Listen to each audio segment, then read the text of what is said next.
engineering, so it took me a bit to find sort of my calling there.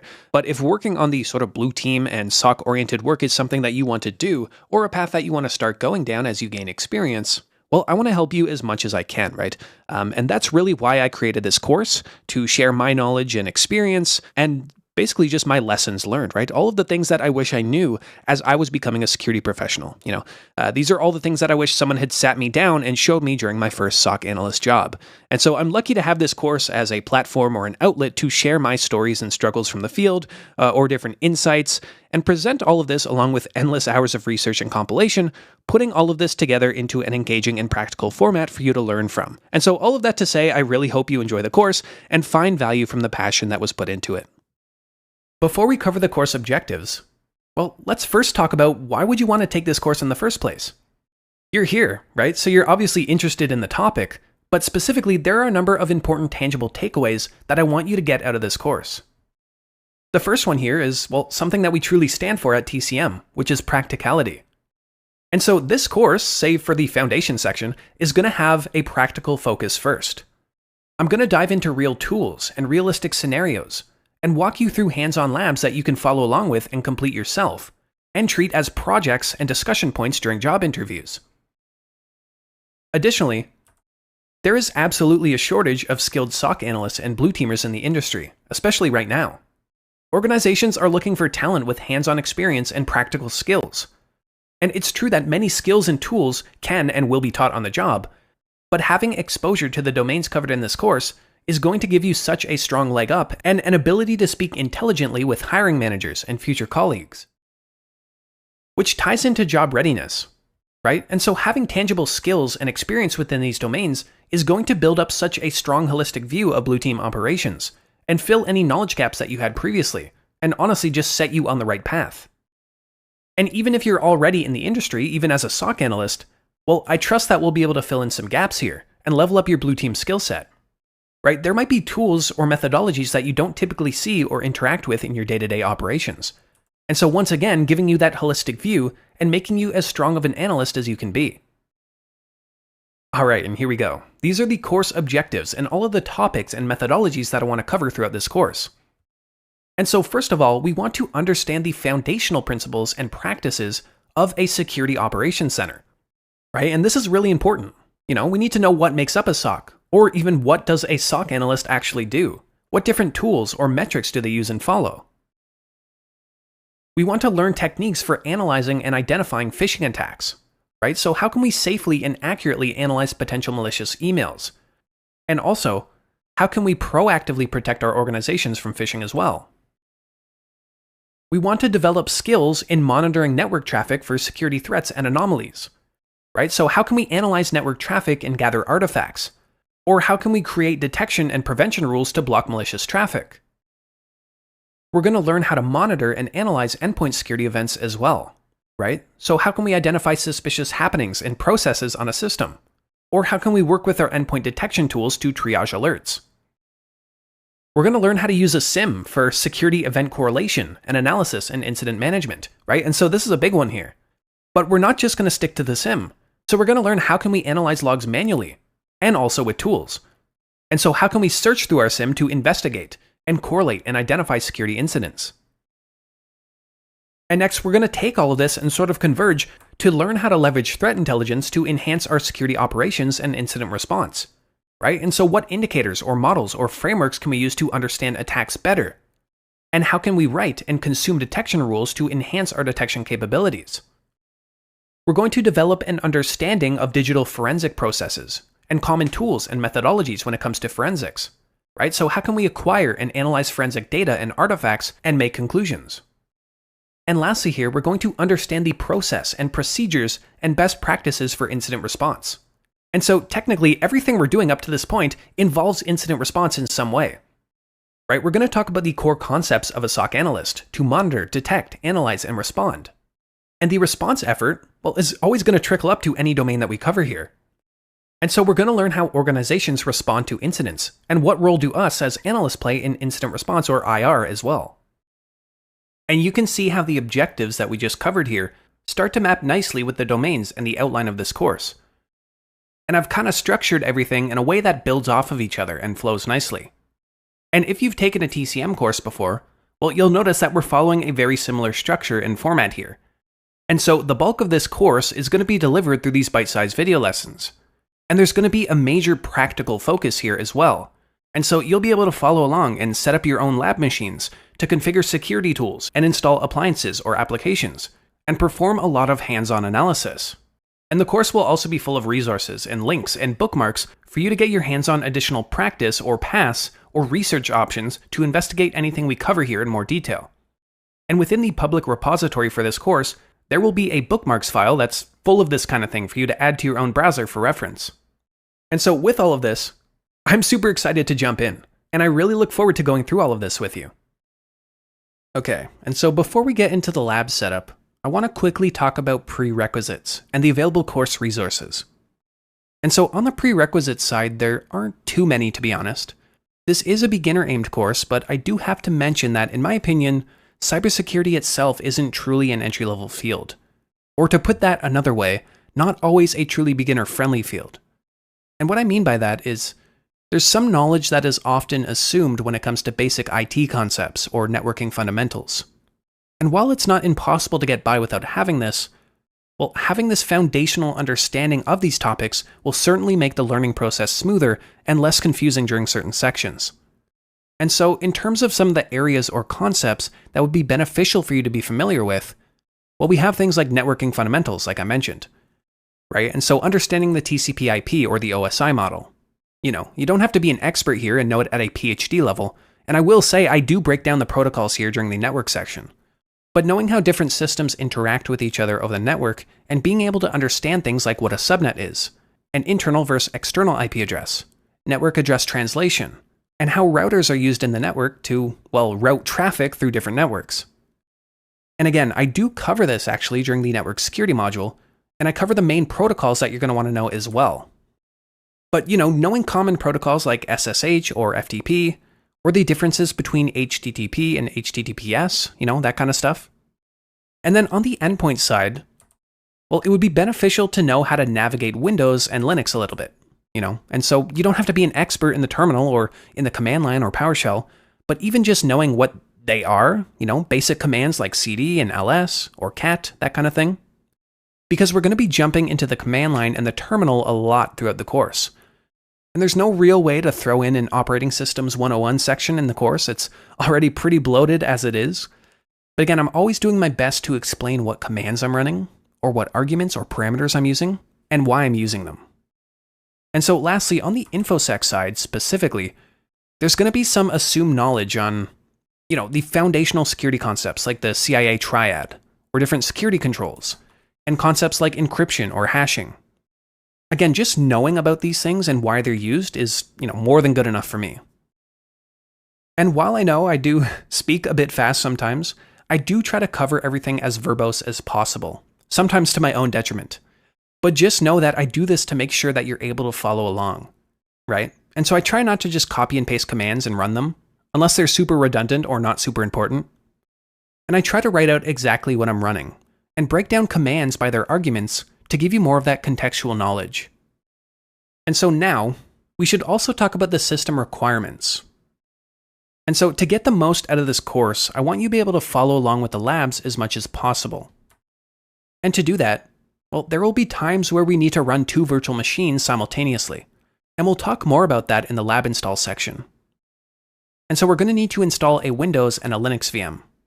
And I'll admit I'm really not a hardware guy. I don't really do hardware, I more so do software. But after basing it on my own lab setup and looking at requirements for similar demands, you're ideally going to want to be running something like a 64-bit Intel i5 or an i7. You know, like a modern host machine with at least 8 GB of RAM and a multi-core processor is recommended to efficiently run multiple VMs. And worst case scenario, you know, if you just don't have the system resources to run 2 VMs simultaneously, or if it's just running too slow for you, you know, feel free to just sit back during some sections and just follow along on a single VM. You know, you can always up the resources for a single VM if you're just using one at a time, but there are always going to be workarounds. On the disk space and storage side, well, you're going to want to have around 80 to 100 gigabytes of free storage space on the hard drive to host the different VMs and install tools and work with the course files. And SSDs or solid-state drives are recommended. You're going to get a lot better performance out of them. But we won't likely get anywhere near filling up the drives. It's more so just a theoretical limit. And we'll be setting up dynamic hard disks as well, and so it's only going to fill up as much as we use them. And again, these are just the recommended specs. And lastly, I just want to point you to the public course repository, which I'll have linked down below. And I'm going to cover this in more detail, along with its contents during the lab setup, but I just wanted to mention that this repository also contains some resources that might be useful to you as you go throughout the course, and also takeaways for you after you finish the course. And so if you go under resources here, and go under bookmarks, for example, well, you'll see this soc_bookmarks.html file. And this is a bookmarks file that you can download by clicking on it, and then clicking on the download icon here. And once it's been downloaded, you can then import it into the web browser of your choice. And so I'll link some documentation below on how to actually import a bookmarks file for a number of different browsers. And when you do that, you're going to have access to a number of different curated resources and links, and a lot of which we cover in the course, and some just for your additional reference or learning. And it's all just meant to be a nice takeaway for you to reference in the field, or just for you to have as you continue on your journey. And so I just wanted to shout out the course repository here. And it might be a good idea to occasionally check up on this in case additional resources are added in the future. Now, obviously, because we want to be doing a lot of hands-on and practical work during this course, well, we're going to need to set up a lab environment. And we're going to do this using the concept of virtual machines. And if you've never worked with a virtual machine or a VM before, or set up any kind of lab environment like this, well, don't worry, because we're going to walk through it together. But basically, we can think of virtual machines as a separate computer or a system that's running on top or inside of our host system. And the reason why we want to use virtual machines is so that we can deploy things like a separate isolated Windows instance to install our security tools on and generate artifacts and data, all without having to configure anything or mess with anything on our host, like our normal operating system that we use for day-to-day work. And the other thing is, we're going to be creating some different lab scenarios where we're looking at artifacts that we generate from one system onto another in real time. And so we're going to need to simulate a networked environment to do that. And at most, we're going to have two separate machines or systems running. And so with that, we're going to need both a Windows virtual machine to run all of our Windows commands on and install tools and, learn to investigate Windows hosts, but also we're going to need a Unix-based or a Linux-based operating system. Because, of course, when we think about being a SOC analyst, well, we're not just going to be investigating and working with Windows endpoints, right? Many servers run Linux, and so it's just as important for us to get a good handle on both operating systems. And so we're going to install a Windows 10 machine as well as an Ubuntu machine.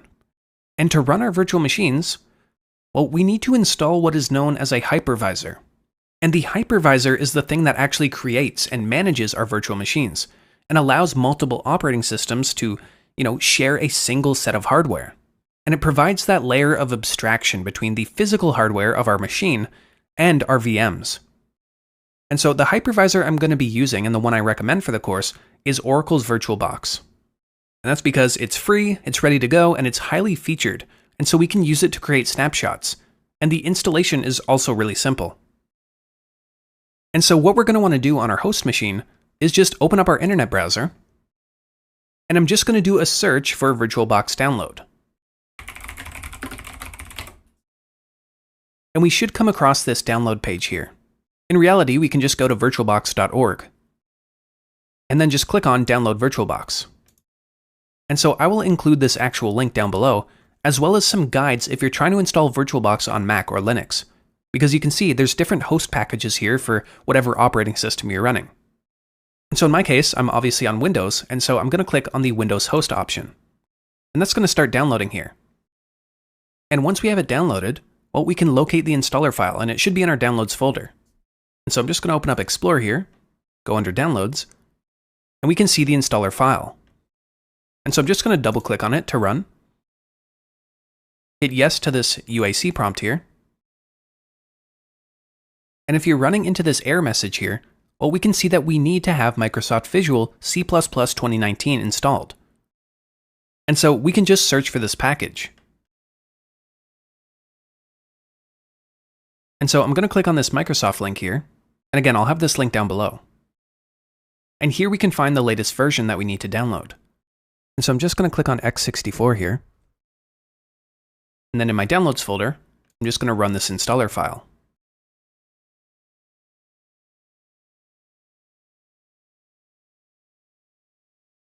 All right, so that's been installed and we should be good to go now. And so I'm just going to double click on the VirtualBox installer now. And we're ready to start installing.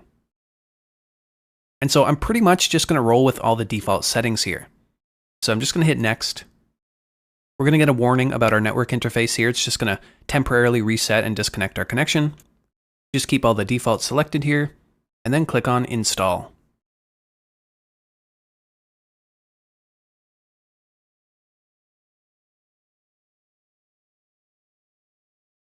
All right, looks like that's finished. And so I'm just going to click on Finish here to start up VirtualBox. And there we go. So if you're seeing this window here, well, you're good to go. This is the Oracle VM VirtualBox Manager, and we've successfully installed it on our host. And now we can use it to build out our virtual machines that we use throughout the course. And so let's go ahead and do just that in the next lesson. All right, so now that we have our hypervisor installed, let's go ahead and install our first operating system that we need for the course. And that's going to be a Windows operating system. And so what we need to do here, I'm just going to exit out of VirtualBox for now, then head back to Edge or whatever better browser you're using. And what we need to do is find the Windows evaluation copy. And so we can do a quick Google search here for the Windows Evaluation Center, and I can click on this Windows 10 Enterprise link here. And what we could do is find the Windows 10 Enterprise image, right? We can download the ISO here. And we could give Microsoft all of our information and register, and then we'll get a link to the ISO file, which we could use to install the VM into our hypervisor. However, I've included a link below that will take you right to the download page, and so we can essentially skip this form. And so just navigate to that URL, and you'll see here we can select the version that we want to download, or the language. And so I'm just going to go under English here, and make sure to click on 64-bit edition. And in doing that, that's going to kick off the download for our ISO file. And just to note here that we're downloading an operating system. And so essentially this is going to be a pretty big file, and it's around 5 gigabytes. And so depending on the speed of your connection, this could take a little bit to run. And so I'm just going to fast forward here to when my download's finished. All right, and there we go. The Windows 10 ISO file is just about finished. Yeah, there we go. And so I now have VirtualBox installed, and my Windows ISO file has been downloaded. And so let's get a bit of organization going here. And feel free to do this however you like, but I'm just going to head to my Documents folder here, and I'm going to create a folder called Virtual Machines.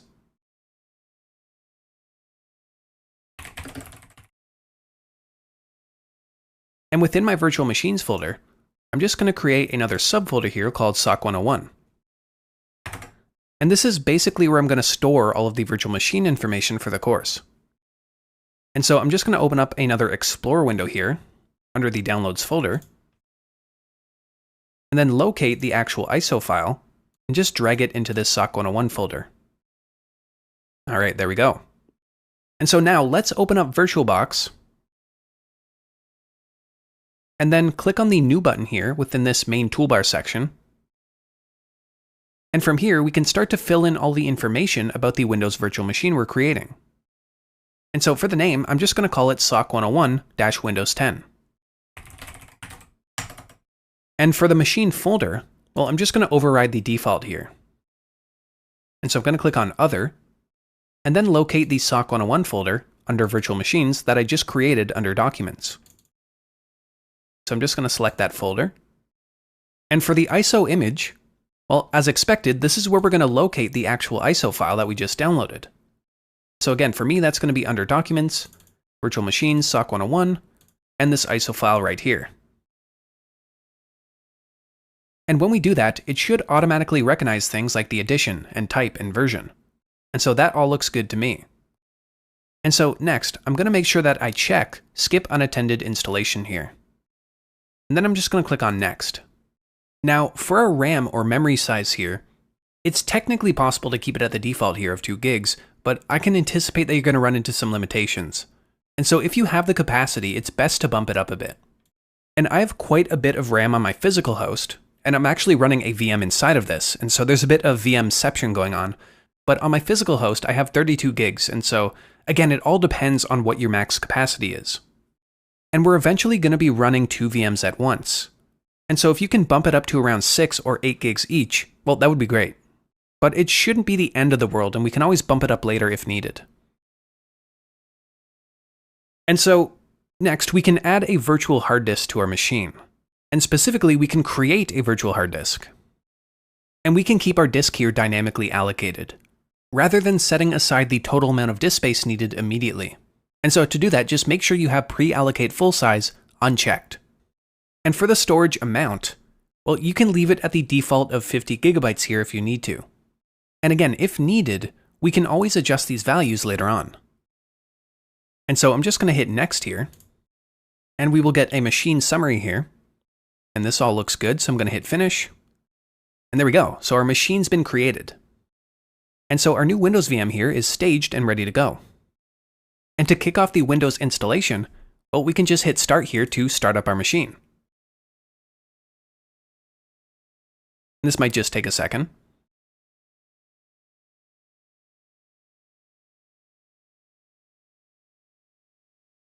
All right, and so here we go. So if you saw that Windows loading screen, and if you're now looking at the setup window here, well, then you've correctly set this all up. And a lot of the install process here is going to be pretty self-explanatory, but we can walk through it together. And so we can first select things like the language and the time and the keyboard input. And all that looks good, so I'm going to hit next. And then just click on Install Now. And this could take a moment to initialize. And we're going to be presented with the Windows license here. And so feel free to read through this if you want to take a nap. And we can just hit Accept and then Next. From here, we can select the custom installation. And now we need to allocate the drive space. And remember, this is all virtualized. And so what I'm going to do here is just click on New. And it's going to automatically fill the size of our drive. And so I'm just going to hit Apply. And here it mentions that it's going to create some additional partitions, which is fine. So I'm going to hit OK. We should see another partition there. There we go. And just hit Next. And so now it's finally installing the operating system. And again, this could take a little while to complete, and so I'll just cut ahead to when mine's finished. All right, now we should see this screen here, and it's going to mention that it needs to restart. And once we load back in here, we should see the main Windows installer. And so this is where it's going to ask us a bunch of setup questions and annoying little prompts until we can finally get to our desktop. And so I'm just going to run through this quickly. We can select our keyboard layout. This looks fine. We do not need to add a secondary keyboard layout. It's going to do some networking shenanigans, or I guess magic, they call it.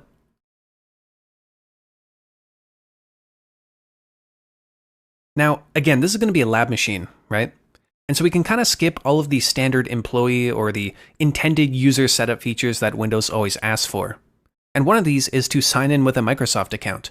And I think not, so let's click on Domain Join instead. And from here we can set up a local account. And so for the username here, I'm just going to call it TCM. And for the password, I'm going to use the super strong password of password. And then we just need to fill in some security questions. So my first pet was named 1.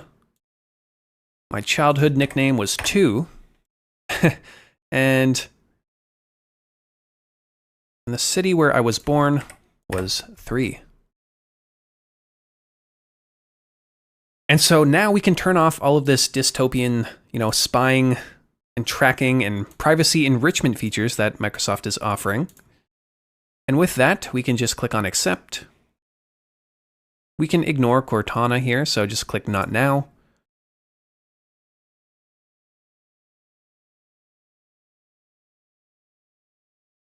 And in a moment, after this little message here, we should be ready to go.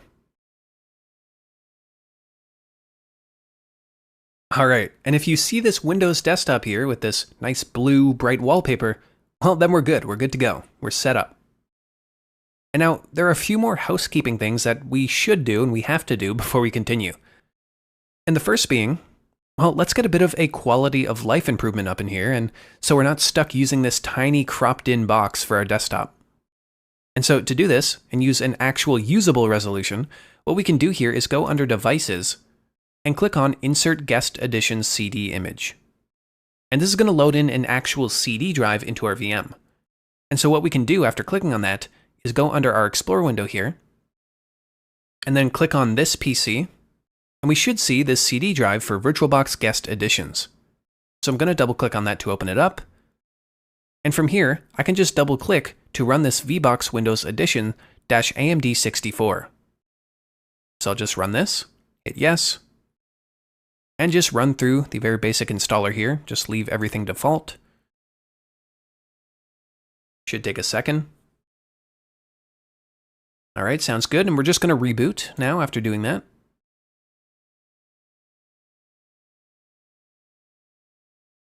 And when we return here, the VM Tools is going to start up as a service, and we should be able to do some more interesting things, more interactive things, and more, visually pleasing, integrations within our VM here. So I'm just going to sign in.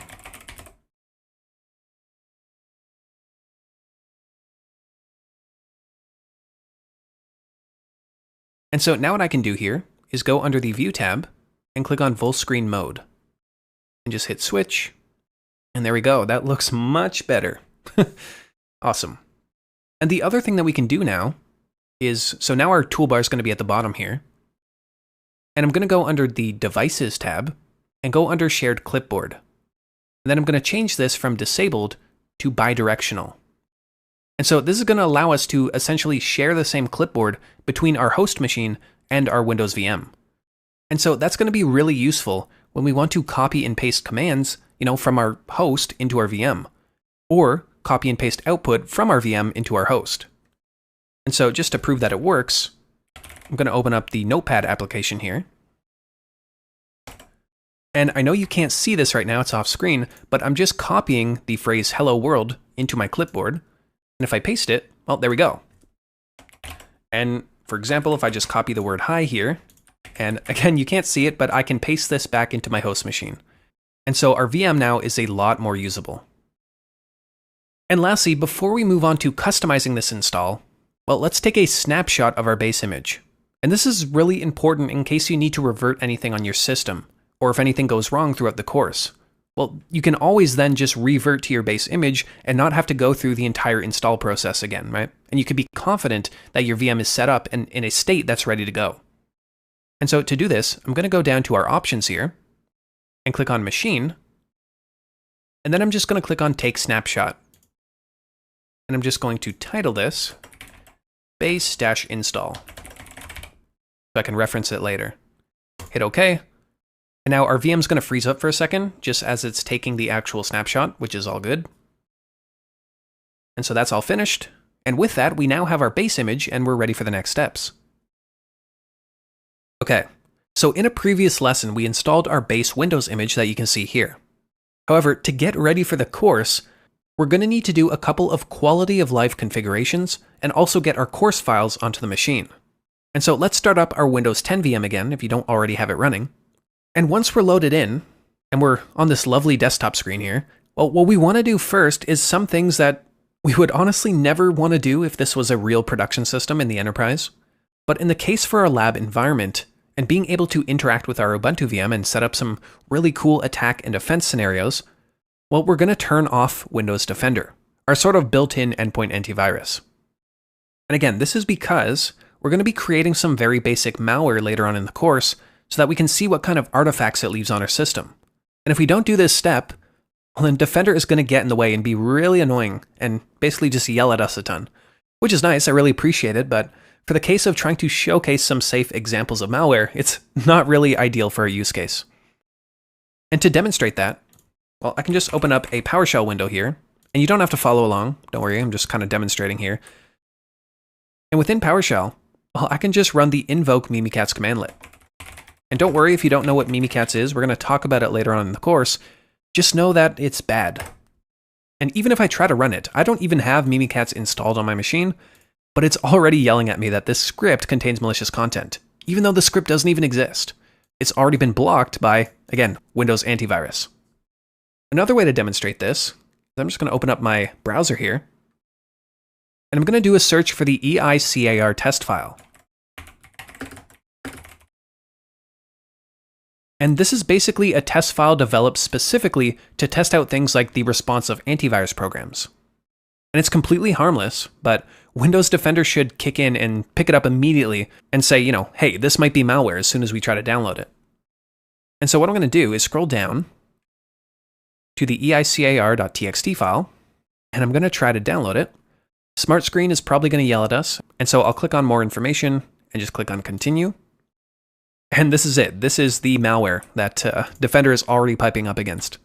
And so I'm just going to right-click and save as, and just try to save it to my downloads folder.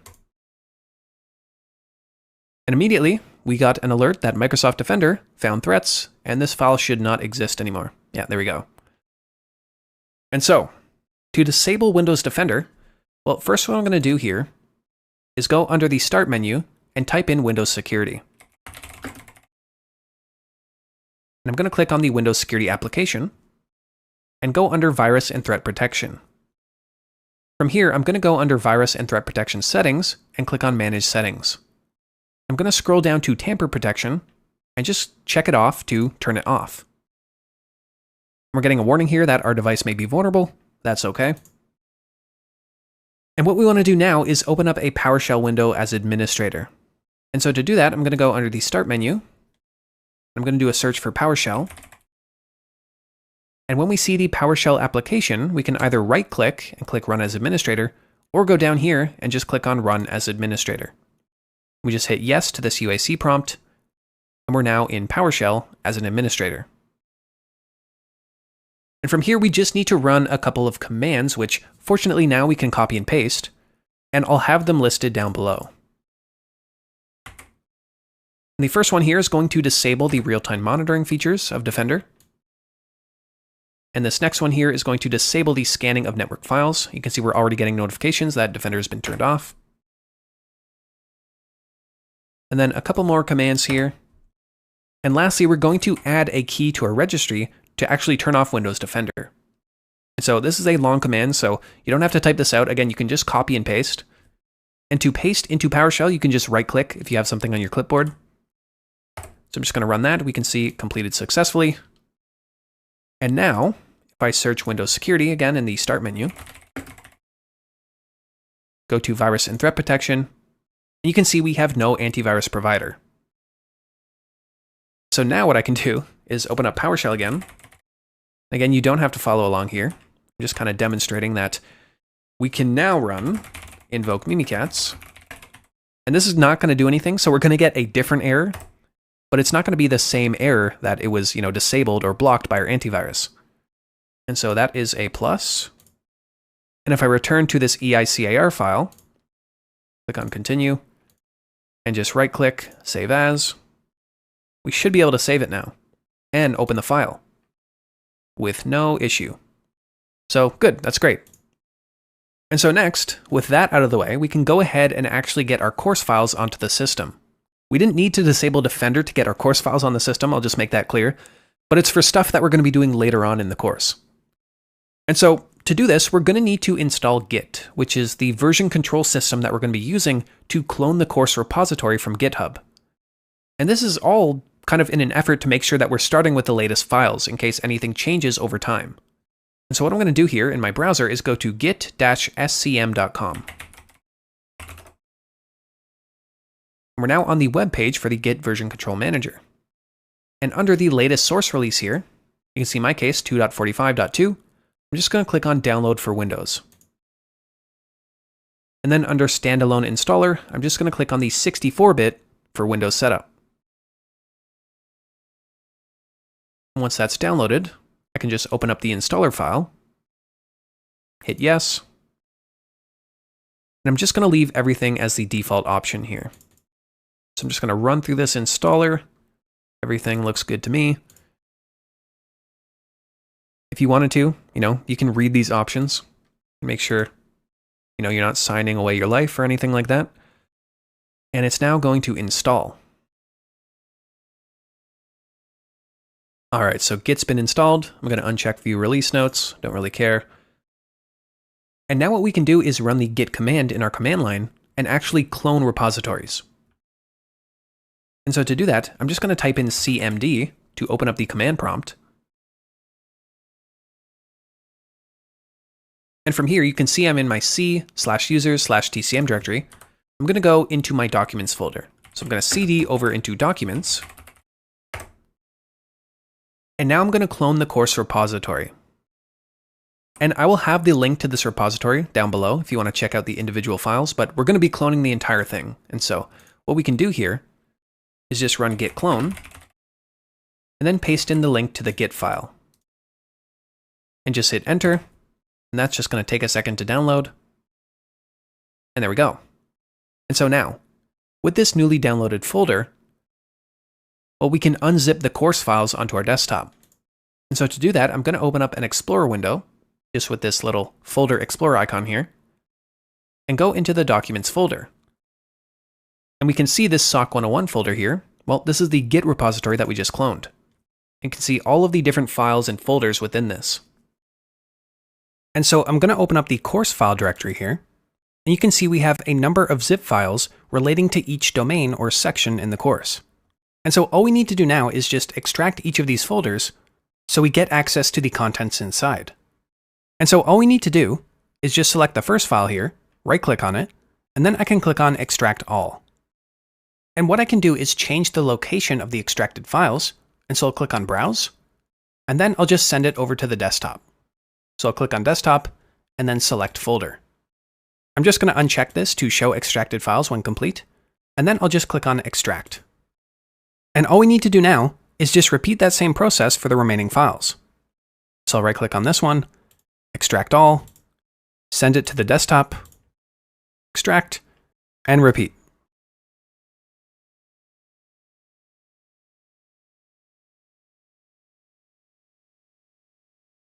All right. And so with that done, if you wanted to, you can just organize them the way you want to, or you can create a folder here on the desktop. And I can just call this something like SOC 101 course files. And I can just move that up to the top here and just highlight and drag in everything into this folder, just so it's more organized. And within this containing folder, well, you can in fact see we have all of our course files and directories. Nice. And to make our lives easier, you don't have to do this step, but I will just show it just in case. I want to add PowerShell and the command line as shortcuts on my desktop, just because we're going to be accessing them a lot. And so to do that, I'm just going to go down to the Start menu here and type in PowerShell. I'm going to right-click on the application and click on Open File Location. And from here, under Windows PowerShell, I'm going to right-click, go under Send To, and then select Desktop to create the shortcut. There we go, so we have PowerShell. And now for the command prompt, I'm just going to type in cmd, and once again, same thing. Open the file location, right-click on it, go to Send To, Desktop. Nice. And with that, well, we're now good to go with our Windows VM. We're going to install a number of different things and tools as we go throughout the course, but for now, we have our base image and our base installation ready to go. All right, and so now back on our host, we can go ahead and install our Linux machine. And the flavor or the distribution of Linux that we're going to be using is called Ubuntu Linux. And so I'm just going to open up my browser here and do a search for Ubuntu download. And we should see this Get Ubuntu link here, and I'll have it linked down below. And from here, we can go under the desktop version because we want to have that graphical user interface or that desktop environment, and then click on Download Ubuntu Desktop. And from here, what we can do is download the long-term support version or the LTS version here. And for reference, in my case, the release number here is 24.04. And if you need to find older versions, for example, if you're not seeing the 24.04 link here, well, you can go down to check out our alternative downloads link. And from here, just go down to past releases and click on all past releases. And from here, you can go through this repository here of all the different past versions. However, we don't need to do that, so I'm going to go back. And from this download page here, I'm just going to click on the green download button. And within a second, it should start downloading. And so again, this is a 6 GB file. And so just be patient with the download and let it transfer over. And once it's complete, I'll see you again for the next steps. And now that we have our Ubuntu ISO file downloaded, well, we can head back to VirtualBox and create our new VM. But first, what I'm going to do is some more organization here. So I'm going to go under my Documents, Virtual Machines, and the SOC 101 folder. And I'm going to open up a second window here to my Downloads folder, and just drag over that Ubuntu ISO file into this SOC 101 folder. All right. And so from here, I'm just going to open up VirtualBox. And from the main page here, click on the New button. For the name, I'm just going to call it SOC 101-Ubuntu. For the folder, again, I'm going to update this. Point to Documents, Virtual Machines, SOC 101. For the ISO image, of course, that's going to be our Ubuntu ISO file. And we should be good to go. And so again, I'm going to check off Skip Unattended Installation here and hit Next. And so again, same kind of deal here like with Windows. And so allocate as much memory as you can here to reasonably run both VMs at the same time alongside your host. And to be honest, you can kind of strategize here and sort of over-resource your Linux VM first, since we're not going to be working with our Windows VM as much during the first section or two. But then once we start working with Windows more, you can then reallocate your RAM. And so I'm going to set my RAM to around 8 gigs here. And for the processors, I'm going to bump it up to 2. For the storage space, you can leave it at default, but I would recommend we kind of match our Windows, storage here. And again, make sure you have pre-allocate full size unchecked, and we can just hit Next. Review everything, make sure it looks good, and I'll hit Finish. All right, and so now we have our 2 virtual machines ready to go, and now we just need to run through the installation process for our Ubuntu VM. And so I'm going to click on the green Start icon here, and it's going to start booting everything up. All right, and when this starts up here, we can just leave it as is. You can see it's counting down. Or we can click into the actual machine here, click on Capture, and then we can select the different options. And so I'm going to keep it at the first selection here at Try or Install Ubuntu, and hit Enter.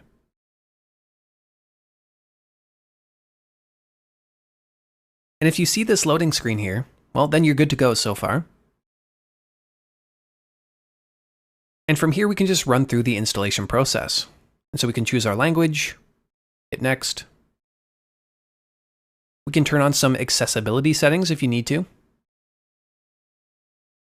We can set the keyboard layout, the internet connection. It's going to say there's an update. You can either update now or we can do it later. And from here, we're going to keep it on Install Ubuntu and then hit Next. And we'll keep it on Interactive Installation and leave it again on Default Selection here. For the recommended proprietary software here, we can just ignore this for now.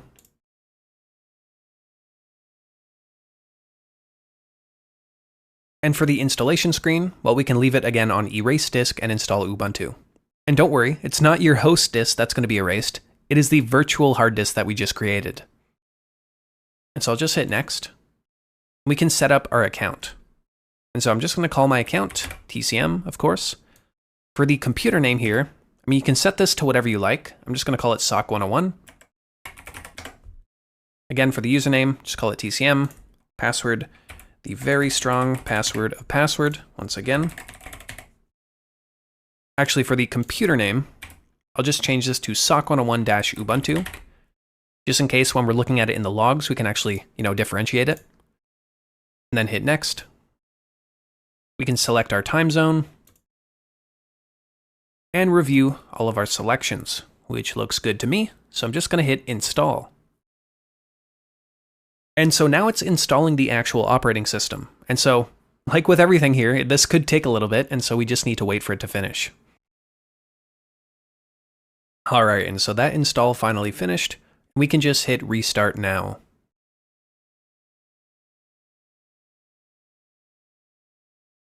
It's going to ask us to remove the installation medium, and so essentially just eject the ISO file, but VirtualBox should have done this automatically for us, so we can just hit Enter here.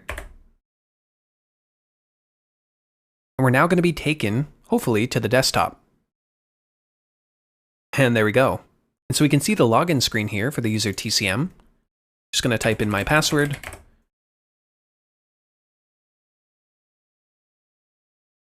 And there we go. And so if you're seeing this message here, well, you successfully installed Ubuntu Linux. Now, like we did with Windows, let's get our Ubuntu machine looking better by installing the guest editions image, so we can increase the screen resolution and allow for things like the shared clipboard. And so to do this, we can open up the terminal window, and I'm just going to right-click anywhere on the screen and click on Open in Terminal. And this is going to open up the terminal window, which is a lot like the command line in Windows. And so from here, we can just run the clear command to clear out that warning message. And the first command we want to run here is sudo apt update. And this command and argument, like the name suggests, is going to update all of the system package, well, on our system. And so I'm just going to hit enter there, and it's going to ask us for a password because we're invoking this with sudo, and so we're running it with elevated permissions. And so if you run into this yellow warning here about the unit file like I did, well, we just need to run this command here. So systemctl daemon reload. And we want to prepend it with sudo once again. So sudo systemctl daemon-reload. So there we go. And so now what I can do is just hit the up arrow twice to run our sudo apt update command once again. And there we go. It looks like everything is running just as expected. And from here, we need to install a couple of required packages before we can actually install the guest edition CD. And so the command we're going to run here is sudo apt or apt install, and then the packages we need to install are the following: bzip2, tar, gcc, make, perl, and lastly git. And I'll have all these commands listed down below. We just can't really copy and paste them yet because we don't have our, shared clipboard ready to go. So I'm just going to hit run. And when we run this, it's going to ask us if we want to continue. And so I'm just going to press Shift Y here to put in a capital Y and hit enter. And those packages have now been installed. The next command I'm going to run is sudo apt install linux-headers-generic. And this is going to install the generic kernel headers, which again is kind of high level, but it's something we're going to need to actually install the guest editions image. And now what we can do is run the same command again, but I'm just going to modify the end here after the last dash here, and basically just run a subshell with the $, and then within parentheses here, I'm just going to run the uname command with the -r option to essentially just sub in here our own kernel version. And you might see this message here that we already have, the newest version, and that's all good. And so now what we can do, I'm just going to minimize our terminal here. I'm going to go under Devices and click on Insert Guest Edition CD Image. And when we do that, we should see this little CD icon appear. I can just click on that. And we can see we have an actual directory structure mapping to this CD. And so what I'm going to do is open up our terminal again. Again, that's just going to be on the left, side navigation here under this little terminal icon. And I'm going to CD or change directory over to the /media directory. Okay. And if I run an ls, we can see the directory for my user TCM. So I'm going to hop into there with cd tcm and then run an ls. And we can now see the VirtualBox image. And so again, I'm going to change directory here into that actual directory structure. And so I'm just going to start typing it with VB here for VBox, and then I'm going to hit the tab key, and it's going to automatically fill in the name of the directory. So I'll just hit enter, and if I run an ls, we can see a number of different files. And specifically, this is the one that we want to run, this vbox linux editions.run file. And so to run this file, I'm just going to run sudo with a / here, and put in the name of the file, and that's going to be vbox. I'm just going to start typing in Linux and just hit tab. It's going to autocomplete there. And then I can just hit enter. And that's going to start installing everything it needs to.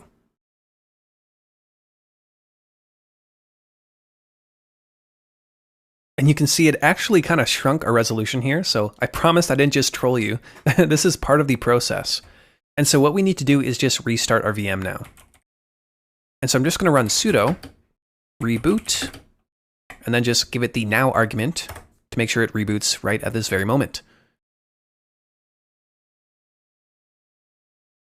And now that we're back in, what I can do now is go under the view option here and click on, once again, full screen mode. And just hit switch. And there we go. That's looking much better now. I'm just going to sign in here, make sure everything is going well, make sure everything's good. Nice, there we go. And so again, our toolbar here is now going to be on the bottom. And what I can do is click on devices, go under shared clipboard, and once again, make sure that's bidirectional, because it's going to really save a lot of time and a lot of typos when it comes to, copying, pasting commands or outputs back and forth.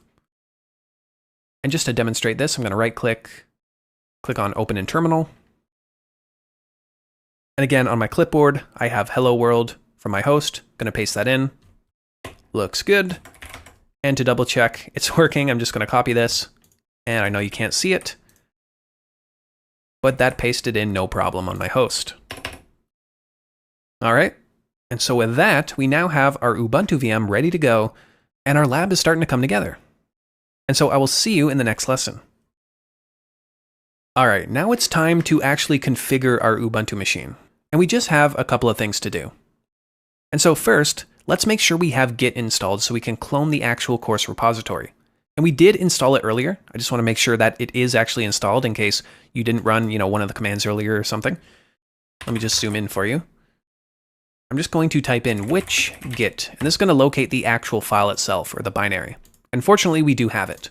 But if you don't, you can just run sudo apt install git. Type in a password, and you can see, in my case, I already have it installed. All right. And so now I'm just going to head into the documents folder. So I'm going to give it the tilde here to go to my home directory, and then with a slash, type in the documents folder. And from here, I'm going to clone in the course repository. And again, I will have this command linked down below with the URL and everything, but it's just going to be a git clone command here, and then pasting in the actual URL of the git file. So if I hit enter, we're going to clone this into its own directory. If I run an ls, you can see we have the SOC 101 directory ready to go. If I just run an ls inside of it, well, we are good to go. And so what I'm going to do now is open up a file browser. And that's just going to be this folder icon here. And I'm going to head to my documents folder under the SOC 101 folder that we just cloned. And I'm going to go into course files here. And within this directory, well, we can see a zip folder containing all of the course files for each domain in the course. And what we need to do now is just extract each of these folders. And you can either extract them all at once, which I'm going to do, or you can extract each of them one at a time as you make it through each section in the course. However, the process is going to be the same no matter what. It's just a little repetitive, and I'm sorry about that, but it really makes the course more modular, so I can update each section as time goes on. And so what I'm going to do is just select and highlight everything here, and I'm going to right-click on one of the files and click on Extract. Excellent, so there we go. And so we have every zip file here, which we don't actually need anymore, along with the corresponding extracted folders. And with them all highlighted, I'm just going to drag them all to the desktop. I can close out of this folder here. Excellent, and there we go. And so that's starting to look a lot better. All right. And what I also like to do is move this side navigation down to the bottom, kind of like a more standard Windows desktop environment. Again, totally optional, but if you want to do it, we just need to right-click anywhere on the desktop and click on Desktop Icon Settings. And from this window here, just need to scroll down to Position on Screen under the dock and change this from left to bottom. And there we go. And we can also start to clean up the different items on our taskbar as well, or our, dock bar. And so the first thing we can do is right-click on the actual CD icon here for the guest editions and just click on Eject. From this little help window here, we can unpin this again by right-clicking. Same kind of deal with the App Center here as well. And what I will do is pin the terminal icon to the dash because we're going to be using it quite a bit. And that looks good to me. And so with all of that out of the way, there is an install script located in the course repository that we need to run to install any necessary packages or dependencies before we start jumping in. And part of the reason why we have this repository is in case I need to update the list of packages that is included in this install script, right? If I need to include any additional packages later on. And so if that's the case, well, it's easy because the process doesn't change for you. I just need to update the script on my end. And so I'm going to open up the terminal here. And I'm going to head to the Documents folder. So I'm just going to cd back into my Documents folder here. And I'm going to go into that SOC 101 directory within my Documents folder. And then I'm going to go into Resources, and then into the Install directory. And if I run an ls, you can see we have this install.sh script.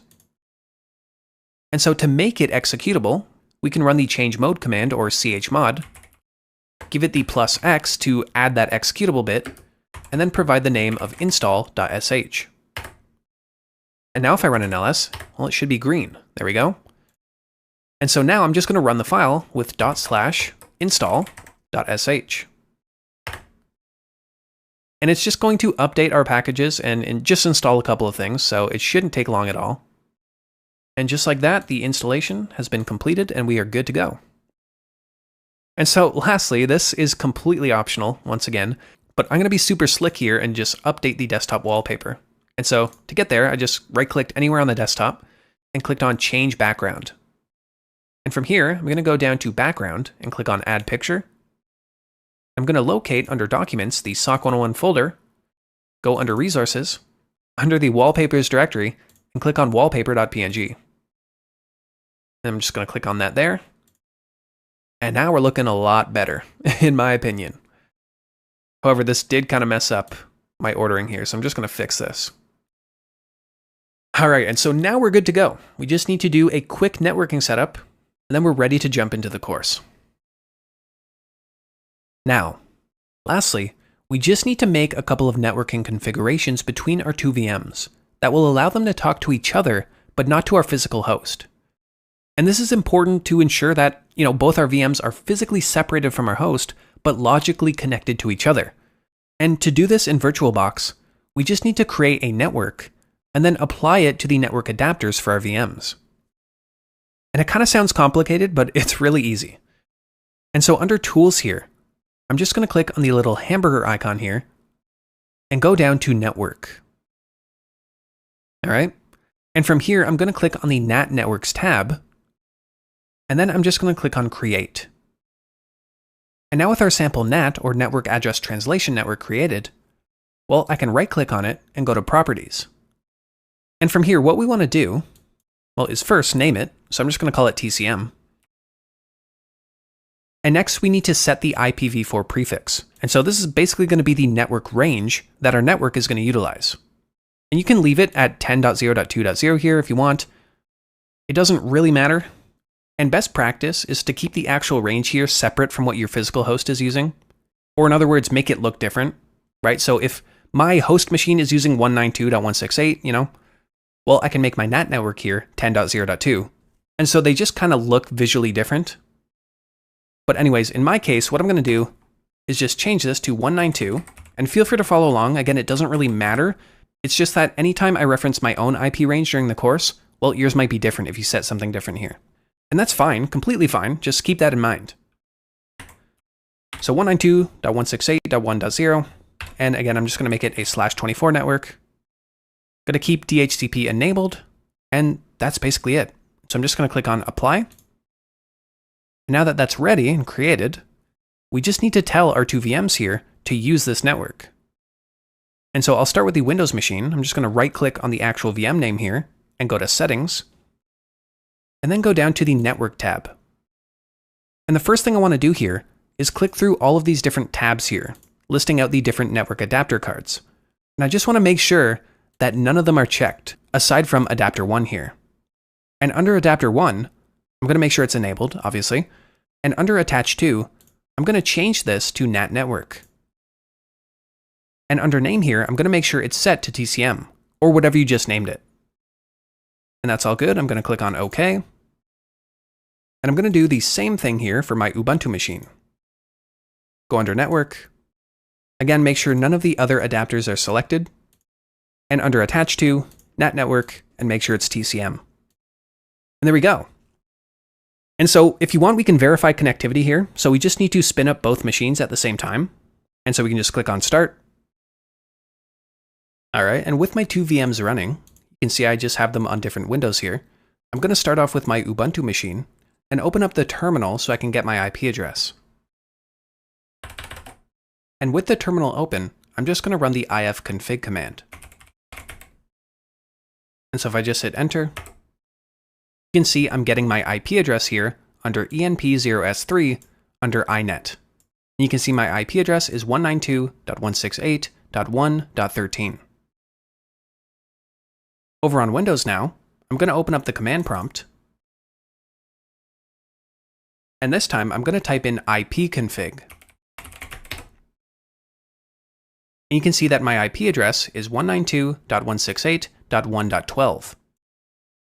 And so on Windows we have .12, and on Ubuntu here we have .13. And so that's a good sign. It looks like they might be on the same network.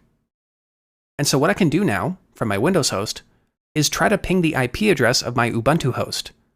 And if I get a response, well, it means they can in fact communicate. And so that's just going to be ping, and then the IP address.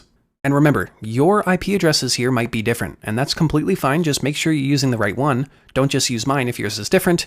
In that case, you're not going to get the result that you want. And so I'm going to type in 192.168.1, and my Ubuntu host ends in 13. And so if I run this, you can see we are in fact getting replies from our host, which is a great sign. And just a note here, I'm pinging my Linux host from my Windows machine. If you try to do it the other way around and ping your Windows machine, well, the pings are going to fail because by default, Windows machines block pings or ICMP traffic. You can resolve this by going into the Windows firewall and allowing IPv4 ICMP packets, but don't worry, we don't need to do that.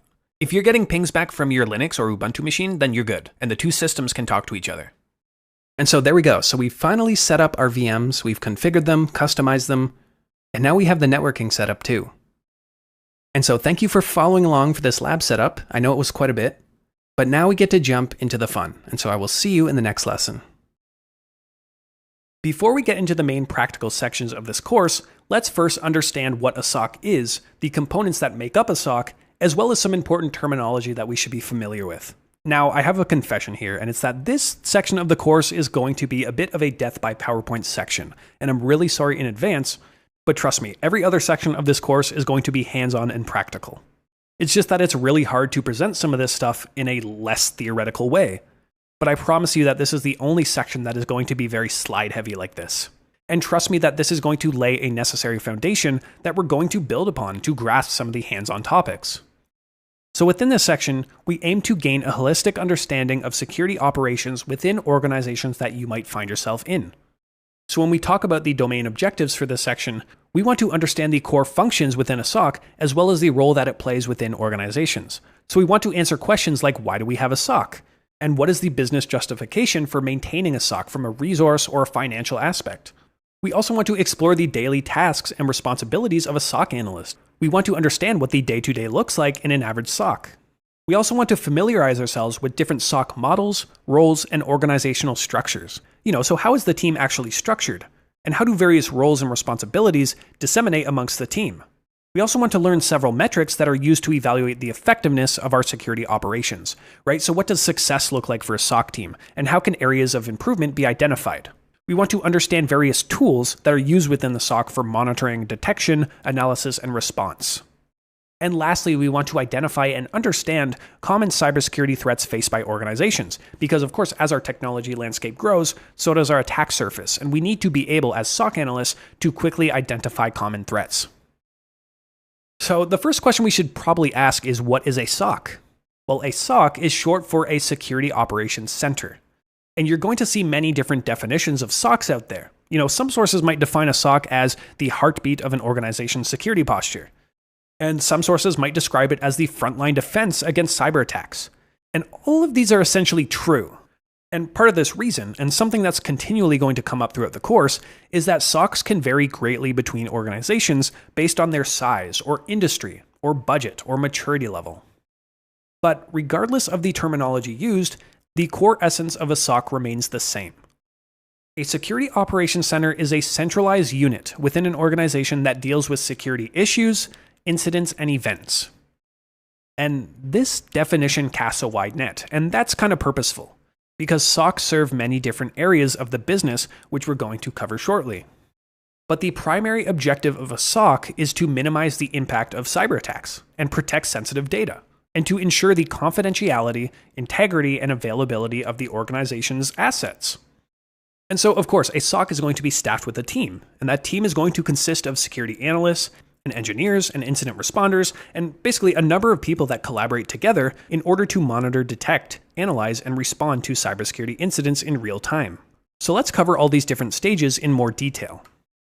So the first step in any security operations is monitoring, and that involves continually observing the organization's networks and systems and digital assets for any signs of suspicious activity. And so we use things like our monitoring tools and technologies, like our SIEMs, our Security Information and Event Management Systems, or our IDS or Intrusion Detection Systems. And we use these tools to provide real-time visibility into things like our network traffic or log data. For example, suppose a SOC team has deployed an endpoint detection and response solution like CrowdStrike Falcon to all of the company's servers and workstations, and we use it to track things like file access, or suspicious processes, or login attempts. And so once potential security incidents are identified through our monitoring, SOC analysts employ various detection techniques to confirm the actual presence of threats. So this might involve things like correlating multiple security events together and searching through our SIEM to analyze patterns of behavior based on the logs or statistics or even threat intelligence feeds to identify known indicators of compromise or IOCs. So to continue our example, suppose an alert is triggered within our EDR software, signifying that an employee, Bob Jones, is attempting to access sensitive files outside of their normal working hours and location. So in that case, we're actually analyzing Bob Jones's behavior on his system, and we're noticing, hey, this is an anomaly, Bob Jones typically operates between 9 to 5, and in this case, it's 3 a.m. his time. Why is he trying to access files at this time? And so we're going to get an alert on that. We're going to detect the event. And so here we move on to the analysis section. This is where analysts conduct in-depth investigations to understand the nature and scope of the incident. So this will involve things like examining the affected system, or analyzing malware samples, or tracing an attacker's tactics, techniques, and procedures, or TTPs, to determine the extent of the compromise. So in the case of our EDR alert, an analyst would need to investigate the alert to get more information. They might have to review Bob Jones's access history, right? His recent logins, the IP addresses of these logins to see if there's anything anomalous. We might need to look at other data points that we have available to us to determine if that access attempt is malicious. And next we have response, right? So based on our findings, SOC analysts need to formulate and execute a response plan to contain the threat or mitigate its impact and restore normal operations. So this might involve things like isolating the affected system, or deploying patches or updates, or coordinating with other internal teams like stakeholders or even law enforcement or regulatory bodies as needed. So to wrap up our EDR alert example, maybe after thorough investigation, we as an analyst find that Bob Jones's access attempt is in fact malicious. In which case we need to respond and mitigate the threat and contain the threat and do things like revoke Bob Jones's access. We would need to reset his credentials and maybe look through our SIEM to see if we can correlate other events and try to figure out the root cause. We might need to inform relevant stakeholders and conduct a deeper investigation. And lastly, you can see here on the right how this all sort of works together and feeds into each other within this life cycle. So as we're able to improve our monitoring, we can then detect more incidents. And as we analyze these incidents, we're able to have more effective response. And through everything we've learned through our response and all of the indicators that we've collected, we can then feed that back into our monitoring to enhance our detection capabilities. So you can see how this all sort of feeds into each other and they all build upon each other.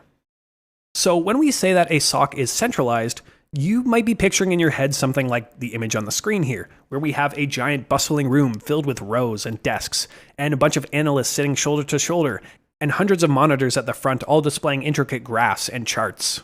And, an image like this has long been the common depiction of a SOC in many people's minds. However, as the modern SOC has evolved, especially in the wake of things like the rise of remote work and the digital transformation of businesses, well, this sentiment is no longer as common. Instead, the concept of a centralized SOC has kind of undergone a transformation. So rather than a physical room housing a large team of analysts, Today's SOC is increasingly virtualized and distributed in many cases. And with the advancement of cloud technologies and things like virtual private networks and collaboration platforms, well, now SOC teams are able to operate from almost anywhere in the world without the need for a centralized physical location. However, the SOC still logically refers to that centralized team within the organization. And we can also take a step back in time and understand how the concept of a SOC has evolved over time.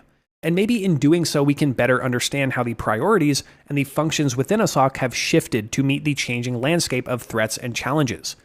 But at a high level, we've essentially seen changes from a primary focus on just availability monitoring to more reactive monitoring. And from there, we've moved on to proactive monitoring and now to proactive automation. And so the initial concept of a SOC, started well before the 2000s and traces back to the early days of network security, primarily with government and defense organizations. In fact, we can go all the way back to 1975 with the United States National Security Operations Center. And this picture is so cool because it laid the groundwork for what would eventually become the modern SOC. Because back then, every security solution and control and tool was custom built to detect very specific threats. And most commonly back then, we're dealing with availability issues and malicious code running within a network. But during the late 90s and early 2000s, cyber threats kind of evolved, and organizations began to recognize the importance of fortifying their digital perimeter. And the emphasis shifted from initial availability monitoring towards perimeter defense, with companies spending investments in technologies like firewalls and antivirus software and intrusion detection systems. But the focus was still largely reactive, and SOC teams were more so responding to incidents as they occurred. But of course, the landscape of cyber threats continued to evolve.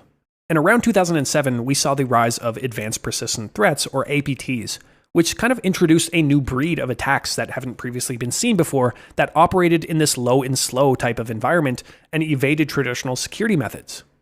And these types of attacks meant that an adversary could be in your network for months or even years without any detection. And they could quietly exfiltrate data or start laying the groundwork for more large or devastating breaches. And so this prompted a transition from reactive to proactive monitoring within SOC environments. And this is sometimes referred to as the age of the SIEM, or the Security Information and Event Management Systems, which we'll get into much more detail later on. This shift in mindset laid the groundwork for what is today the modern SOC, which adopted more of a proactive stance towards cybersecurity. So rather than just reacting to incidents, SOC teams began to actively monitor for signs of potential threats and using things like threat hunting techniques to proactively hunt for evil. And there are several other generations of SOC history that we didn't get into, but I don't think it's that important. The main takeaway here is that there was a shift between reactive perimeter defense to proactive threat detection and response. And so what actually makes up a SOC? It's not just a magical entity or concept that CISOs love to brag about and vendors love to sell products to. There are actual tangible things that make up the team and its capabilities. So every SOC is equipped with personnel, with protocols, and technical resources that all work together to cover the functions that we've talked about earlier. And we mentioned personnel and protocols and technical resources, but let's break that down a bit because they are essentially the definitive pillars that make up a SOC. And another way that we can think of this is through people, processes, and technology. So of course, we have people. These are the personnel within the SOC that form that human element or that backbone of operations. And often this human element is crucial in ensuring how effective a SOC can be.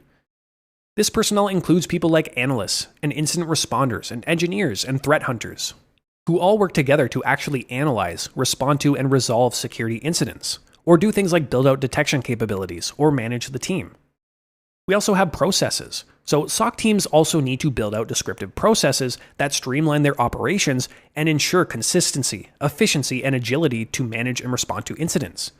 So you might have specific incident response playbooks or detection and response processes that the team can follow during the lifecycle of an incident or event.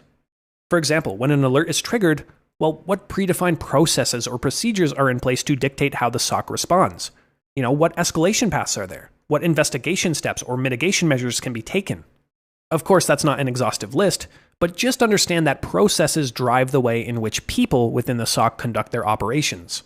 Lastly, we have technology. And technology provides the tools and infrastructure necessary for the people within the SOC to do their jobs and follow processes.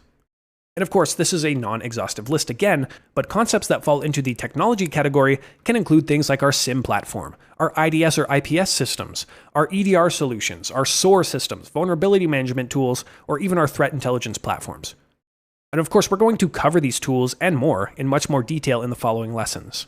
And we'll also get to directly configure and interact with several of these tools to gain that hands-on experience with them in the following domains.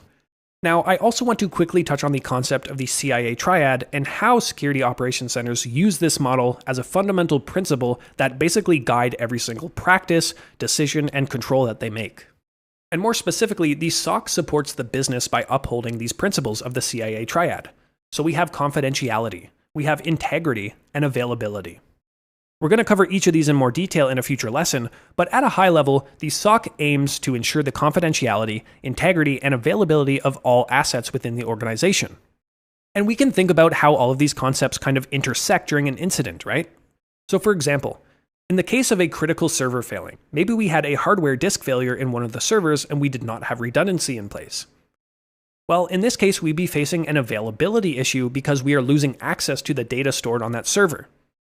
So in this case, the SOC would rely on the people, the experts that can leverage their expertise of skilled analysts and other IT personnel who understand the intricacies of the system. And these people would then enact pre-established recovery, redundancy, or failover processes to mitigate the impact of the availability issue. And lastly, they would utilize technology solutions like automated backup software or redundancy failover solutions that can restore and bring up the affected server.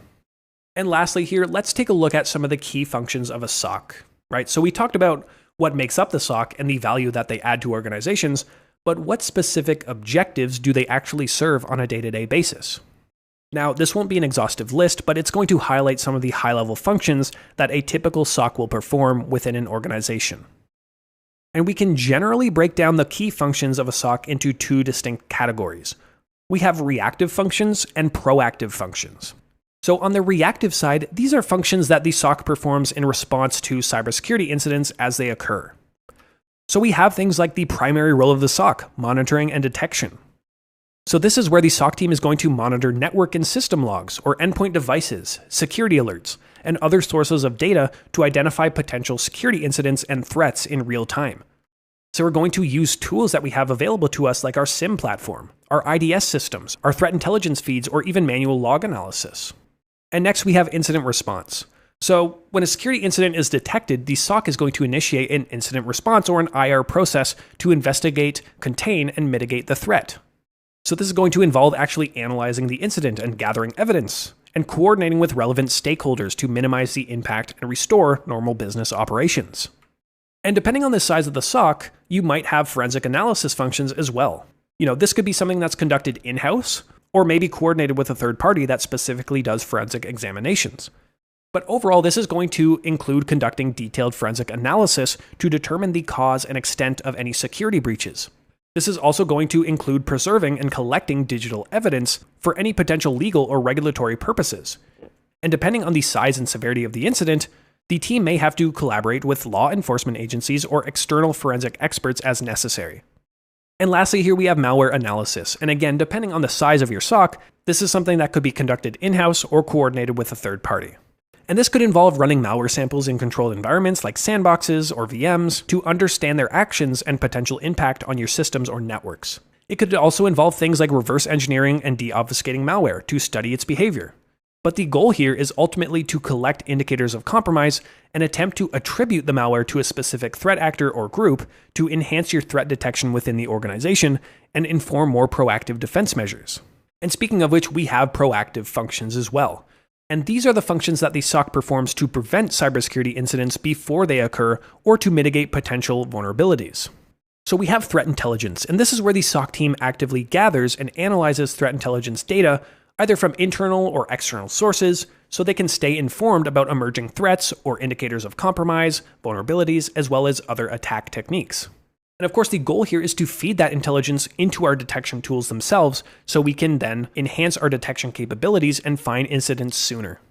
Which kind of leads us into threat hunting. So this is where the SOC team is going to proactively search for signs of malicious activity or intrusions that might have evaded traditional security controls or detection mechanisms. So by performing specific hunts and analyzing logs and doing detailed searches, we attempt to identify indicators of compromise and potential threats that might be lurking within our environment that we haven't detected yet.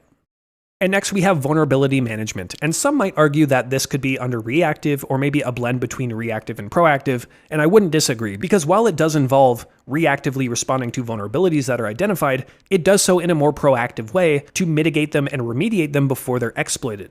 But essentially, vulnerability management is when the team works closely with other departments like the IT team or the development team to identify and address vulnerabilities within the organization's assets. So this is going to involve performing vulnerability scans and assessments, and identifying actual vulnerabilities, and implementing things like patch management schedules, and ensuring that the organization can remediate identified vulnerabilities in a timely manner. And lastly, here we have security awareness training. So the SOC personnel themselves often play a role in promoting cybersecurity awareness within the organization. So they might do things like educate employees on best practices, or write up security policies and procedures and make sure that employees read them, or even provide training to enhance the overall security awareness and help prevent security incidents in the future. They might even go as far as to simulate phishing attacks and gauge how effective the organization is in responding to them or falling victim to them. But ultimately, the end goal here is to mitigate human error that often leads to incidents. Let's dive into a bit of a refresher on some of the important information security concepts and terminology that's going to come up time and time again throughout this course. And the goal here is not to just throw a bunch of terms at you for memorization, but to gently introduce some of the foundational concepts of what it means to work in a SOC. But also, some of these concepts might actually get thrown at you in interviews, so it is best to have a solid grasp on them. But if you've been pretty familiar with everything so far, or if you have a background in security, well, you're going to breeze right through this section, and if not, don't worry, because we're going to hopefully fill in those gaps for you here. So let's start out with something we've briefly mentioned in the previous lesson, the CIA triad. And this triad is a foundational concept in cybersecurity that represents the three core principles of confidentiality, integrity, and availability. And essentially, any security control or process or tool that you implement within your organization is aimed to protect one of these principles. So let's cover them a bit. Let's talk about confidentiality. And this is going to ensure that information is accessible only to those who are authorized to access it. And we can implement many security controls that focus on protecting the confidentiality of data. And most often you'll see it associated with encryption. So if you're not familiar, that's going to be converting the data into a form that can only be read or processed after it's been decrypted using an appropriate key. Therefore, if someone who is not authorized or does not possess that key gains access to the encrypted data, well, they won't be able to read it. And honestly, we use encryption all over throughout our environments and even within the SOC. For example, we're going to need to encrypt data stored at rest, things like hard drives or backups, or like log archives from our SIEM, or even data in processing in transit. For example, right now, you're watching this video, you're accessing it through an HTTPS protocol, which is the web protocol that integrates TLS, or Transport Layer Security, that introduces encryption within the connection. But there are other controls related to confidentiality as well. We can think about access controls, like access control mechanisms like authentication and authorization processes, basically anything that can restrict access of information based on a user's identity, roles, or any other attributes. We can also tackle this from a process side, right? So we have data classification, for example. So we can classify data stored within the organization or within its systems based on its sensitivity level. For example, data might be categorized as public, for internal use only, or strictly confidential. This classification helps us determine the appropriate level of protection and access controls that we need for each type of data. Next, we have integrity, and integrity ensures that the data remains accurate, complete, and also unaltered during its storage, transmission, or even its processing. So this is where we protect data from unauthorized modifications, or deletions, or insertions, whether it's accidental or malicious. And this comes into play a lot actually during digital forensics, where we need to document a proper chain of custody of evidence and be able to prove and present that the evidence that we submit has not been tampered with. And often we do that through hashing algorithms and things like write blockers to prevent modifications. We're going to get deeper into that, of course, during the digital forensics section. But we can also implement things like audit trails that keep detailed records of data access and allow us to track changes and allow us to identify any unauthorized changes. And lastly, we have availability. And this ensures that information and resources are actually accessible and usable when we need it. And commonly, you'll encounter controls such as things that prevent disruptions or denial of service attacks, because of course these compromise the availability of systems. But realistically, so many different things could be a disruption to availability. We can think about a server failing, or an internal DNS or a proxy going down, which prevents employees from accessing a certain website that they need, or maybe accidentally implementing an oversensitive endpoint rule that's going to block access to an important business application. Next, we have the AAA framework, which is also known as the Authentication, Authorization, and Accounting Framework. This is a model that is used to securely control access to resources and services and provides a more structured approach for managing user interactions on a system. And like with many of the controls we talked about, the ultimate goal of the AAA framework here is to ensure that only authenticated and authorized individuals can access specific resources. So we have authentication. And of course, this is the process of verifying an identity of a user or a system entity attempting to access a resource. Basically, it ensures that they are who they say they are. And we have different authentication methods, right? We have things like passwords or key-based authentication using public key infrastructure, or even things like biometrics, right? Fingerprints or facial recognition. And we can provide multiple sources of authentication at once to create more security, or also known as multi-factor authentication.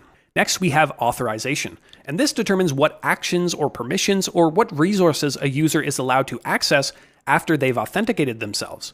And typically this relies on defining an enforced access policy based on specific user identities, roles, or other attributes within the company. So we're looking at things like access control lists or role-based access control.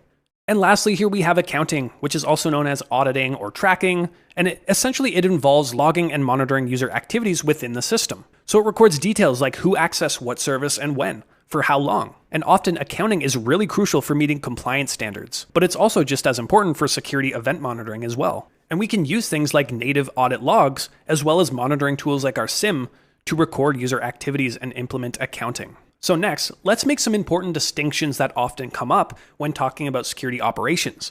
And sometimes the terms that we're going to cover here are used interchangeably, which is a common misnomer because they're related, but they have distinct meanings. So we have a threat, a risk, and a vulnerability. And let's talk about how they differ from each other. So to put it simply, a vulnerability refers to any weakness or a flaw in a system, a network, an application, any kind of asset that could potentially be exploited by a threat actor to compromise anything within that CIA triad, right? So we can think of things like software vulnerabilities, right? Coding bugs or coding errors or design flaws. Maybe configuration weaknesses like improperly configured systems, default passwords, or unpatched software. But there's also human factors as well, right? So human errors or negligence, or even just a lack of awareness can lead to security vulnerabilities, like someone falling victim to a social engineering attack. A threat, on the other hand, refers to any event or even an actor themselves with the potential to exploit vulnerabilities within any of the organization's assets. So threats don't have to just be a malicious individual, maybe like wearing a hoodie in a dark room and launching attacks like malware or ransomware. Right? This can come from things from inside the company, things like technology failures or natural disasters, or even the organization's own employees, which we would call an insider threat. And while a vulnerability exposes the organization to threats, the threat actually takes advantage of a vulnerability, which leads us into risk. And risk is the potential for loss or harm or damage resulting from the exploitation of vulnerabilities by threats. It really does, as you can see in the diagram, represent the intersection of vulnerabilities and threats and the assets or resources that they target, because a risk is realized when a threat exploits or harms a vulnerability. And oftentimes, organizations and security teams will perform risk assessments that evaluate the likelihood and impact of potential security incidents. And we consider things like the threat likelihood. How probable is it for a threat to exploit a specific vulnerability? As well as the impact severity, right? So what is the magnitude or the consequence from this resulting action? As well as the asset value. So what kind of data is at risk? What kind of systems and infrastructure? How critical is it? And we're going to talk more about risk in a bit. But let's move on to some more tangible concepts that as a SOC analyst, you'll be dealing with on a day-to-day basis. So let's start simple. Let's talk about a log. And we can think of logs as a chronological record of events, actions, or any transaction that occurs within a system. At a high level, a log is going to provide us as analysts and auditors with detailed accounts of any activities or changes or interactions as they relate to a system or the interconnection of systems.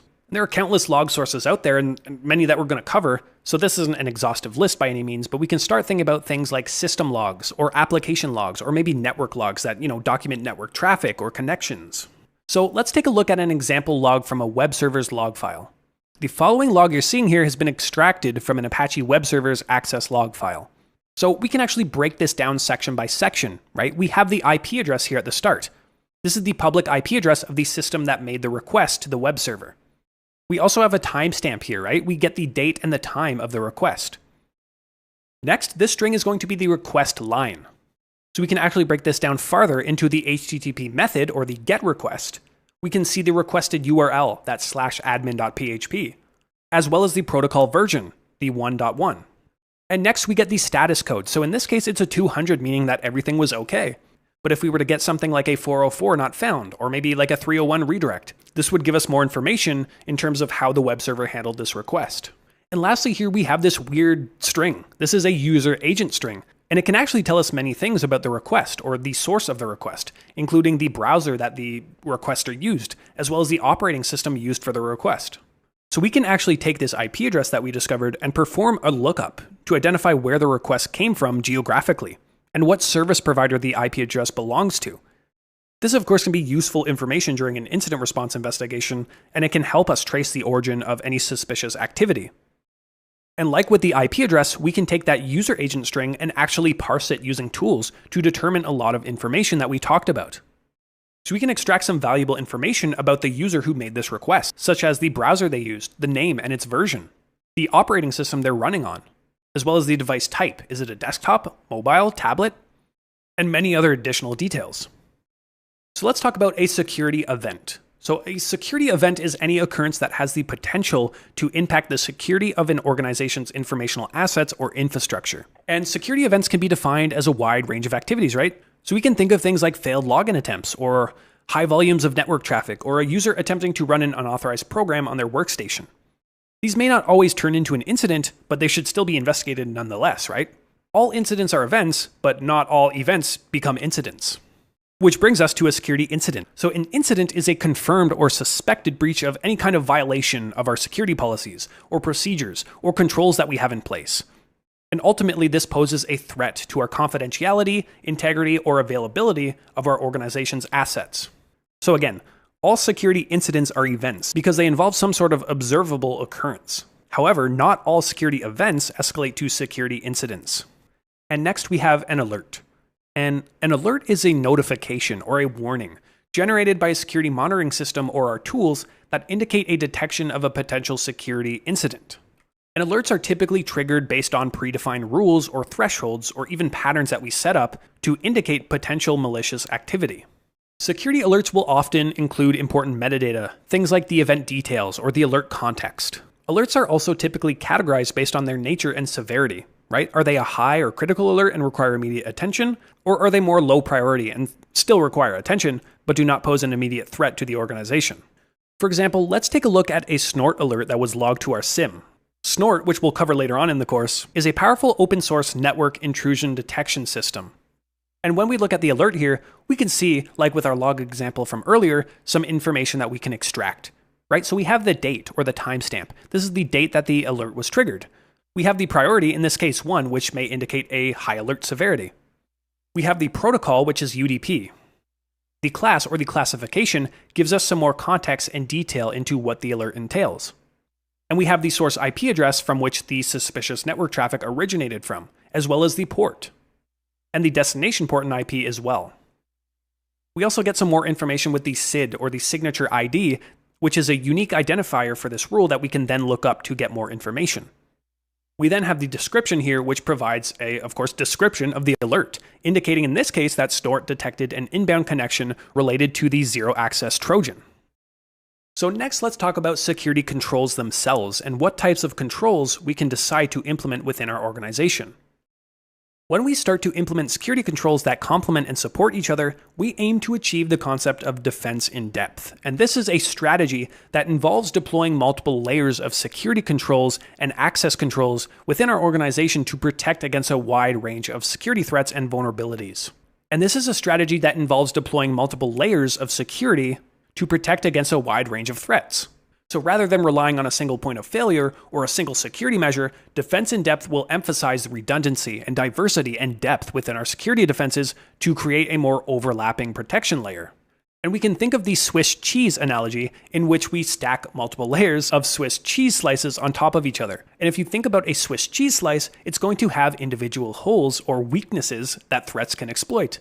But when we start to stack layers on top of each other, over time we end up patching all of these holes holistically. And when it comes to controls themselves, typically you'll see them separated into 3 distinct categories. However, we're going to see shortly that this can get confusing and kind of arbitrary. So first, let's talk about administrative controls. And these relate to the policies and procedures and guidelines that we implement within an organization to manage and mitigate security risks. So for example, we might have incident response plans or security policies. We might provide things like security awareness training. We might implement access control policies.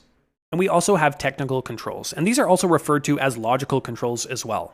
And as the name suggests, these controls rely on technology to enforce security policies, and also do things like detect and prevent unauthorized access. So we can think of things like firewalls, our endpoint detection and response platforms, intrusion detection systems, or even things like introducing encryption, access controls, antivirus software. The list goes on. And lastly, here we have physical controls.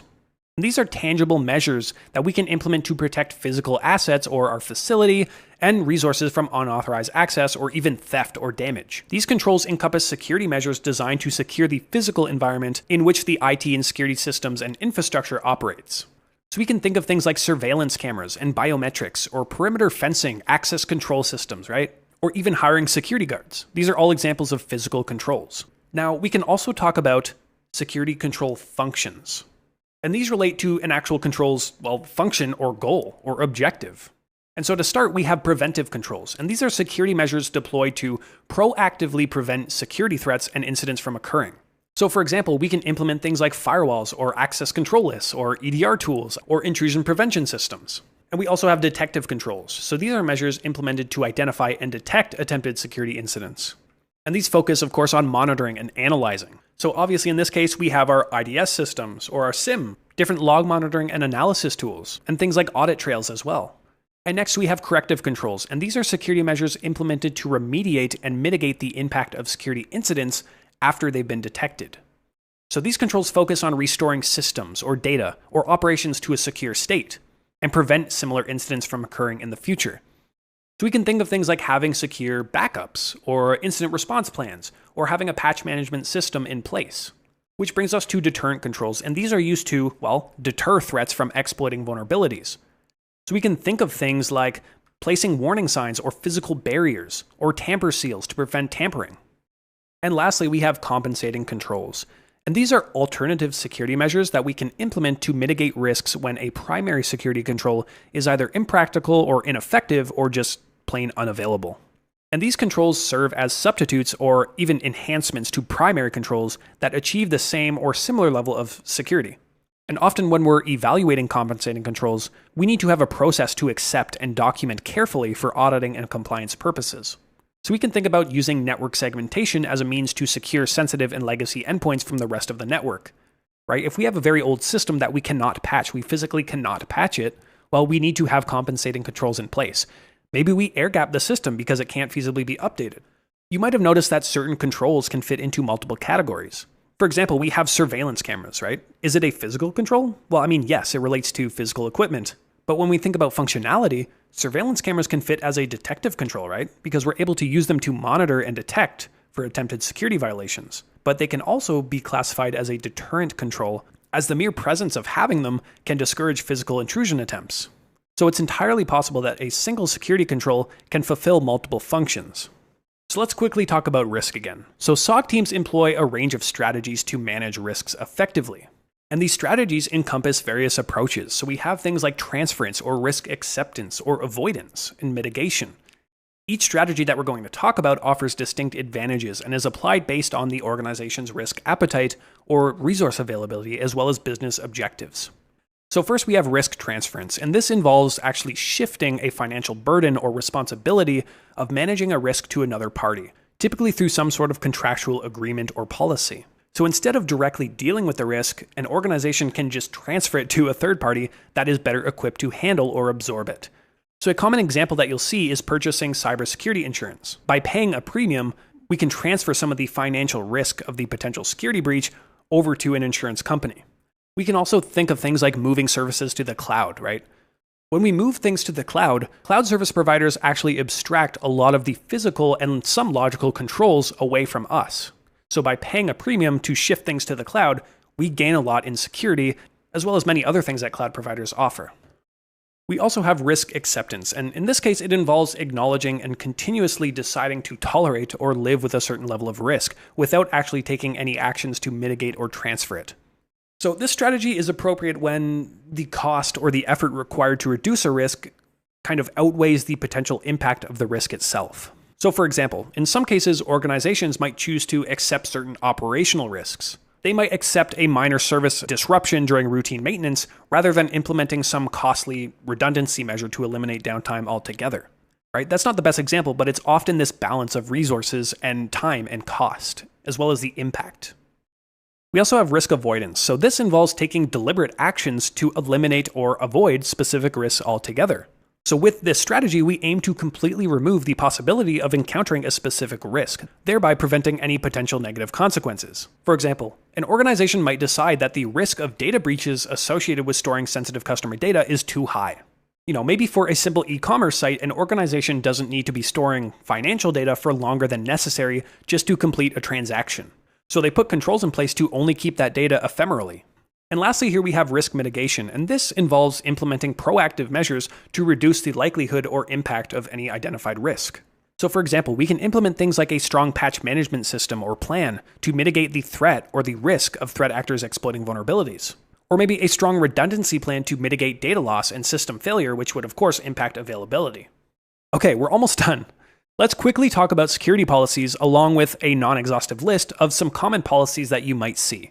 So security policies are documents that outline an organization's guidance, principles, and procedures for protecting its assets. So these policies typically serve as some sort of framework that establish and enforce security standards or define acceptable behavior, as well as ensure compliance with legal and regulatory requirements. So we use security policies to provide that clear direction to employees and contractors and stakeholders within the company on what their responsibilities are for safeguarding the company's assets. So for example, we have acceptable use policies, and these define acceptable behaviors and practices regarding the use of an organization's IT systems. So basically what is and what isn't allowed within the organization. And additionally, sometimes you might see this through a separate policy called bring your own device policies, but there are policies that can address the use of personal devices as well and establish rules and security measures for accessing the company resources from personal devices. Next, we have the password policy, which you're likely familiar with, as these establish the requirements and best practices for creating, managing, and securing your passwords within the organization. So it includes things like guidelines for the complexity and length and expiration or even reuse of passwords. Next, we have data classification policies, and these categorize informational assets based on their sensitivity, their criticality, or confidentiality requirements. So it will define classification levels like public or internal or confidential, restricted, and specify specific security controls and protections that are required for each of these classification levels. We also have change management policies. So these outline the procedures and protocols for implementing, reviewing, and approving any changes to IT systems or applications. It defines the roles and responsibilities and establishes a change control process to mandate documentation as well as testing requirements to minimize any disruptions or errors or any vulnerabilities that might be introduced because of these changes. So for example, in an ideal world, we should have a process to document a record of every asset's initial state, along with every record of change like an upgrade or an installation or a replacement. Because of course, change can bring in new risks to the organization, and the grand purpose of any change management process is to minimize that risk. And lastly, here we have a disaster recovery policy, and these establish the strategies and overall objectives and procedures for recovering any IT system or data or operations and infrastructure in the event of a disruptive incident or disaster. And so it's going to outline the roles and responsibilities of key personnel.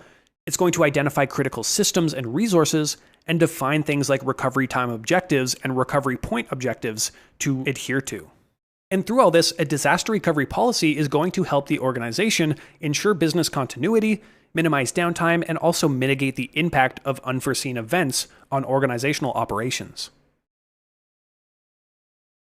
So we've covered a lot so far, but the one thing we haven't talked in detail about yet is the actual organizational structure of a SOC. What different types of roles exist? What does the hierarchy look like? And although security analysts themselves are the backbone of the SOC, there are a lot more potential avenues and roles that we can explore that all work together to provide that strong security operations coverage. So first, you'll typically see 3 different models or arrangements of a SOC. There might be many more that you come across, but in general, we can break it down to the following. First, we have an internal SOC. And this is going to be a SOC that is owned and fully operated by the organization that it serves. So it's going to be staffed with the own company's security analysts or engineers or incident responders. And the SOC is going to be fully integrated within the organization's existing IT infrastructure, and it's going to operate as that typical central hub that we come to think of. Internal SOCs are great because it offers the most visibility that you're ever going to get and the most control over security operations within your company. But it does obviously come with a large upfront cost to invest in those resources and skilled personnel and technology infrastructure and building up the actual SOC, along with ongoing training as well. So as an opposite or alternative, we have the managed SOC or the MSOC. Sometimes it's also known as Security Operations Center as a Service or SOC as, but typically this is going to be a SOC type entity that's outsourced to a third party that specializes in cybersecurity services. So if you end up working in a managed SOC, chances are that you're going to be overseeing a large number of clients and a large number of different systems. And managed SOCs typically deliver that range of 24/7 monitoring and threat detection and incident response and overseeing the SIEM, sometimes for a large number of clients like we mentioned. And sometimes different organizations will prefer to have a different amount of managed SOC involvement, right? So maybe a certain customer will have some in-house capabilities and would just prefer to offload the burden of the initial alert triage to the managed SOC. Other times your team will be expected to provide assistance and lead response activities for a customer that doesn't have that type of thing in-house. But unlike an internal SOC, one of the challenges that organizations and SOC analysts themselves will face working in a managed SOC is that it's going to be hard to maintain visibility and control over the network, because after all, it's managed by the client. And this leads us to the hybrid SOC, or the third model here, which is going to combine the elements of both internal and managed SOCs to sort of leverage a mix of in-house resources as well as bringing in external expertise as needed. So this will allow companies to retain that control over their core security functions, while also allowing for more extended or specialized capabilities like incident response, forensic analysis, malware analysis, and leveraging third parties for that. Now for the more exciting part, we get to talk about the actual roles and titles that make up a SOC. And listen, before we dive in, we need to acknowledge that there's kind of a caveat here. Job titles and roles, specifically in our industry, are often dynamic and might not always align seamlessly to match what your specific requirements are. And also, these roles can vary very significantly between organizations based on, again, their structure, their size, their maturity, and budget. And I'll also mention that we're going to be talking about a tiered model of SOC analysts here, and it's important to recognize that a lot of organizations kind of ditch that traditional tiered model and opt for a more collaborative approach. And there's definitely an argument to be made there that a non-tiered setup can kind of promote a more cross-functional team, but I'm not going to get into the debate here. So to keep everything broad and sort of to the book, we're going to essentially cover everything we can. So let's first start with, of course, SOC analysts, and these are the frontline defenders in a SOC. They're responsible for monitoring and detecting and analyzing and responding to security incidents and threats. So first we have a typical Tier 1 SOC analyst, and these are typically entry-level positions that are tasked with the initial triage and investigation of alerts and incidents. So they're the ones that are doing that routine monitoring of the systems and analyzing log events and alerts and escalating confirmed incidents to higher tiers as needed. Essentially, their goal is to categorize and prioritize alerts and escalate incidents to the Tier 2 analysts as needed, which leads us to the Tier 2 analysts. And in many organizations, you might see the role of a Tier 2 analyst be described as an incident responder, especially in a SOC team that does not have a dedicated incident response team.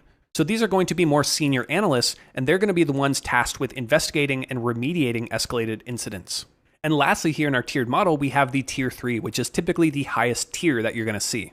And I will speak generally here and say that a Tier 3 analyst is often referred to as a more proactive role in organizations, and they're sometimes actually treated as threat hunters.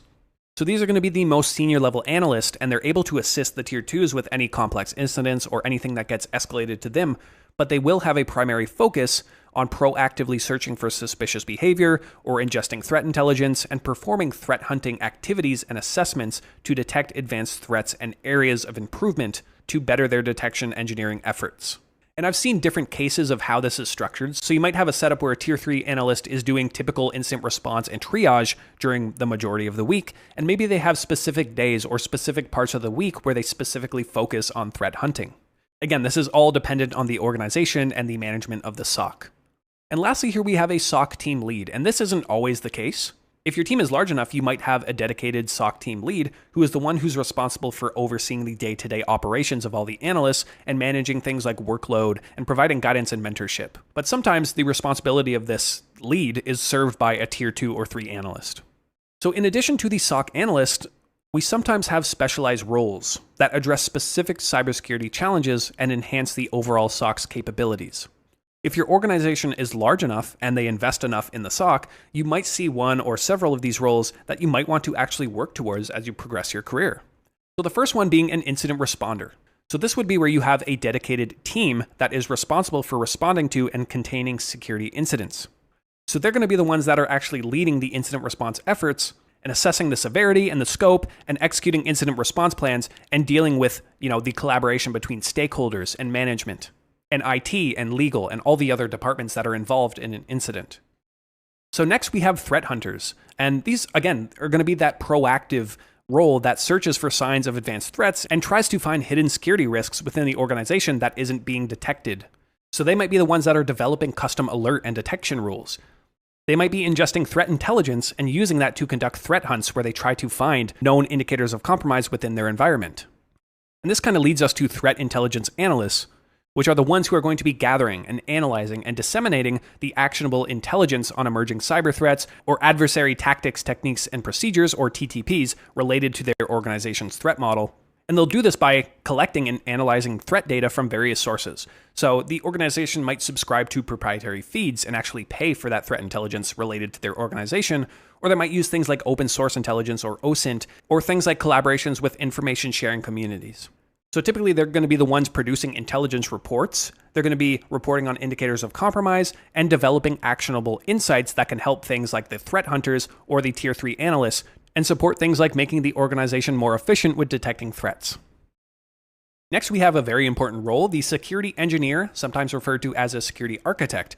And these are going to be the people who design, implement, and maintain the different security controls, technologies, and the overall architecture that the SOC is built upon.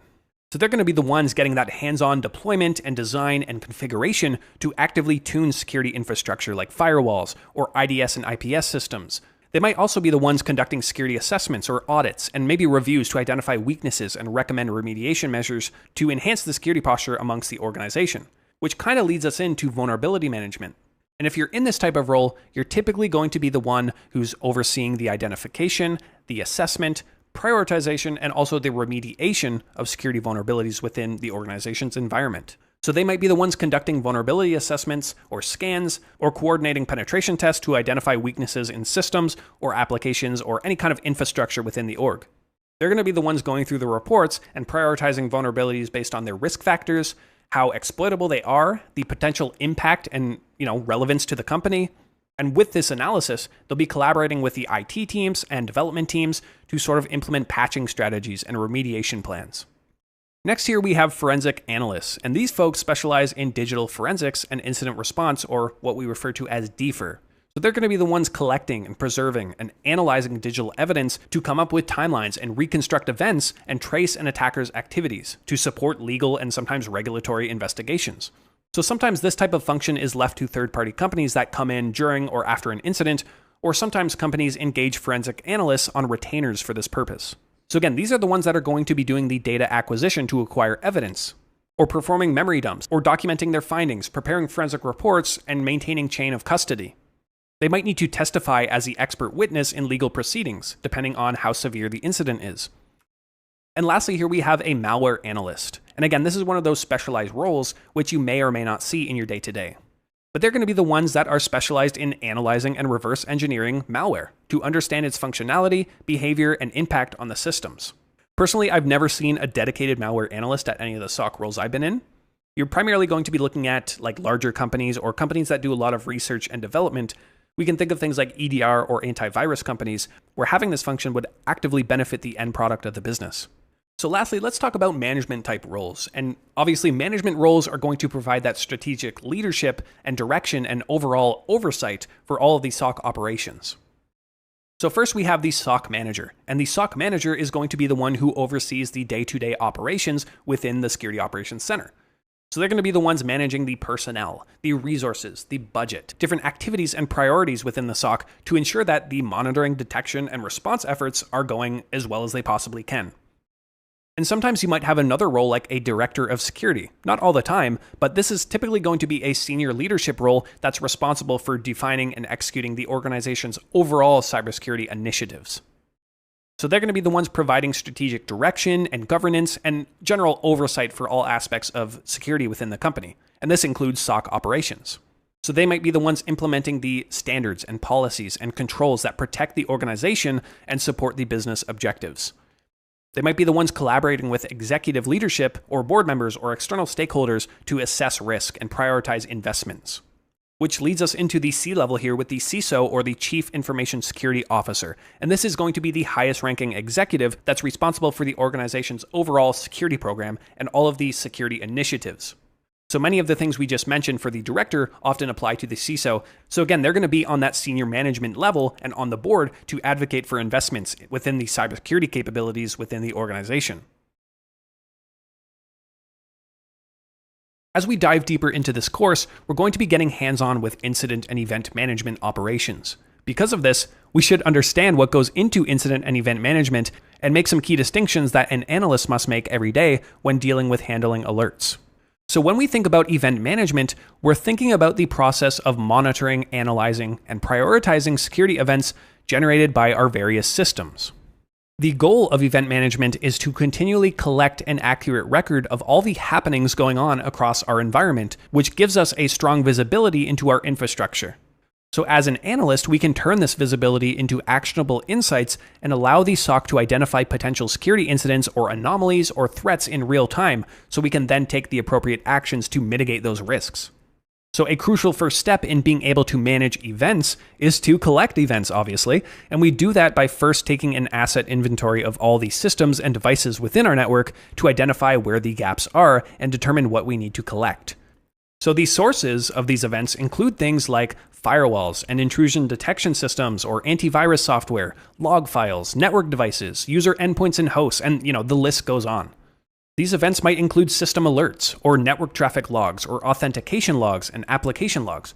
We're going to get more into this in the SIEM section, but typically we'll deploy something like an agent or a forwarder to these devices that can then collect and transmit logs. In the cases where we're dealing with like networking equipment or a router or something where we can't actually deploy an agent, we're going to use some other protocol-specific means like syslog or something to then collect that information. So the collected events are then normalized to a common format or a schema that can facilitate consistent analysis as well as correlation across different data sources and technologies. So when we think about normalization, that's going to involve like standardizing the event attributes or the timestamps or even the data formats themselves to ensure that they are consistent across the board. So for example, imagine if we have two different log sources, maybe like a firewall as well as a reverse proxy server that we're collecting logs from. And these two different devices have different naming conventions when they log a source IP address, for example. Maybe the firewall logs it as IP_source, and maybe the proxy server says source_IP address. These are not accurate examples, but just so you can start thinking about it. So normalization is going to be the process of parsing the schema of these logs and ensuring consistency when the logs are aggregated. So when an analyst is searching for a source IP address, they're effectively querying a single data point rather than multiple. And so when events meet a predefined rule criteria or different thresholds, they're converted into actionable alerts and are then forwarded to the SOC for further investigation and response. As we talked about previously, alerts are categorized in different ways based on their severity, their urgency, and relevance to the organization itself. And this magical SIEM solution that we've been talking about is the centralized platform that aggregates, normalizes, correlates, and analyzes these events. And there are a number of different SIEM platforms and vendors out there that provide SIEM capability, and you can see some of the ones listed below. On the right-hand side, we have a screenshot of the Splunk Cloud instance, but we also have different options like LogRhythm or IBM's QRadar, Elastic Security, Graylog, or SolarWinds. So when we talk about incident management, on the other hand, well, this is the process of detecting and responding to and resolving security incidents in a timely and effective manner so that we can minimize their impact. Like with event management, we're going to get deeper into this later on, but at a high level, the incident management lifecycle attempts to follow some sort of a defined process. So we have incident identification. This is when security incidents are identified through our event management process or through our different detection mechanisms or alerts. or user reports, or external notifications. So there are many different ways. And there are many different types of incidents too, right? We might have unauthorized access, or malware infections, or data breaches, or denial of service attacks, the list goes on. We then have incident classification, and this is where incidents are classified based on their severity, impact, and the nature of the threat. And some common classification categories that you might see are like critical, high, medium, or even low severity alerts. And these are going to help prioritize the incident response efforts and allocate resources accordingly. Next, we have incident investigation. So this is where the actual SOC analysts are going to conduct their thorough investigations and gather evidence and analyze the root cause and determine the scope and extent of the incident. So they might be looking at logs and doing some correlation and searches, or they might be actually gathering forensic evidence on an infected workstation. Next, we have the incident containment. So once the nature and the scope of the incident are understood, this is when the SOC analyst is going to implement the containment measures to prevent further escalation or minimize the spread of damage. So this might involve isolating the affected systems or blocking the network traffic or disabling compromised user accounts. Next here we have incident eradication, which is kind of similar here. This is where after the containment measures are in place, the SOC analyst is going to work on eradicating the root cause of the incident and restore the affected system to a secure known good state. So this might involve actually removing the malware or patching vulnerabilities, or most likely just restoring data from backups. And lastly, here we have incident recovery. So once the incident is resolved, the SOC analyst is going to focus on restoring normal business operations and mitigate any residual impact. This might include things like post-incident reviews and meeting with stakeholders to determine what was the root cause, or updating security policies and procedures, or providing user awareness training to prevent similar incidents in the future. So let's talk about detection outcomes. So there's some terminology that's commonly used in the context of security event analysis as well as incident response to describe the accuracy and reliability of our detection and alerting mechanisms. And as a SOC analyst, you're going to be constantly classifying alerts you receive as true or false positives, and the SOC itself is going to be actively tuning its detection capabilities to mitigate any potential for false negatives or missed incidents. So the first one we have here is the false positive. And this is going to be when a security tool or system incorrectly identifies a normal or benign activity as a security threat or an incident. So for example, we could think of an antivirus program mistakenly flagging a legitimate word processing software as malware, leading to a false positive alert. Or maybe a rule is tuned too sensitively, and when a user mistypes their password a couple times, the system alerts on a brute force attempt. Next, we have a true positive. So a true positive occurs when a security tool or system correctly identifies a genuine security threat or an incident. So for example, we could think of a network intrusion detection system or an IDS accurately detects and alerts SOC analysts on a malicious attempt to exploit a vulnerability on a web server, for example. Next, we have a false negative, and this occurs when a security tool or a system fails to detect a genuine security threat or incident, and these are very scary. So for example, imagine there's a threat actor that evaded a web application firewall and gained access to a web server through remote code execution. And then maybe the attacker is able to exfiltrate data, or privilege escalate, or move laterally without being detected by any network or system rules. Obviously, this is very scary. And lastly, here we have a true negative. So this occurs when a security tool or a system correctly determines that no security threat or incident is present, and as a result, no alert is generated. So for example, we could think of a firewall correctly identifying and allowing legitimate traffic to pass through it without triggering any false alarms or false positives.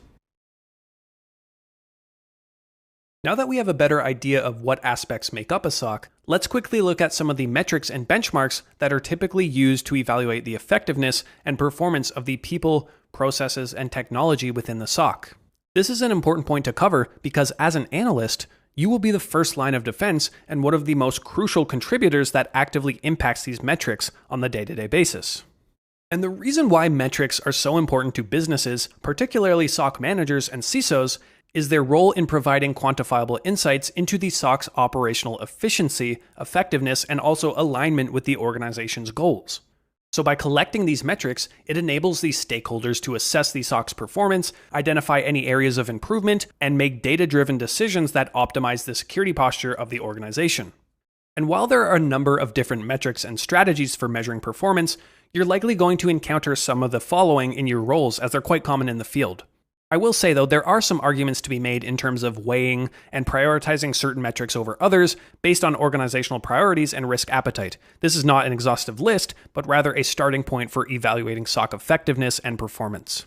So the first one we have here is the mean time to detect. and this is the average time it takes for the SOC to detect an incident from the moment it occurs. And so a lower mean time to detect indicates a faster detection and response capability. Similarly, we have the mean time to resolution. So this is the average time it takes for the SOC to resolve an incident from the moment it's detected. So of course, a lower mean time to resolution indicates a more efficient incident response process and more timely mitigation of incidents. And consider a scenario where the SOC identifies an incident where an employee fell victim to a phishing campaign. And so after triage and investigation and containment activities, as well as recovery objectives, the incident is fully declared resolved within 4 hours. In this case, the MTTR, or the mean time to resolution, would be 4 hours. And next we have the mean time to attend and analyze. That one's kind of a mouthful. This is the average time it takes for the SOC or the analyst to pick up and work on an alert from the moment it's triggered. And so a lower MTTANA indicates a prompter response and reduced latency in incident handling. So as another example, suppose like a data loss prevention alert came up, indicating that there's a potential data exfiltration going on within the organization. So let's say an analyst logs in and picks up the alert within 5 minutes, and then conducts their initial analysis and begins fully investigating the incident within 15 minutes. In this case, the MTTANA for this alert would be 15 minutes. So next we have the incident detection rate. And this is the rate at which the SOC detects security incidents within a specific time period. So a higher detection rate indicates better visibility and effectiveness of monitoring the detection capabilities, which enables the organization to proactively identify threats and initiate responses. So let's say in a given month, the SOC detects 90 security incidents out of a total of 100. Therefore, the incident detection rate for that month would be 90%. And you might be thinking that, of course, sometimes this can be a hard metric to track accurately. And if you have eventually identified an incident that wasn't initially detected, or we had a false negative scenario, that's usually a bad day for the SOC as the incident has had much more time to propagate. And next we have false positive rates, or FPRs. And this is the percentage of alerts or incidents that are incorrectly identified as true positives. And so a lower false positive rate indicates more accurate alerting, which would result in reduced analyst workload and minimize things like alert fatigue or wasted resources and time spent on false alarms. So let's say the SOC receives 200 alerts in 1 week, out of which maybe 20 alerts are later deemed to be false positives upon investigation. Therefore, the false positive rate for the week would be 10%.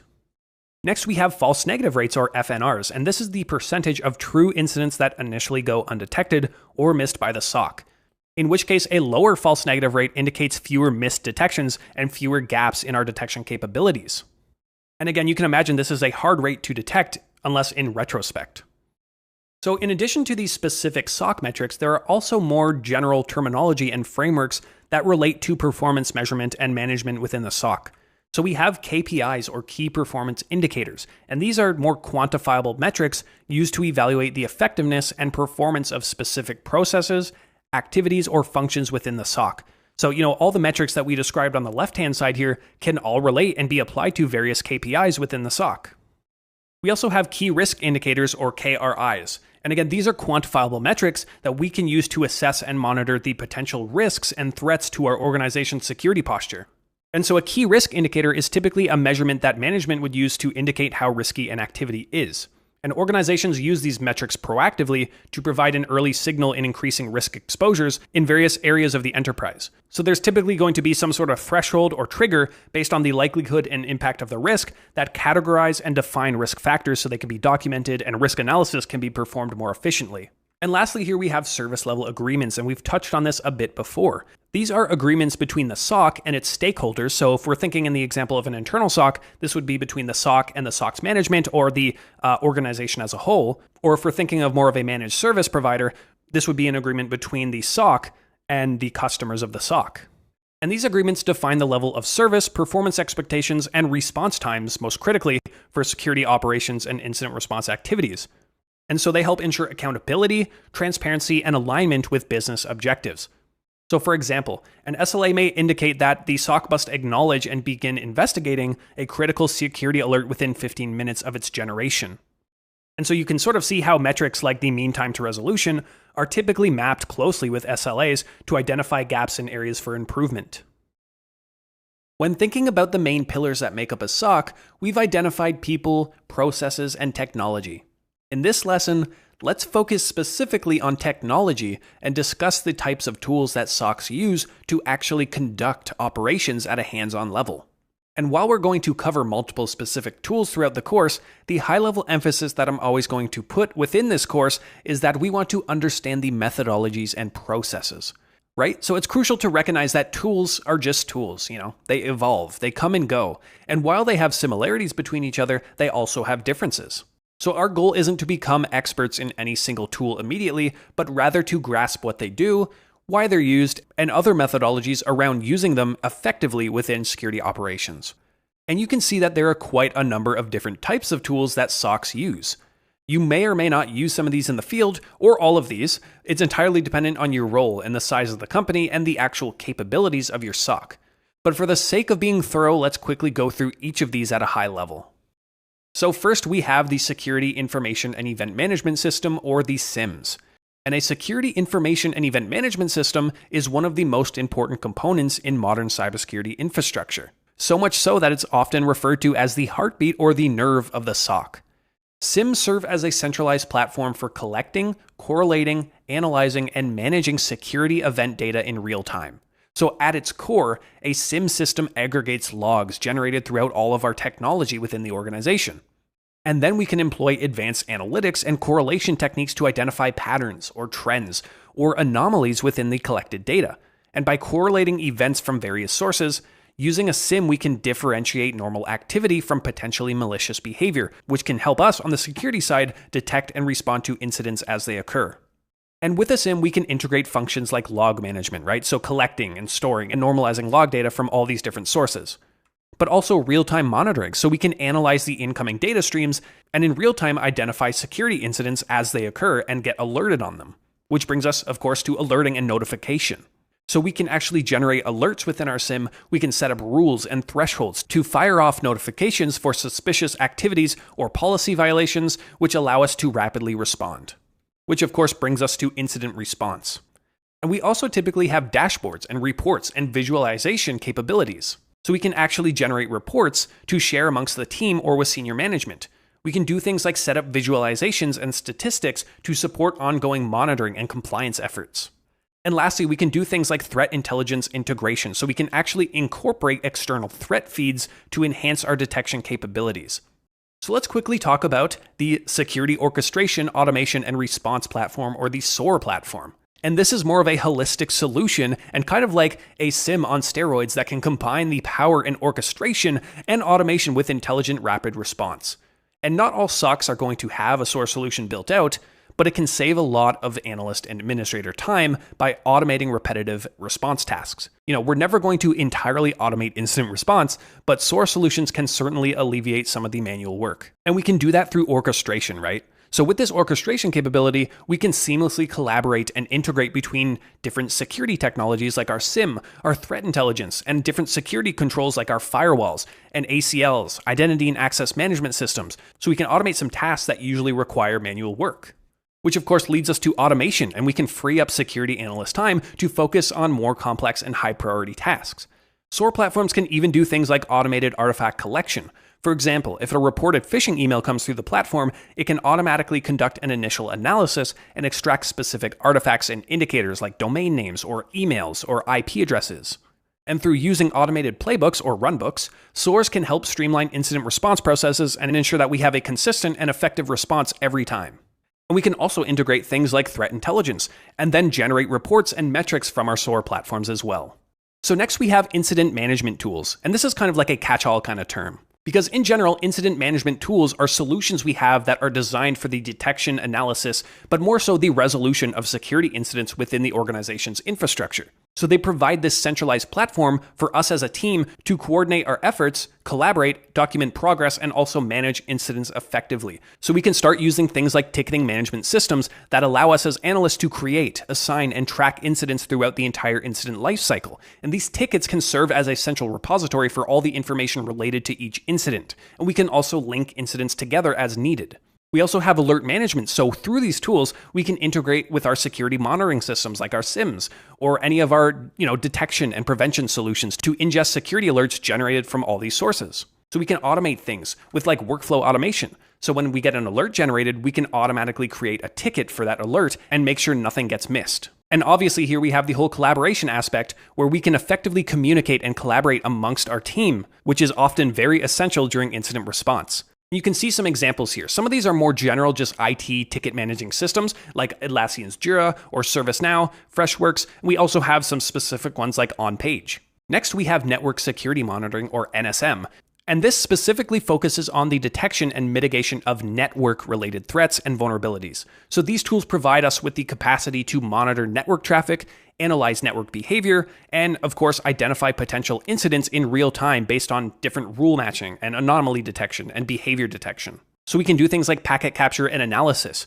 So this allows us to actually capture and analyze network traffic in real time or retrospectively. And these packet captures can give us a detailed insight into the network communications and things like protocols, as well as source and destination IPs, the actual content within payloads, and many more capabilities. We can also do things like perform network traffic analysis and use techniques like statistical analysis, machine learning, and behavioral profiling to identify potential security threats. There's also some overlap here with our intrusion detection systems or our IDS systems, and some network security monitoring tools actually have built-in IDS functionality, which allows us to detect and respond to known and unknown security incidents in real time. So we can utilize things like signature-based detection, anomaly-based detection, and protocol analysis to identify and alert on suspicious network behavior. And of course, what would any of this log collection be if we cannot integrate it into a central repository, which of course we can do through integrations with our SIEM platform. And this integration enables the correlation of network security events with other security data like log data or endpoint telemetry and threat intelligence feeds, so we can start correlating and get a central security monitoring and incident response solution. And you can see some common examples here, and we're actually going to get hands-on with some of these, which I'm very excited for, like Snort and Sierra and Wireshark. And there's also things like Zeek and Nagios. So we've talked about IDS and IPS systems quite a bit actually, so let's get into what they actually are.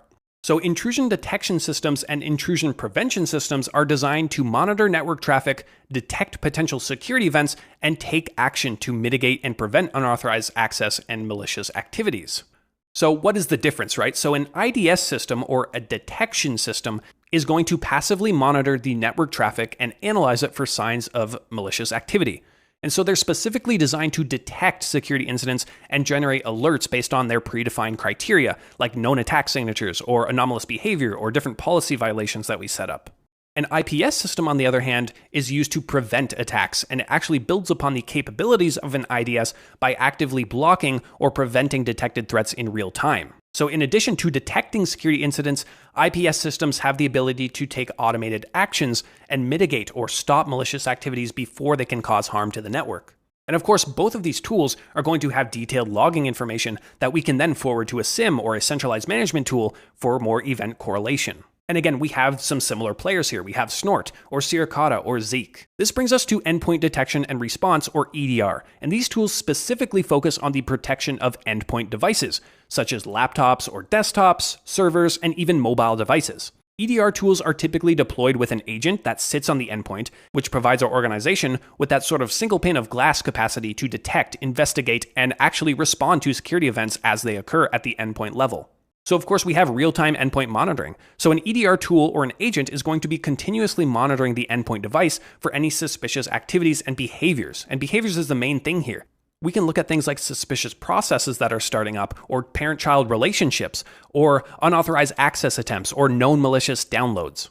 By collecting all this telemetry, we can actually provide some real-time visibility into our endpoints. And this brings us into User Entity Behavior Analysis, or UEBA. And so our EDR tool is going to leverage behavioral analysis and behavioral capabilities to detect things like insider threats or compromised accounts by monitoring user and entity behavior on all the endpoint devices. So they can look at things like login patterns and user activity, file access behavior, when is a user typically accessing a file or logging into their system, and a number of other behavioral indicators to identify potentially anomalous or suspicious activities. We also have more general threat detection and prevention, so we can introduce things like signature-based detection, machine learning, and heuristics to identify and prevent even unknown security threats. So of course, an EDR tool is going to be almost crucial for us in incident response and incident investigation if we're dealing with an endpoint, which we often are. And through that, these tools are going to facilitate rapid response and remediation actions to mitigate these threats and contain incidents. We can do things like quarantine and isolate and roll back files, for example. We can kill processes and patch management all remotely to respond to incidents as they're occurring. And of course, all of the logs that we generate, all of the alerts from our EDR tools can and should be forwarded to our centralized logging capability, or our SIEM. And you can see some examples here. Of course, CrowdStrike Falcon. We have Sophos, Carbon Black, SentinelOne. There are many EDR tools out there. And next up, we have firewalls. And firewalls are a fundamental component of network security designed to monitor and control incoming and outgoing network traffic based on predefined security rules. And in the traditional sense, they kind of act as this barrier between a trusted internal network and an untrusted external network, such as the internet. We also have different types of firewalls depending on specific use cases and feature complexity. So we have the most common network firewall that you're probably familiar with. These are also known as just traditional or stateful firewalls, and they operate at that network layer or layer 3 of the OSI model. They examine packets of data as they pass through the firewall and make decisions based on factors like the source and destination IPs, the port numbers, and protocols. We also have the concept of next generation firewalls, or NGFWs. And these are more advanced firewall solutions that integrate additional security features beyond the traditional network firewall's capabilities.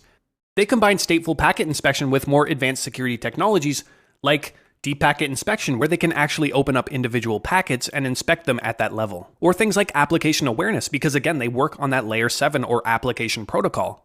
And lastly, here we have the web application firewall, or the WAF. And these are specialized firewalls designed to protect web applications from a variety of web-based attacks like SQL injection, cross-site scripting, and other application layer vulnerabilities.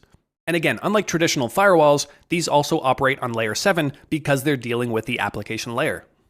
And you can see some common examples here of firewall technologies like Palo Alto, SonicWall, pfSense, Juniper, F5, and more. Next, we have threat intelligence platforms. And these are designed to aggregate, analyze, and operationalize threat intelligence data to enhance our defenses and improve threat detection and response capabilities. So these platforms can aggregate threat intelligence data from a wide variety of sources like open source feeds, commercial providers, government agencies, or even specific industry groups. And they can then enrich our raw threat data by correlating and contextualizing it with this additional information, like threat actor profiles, malware characteristics, attack techniques, or even indicators of compromise. And IOCs, or indicators of compromise, might be things like hashes of known malware executables, or known malicious domains or IP addresses, or different tools that adversaries are using, or even like host and network artifacts on systems, or even the tactics and techniques themselves that adversaries use during an attack. We can also think about things like normalization and standardization, where this threat intelligence data is consistent and operable across many different sources and formats.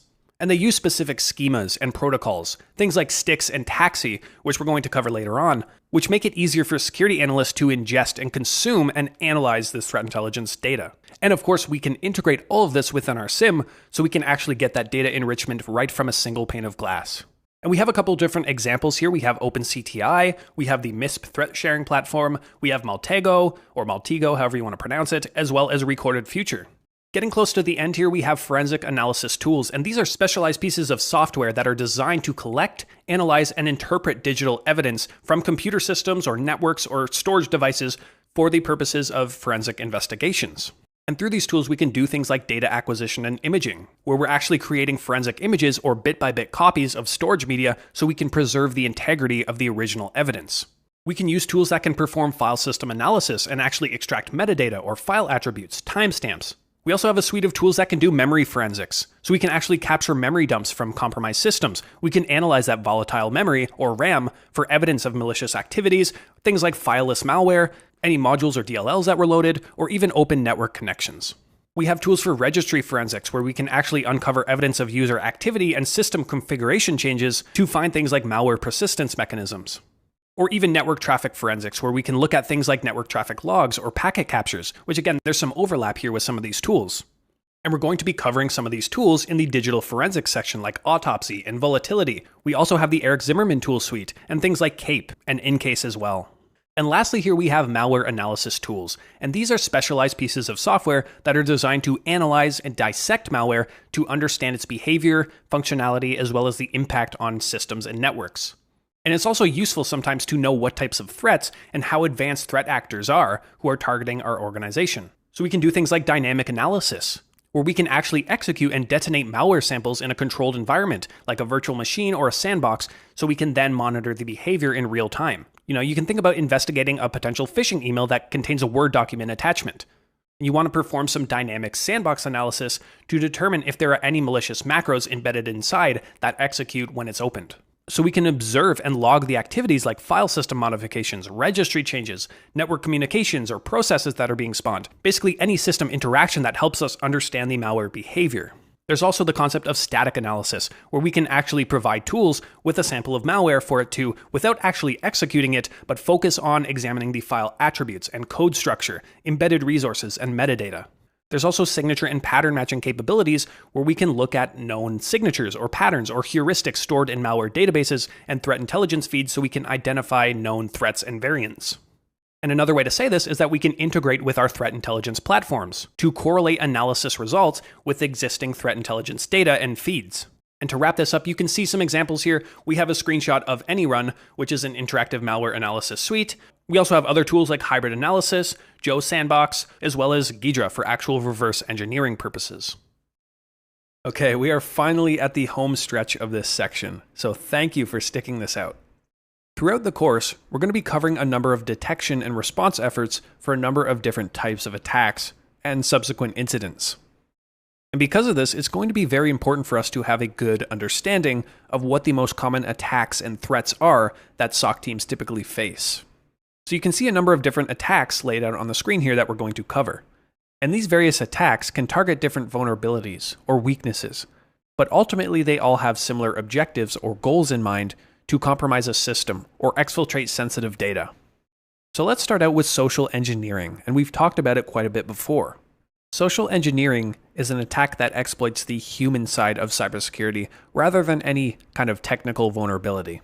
And a common goal here is to gain some sort of unauthorized access to a system, or exfiltrate some sort of data, or gain some sort of user credential that can then be spoofed or impersonated.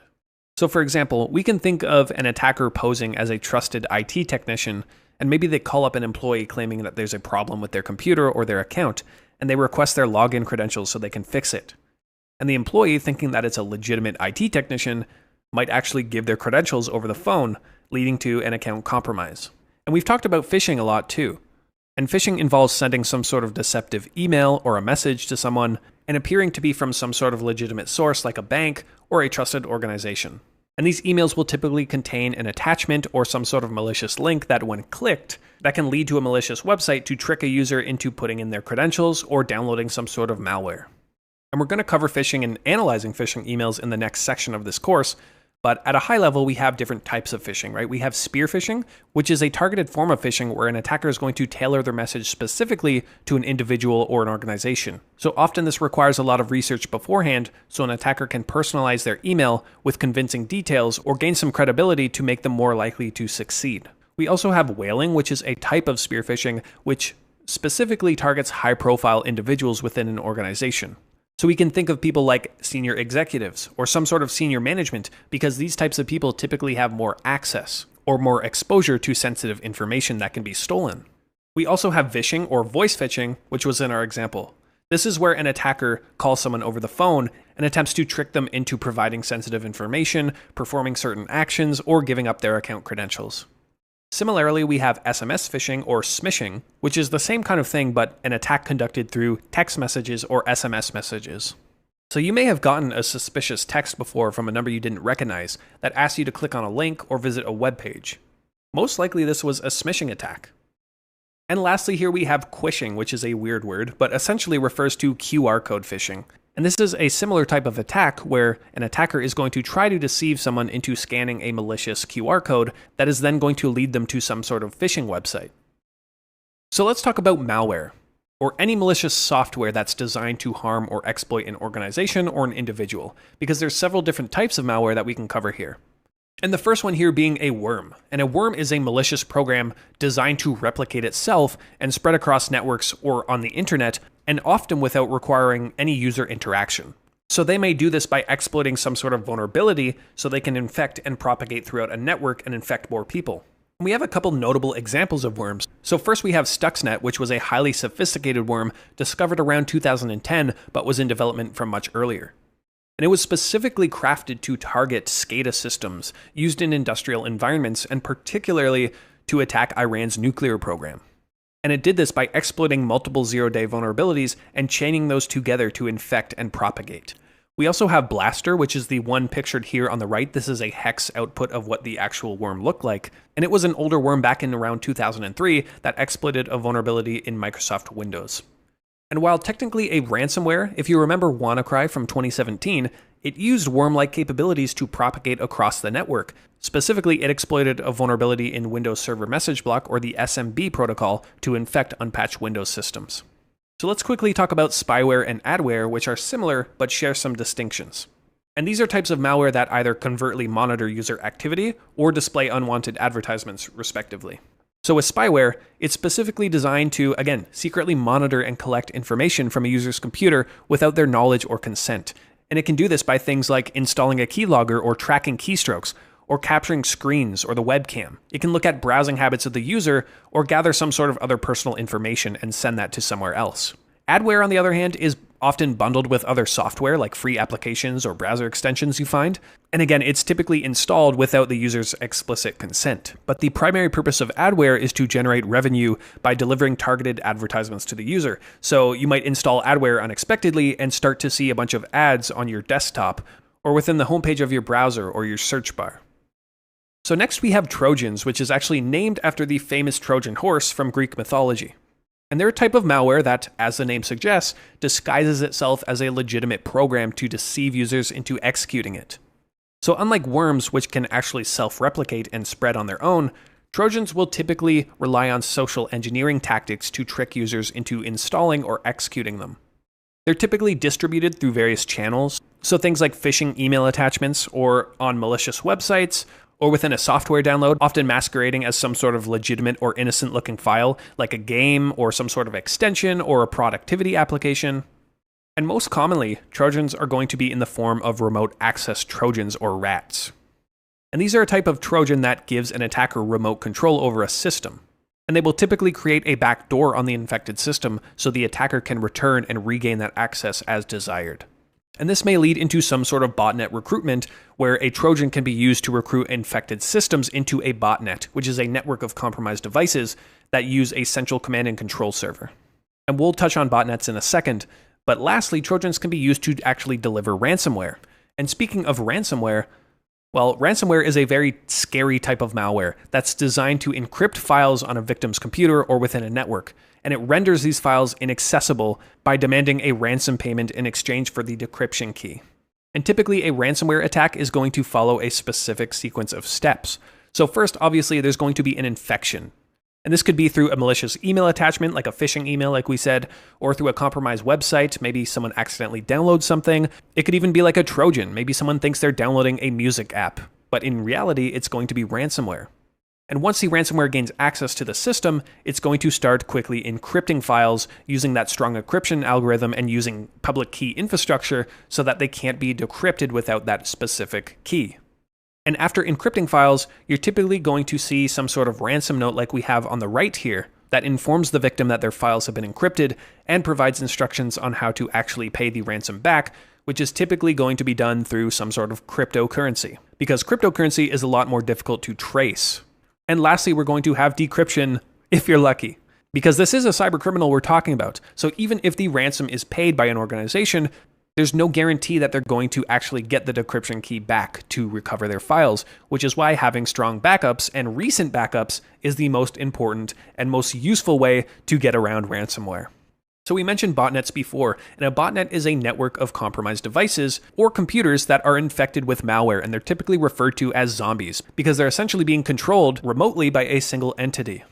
And botnets are often used in various malicious purposes, like launching and staging denial of service attacks, or DDoSes, distributed denial of service attacks, or spreading malware or sending spam emails, or even things like mining cryptocurrencies without a user's knowledge. We also have fileless malware, which is also known as memory-based malware. And this is a type of malware that operates primarily within memory. and it's able to execute and operate without leaving traces of its presence on the victim's file system. So unlike traditional malware that relies on files and executables to infect systems, fileless malware can leverage legitimate systems, or something we refer to as living off the land, to carry out malicious activities, which makes it a lot more difficult to detect and log. So often fileless malware is going to use techniques like Windows PowerShell scripts, or Windows Management Instrumentation or WMI, or even inject malicious commands within memory to carry out its objectives. Now this is a big one, identity and account compromise, and they're kind of two separate things. But identity and account compromise, or also known as identity theft or account takeover, occurs when an unauthorized individual gains access to someone's personal information or their user credentials or their online accounts without their permission. And this can include various types of sensitive data like we mentioned, like usernames, passwords, even things like social security numbers or credit card numbers. And once an attacker gains access to an individual's account or identity, they can carry out various types of malicious activities, like impersonating them, or even fraud and making unauthorized purchases using their stolen credit card information. If an attacker can impersonate a victim, they can start sending spam emails or phishing emails from that compromised user to make them appear more legitimate. And often this type of attack can be done through phishing or brute forcing credentials, or things like credential stuffing, where an attacker gains a user's credentials through a breach, and then subsequently tries that password or credentials on different services for that user to try to gain access as well. Next, we have insider threats, and these refer to the risk that an organization faces by individuals from within that organization or someone who has authorized access to sensitive information. So these may be current or former employees, it could be contractors or partners or any trusted entity that has legitimate access privileges. And insider threats can often manifest in various forms. So we may have a malicious insider, and that's someone who intentionally misuses their privileges to steal data or commit fraud or sabotage the company in some way. But we also have careless insiders, and this is someone who inadvertently compromises their security through things like their negligence or carelessness or just their general lack of awareness. And lastly, we have a compromised insider, which could be the result of something like identity or account compromise. And this is where someone's credentials or access privileges get compromised by an attacker, either through phishing or social engineering, and then the attacker is then exploiting that account to gain unauthorized access and steal sensitive information. And as you can imagine, insider threats can have serious consequences for organizations and lead to things like data breaches, or IP theft, or financial loss, reputational damage, and even legal liabilities. The other thing too is that insider threats can be very challenging to detect and mitigate, because insiders often have legitimate access to these services and can often blend in with normal user behavior. We also have advanced persistent threats, or APTs, and these are sophisticated cyber groups that are highly orchestrated and highly skilled and often well-funded, such as nation-state actors or organized crime groups. And unlike typical cyber attacks, which are more opportunistic and maybe short-lived, APTs are characterized by several things like their sophistication. So they might employ advanced techniques and tools and develop their own custom malware or leverage zero-day exploits. And as the name suggests, they're often persistent. And these groups are able to maintain long-term access. We're talking like months or years. And they're often very targeted, right? So not every organization is going to have an APT in their threat model. We're mainly thinking of specific organizations or industries or government entities or even countries. And lastly, they typically have strategic objectives. So they're trying to do things like espionage, or steal intellectual property, or sabotage, or cause some sort of disruption to critical infrastructure. And many vendors actually categorize APTs based on their industry and geography. For example, CrowdStrike uses a naming convention called Falcon Intelligence to identify APT groups, which you can check out at this link here. And you can actually search based on your industry and your business size, as well as your country. But if we just start looking at some of the groups here, you can see we have different known groups as well as their names, depending on their country, right? So with Iran, we have Banished Kitten or Static Kitten. With Russia, it's primarily bears, right? We have Fancy Bear or Cozy Bear. We can also view these groups in a different naming convention with Mandiant. So Mandiant, as you can see, uses this APT format with different numbers to attribute different groups. So for example, APT 39 is attributed to Iran, and APT 31 is attributed to China. And we can actually view these groups on the MITRE ATT&CK framework, which we're going to look at later in more depth. But just as a quick aside, you can see we have this groups tab here where we have all the different names and their IDs. And if we just do a search for Fancy Bear, you can see we have that under APT 28, which is the Mandiant naming convention, as well as the CrowdStrike naming convention with Fancy Bear here. And if we click to a specific group name and scroll down to techniques used, we can actually see what types of common techniques and tactics does this group use. So we can see here with Fancy Bear or APT28, they typically use a PowerShell commandlet to grant the application impersonation role to a compromised account. So we also have denial of service attacks, which are aimed to disrupt or degrade the availability of systems. And often this can be done by overwhelming them with a flood of traffic or resource requests. And denial of service attacks don't always have to be intentional. For example, some sort of system failure or accidental misconfiguration, or just general network congestion or spikes in legitimate traffic can also cause service interruptions. Now, we also have distributed denial of service attacks, which we mentioned earlier, where they have multiple compromised systems or devices to target a single system.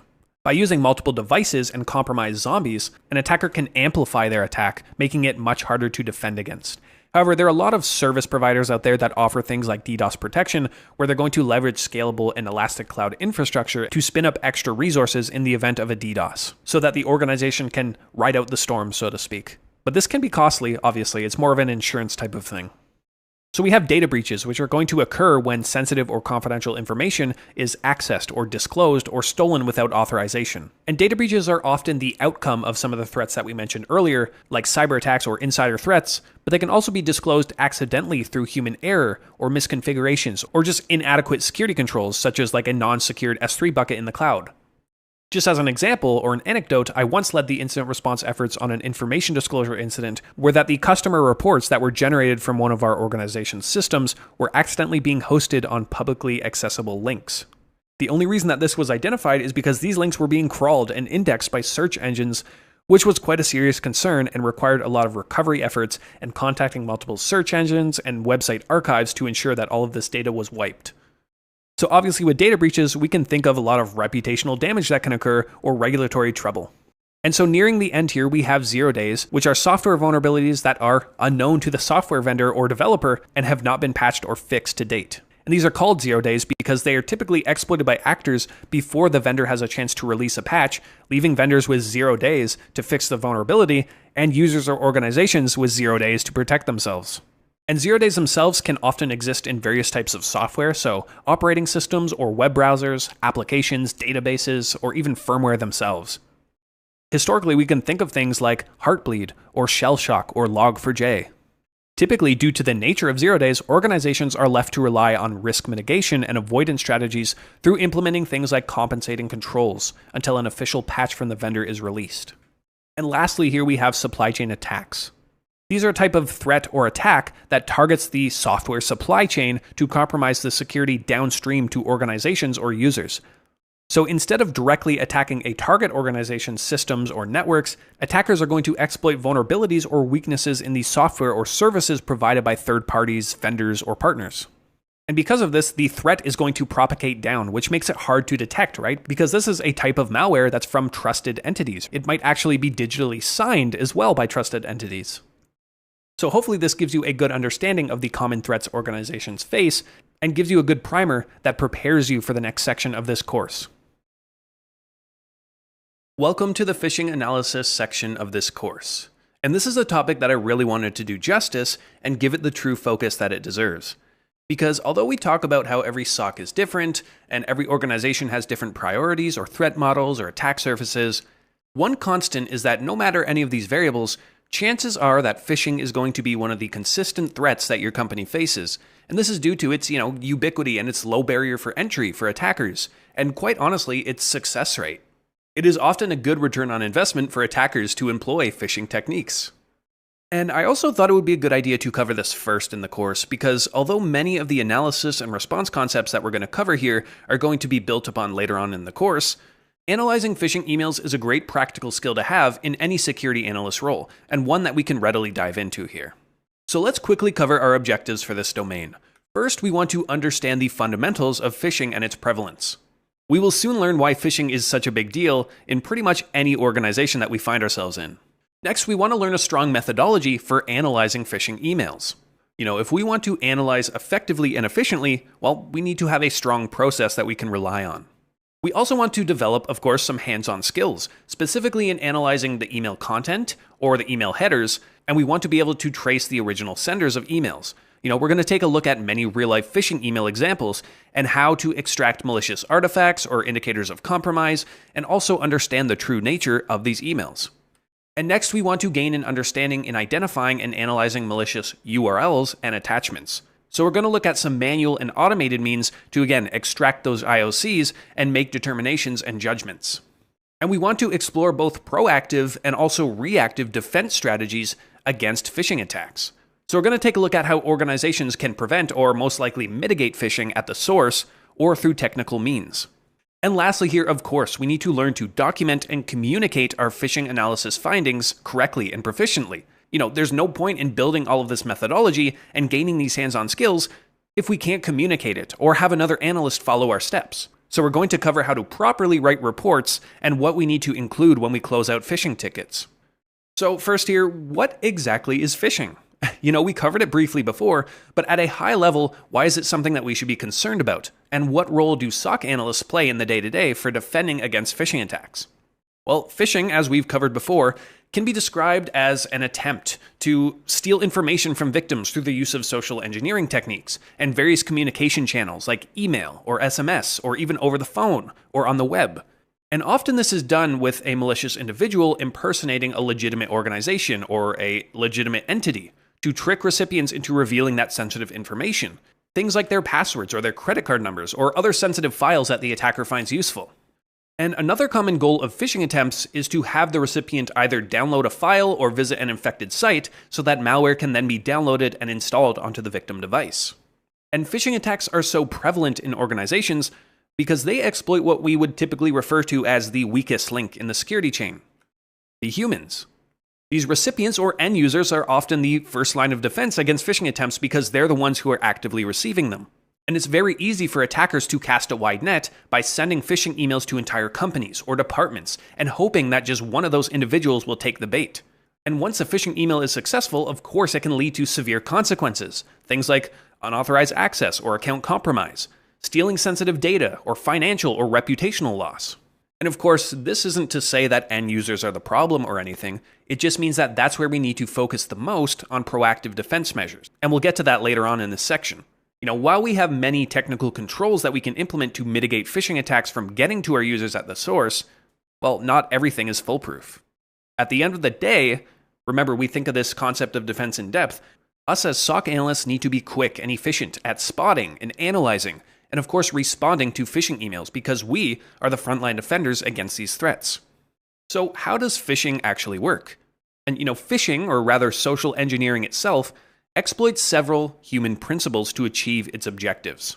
So we can list some of these out, right? We have authority. And so phishing emails will often impersonate a figure of authority, such as a company executive or a manager or even the IT staff. And by claiming to represent a trusted and authoritative source, well, attackers might be able to compel victims into complying with odd or malicious requests without question. So for example, a common phishing scenario with organizations is an email supposedly from the CEO requesting employees to buy gift cards for some seemingly legitimate purpose. Because the email is often spoofed as the CEO, this impersonation of a top authoritative figure in the company might actually persuade employees to make these purchases and send the details to the attacker.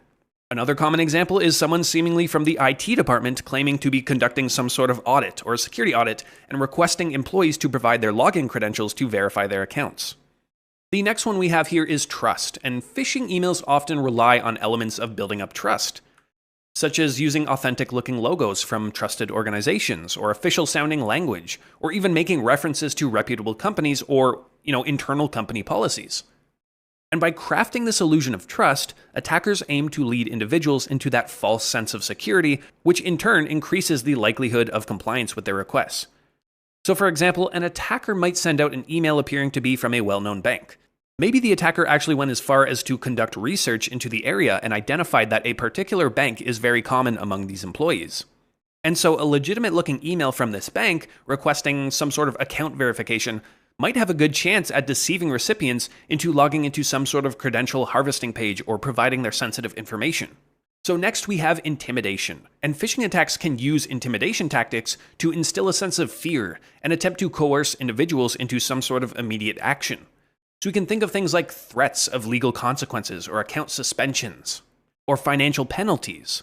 These can all sort of intimidate recipients into complying with the attacker's demands.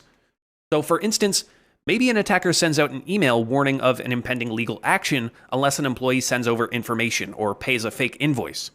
Depending on the wording of this email, an attacker might be able to induce a sense of fear or panic and prompt individuals to act impulsively through intimidation. We also have social proof, or this concept of consensus. And phishing emails might leverage the concept of social proof by referencing other individuals or even organizations that have supposedly benefited from taking similar action. And by implying that there's already this widespread sense of acceptance or endorsement, well, an attacker might be able to trick individuals into validating the legitimacy of their request and reduce any chance for skepticism. So for example, an attacker could send out an email claiming that, well, thousands of satisfied customers have already verified their accounts and now you can too. Or emails like, hundreds of investors have already gotten rich by signing up to our investing platform, that kind of thing. Which brings us to urgency. And so phishing emails often, as the name suggests, can create a sense of urgency by emphasizing a time-sensitive issue or impending deadline. And often this can take the form of some sort of urgent request for account verification, or a mandatory password reset, or a financial transaction that needs to occur. And due to the time-sensitive nature of these requests, well, they can pressure recipients into acting quickly without fully evaluating the legitimacy of the claim. So, for example, an attacker could send out an email warning that there was unauthorized access on their account, and they urge for an immediate password change as their account is now at risk. As another example, a common tactic is emails that mention a user must update their password immediately, or their account will be locked out indefinitely. We also have the concept of scarcity, which is related, but not the exact same as urgency. So unlike urgency, which again urges negative consequences for account lockouts or security issues, scarcity is often done by suggesting that an opportunity or a resource is limited or time-sensitive. And so attackers aim to provoke a fear of missing out, or FOMO, and prompt recipients to act quickly. So for instance, an attacker might send out an email offering an exclusive access or limited time discounts or promotions. And due to the human nature of not wanting to miss out on these opportunities, these types of emails might tempt individuals to click on a malicious link or provide information without thinking it through. And lastly here we have familiarity. And this refers to a sense of recognition or acquaintance with someone or something. And in the context of phishing, attackers can exploit familiarity by creating an illusion of pre-existing connections or interactions to lower a recipient's guard. And so this tactic aims to make the phishing attempt appear more credible and less suspicious by leveraging elements that the recipient finds familiar or recognizable. So for instance, imagine an email that's masquerading as communication from a familiar friend, or a colleague, or some sort of reputable organization. By playing on the feelings of familiarity, an attacker might be able to evoke a sense of trust and acquaintance, making individuals more susceptible to manipulation. And lastly, here as another example, maybe an attacker is able to compromise an actual victim's email account. And so they might use that newfound access to stage more sophisticated attacks using the concepts of familiarity. And so maybe once they gain access to someone's inbox, they start replying to ongoing threads or emailing known users based on the user's contacts. And so when these future victims receive an email coming from a legitimate contact, well, they'll very likely trust the content of the phishing email and be less inclined to question its authenticity or legitimacy. And so lastly here, I've stressed a couple times now how prevalent phishing attacks are. So let's take a look at some real-world examples of actual phishing attacks in the wild, and how they compromise organizations through that weak link and the devastating impact that they've had. And quite honestly, when I was compiling a good list of stories to cover here, well, there were actually so many options to choose from, which really speaks to how some of these attacks occur. But I think this is a decent list of notable attacks to start with. So first we have the Colonial Pipeline attack back in May of 2021. And Colonial Pipeline is a major fuel pipeline operator in the United States. And back in May of 2021, they fell victim to a sophisticated phishing attack attributed to the Russian-based DarkSide hacking group, which is known to target its victims using ransomware and extortion. And in this case, the attackers used phishing emails to deliver ransomware onto the Colonial Pipeline's network. And as it typically does, the ransomware quickly spread and ended up infecting critical systems that actually disrupted the pipeline's operations. And so as a result, Colonial Pipeline was forced to shut down its pipeline, which caused a number of fuel shortages and panic buying across the United States. So much so that nearly half of the US East Coast oil supply was shut down for a week. As for the ransom, the attackers demanded a payment of $4.4 million in Bitcoin to restore the access to the Colonial Pipeline systems. And quite honestly, this incident really highlighted how something as simple as phishing can lead to such devastating economic and societal real-world consequences. And the second one here has to do with Levitas Capital back in 2020. And Levitas Capital was a New York-based hedge fund that became the target of a phishing attack. And specifically, it was a whaling attack that was targeted against its co-founder. And as it was reported, an attacker sent out an email containing a malicious URL for a fake Zoom meeting. And back in 2020, well, this was particularly around the time where remote work and Zoom really started taking off, which of course attackers took full advantage of. So this one malicious link led to the download and installation of malware and eventually led to attackers generating over $8.5 million in fraudulent invoices. And as you can expect, this kind of attack led to both financial but also reputational consequences. So much so that the fund ended up losing clients due to its impact, which ultimately led to the closure of the business. And so third here we have the Ubiquity Networks attack back in 2015. And Ubiquity is quite a large networking technology company. But back in 2015, well, they fell victim to, once again, a sophisticated phishing attack. In this case, it was reported that this type of attack was a CEO fraud or a business email compromise attack. So this type of attack usually begins with an attacker either phishing an executive and actually gaining access to their inbox, or emailing employees from a spoofed lookalike domain that looks like the target company's real domain. And in the case of this story, attackers managed to impersonate executives and trick employees into wiring funds. And as a result, well, around $46.7 million in funds were transferred to other overseas accounts. And actually, Brian Krebs of Krebs on Security really covered this story well back when it was going on, so I encourage you to read more at this link if you're interested. And lastly here we have Ukraine's power grid attack back in 2015. And so in December of 2015, well, Ukraine's power grid was targeted in a highly coordinated cyber attack attributed to the APT group Sandworm, which is associated with Russian intelligence agencies. And so this attack actually used spear phishing emails to deliver malware, which got the attackers initial access into the power grid systems. And once inside the network, the attackers were able to seize SCADA equipment and remotely switched off substations and disabled infrastructure components like power supplies and modems and other communicators. And in total, 30 substations were switched off and about 230,000 people were without electricity for some time. And this incident was really marked as one of the first known instances of a cyber attack causing physical disruptions to critical infrastructure at this scale. And of course, it all started from that spear phishing campaign. So hopefully you found these stories interesting. I encourage you to read more about them if you're so inclined. And hopefully it gave you a good idea into how important phishing analysis is and how important it is that we defend our organizations from phishing attacks.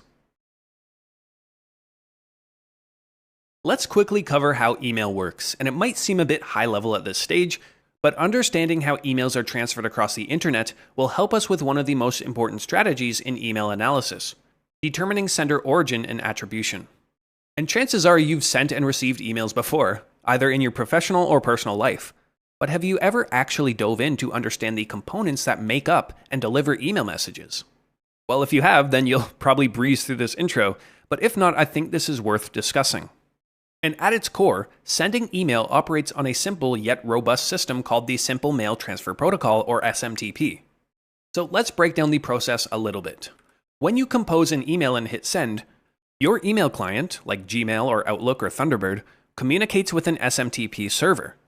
And typically you'll find these mail clients in either a desktop or a web application format. And this server acts as the post office for your email and manages its transfer to the recipient's inbox. So in this example, let's say Bob, who has a Gmail account, decides to send an email to his friend Alice, who uses a Yahoo Mail account. Well, he opens his Gmail account and then composes his message and addresses it to Alice's Yahoo email address. And so your email client connects to your email provider's SMTP server. And this server authenticates your identity and usually uses some sort of username and password to ensure that you have permission to send emails from this account. And we'll quickly cover the protocols in a second, but typically this is done over port 25, which is the standard Simple Mail Transfer Protocol port. And so when Bob hits send, his email client communicates with Gmail's SMTP server, which verifies his identity, usually through his Gmail username and password, and accepts the email for delivery. And so Gmail's SMTP server checks the domain part of Alice's email address, in this case the yahoo.com, and queries DNS to find the IP address of the Yahoo's SMTP server. And then at this point, it's then forwarded to the recipient's SMTP server. And again, this is done by querying the domain name system, or the DNS, to find the recipient's email server's IP address. And so at this stage, the Yahoo's SMTP server receives the email and stores it in Alice's inbox, ready for her to access it. And finally here, when the recipient checks on the email, well, their email client, again, like Outlook or Gmail, in this case Yahoo, connects to the server to download the email. And so there are separate protocols like POP3 and IMAP that allow for the retrieval of email, but we'll touch on those in a second. And so when Alice logs into her email account, well, her email client connects to Yahoo's server and downloads the email from Bob into her inbox. And so next, let's touch on the components that actually make up email. Specifically, we have email headers. And email headers are what essentially make up an email, and they're lines of text that provide information on an email's origin, routing, and how it should be handled. And you're likely used to seeing some of these headers in various email clients that you interact with, but the majority of email headers are abstracted from the user. And so when it comes to investigating potential phishing emails, well, email headers are one of the first things that we turn to. For example, here is an email that I opened in Mozilla Thunderbird, which is a mail client similar to Outlook or built-in mail apps that you might have used before. And upon doing so, we can immediately see some of the common email headers that have been graphically displayed within the email client. For example, on the right here, well, we can see the timestamp of when the email was delivered. And over here, we can see the subject line of the email. We can also see the recipient and the reply to header. And we're going to get more into email header analysis in a future lesson, because it's really important to note that almost all of these headers that we see here can be spoofed by an attacker. So we can't immediately trust what our email client displays. And now I mentioned that these were only a small subset of the actual headers attached to a typical email, and this is true. Just as a quick example, we can export the entire list of email headers to get a holistic view of what makes up an email message. And you can see we have a large number of headers here. And these are some of the ones we saw in our email client, right? We have the subject, the date or that timestamp, as well as some of the others here like the recipient. But we have so much more, and even custom headers that we can see here. And there are many different ways to extract the email headers like this depending on your email client, and we're going to cover some common methods in the email analysis section. So next we have the email body, and the email body serves as the main content space within an email message. And it can include various elements like plain text or HTML, or even multimedia-rich content. And this section often includes not only textual elements, but also hyperlinks and embedded images or HTML formatting. And so let's return to our example here in Thunderbird. And you can see the actual email body being rendered here. And it looks to be appearing as intended. We have some custom styling here for this blue, bigger text here. We have a button that we can click on, as well as a company logo. But like with a web page, this is rendered to the client, and we can't actually see the components or the code that is making up the contents of this email. And so if we export this email or even just go to view the message source, well, we can scroll down past the email headers here, and we're going to see the actual content or the HTML markup of this email message. We can see the content type here is in HTML. And we actually have some valid HTML markup as well as CSS styling that is making up the contents of this email. And so what is an email address? Well, at its core, email addresses are unique identifiers assigned to individuals or organizations and entities, enabling them to send and receive email through email services. And so an email address, such as the one you see on the screen here, bob.smith@example.com, is made up from multiple parts. So first we have the local part, or the mailbox, and the local part often represents the username or the alias of the email account holder. And it can contain various characters like letters or numbers or periods, even underscores and hyphens. In some cases, the local part might include additional information like the department or the role within an organization, and it might separate those with periods or hyphens. And most often you'll see this done with different syntax, right? Here we have bob.smith, so we have first name dot last name. Some organizations might do first initial last name, or you might have specific mailboxes for finance or accounting. And so the second part here is the domain part. And the domain part of an email address identifies the mail server that hosts the email account. And it of course typically consists of 2 or more segments separated by periods, such as example.com or company.co.uk. And specifically this last segment here is known as the top-level domain or the TLD. And this indicates the type or the category of the domain, such as .com or .org or .net, or even country-specific top-level domains like .uk. And so we mentioned DNS before. And so when an email is sent, the sender's email server will query the domain name system, or the DNS, to find the mail server associated with the recipient's domain. And so the DNS will then translate that domain name, like example.com, into the corresponding IP address of the mail server using the MX records. And so we mentioned that there are a couple of email protocols. And the email protocols are the sort of behind the scenes rules and standards that govern how emails are sent, received, and also managed across the internet. So these protocols are what enables that seamless communication between email clients like Outlook or Gmail or Yahoo, and ensure that messages reach their intended recipients and allow recipients to query the mail server to retrieve those messages. So the first one we have here is SMTP, or Simple Mail Transfer Protocol. And this is the foundation of email communication. So it's responsible for sending outgoing emails from your mail client to the recipient's mail server. So when you hit send on an email, well, SMTP is the protocol that handles the transmission of your message across the internet. And so it operates on port 25 by default, although encrypted versions like SMTP-S or SMTP Secure and SMTP over TLS operate on ports 465 and 587 respectively. But this is mostly for context. You don't really need to memorize these ports, although you should probably know that SMTP itself is port 25, which is pretty common. And so next here we have POP3, or Post Office Protocol version 3. And POP3 is an email retrieval protocol used by email clients to download messages from the mail server to your device. And it works by connecting to the server and then downloading emails to your device and then deleting them off of the server. And so POP3 is ideal for users who primarily access their emails from a single device, which, to be honest, is not that common anymore. And it operates on port 110, but again, like SMTP, there are encrypted versions of this protocol like POP3S or POP over SSL that uses port 995.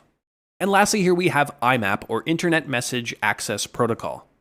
And IMAP is another email retrieval protocol, but it offers more advanced features compared to POP3. So with IMAP, emails actually remain stored on the mail server, and your email client is able to sync with the server to then grab and display your messages. This means that you can access your emails from multiple devices, and any actions you take, like deleting or moving emails, are then reflected and synced across all those devices. And so chances are you're more accustomed to using IMAP without even knowing it. And IMAP operates on port 143, but like with POP3S, there is a TLS encrypted version of IMAP called IMAP Secure, or IMAP-S, which uses port 993. Now, remember when we talked about how the SMTP protocol works, in that the sender's mail server communicates with the recipient's mail server to deliver the message? Well, we use this nice graphic that I painstakingly put together. However, this is kind of a big abstraction of what actually occurs as the email traverses the internet. So, more typically, it's going to look something more like this. Well, actually, this is also kind of an exaggeration, but you can see that our message is going to be making many more stops along the way. This is because, most likely, an email sent from Bob on Gmail is going to need to travel through different routing points or mail transfer agents to reach Alice on Yahoo. And so, what is a mail transfer agent? Well, an MTA, or a mail transfer agent, you might also see this called a mail transport agent, is a software application or server that's responsible for routing and transferring email messages between different mail servers.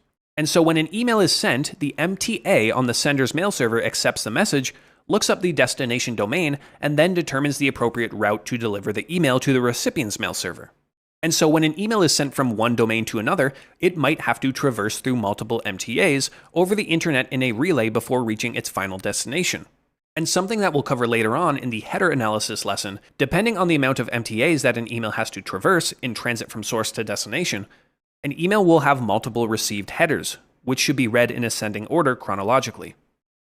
And so next we have a mail user agent, or an MUA. And so an MUA is the actual software application used by users to compose and send and receive and manage email messages. So common MUAs include desktop applications like Microsoft Outlook, or web-based clients like Gmail, and mobile apps like Apple Mail. And so MUAs provide a user-friendly interface for actually interacting with email and allowing users to organize their messages or create drafts and set up filters. And so when a user sends an email, the MUA communicates with the user's mail transfer agent, or MTA, to transmit the message to the recipient's mail server. And so in essence, the MUA serves as the primary interface between user and email system. And we also have mail delivery agents, or MDAs. And this is a component of an email system that's responsible for accepting incoming email messages from a mail transfer agent and delivering them to the recipient's mailbox. So we can think of it as the last agent in the relay that holds the email for the recipient to retrieve. And so once an MTA has successfully relayed an email to the recipient's mail server, well, the MDA takes over and performs actions like placing the email in the recipient's inbox, or applying filters, or sorting the message to specific folders. Essentially, the MDA is responsible for storing and organizing incoming email on the recipient's mail server. And there are actually two other functions in the email exchanger, or the MX standard. We have the mail submission agent, or the MSA, and the mail retrieval agent, or the MRA. But they typically overlap with MUAs and MDAs respectively, and they're not actually supported by the IETF standard. And so we'll just focus on these three above to understand the whole picture. Now we're going to jump into the practical lessons on analyzing emails. And we're going to do that primarily within our Ubuntu VM. And so there are just a couple of utilities that we need to install first in order to do so effectively. And the first one is our actual email client, right? We want to have an actual email client on our system so we can open up and interact with email messages. And typically in the enterprise, you'll come across software like Microsoft Outlook or Outlook on the web. In smaller or more medium-sized organizations, you might use Google Workspace, and so you might be exclusively using Google Mail. However, in our case, we're going to install Mozilla Thunderbird, which is a free and open source email client that's going to work perfectly for our demonstrations. And to do that, it's quite simple. So I'm just going to open up a terminal window here. And from here, I'm just going to type in sudo apt install, and it's just called Thunderbird. And with that ready to go, I'm going to hit enter, type in my password, and this should just take a second to install. And there we go, it's finished. I'm just going to minimize my terminal here. And we should be able to find Thunderbird now in our list of applications. And so to do that, click on the Ubuntu logo here. In my case, it's in the bottom right. And you can see the newest app here is Thunderbird Mail. And so I'm just going to click on it to open it up. And when it starts up for the first time, it's going to ask us here to set up our existing email address. And so here you can just click on cancel to sort of exit the setup here. We don't actually need to set up or configure an account in order to open up locally saved email files, which is what we're going to be doing in the following lessons. And unfortunately, it's kind of going to ask us the same thing every time we open up Thunderbird, but it's not really a big deal. However, now that we've installed Thunderbird, any .eml or email files are automatically associated with the application. For example, I can just go under the phishing analysis folder here and just open up any email file, right? We can see we have a number of email files here, and we're kind of jumping ahead, but that's okay. But we can just double click on any of these files, and it's going to automatically open up within Thunderbird, right? And so you can see now we're looking at the contents of this email. And in case that doesn't work automatically or it doesn't open up, well, we can right click on an email file and just click on Open With. And from here, you can make sure to select the Thunderbird Mail app. Now, one last thing with Thunderbird, so let's just open it up again and just click on Cancel. What we want to do here is just click on the hamburger icon here in the top right and go down to Settings. And from the Settings page, go down to the Privacy and Security tab and make sure that Allow Remote Content in Messages is selected. And this is just going to allow us to open up email messages with any linked images without automatically blocking them, which just saves us time when we're trying to open up multiple emails. So we can just close that out now. All right. And so now we're going to install Sublime Text, which is a really powerful text editor for code and different types of markup. And when we do some manual email file and header analysis, well, we want to be using an actual code editor instead of relying on just our terminal. It just makes our lives so much easier. And so to do this, I'm just going to open up Firefox. And I'm going to do a search for Sublime Text. And this first result here at sublimetext.com, I'm just going to click on it. And I'm going to click here on Install for Linux. And I'm going to link this below, just in case the commands or the specific process changes. But we really just need to copy and paste a couple of commands here to first install the GPG key that's associated with the package, and then just install the package. And so it's just really going to be a copy and paste job here. So I'm going to copy this command, go back into my terminal, and just paste it in. All right. The next command, we're going to select the channel to use. And so instead of dev here, I'm going to select stable.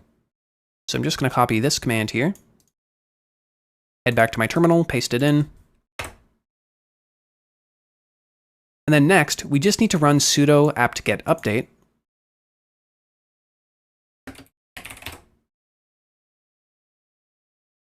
And again, if you see this message here, we can just run sudo systemctl daemon-reload. And just make sure we update once again, just in case. All right, and the last command here is just going to be sudo apt-get install sublime-text. So I will just paste that in, and we should have Sublime Text installed. And to confirm this, again, we can go down to the Applications menu, and you can see we have Sublime Text. Nice. And now, we can basically open up any file within Sublime Text. And so I'm just going to navigate here to the desktop folder, under O1 Phishing Analysis, under O1 Header Analysis, and just run an ls to list out all of those email files.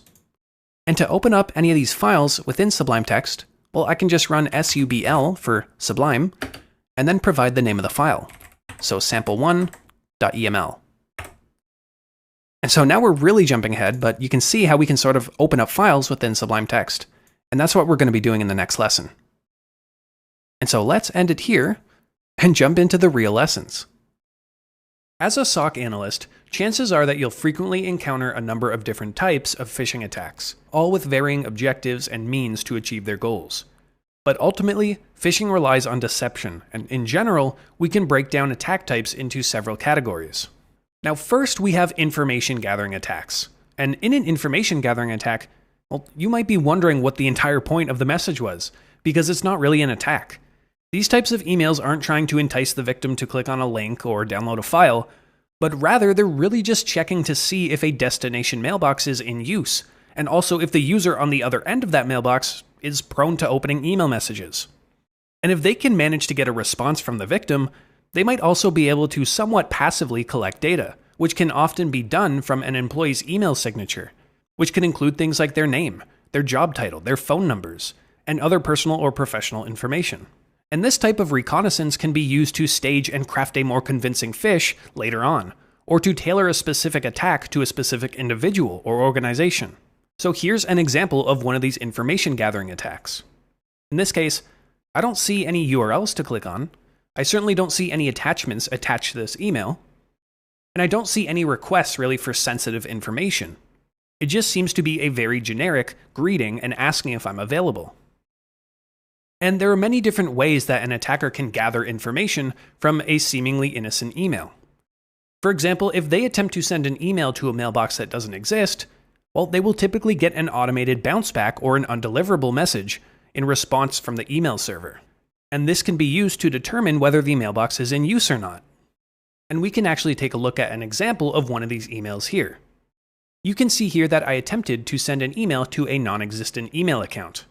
And because it couldn't be delivered, well, I got this email bounce back in response.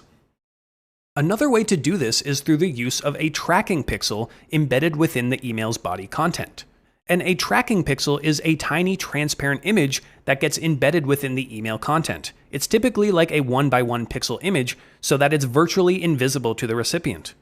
And when the recipient opens the email and their email client loads the content of the email, it also loads and requests that tracking pixel from the sender's server. And this action allows the sender, or the attacker in this case, to collect various information, such as the open rate. So the sender can track when and how many times the email was opened. And they can also log the IP address of the recipient. And in some cases, the sender can determine the general location of the recipient. And lastly, they can get device and client information, so the sender can gather data on the recipient's device type, their operating system and email client, and sometimes even specific operating or OS settings. Let's conduct a quick lab setup here to showcase a tracking pixel in action and also what data it can uncover. And now you don't need to follow along with this, so feel free to just watch. Now I've set up a couple of prerequisites here. Now first we have this tracking pixel.png image that I created in Microsoft Paint, just by creating a 1x1 red pixel. Now, of course, in action, you don't want this to be a red pixel, but rather a transparent pixel so it doesn't appear in the email client.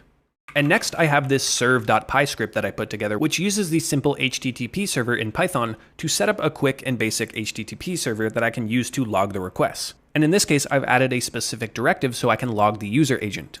Now, this was mostly just done to set up an easy scenario here. In most cases, an attacker is not going to use a Python server, but most likely like an Nginx or an Apache web server to log these requests. And lastly here, I have this sample email that we're going to use. And if we take a look at the contents of the email, well, we just have some basic greeting and some generic email that is quite harmless. And now if we preview this email in our client, well, we're just saying hello and that's all there is. Now I'm going to start up our listening server here. And in a new tab, I'm going to open up our sample email again. And obviously this would have been done when the attacker was crafting the initial email, but in this case, I'm just going to append this image to the end of our email.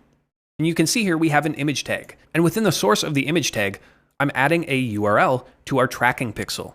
And of course, in this case, it's just using localhost because I'm not hosting this anywhere on the internet. It's just for this lab demonstration. And so once I save this, we're going to open up the email again. And on the right-hand side here, we should see a request on our Python server. So I'm just going to double-click the email again to open it up. And you can see the email has loaded. But if we minimize this screen, you can see we actually track the request here. And it might be really hard to see, but if we start zooming in, well, we can see this little red pixel at the bottom of our screen. This is our tracking pixel. And again, if we were smart and used a transparent image, well, we wouldn't see a red dot here. We would see nothing at all. So while this email seemed completely harmless, well, we actually track some interesting information on our server. And so we can see the actual IP address of the user that opened the email. And we can see here, of course, it's just this localhost address because this is all being done locally in a lab. But if this was an actual organization's email client that opened up, well, we would see the IP address. If this was a user opening the email at their home office, well, we would see the IP address of their home office. And of course, we have the request timestamp. And this is when the recipient opened the email and the email client itself made the request to gather this image. And so if we close this email and open it again, we should get another request with another timestamp.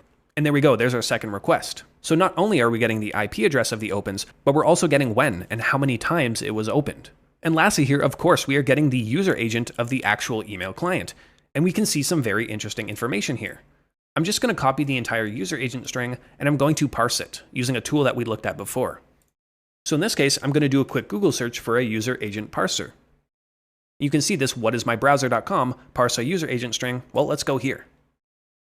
And under here, I'm just going to paste in the user agent string that we captured. And if we parse this, well, we almost didn't even need to because it's so verbose on its own. But you can see the client that opened our email was Thunderbird, and we have the software version. So we have 15.10.1. You can also see the layout engine and the version of the layout engine. We can see the operating system, so Ubuntu Linux. So we were able to enumerate all of this information as an attacker just by introducing a 1x1 pixel within our email. So I hope that was somewhat interesting and hopefully demonstrated the reconnaissance technique pretty well. So we also have credential harvesting attacks. And these are actually a very common type of phishing attack, and likely one that you most often associate with phishing emails in general. So these are phishing attacks designed to trick individuals into divulging sensitive data, like their username and password, so their credentials, right? Or even their credit card numbers or other personal data. And typically this is done through a malicious web page or what we would call a credential capture website. And the phishing email itself often contains some sort of call to action, right? So maybe a button or a URL to click on. And this link or this URL usually directs the recipient to a fake website that attempts to closely resemble a legitimate one. And honestly, in the field, the most common one you're going to see is a Microsoft login page because so many organizations use Microsoft products and so many organizations are moving to their cloud services. But of course, this is just a fake website and it's designed to capture a victim's credentials and send them over to a server that the attacker controls.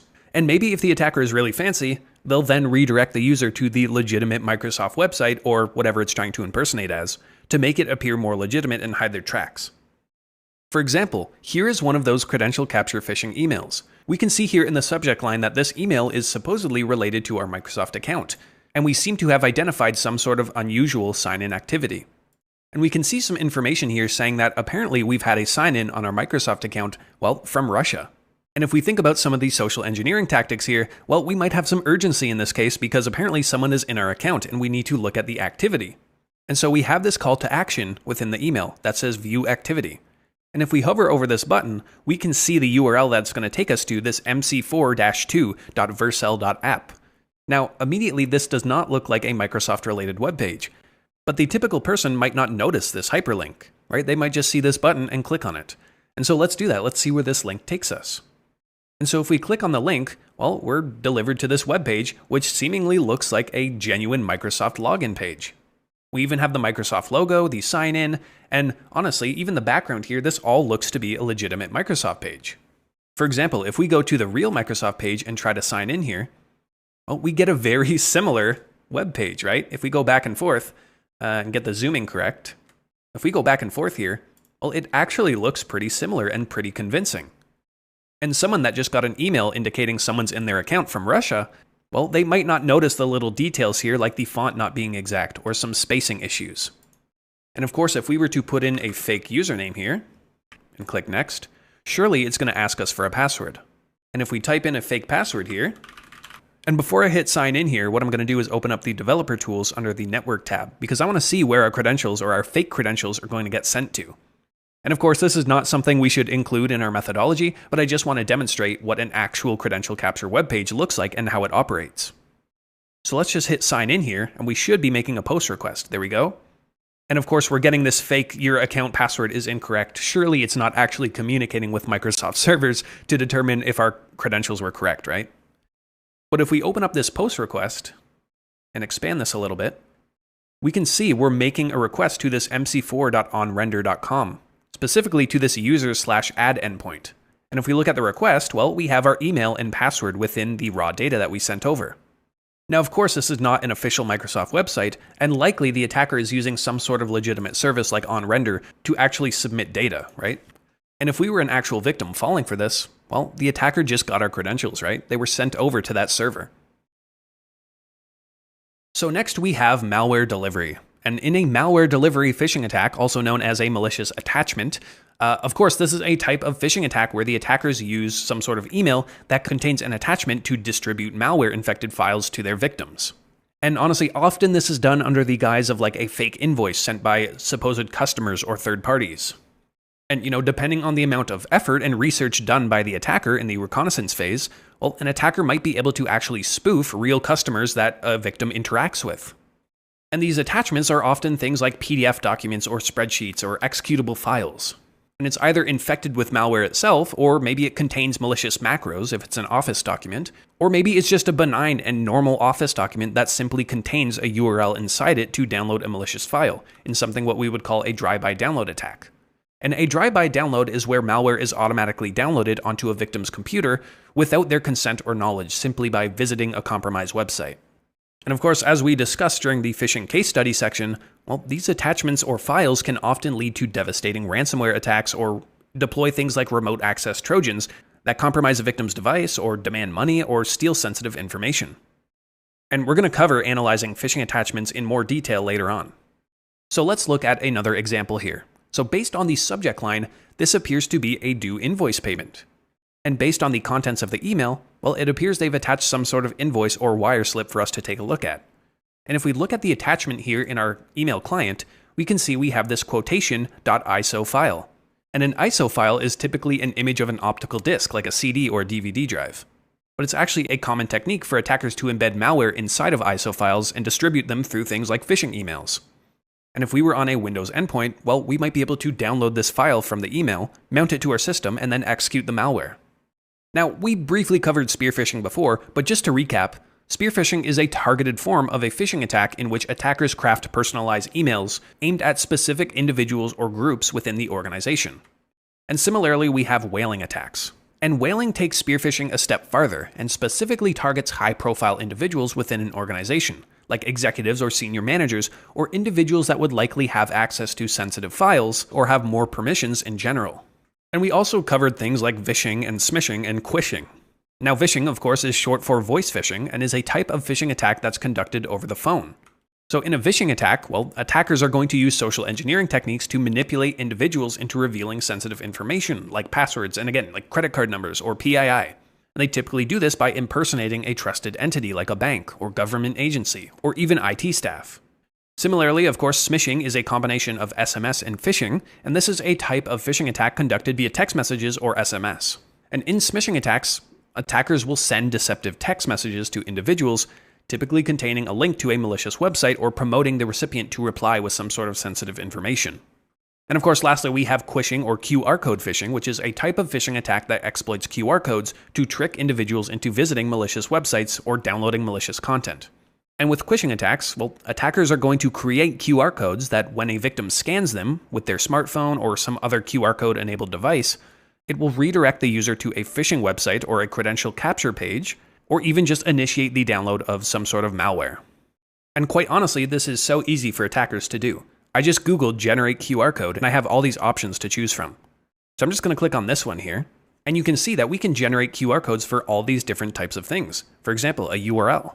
Or we can send an email with predefined text, or things like displaying a PDF, or images. So let's do a quick example here with a URL. Suppose we've set up a malicious website on example.com. Well, we could just put in the address here, and suddenly we have this QR code that we can then distribute. And sure enough, if you open the camera app on your phone and scan that QR code, well, you're going to be redirected to example.com. Now, of course, in this case, it is not a malicious example, but of course, we can put any URL here, right? So any attacker-controlled URL can quickly and easily be turned into a QR code. So next we have business email compromise, and this is also sometimes known as CEO fraud or email account compromise, and is typically one of the most financially damaging phishing attacks. And in a business email compromise attack, well, an attacker might either spoof or actually gain access to a trusted individual's email account and use this credibility to stage malicious requests. And these requests can often come in the form of things like unauthorized wire transfers or invoice scams. And an example we covered before is like a company CEO asking an assistant to purchase gift cards and then send the serial numbers of those gift cards over to the attacker. And we even covered the 2015 Ubiquity Networks attack, which of course led to the loss of $46 million, which was in fact a business email compromise phish. And lastly here, well, not all suspicious or unwanted emails are actual phishing attempts. And, spam emails, they might not be blatantly malicious in nature, but they are typically unsolicited bulk emails that are sent to a large number of people, typically for commercial purposes like advertising or promoting fraudulent or sketchy schemes or dating websites or things trying to sell like random junk, right? And of course, spam emails can be pervasive and persistent, and they can be a nuisance for employees. And again, while they're not typically malicious, they can still carry risks and implications. For example, it's possible that an email that just appears to be an annoying spam email is actually an information gathering email used to perform reconnaissance on a future phishing target. So in general, these are the common types of phishing attacks you'll see in the wild. And in the next video, we'll look at how to actually identify phishing attack techniques. And we'll cover things like what attackers actually do to go about their objectives. So we covered the different types of phishing attacks that you might come across in the field. But what specific techniques do attackers employ during their phishing campaigns to obfuscate their methods and deceive their victims? Well, let's take a look at a couple examples here. And although the list of techniques and possibilities remains to grow in the field, we'll take a look at the most common ones that you might come across. So first we have pretexting. And pretexting is a social engineering attack used by attackers to manipulate individuals under false pretenses. So in pretexting scenarios, an attacker will create some sort of fabricated story or scenario to gain the trust and cooperation of their targets. And they'll often do this by exploiting human emotions like curiosity, or in general, the human willingness to want to help others. And many of the methods that we covered previously can all play a role in establishing a credible pretext. So things like spoofing or impersonation, or establishing credibility through using trusted logos or messaging within a phishing email. So maybe it's an email impersonating the HR department asking employees to provide their bank account information so that they can then update their records to ensure they get paid on time. And similarly, we have spoofing and impersonation. So as we just mentioned, spoofing and impersonation are common techniques used by attackers to deceive recipients and increase the credibility of their emails. And like I said earlier, because almost all of the email headers can be completely modified and spoofed on the attacker's end before it's sent, we typically tend to see a couple different variations of spoofing. So we have email address spoofing, and this is where the attacker will spoof the sender's email address to make it appear as though the email is coming from a legitimate source. And we also have domain spoofing. So in addition to spoofing an individual's email address, attackers might spoof an entire domain to make their phishing emails appear as though they originate from a reputable source. So they might actually register domain names with similar names to legitimate companies, and they'll try to use this brand recognition to trick people into believing the email. But attackers can take this one step farther with URL manipulation. And there are actually a number of URL manipulation techniques that you should be aware of when you're analyzing suspicious emails, because they're very easy for attackers to take advantage of, and sometimes it's almost impossible to recognize without careful inspection. So the first one here we have is URL shortening. So attackers can leverage URL shortening services in emails to obscure their malicious links or get around email security features. And honestly, this is surprisingly easy to do.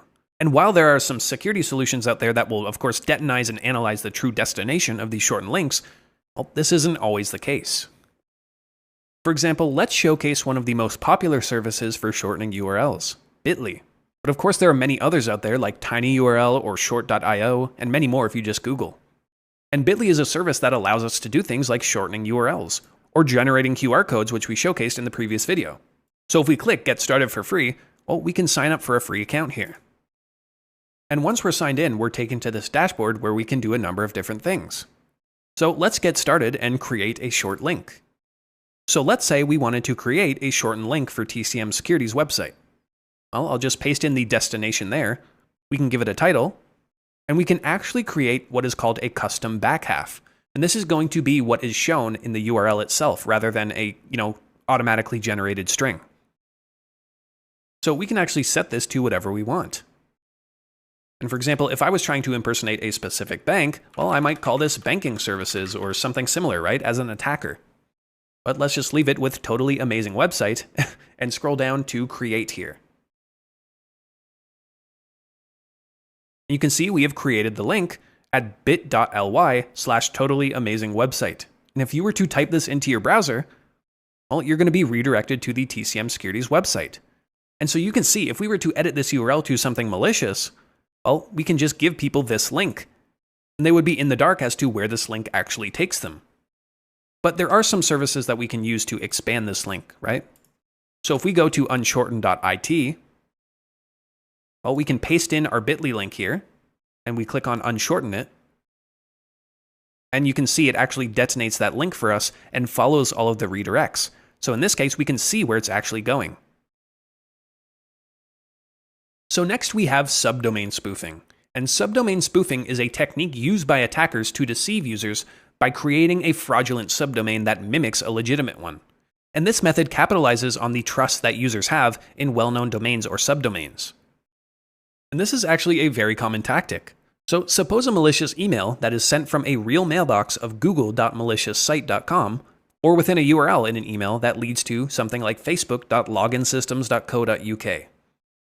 In this case, these are legitimate domains. The headers don't even need to be spoofed. These are simply just malicious subdomains registered under a non-affiliated base domain. So the companies that are being impersonated, like Google and Facebook, have no affiliation with this base domain, but the attacker makes it look as though they do. So someone not paying attention might immediately assume the URL is safe because it begins with Facebook or contains Google in the URL, and these are organizations that they would typically trust. So next, let's talk about a really interesting attack. Homographs. Now, technically speaking in grammar, a homograph is a word that shares the same written form or spelling as another word but has a different meaning. For example, bass as in the fish, or bass, the instrument. A similar technique is sometimes done with domain names to impersonate an actual legitimate domain with a malicious copy. So in the context of phishing attacks, attackers can use characters from different character sets, like Cyrillic or Greek or Latin, that resemble legitimate characters in a URL. This makes the URL visually similar to the legitimate one, but leads to a different website. And so this specific method is sometimes referred to as an internationalized domain name or an IDN homograph attack. And so can you tell the difference between these two domains? In this case, with this font and rendering, you actually can't, but there's a slight difference. In the second domain, the C character has actually been replaced with the Cyrillic lowercase c, which looks identical to the Latin lowercase c, but is a distinct character in Unicode. So visually, both these domains appear the same, but they are technically different due to the character used. And so how do attackers actually come up with these domain names? Well, they might use something like this homoglyph attack generator.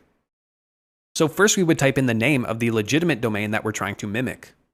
And you can see here, as we were doing that, it generated all these different options for us. So for example, we can replace the C with all these different options, or maybe the M, or the S. And if we scroll down, we can see our generated domain here. So obviously we chose a capital M here, which is not very smart. You can see some of the other characters are pretty close. On the topic of homograph attacks, we have the general technique of typo squatting. And typo squatting, which is also known as URL hijacking or domain squatting, is a technique that exploits common typographical errors made by users when looking at domains or URLs. And so by registering domain names that closely resemble popular or well-known websites, well, an attacker can trick a victim into thinking that an email was sent by a legitimate sender, or a URL in an email is legitimate as well. For example, instead of linkedin.com, an attacker could purchase and register linkedin.com with the simple omission of the second I character. And a user who is not paying close attention might not notice this in an email. And there are actually different types of typo squatting techniques, and we can use a service like DNS Twist to identify potential typo squatting vectors for our or any domain.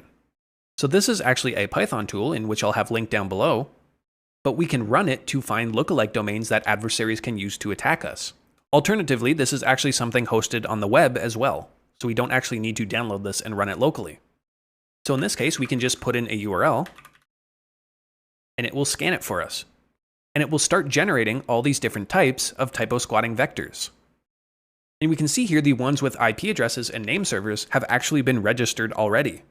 And we have different types here, right? We have additions. So in this case, we have LinkedIn with 2 N's. And if we scroll down, we can actually start to see some homoglyph or homograph attacks. And this one is omitting the I character in favor for something that looks somewhat similar.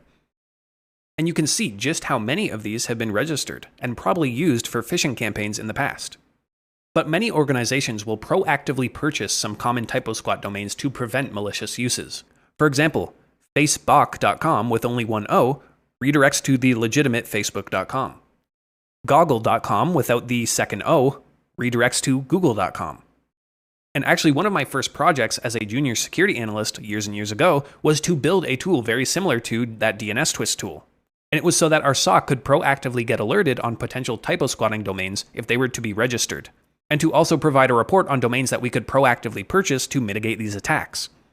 And so next here we have encoding, and encoding is a technique that can sometimes be used by attackers to obfuscate malicious content or evade automated detection. And sometimes this is done on the email body content itself. Right? It could be using something like base64 or URL encoding or HTML encoding to slightly obfuscate the contents of an email message until it gets rendered in the email client. Just as a very simple example, let's open this encoded.eml attachment here. And you can see we have a very simple email here with a hyperlink to proceed to wallet verification, which of course this leads to a credential capture page. And although it looks very simple when it's rendered, let's take a look at its source to see what components make up the email.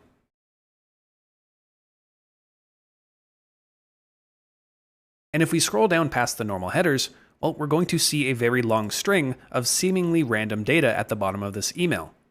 And we don't actually see what we saw in our email client, right? We don't see this hyperlink with the proceed to wallet verification. Instead, we just see this long string of text, which, as we can infer from the content transfer encoding header here, it is a string of base64 text. So let's copy this long string.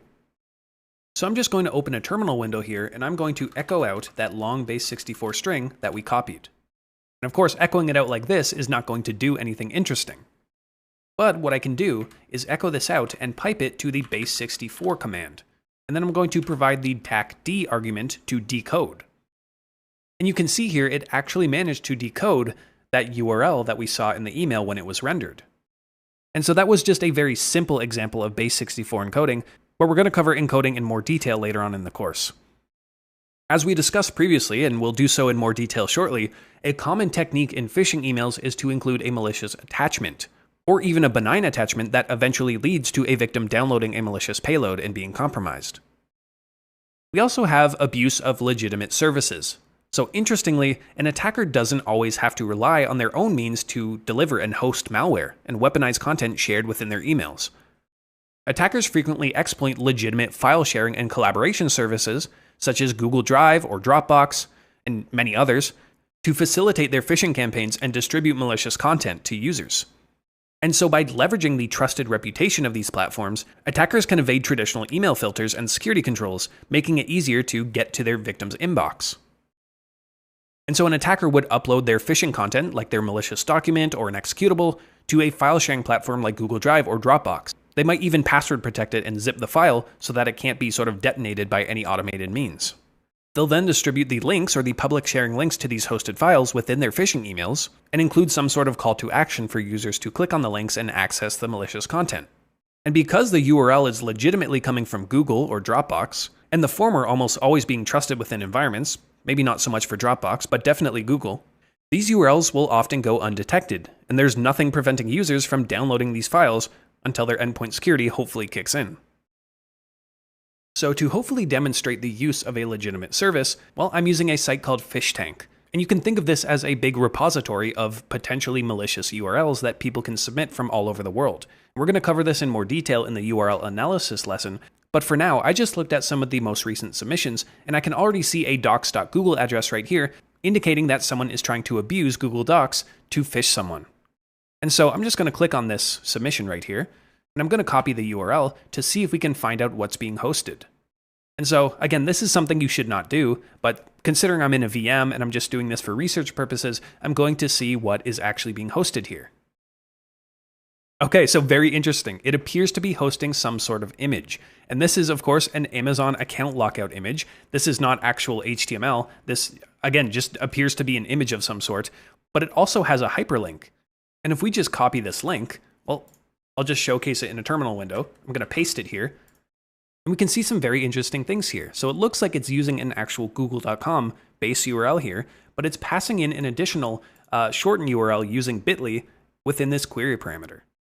And so we could go ahead and try to unshorten this like we've done before and see what is actually on there, but I think this sort of demonstrates the point. And in this case, we have a phishing attempt with a malicious URL hosted on the docs.google.com domain, which is most likely not something that's going to get flagged within many organizations, because of course this is actually belonging to Google. And we can see the certificate here is actually signed by Google Trust Services. And lastly here we have farming. And farming is typically a two-step technique. The first being more so what we've covered before, where an attacker will redirect a user to a fraudulent website that closely resembles a legitimate one. And so as such, this technique is often used to perform credential harvesting attacks. But it's a two-step process because unlike other methods of spoofing or impersonating, which we've talked about, farming actually requires configurations or malicious code to run on a victim's computer or within their DNS server to redirect the actual traffic to the attacker's controlled website. And so we have malware-based farming, which occurs when a user unknowingly downloads malware like a Trojan or a virus, and this malware can then get in front of a user's web traffic and redirect them accordingly. On the other hand, DNS server poisoning involves manipulating the actual DNS servers, or a user's local host file, or caches, to then redirect the user to a fake IP address instead of legitimate websites. In the immediate lessons following this one, we're going to cover a number of techniques and tools that we can use to extract artifacts and analyze emails. However, the key, as I've mentioned, to effective email analysis lies in establishing a structured methodology that we can consistently apply across various situations, irrespective of what tools we have available to us, right? So your methodology doesn't have to be exactly as follows, but definitely consider several of these essential steps as a good starting point. So first, we're going to need to do some initial triage. And so upon receiving a suspected phishing email, well, the initial step is to conduct triage to quickly assess its potential threat level. So this involves identifying key attributes like the sender details or the subject line or other urgency indicators that we can identify. And so triage helps us in determining the appropriate level of response and the appropriate timing of a response and allocation of resources to do our further analysis. So to put it simply, in the triage stage, we need to quickly assess and prioritize potential impact, which will allow us to focus on what's most pressing. For example, maybe we have an email that initially looks like spam that was sent to one employee versus a reported email containing an attachment that was sent to a number of executives. And so next, as we alluded to earlier, the header of an email contains valuable metadata that we can use to quickly analyze and assess its true origin. So an examination of an email header will involve things like looking at the routing path an email took through the internet, or the sender IP address, or the domain authenticity, and maybe if we can identify anomalies or signs of spoofing. And so when we do sender examination, well, that's going to include things like verifying the sender's identity. For example, is this really a Microsoft-owned domain? Well, if we do a reverse DNS lookup, what is the email server that returns? Is it Microsoft-owned? Did this email pass an SPF and DKIM check? Well, these are all things that we're going to cover in the next lesson. And so next we want to do some content examination, and this involves analyzing the body of the email for any suspicious elements like grammatical errors or generic greetings or unusual or awkward language. And sometimes we can catch some immediate red flags, even as far back as in the initial triage stage. And these red flags might really give an email away as being phishing. However, we can't always assume, which is why we have to have this methodology. And we can also look for any common social engineering techniques that we looked at earlier. So things like urgency, or trust, or authority, or scarcity. Phishing emails will often contain coercive language and requests for sensitive information or call to actions. Next, we'll want to look at the web and URL artifacts, right? So URLs embedded within phishing emails need to be analyzed to determine their legitimacy and their destination. If we're faced with an odd-looking, or maybe worse, a shortened URL, well, we can employ various techniques such as URL parsing, or URL detonation and scanning, and domain reputation checks to assess the risk associated with accessing the linked content.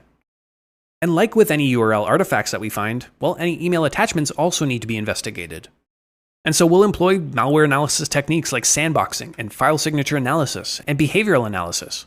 These can all be done through manual and automated scanning means. But most commonly, at least the file hashes need to be safely extracted as artifacts and reviewed through a malware database to determine if it's a known malware sample.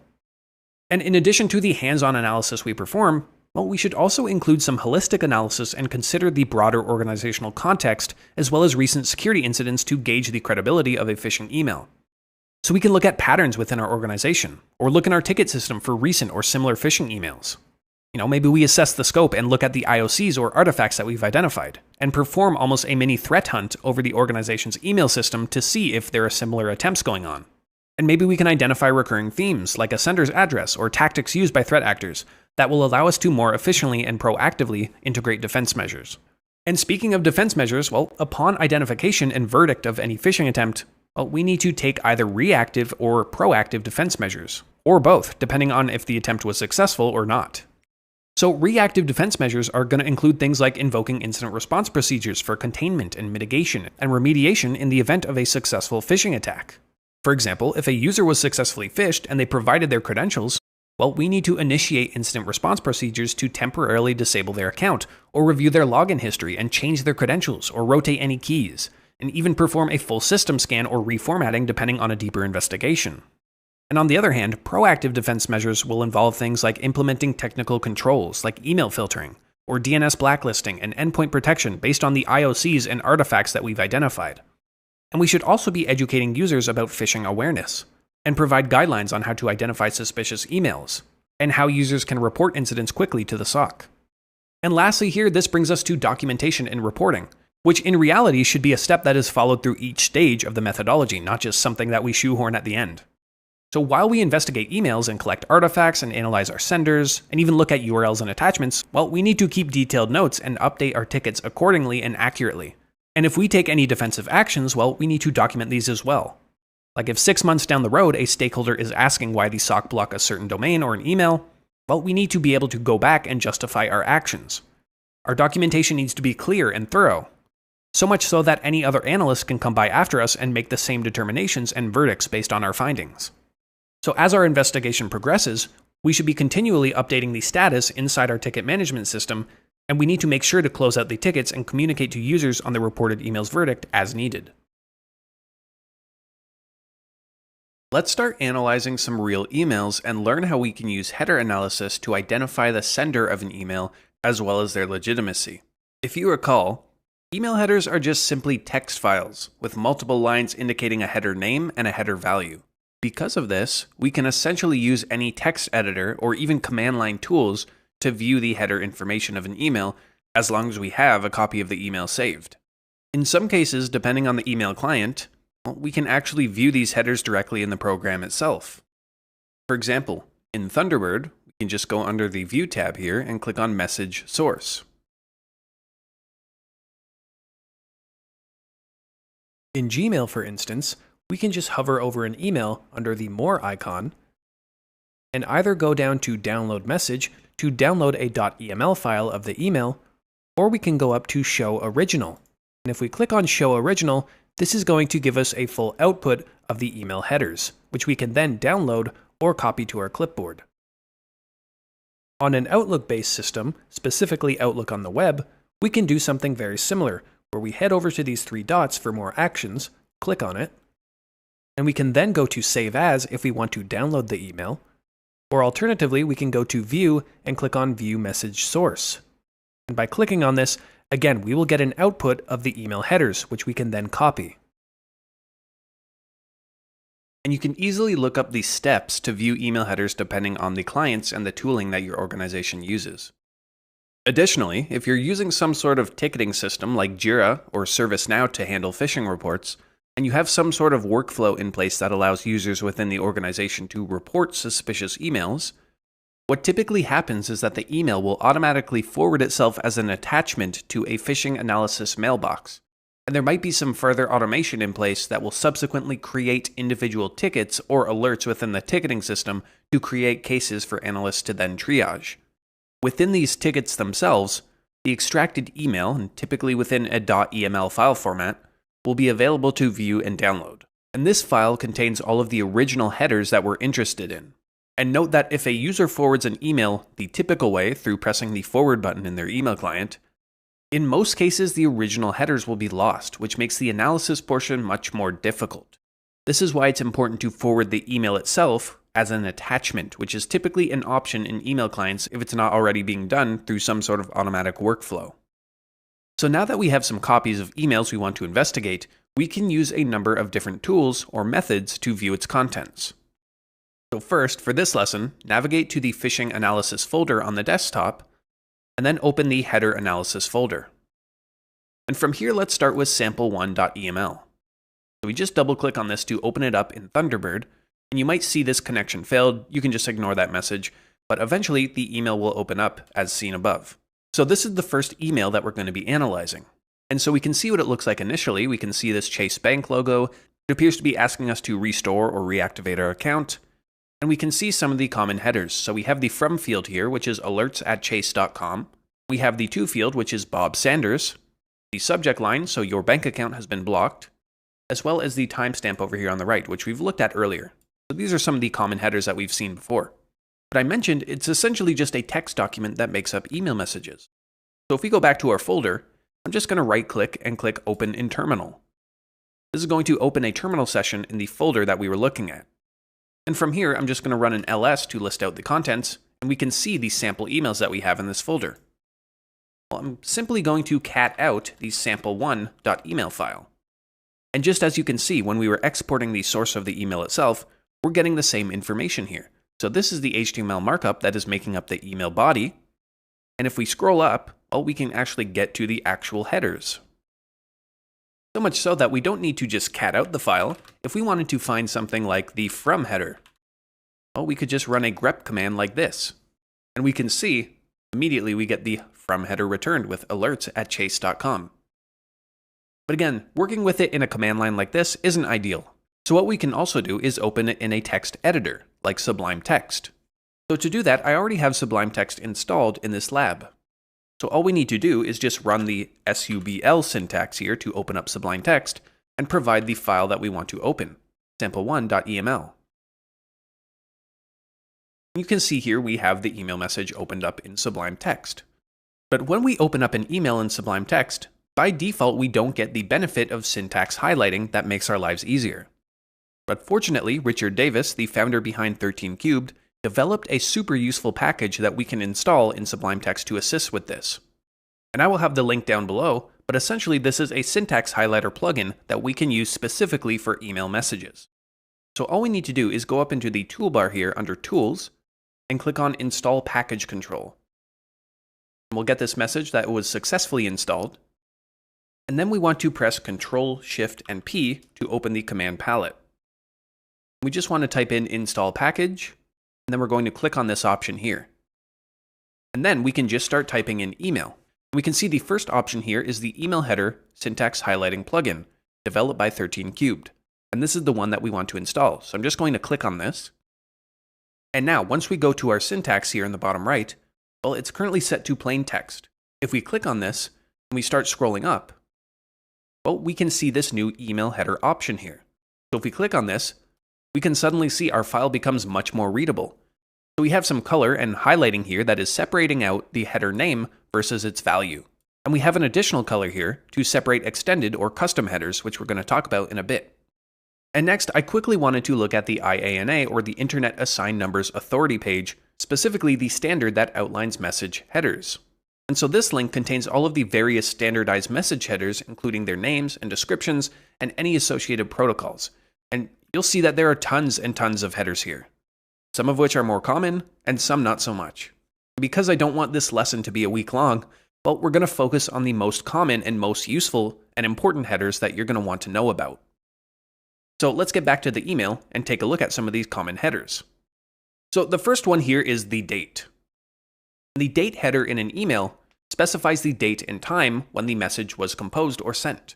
We'll often want to document the date and time of an email for our records, whether it be this timestamp directly from the header, or from the email client, or from the ticket that was created. Knowing when an email was delivered can be very useful in performing email searches across the organization for similar emails, or for correlating other suspicious activity that might have resulted in a phish, like in our SIEM for instance. Right above this, we have the from header. The from header, as we're likely familiar with, specifies the supposed sender of an email. This is the header that will be displayed in email clients to show who sent a specific email. However, because the from header can be set to any arbitrary value, well, this is one of the most common headers that attackers can spoof to make it look like a phishing email came from someone else or a trusted organization.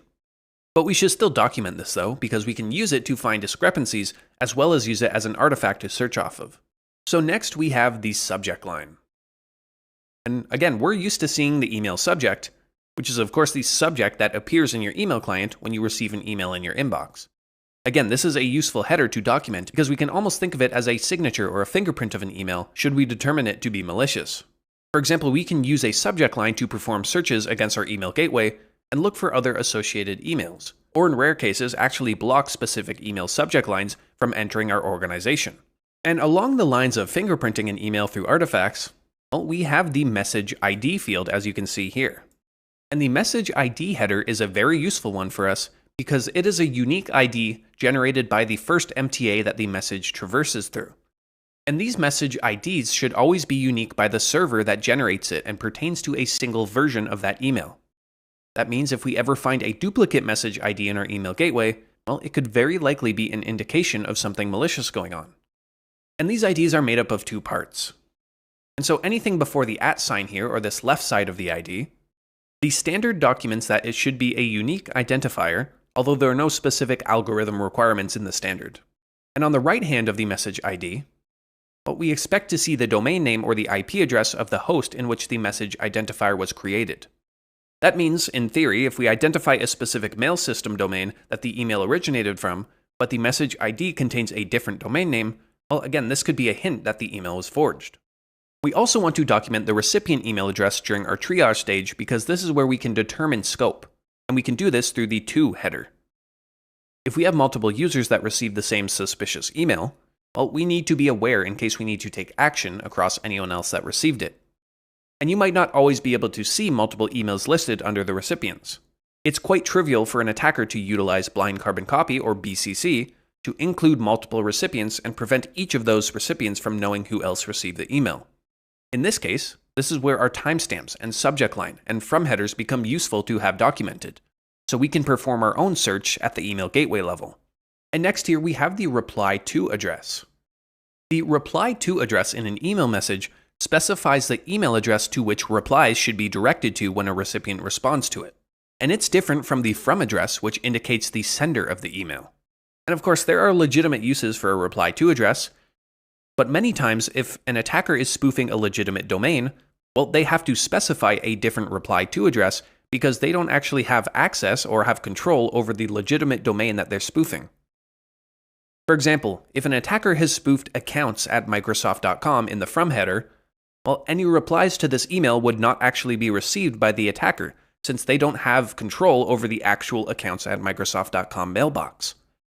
Instead, an attacker would commonly insert the address of a mailbox that they own under the reply to field, such as attacker123@malware.com, to ensure that they capture any replies. We also have the return path here. And this header is also known as the envelope sender address or the bounce address, and it specifies the email address to which bounce messages or delivery failure notifications should be sent. Similar to the reply to header, we can check if this header matches what we saw in the from header. And again, sometimes there are legitimate purposes for why this doesn't match, but if an attacker is using a service to mass phish a number of potential victims and doesn't care about reconnaissance, they might want to direct the bounce back somewhere else. And so you'll notice with our syntax highlighting, we can see these standardized headers in one color and these X-type headers in another color. And these X-type headers are also known as experimental or extension headers, and often you'll see them referred to as custom headers as well.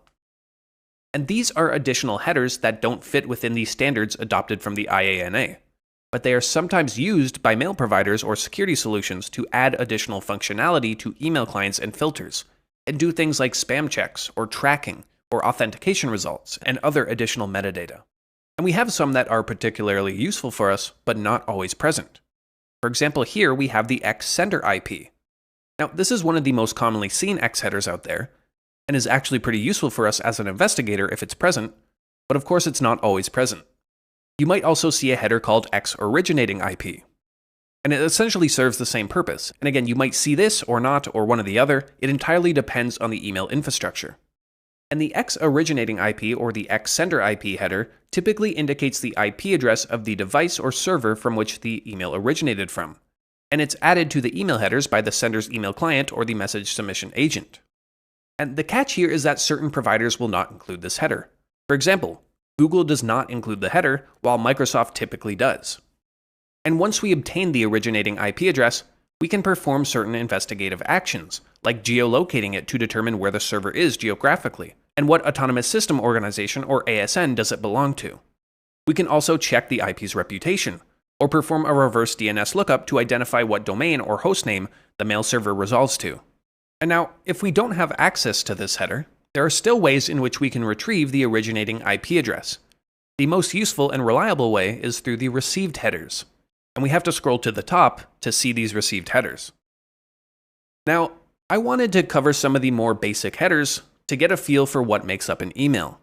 But there is one type of header that in our investigations is going to arguably be the most important header that you're going to come across, and that is, of course, the received header.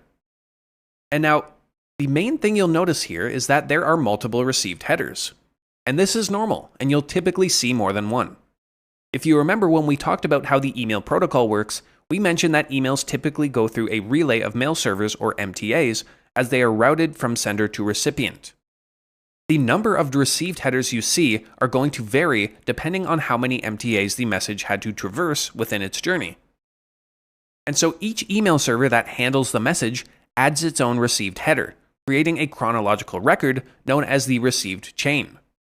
These headers typically can't be spoofed as they're added by the MTAs themselves, so they're often a reliable metric that we can use to perform our investigations. And you can almost think of it like a passport. As you travel across the world, you'll likely stop in various countries along the way, and at each stage in the process, you'll receive a check or a stamp as you pass through various checkpoints or layovers. An important point here is that the received headers are in reverse chronological order, meaning that the first header we see is the most recent or closest to the recipient. And at the bottom, the last received header we find in the email is the one closest to the sender or the originating server. Which means that if we want to figure out where an email actually came from, we should start from the bottom and move upwards. Depending on the route the email path took to get to our trusted infrastructure, we might need to look at a few of the earliest received headers.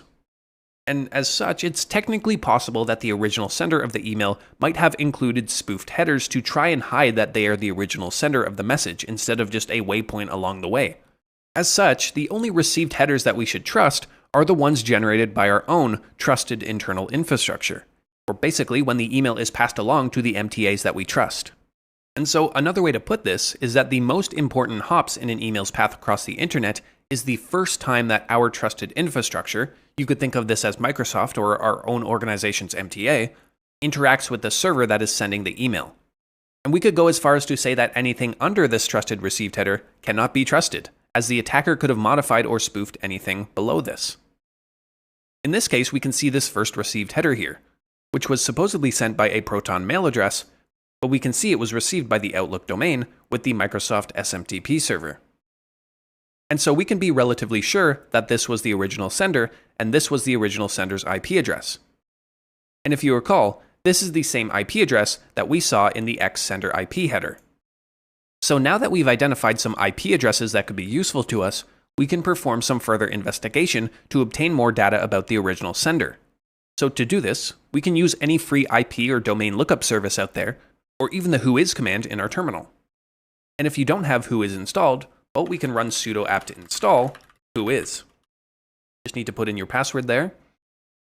And once it's installed, we can just run a whois and paste in that IP address. And if we scroll up, we can start to see some very useful information.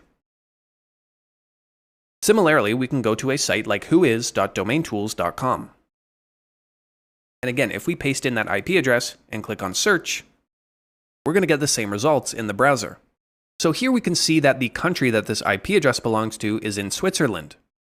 And the reverse DNS lookup, or the resolved host, points to mail-4140.protonmail.ch. And we can also see the ASN, or the autonomous system number, belongs to Proton AG, which confirms that we're dealing with a Proton Mail email system that originally sent this email. And this obviously does not match up with Chase Bank, which is what the sender wanted us to believe by spoofing the sender address as chase.com. And of course, we want to ensure that the results of this check are well documented, because they will come in handy during our analysis. And so doing this extra bit of reverse DNS research, we're able to attribute the original sending email server and confirm that this email did not in fact originate from anything related to Chase Bank. It's also worth noting that while we have some clever solutions to view these headers like with Sublime Text, we also have some free tools available to us that can parse email headers in an easy-to-read format. One of which is the Message Header Analyzer tool, which I'll have linked down below. And using this tool, we can paste in the headers from any email and get a nice and easy-to-read table that highlights some of the important headers for our analysis. And it's worth noting that all of the processing occurs client-side, so we don't need to worry about any sensitive data from legitimate emails being collected. And this is an open source tool, and the repository can be found here or linked down below. So we can just copy everything from our email and paste it into this header field here. And when we click Analyze Headers, well, we can immediately see that it gets parsed into this easier-to-read format. And so we can see the received headers here in this sort of table format, indicating each hop along the way. We can also see the X sender IP highlighted here with our IP address. A second tool that we have access to is MX Toolbox, which is a super useful utility that can do a wide variety of things like reverse DNS lookups, or message authentication checks, and many more things. One of its options is the Email Header Analyzer, which can be found in the link below. Like with the previous tool we just looked at, we can paste in an email's header here, or source, and click Analyze Header. And of course, this will parse them to present the headers in an easy-to-understand format. So we can see we have the received header relay here, again with that IP address identified, along with some email authentication checks, which we'll get into shortly. Oftentimes, attackers won't even go as far as to bother with spoofing addresses. In these cases, it can be very quick to identify that it's an email with malicious intent, and can expedite our investigation. For example, let's quickly look at sample2.eml. And this is a real phishing email that I received in a honeypot mailbox. And in this example, we can clearly see that the sender is attempting to impersonate CIBC, which is a large Canadian bank. However, we just need to look at the from header to realize that this address is just a poor attempt at impersonating CIBC, using some subdomains in the email address itself, like cibc-banking.service, to make it look like it's affiliated. And interestingly, the domain of this mailbox, caib.com, is almost an anagram of CIBC, which makes me wonder if this was done on purpose to attempt to fool someone not paying close attention. However, if we want to look farther, let's open this in Sublime Text.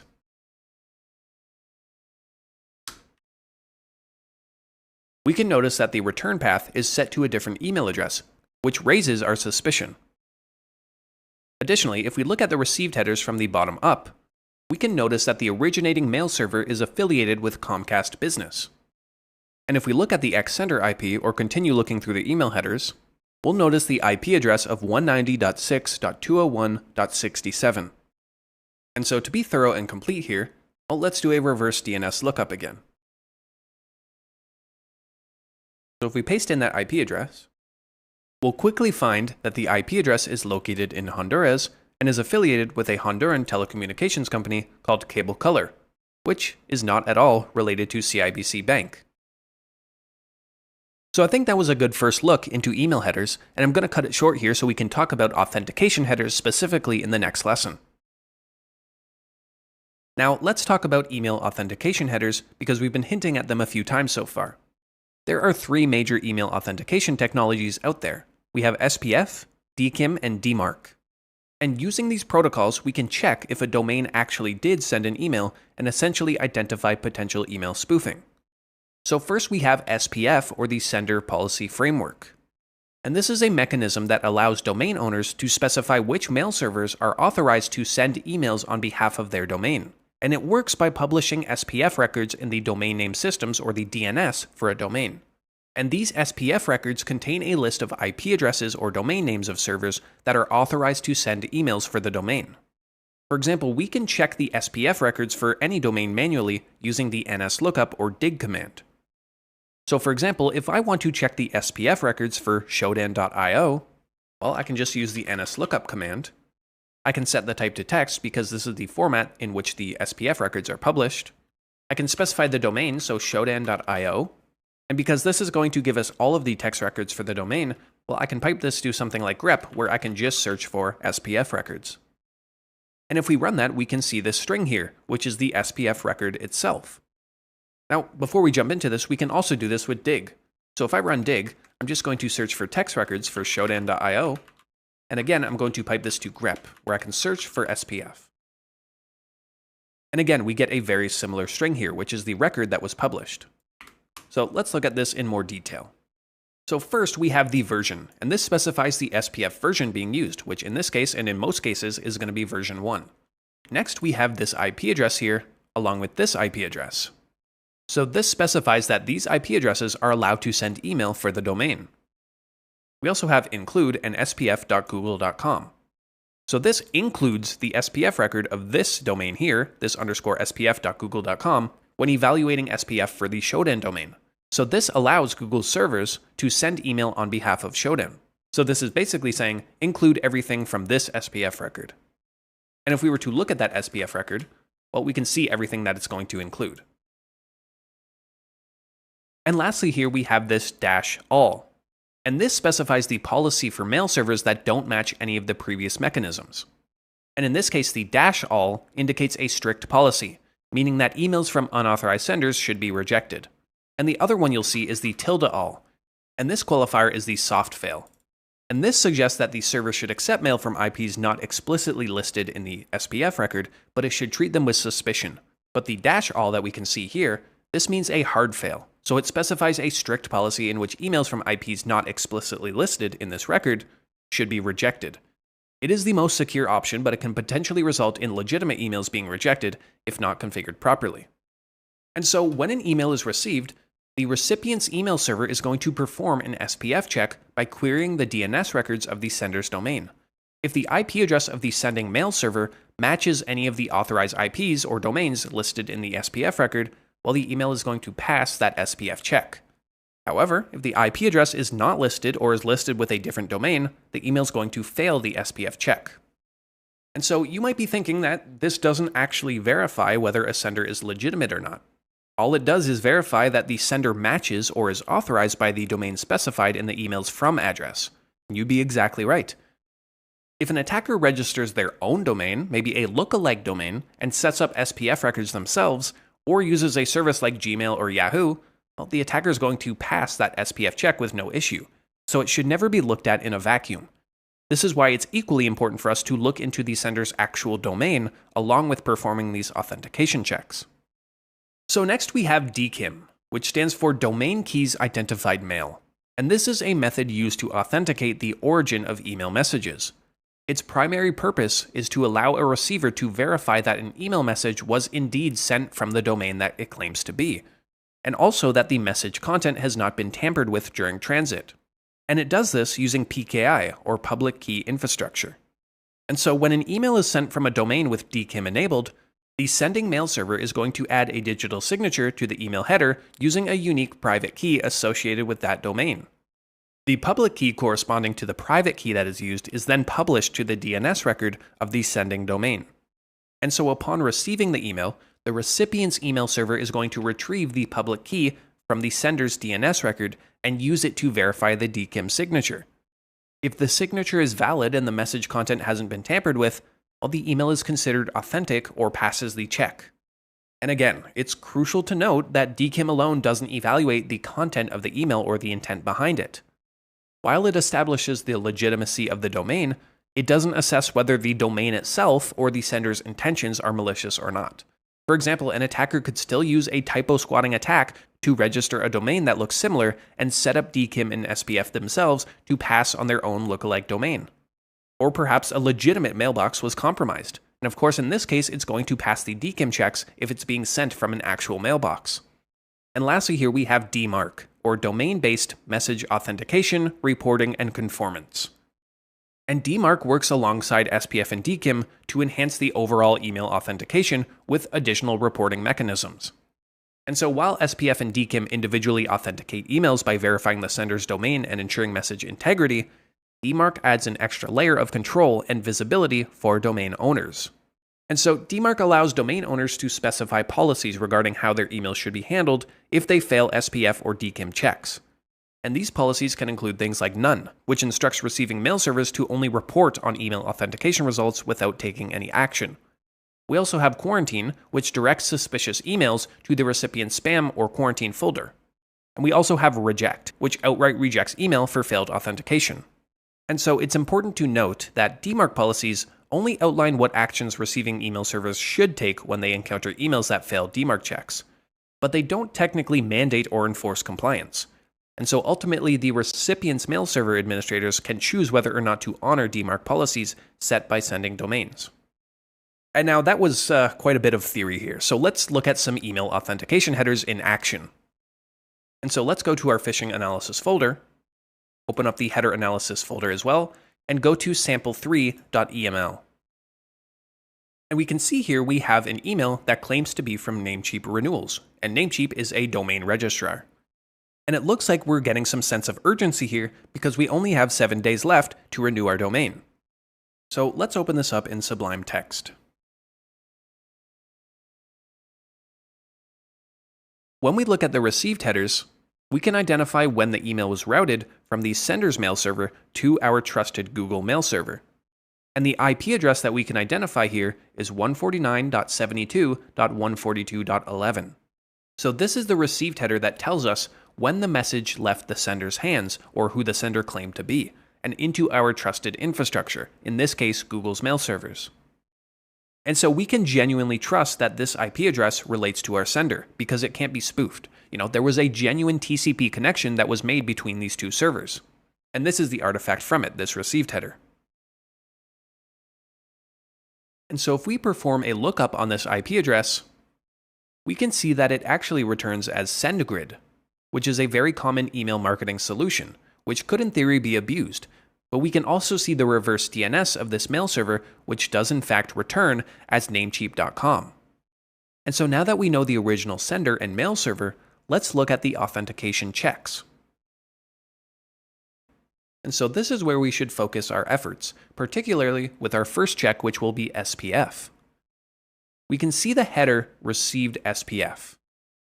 This is a very important header for us because it provides information about whether the email server that received the message considers the sending server to be authorized to send emails on behalf of the purported sender's domain. So what basically happened is that our email server, or Google, read the domain from the return path email header, in this case, this mailservicemailout1.namecheap.com. It then checked that domain's DNS records to ask something like, "Hello, mailservicemailout1.namecheap.com.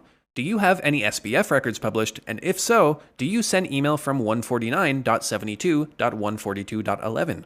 Because we just got an email from this domain that claimed to be from you."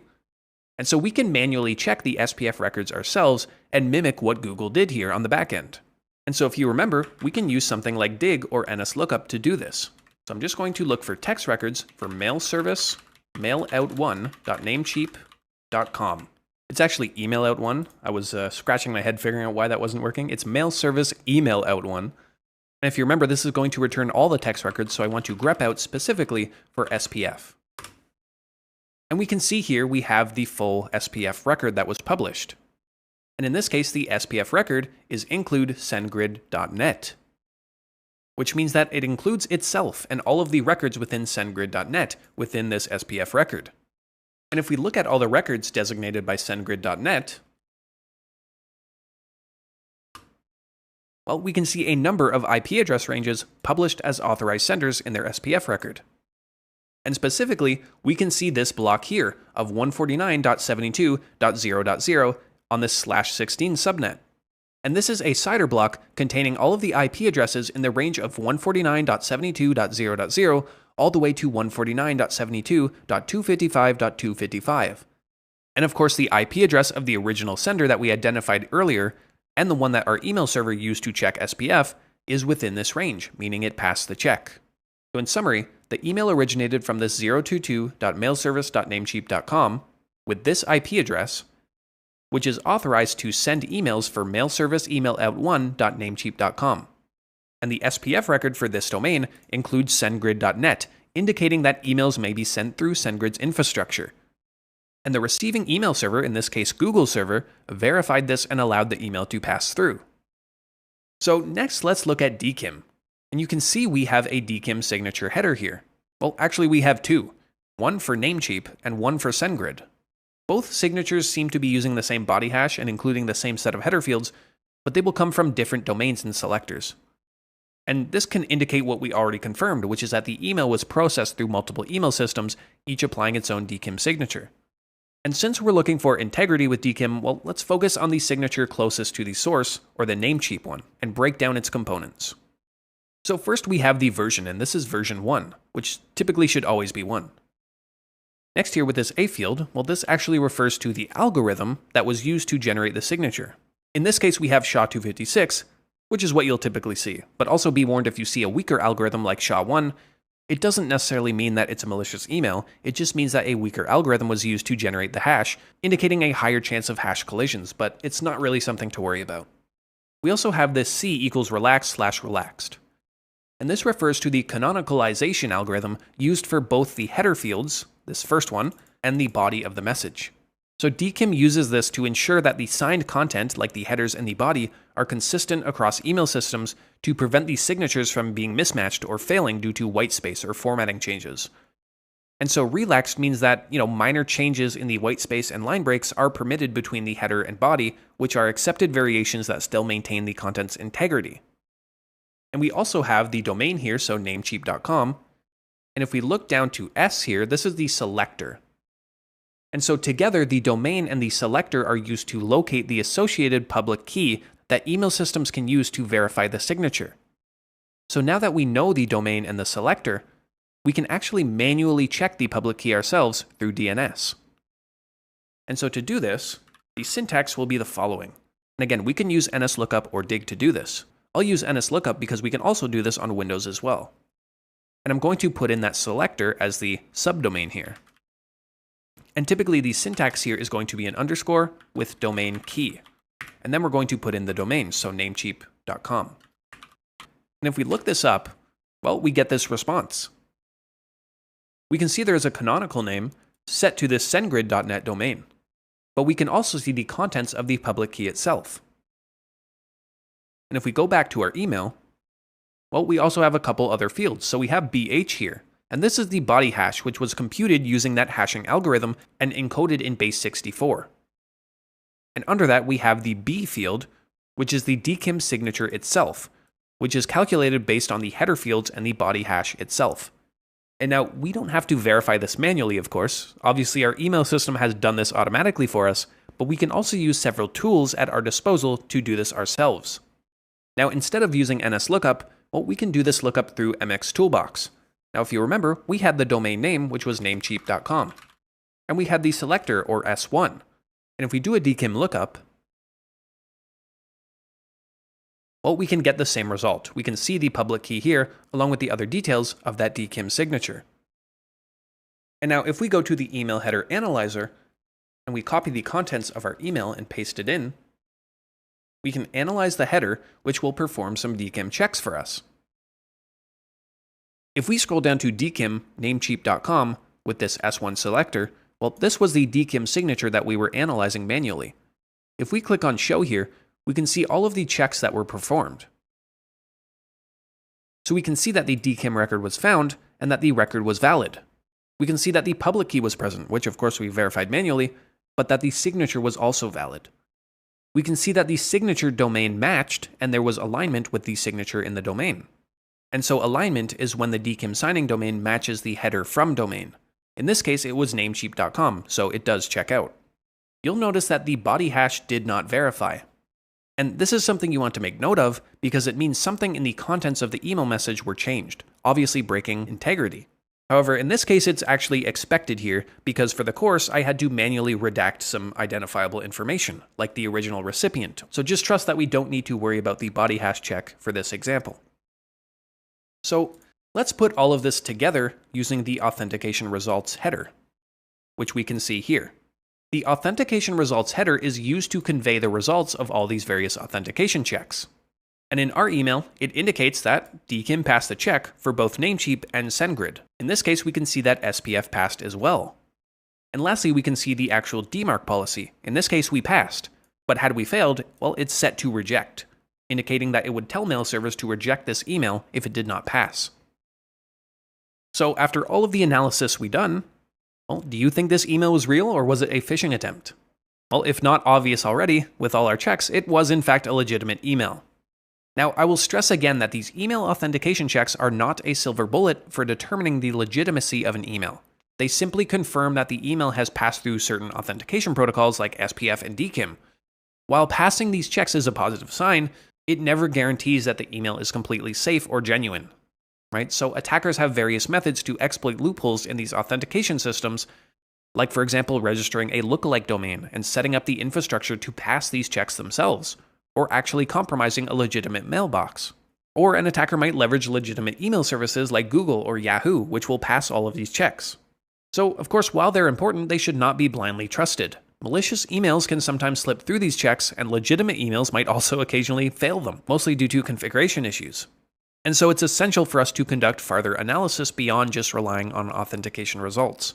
So we need to verify the domain and the sending IP address, doing reverse lookups, and seeing what email server is actually on the other end. And also assessing the overall context of the email and carefully examining its content, which we're going to do in the next lesson. Now that we've discussed header analysis, let's shift our focus to the substance of these emails, right? What language does the email employ? Are there any indicators of social engineering tactics? How does the email appear when it's viewed in the client? We can think of considerations like the content type, encoding or wording, or even grammar and formatting. So to start, let's open our phishing analysis folder, and let's head to the content analysis directory, and open up sample1.eml. So this is going to be the first email that we're looking at, and specifically, let's also open this up in Sublime Text. And so in a typical email file, the actual body of the email consists of the MIME or the multi-purpose internet mail extension parts. And so if we look at this header here, we can see the MIME version of 1.0. And MIME allows emails to contain different types of content, like plain text or HTML, or images and attachments. Each part of an email is typically separated by a boundary similar to this one. So again, some of these headers, we have the MIME version. And so this indicates the version of MIME that's being used. We also have the content type. So this header will specify the type of content in the email body. So it can be plain text like we see here, or it could be text/HTML for HTML content. And there are many other possibilities. And next we have the content transfer encoding header.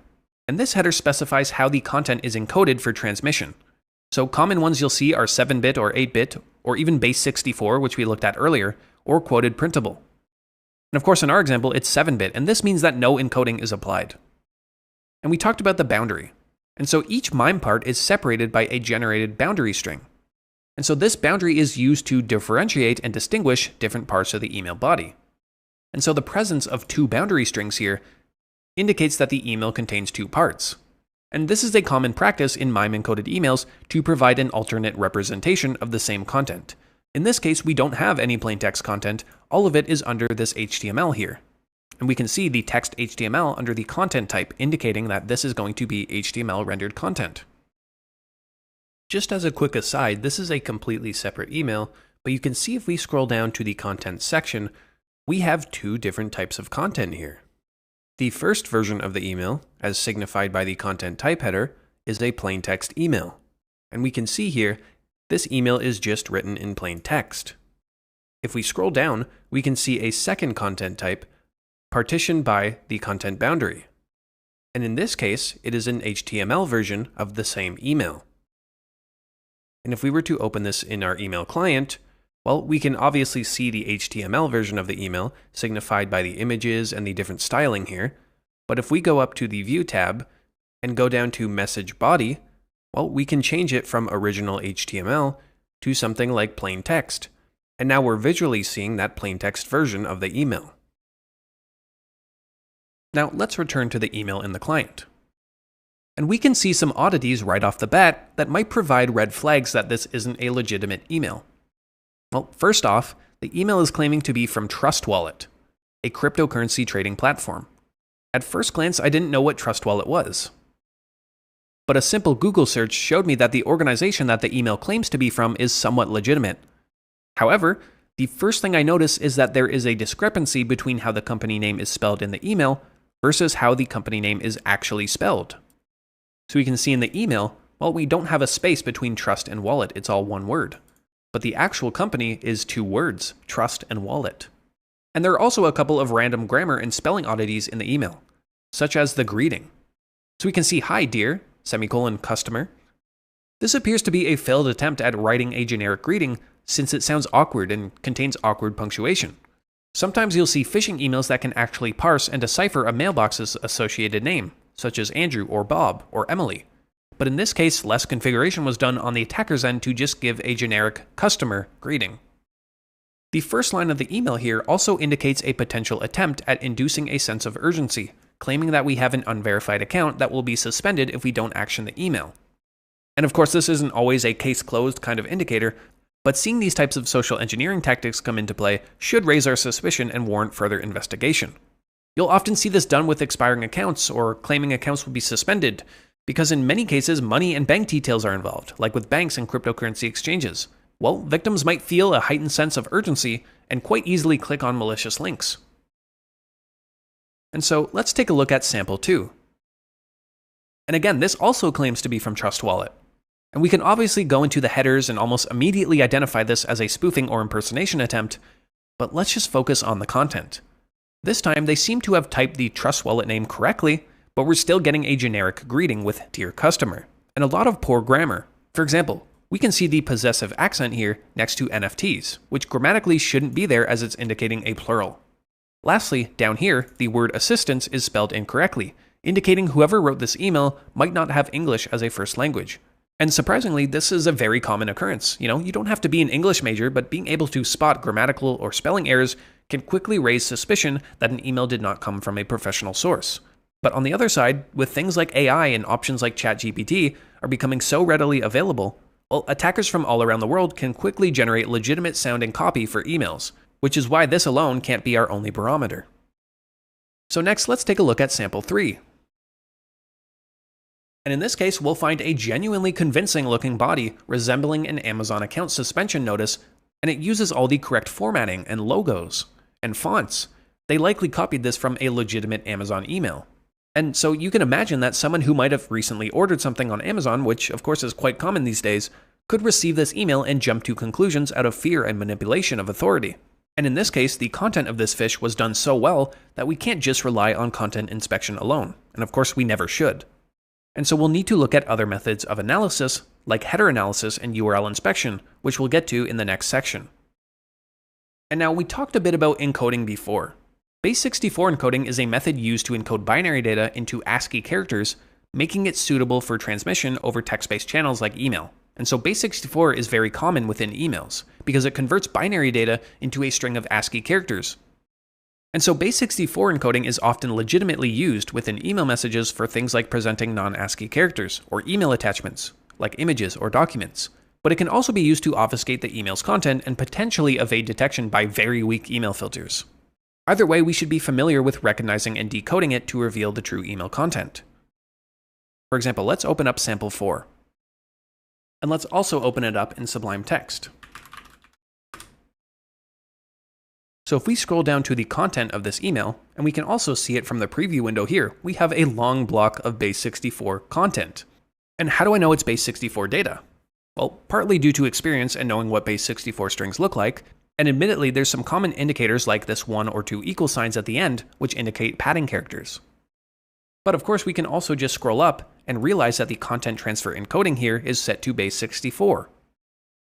And I believe in a previous lesson we looked at doing this through the terminal. But we can also use a tool like CyberChef to decode this for us. So I'm just going to copy the entire string here, and I'm going to open up CyberChef. And in this input window here, we can just paste in the contents. And if we go under operations, well, we can see it already. If we do from base64, you can see that this operation will decode data from an ASCII base64 string back into its raw format. So if we drag this over to our recipe and let it go, well, we can see in our output that it was successfully decoded into HTML text. And so if we look at this, this is the actual HTML and CSS markup that made up our email. So next, let's cover another encoding mechanism called HTML entity encoding, where in reality, this is really just a sequence of characters to represent specific HTML characters. And so HTML uses entities to display characters that are reserved for HTML syntax or characters that have specialized meanings, like the angled brackets here, the less than and greater signs, or things like ampersands and non-breaking spaces. So for example, if we go back into CyberChef, and if we just put an and symbol here, and if we go under operations and look for, we can just do a search for HTML entity, and if we drag over to HTML entity, well, this is going to convert characters into those HTML entities. And if we drag this over, well, we can see our and symbol here turned into this and amp with a semicolon at the end. And for example, if I were to check off this convert all characters, well, this is going to basically convert everything I type into HTML entities. If I just type in test, for example, well, we can see a number of HTML entities. This one refers to the letter T. This one refers to the letter E, and so on. And so attackers often employ various techniques to bypass spam filters, and the use of HTML entities is one such method. And you can likely see how HTML entities can be leveraged. For example, suppose we have a spam filter in place to reject or quarantine any emails that include the phrase Bitcoin. And bear with me. In this scenario, maybe our organization has nothing to do with Bitcoin and we've been seeing an uptick in cryptocurrency-related scams. In this case, an attacker could just insert one of these entity characters to potentially bypass the spam filter. And I'll say any good quality filters will be able to decode this and perform static analysis to catch this evasion attempt. Lastly, let's take a quick look at URL encoding. And URL encoding is a method used to convert characters into a format that can be transmitted over the internet. Again, this is often used for legitimate purposes, but an attacker may attempt to encode URLs to bypass some weaker spam filters. And URL encoding works by replacing non-alphanumeric characters with a % followed by a 2-digit hexadecimal value that represents the character in the ASCII character set. For example, let's paste in the CyberChef URL into the input. And if we do a quick search for URL, well, we should see URL encode as an option right here. And this is going to encode potentially problematic characters into that % encoding. So if we drag this over to the recipe, and click on Encode All Special Characters, well, we can see a number of those characters, like the colon and the backslashes, have been transformed into that % encoding. So if we open up sample email 5 in Sublime Text,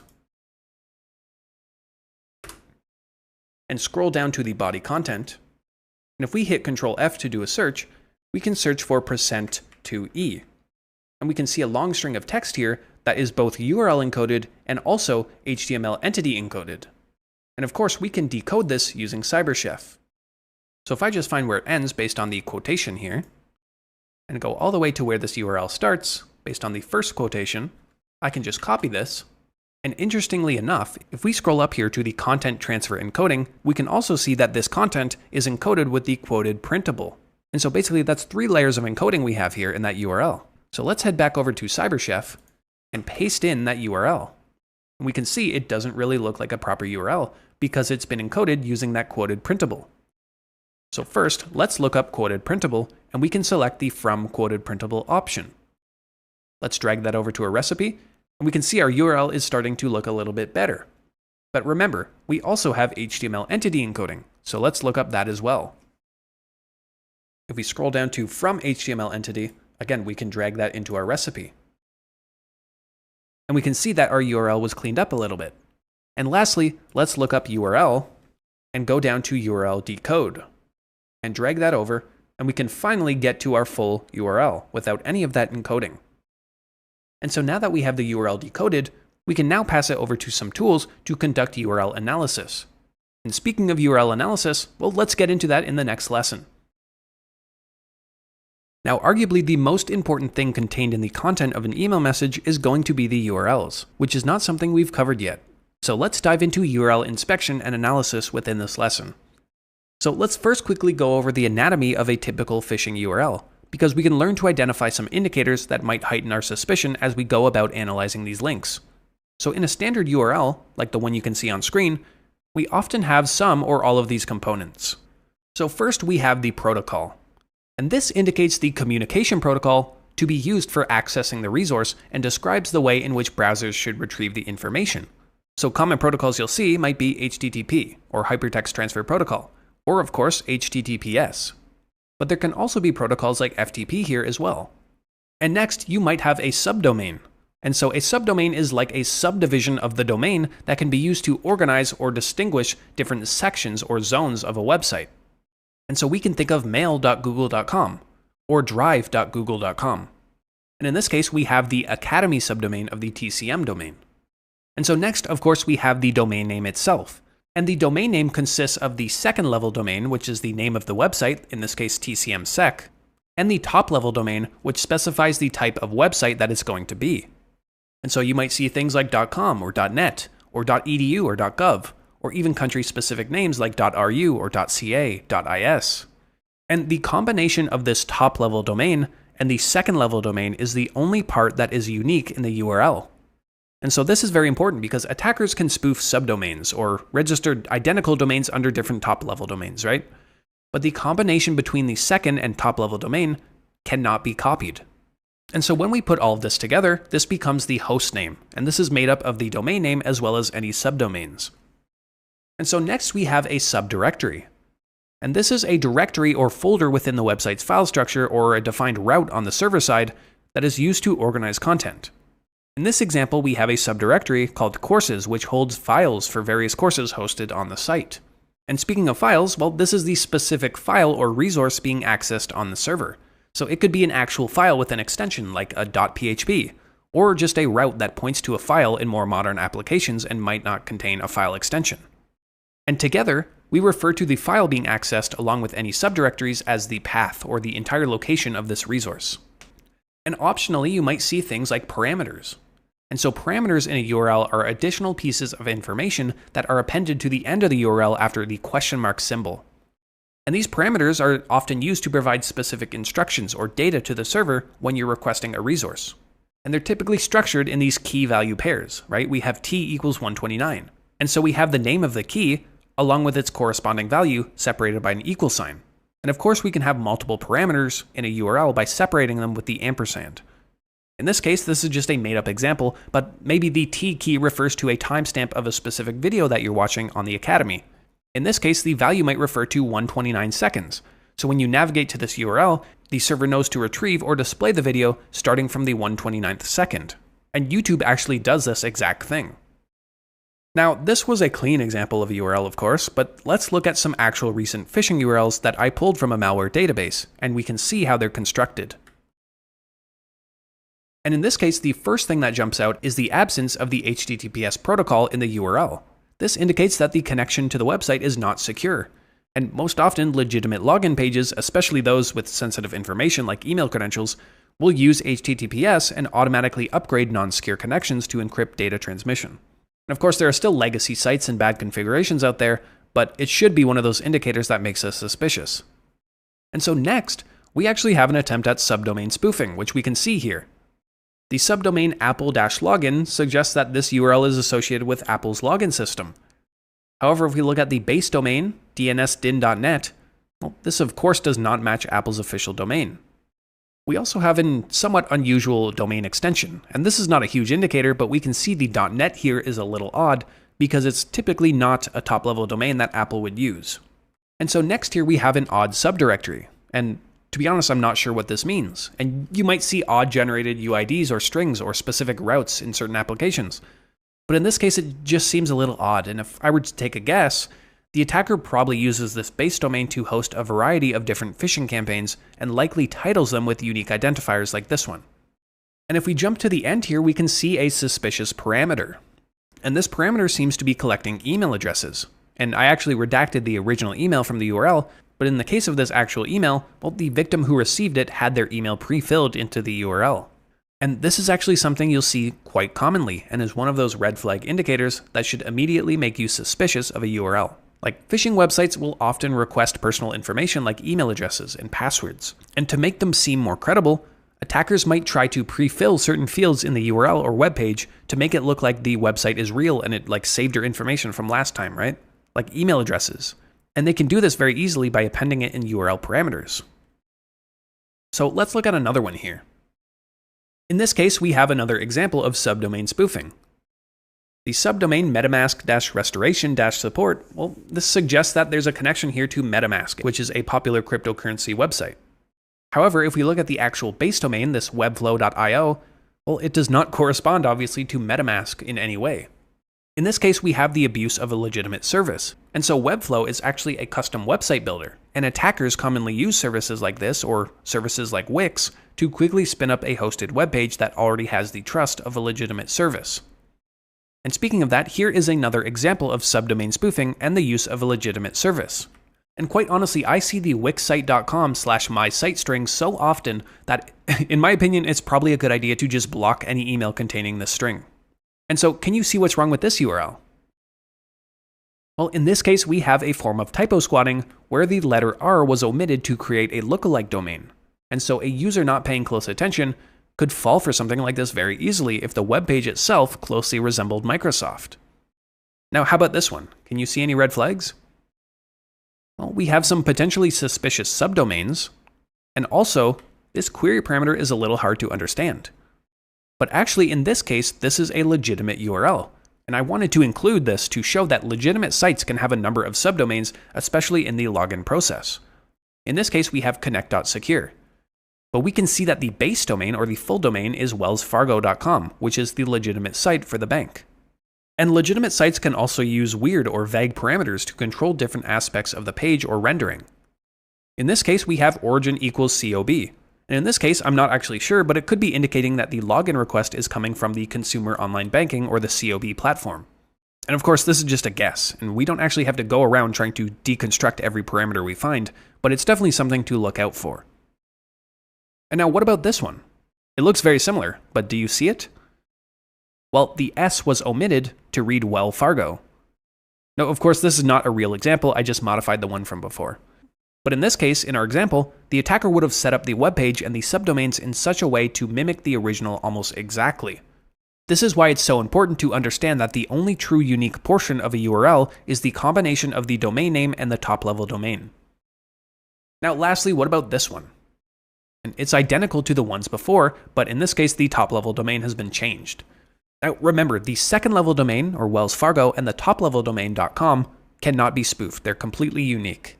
But in this case, an attacker would have registered a very similar domain with a top-level domain that looks like .com, but in this case isn't. And again, this isn't a real example. And Wells Fargo might have actually purchased the .com variant of the domain proactively to prevent this kind of typo squatting.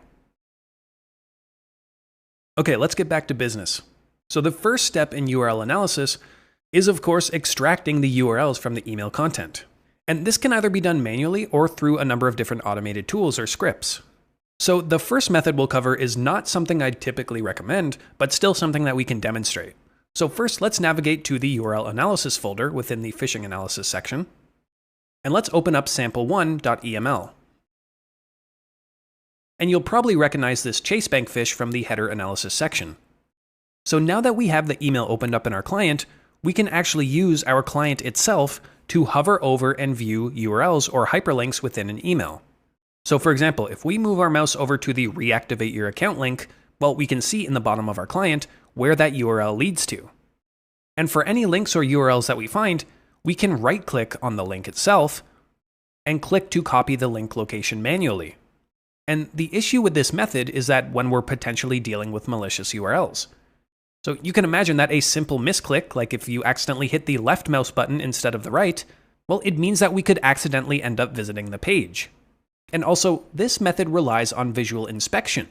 And so it's very easy for us to miss a hyperlink by not seeing it in the email. Or even some CSS styles could be implemented so that URLs aren't colored blue, or not underlined, or not in a button like this, which we're used to seeing. We could even be dealing with an image that's clickable that we won't really notice unless we hover our mouse over every word. And so this leads us to some more robust methods. And as you're familiar by now, well, we've been opening up emails inside of Sublime Text. We could essentially use any text editor, even like Notepad on Windows, but Sublime Text is a useful and also a personal choice. And so once we open up sample 1 in Sublime Text, we can use the native search functionality to find any instances of URLs in the file. So this is going to require a bit of logical thinking, but if we hit Control F, we can open up this search pane. And then we can search for specific strings, like HTTP. And we're not always going to get a URL with this method because sometimes HTTP is a string that's included in the body of the content, or maybe somewhere in the headers. But if we keep scrolling around, we can see we have 4 matches here in total. And the first one here, we get a URL. And the next one here, we also get that URL. And this specifically is the Reactivate Your Account button that we were looking at in the rendered content. Alternatively, we can search for things like the opening bracket in HTML, and then search for the A, which is an anchor tag. And in HTML, an anchor tag like this is used for hyperlinks. And so again, we can immediately find this Reactivate Your Account link. And of course, the advantages of this method are that we have no risk of accidentally clicking on a link. And also, we won't miss any findings as long as we use the right search strings. As another method, we can also return to the ever-useful CyberChef to automatically extract URLs from an email file. And so let's navigate back to CyberChef. And in this case, we can either paste the entire contents of the email message, or alternatively, we can click on this Open File as Input button. And from here, we can navigate through our Explorer window to find the specific file that we want to upload. And you can see here, once doing that, we've uploaded the entire file into the input. Now, if you remember, this specific email was encoded with that quoted printable encoding. And in this type of encoding, well, our URL is actually being split into multiple lines, meaning that if we were to just try to extract URLs the normal way, well, we wouldn't be able to do that. So if you remember, what we need to do is to first decode this from that quoted printable encoding. And so we can just search for quote here, and we can select the from quoted printable and drag it into our recipe. And from here, we can then search for URL. And what we're looking for here is extract URLs. And what this is going to do is, as the title suggests, extract any URLs from the text. And you can see here, once we drag that into our recipe, we are getting those 2 URLs that we identified earlier. And lastly, while we're here, and this is something we'll cover shortly, but we can use CyberChef to defang the URLs. And to defang a URL means to modify it in such a way that it no longer functions as a clickable hyperlink. And this is often done for security purposes, especially in contexts where we might not want to click on a malicious link. Now you can imagine that as we document these specific URLs, either in our report or in a ticket, well, when we paste them into our ticketing system, these URLs can sometimes be automatically converted into a clickable hyperlink. And obviously, as we are dealing with potentially malicious URLs here, well, we want a way to prevent them from being automatically turned into links. And so by adding the defang URL option, which we can simply search defang, we can drag over the defang URL. And you can see these hyperlinks were changed slightly. Instead of the protocol as HTTPS, it added these 2 X's here to make it an invalid protocol. Additionally, certain things like the dots separating the subdomains or the : / to indicate the protocol have been squared out in these brackets. These defanged URLs are now safe for us to document, and it is of course best practice to do so. And lastly, there are of course other ways to do this, and I want to demonstrate a tool that I wrote specifically for this that can save us a lot of manual work. And this is the email IOC extractor. And it's definitely not the only kind of script out there for this purpose, but it is a Python script that is designed to aid in email forensics and analysis by extracting various components from the email files. So it will extract things like the IP addresses, the URLs, and even headers and attachment information. And it will all do this in this defanged format. So if you're curious, we can open it up here by clicking on eioc.py and click on the raw view. We could clone the entire repository, but we really only need the script itself. And back in our terminal, I'm going to back out into the tools directory, and then I'm just going to wget that URL to copy the Python file. And now all we need to do is run the Python script. And we can do that with Python 3 and then provide the name of the script. And you can see we're getting the usage information here. So it wants us to provide a file path to the email file that we want to investigate. So in this case, we can back out of the tools folder, go into our URL analysis folder, and then we can select sample1.eml. And when we hit the enter key here, it's going to run those automated checks for us. And so you can see if I scroll up, we extracted several things, like the IP addresses, and these were specifically from the email headers if you remember correctly. And this script even introduces some enrichment capabilities to do that IP lookup, so we can see the AS number, and we can see the location of this IP address. In this case, we don't get the information for the first IP address because if you recall, this is a private IP address. But if we scroll down, we can see the extracted URLs section, and much like with CyberChef, we're getting that same output in defanged format. We can also see some common and useful headers for us like the authentication results, the from, the date, the message ID, all of these things that we typically want to document. And of course, this is a very quick and easy way to do it, but of course it's not foolproof. So that's why I wanted to go through manually extracting headers first so we understand the reasons why and the methodology before we start relying on tools like this. And now once we've extracted the URLs from our suspicious email, well, we're of course going to want to analyze them and perform reputation checks to help us determine if they're malicious or not. And of course, we have plenty of tools at our disposal to perform these checks, which we're going to cover in this lesson. And again, it's important to note that these tools are not foolproof. And what I mean is we can't just blindly trust these tools to give us a verdict. We have to use critical thinking skills and make our own judgment. And so just because a URL is not identified as malicious by our tooling, well, it does not mean that it's safe. It just means that the URL in question might not have been submitted and reported before. And now a blessing and a curse here is that malicious websites often get taken down quickly, either through individuals and organizations investigating them and reporting these websites, or the ISPs themselves and the registrars being made aware through alerts and taking them down, or even services like Google Safe Browsing and Microsoft Smart Screen updating their signatures to block these sites. And so because of this, some of the URLs in the emails here might not be live when you're watching this lesson. And so to get some live and recent URL samples, I'm going to be using PhishTank, which I briefly showcased before. And essentially, PhishTank is a database where researchers can report malicious phishing URLs for community review and categorization. So let's start looking at a tool that is self-proclaimed as a screenshot as a service tool. So you might have wondered if there's a way for us to get a visual representation of what a specific website or URL looks like without us having to actually navigate to it and potentially expose ourselves to a malicious site. Well, we can use a tool called URL to PNG for this, and I'll have this link down below. And by inputting a suspicious URL into this site, we can generate a snapshot of its current appearance, allowing us to assess if it's legitimate based on visual cues like the design and content and layout. Of course, this isn't foolproof, but it's a great resource for us to be able to grab a screenshot of a website that we can put in our reports or tickets. And of course, just like I mentioned, this does not provide any insight into the underlying safety or security of the website. So even if a site appears benign in a screenshot, well, it could of course still be malicious. And so as such, we need to complement this tool with other analysis methods that we're going to cover. So I'm going to try to find a live link here that we can analyze. And specifically, I can see this one near the bottom, this sp5618.com/login. Because it says /login, well, this is particularly interesting for me. This is most likely a credential capture page. So I'm going to copy this link and head back over to URL to PNG. From here, I'll just scroll down to where we find this URL bar. And I can just paste in our URL here and click on I'm not a robot. And from here, I just click on the green button here to start the scan. And you can see almost immediately, we're greeted with what looks like some sort of credential capture page. Specifically, it looks to be impersonating the Shopee service. And if we look up Shopee, well, it appears to be some sort of e-commerce platform based in Southeast Asia. And of course, the actual domain here is shopee.com and not this sp5618. So it's clear that we most likely found a credential capture page here.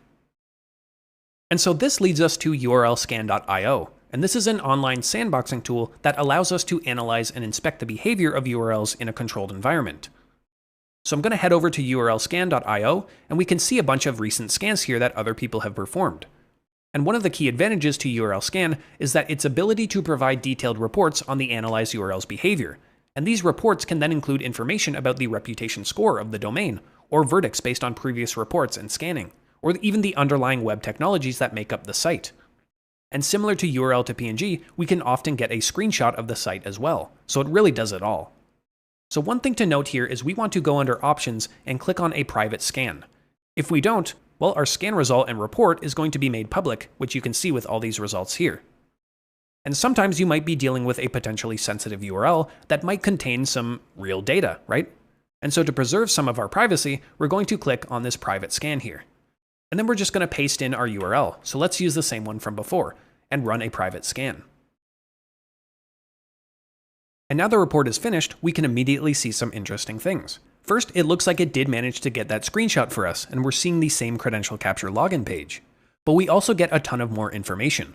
Specifically, we can see the IP address related to this domain or this website. And specifically, if we look at the summary here, we can see that the website contacts 2 different IPs at runtime. We can see the main IP of the website is this, and it's located in Singapore. We can even see who it belongs to, or the ISP. And some even more interesting information is under this Live Information tab. Specifically, we can see that the Google Safe Browsing service already has identified this website as malicious. And very interestingly, we can see when the domain was created, on May 10th of 2024, which at the time of this recording was yesterday. Which is almost a silver bullet for us. Because honestly, if a domain was registered yesterday, or even in the last 30 days, most likely it is some sort of phishing attempt. And often what organizations will do will block any emails sent by or containing a URL that has a domain created in the last 30 days, just because this is so prevalent. And so another tool in our arsenal is going to be VirusTotal. And VirusTotal, which we're going to look at so many times within this course, is an immensely popular online service that can aggregate multiple antivirus engines and other security products or tools to scan files or URLs or even just hashes for potential threats. And so what we can do here is go under the URL tab and paste in that URL. We'll use the same one we've been using. And by submitting a URL to VirusTotal, well, we can leverage its extensive database of signatures to assess the safety of the link. And also, VirusTotal will allow us to view the historical data and also community feedback about a URL. And by doing this, we can gauge its reputation over time. So I pasted in that URL and I'm just going to hit the Enter key to run our scan. And we can see almost immediately 2 of 92 security vendors flag this URL as malicious. Most likely just because it's so new, I expect to see this number grow as time goes on. But we can see one of the vendors here flagged it as phishing. And if we go under the Details tab, we can again see some interesting information. We can see the final URL in the case of any redirects. We can see the serving IP address. We can even get a hash in SHA-256 of the body of the HTTP response that was sent back from the server. We can get all of the response headers as well. And so again, VirusTotal is going to be a very useful tool for us, and we're definitely going to return to it once we get to the file attachment analysis stage. Now again, if you recall, we did not have an option to do a private scan here. So of course you want to be very careful when submitting sensitive data, specifically with URL parameters into VirusTotal. For example, maybe if this URL had a parameter like email equals and then some sort of internal email address at our company name. Well, it would typically be best practice to remove this parameter from the URL, because we don't want it to be scanned and logged on VirusTotal. And now before we move on, there are a couple of other useful tools that I'll cover. So URL Void is another such tool that can help us detect potentially malicious websites and also perform some checks on the website's domain or URL reputation. And this service is going to run our URL through over 30 blocklist engines and also website reputation services to generate a verdict for us. So again, let's paste in this same URL we've been using and hit Scan Website. Interestingly enough, we did not get any detections this time. However, we get a number of useful information that we're used to seeing, but in this case, the website was likely too new to be captured by any of these detection engines. So of course, this is a good example of why we don't just blindly trust one tool. Because if we were to only use URL Void, well, maybe we would blindly assume that the site is safe. Now, what if we wanted to get the actual contents of the web page? You know, we've gotten a screenshot before, but what about the actual markup and the HTTP response?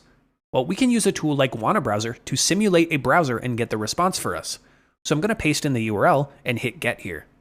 And in our response here, we can see general info, but if we scroll down to headers, we can get all of the response headers.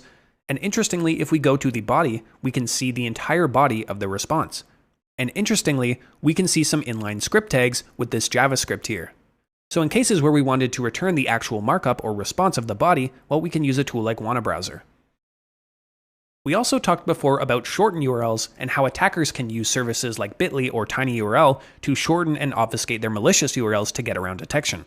Well, fortunately, we can also use a tool like WannaBrowser to detonate that shortened URL and also follow any automatic redirects to arrive at the final true website. Now, you might remember from a previous lesson, I set up this Bitly URL to /totallyamazingwebsite, which in turn redirects to TCM security. And so if I paste in that URL here and hit get, WannaBrowser is going to simulate a browser and follow any redirects. And if we look under the headers, we can see that we got a 301 response at first. And if we look under the location header, we can see that we were redirected to tcm-sec.com. And the second response here, the 200, is from tcmsec.com. In the previous lesson, we demonstrated unshorten it to do this similar thing. So let's demonstrate that again.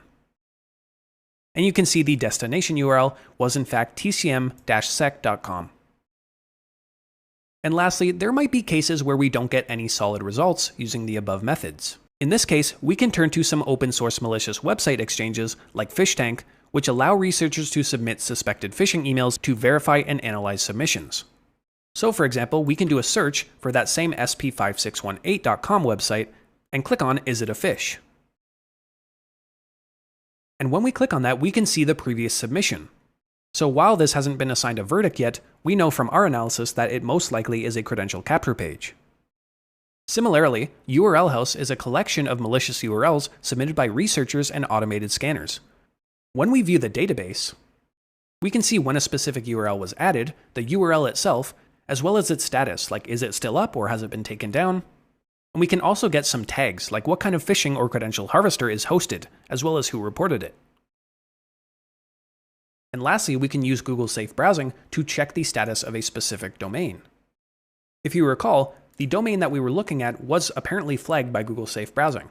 So if we were to check the status here and click search, well, you can see that this site is unsafe.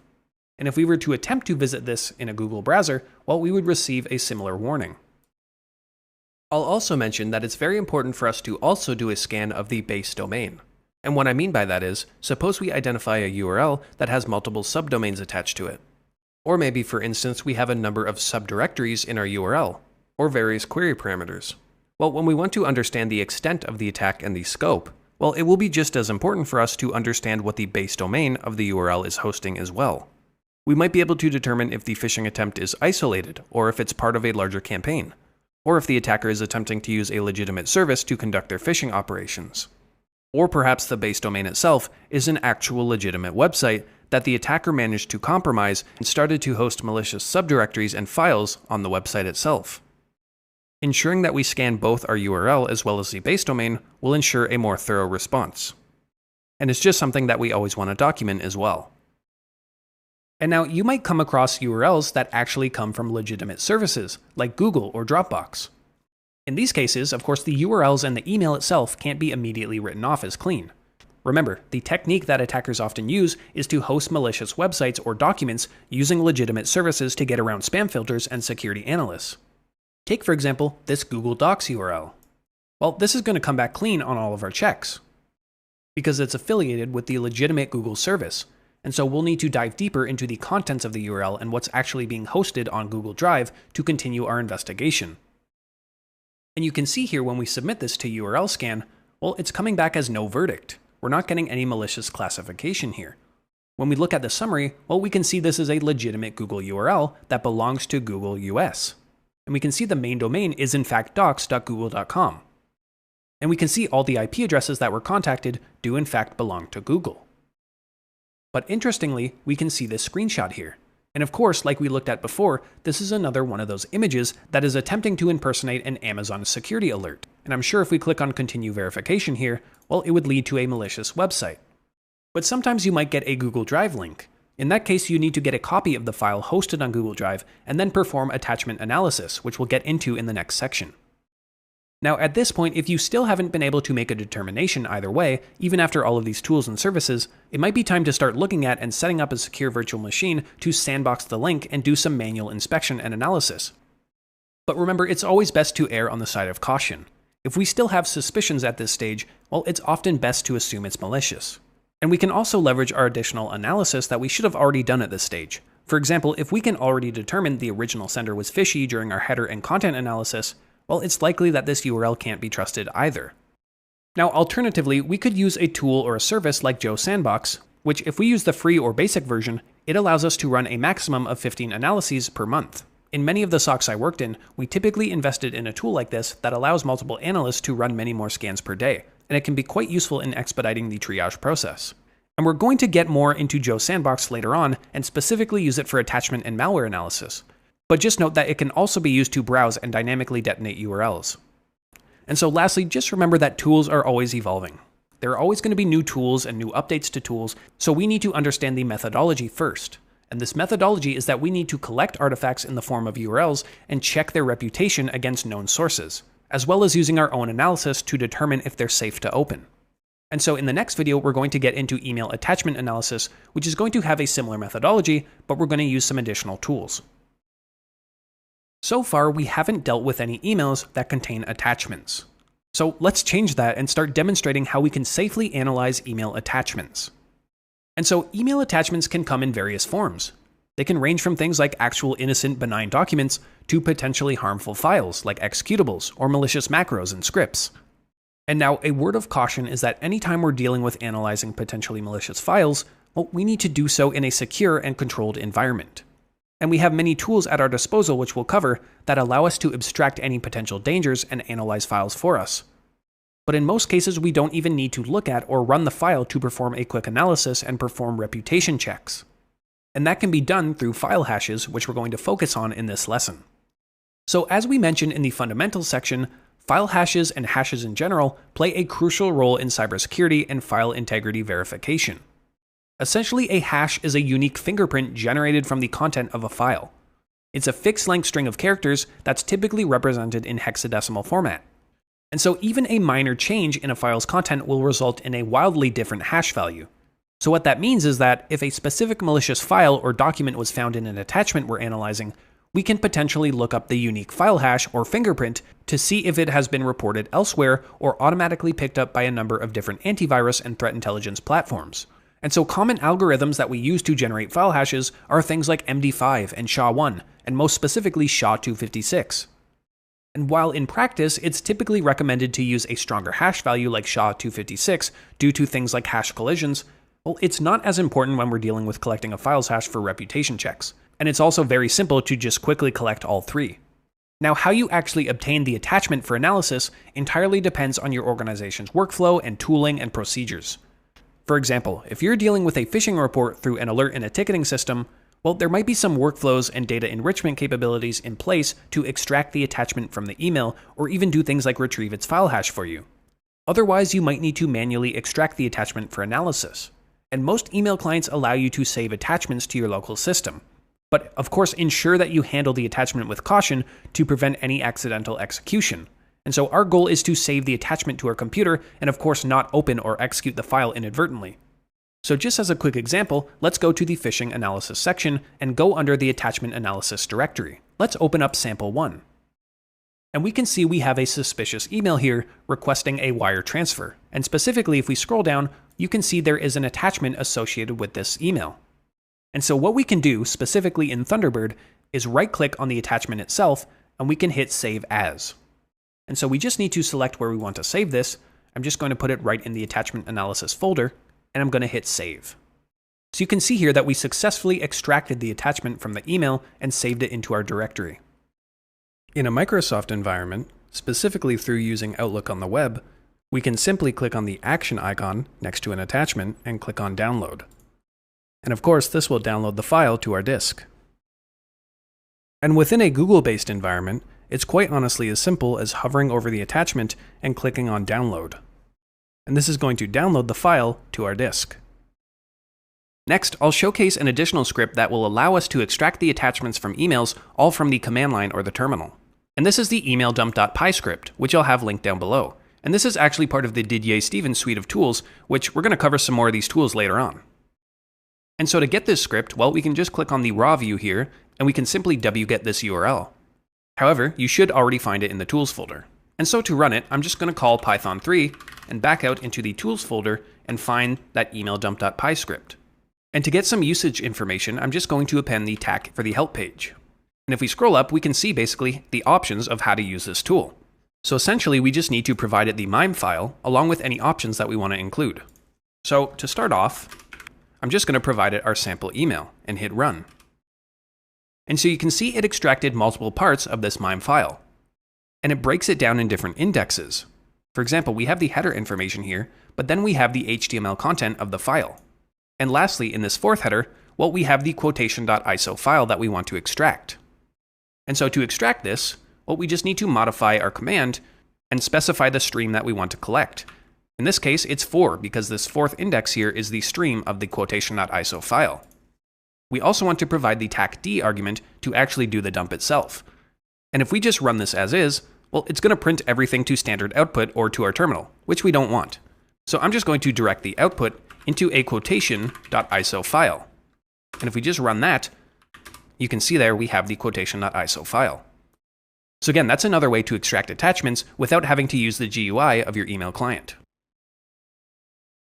So now that we have our attachment extracted, I'll demonstrate how we can collect its file hashes on any Unix-based operating system like Linux or Mac OS. And so there are 3 commands that we need to remember, depending on what hashing algorithm we want to collect. So the first one here is SHA-256-SUM. And then we just need to provide the name of the file. So if we run quotation.iso, well, there we go. We're getting the SHA-256-SUM of the quotation.iso file. Similarly, we can also change this to get other hashes as well. So if we were to change this to SHA-1-SUM, well, we're getting the SHA-1 hash of the file. And lastly, we can just change this to MD5-SUM to get the MD5 hash as well. Alternatively, we can run all 3 commands at the same time and separate them with 2 ampersands to run them consecutively. And you can see here we're getting all 3 hashes, which is very useful for our documentation. And so now that we have these 3 hashes, we definitely want to document them and note them in our reporting or ticketing system. And unlike IP addresses or URLs, we typically don't need to defang hashes in any way since they're just fixed length strings of data. I also want to demonstrate the email IOC extractor tool that I showed in the previous lesson. So I'm going to go back into the tools directory where I have my eioc.py script. And I'm going to call it with Python 3, and then I'm just going to provide the name of the email. And if we run it on sample 1, well, we can go all the way down to the extracted attachments. And you can see here we have the file name of quotation.iso as we expected. And we also have the MD5, the SHA-1, and the SHA-256 hash. So using this tool, it was technically safer because we didn't even need to extract the attachment manually. And we also have a nice output that we can then copy for our documentation. So next, I'll show you how to do the similar thing on a Windows-based machine. Now, luckily, we're not just limited to Unix-based systems, because it's just as likely that you'll be using a Windows machine over something like Mac or Linux at some point in your career. And luckily, we can also extract the same hashes using the ever-useful PowerShell scripting language. So I've switched over to our Windows lab here, and we can navigate to the same extracted attachment located in the phishing analysis folder, specifically in the attachment analysis folder. And if I run a dir to list out the files, well, we can see we have the same quotation.iso file.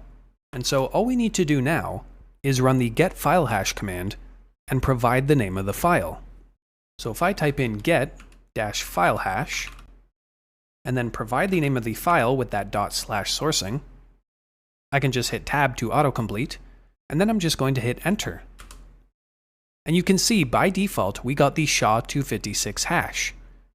And so if we don't provide any parameters, well, we will get the SHA-256 hash by default. But of course, we can also get different hashing algorithms as well. For example, if we wanted to get the MD5 hash, well, we can simply add the TAC algorithm flag, and then provide MD5. And if we run this, well, you can see that we're now getting the MD5 hash.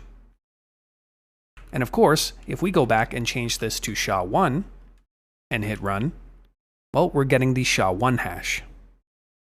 Now bear with me because I had to zoom out a little bit, but we can combine all 3 commands together using the semicolon character separating each command. In this case, if we hit run, we're going to get an easy-to-read output of all 3 file hashes that we can then copy for our report. So now that we have the hashes associated with our suspected file, we can now use some file reputation services to gather more information about them. And these file reputation services are like online databases that store information about files, including their hashes and metadata and historical behavior. And these services will collect data from various sources, like antivirus vendors or security researchers and user submissions. And one commonly used file reputation service is called VirusTotal, which we looked at in the previous lesson. And as you remember, VirusTotal can aggregate data from multiple antivirus engines and other sources to provide a comprehensive analysis of URLs and files. We used it previously to analyze suspected URLs, but we can perform file reputation checks with it as well.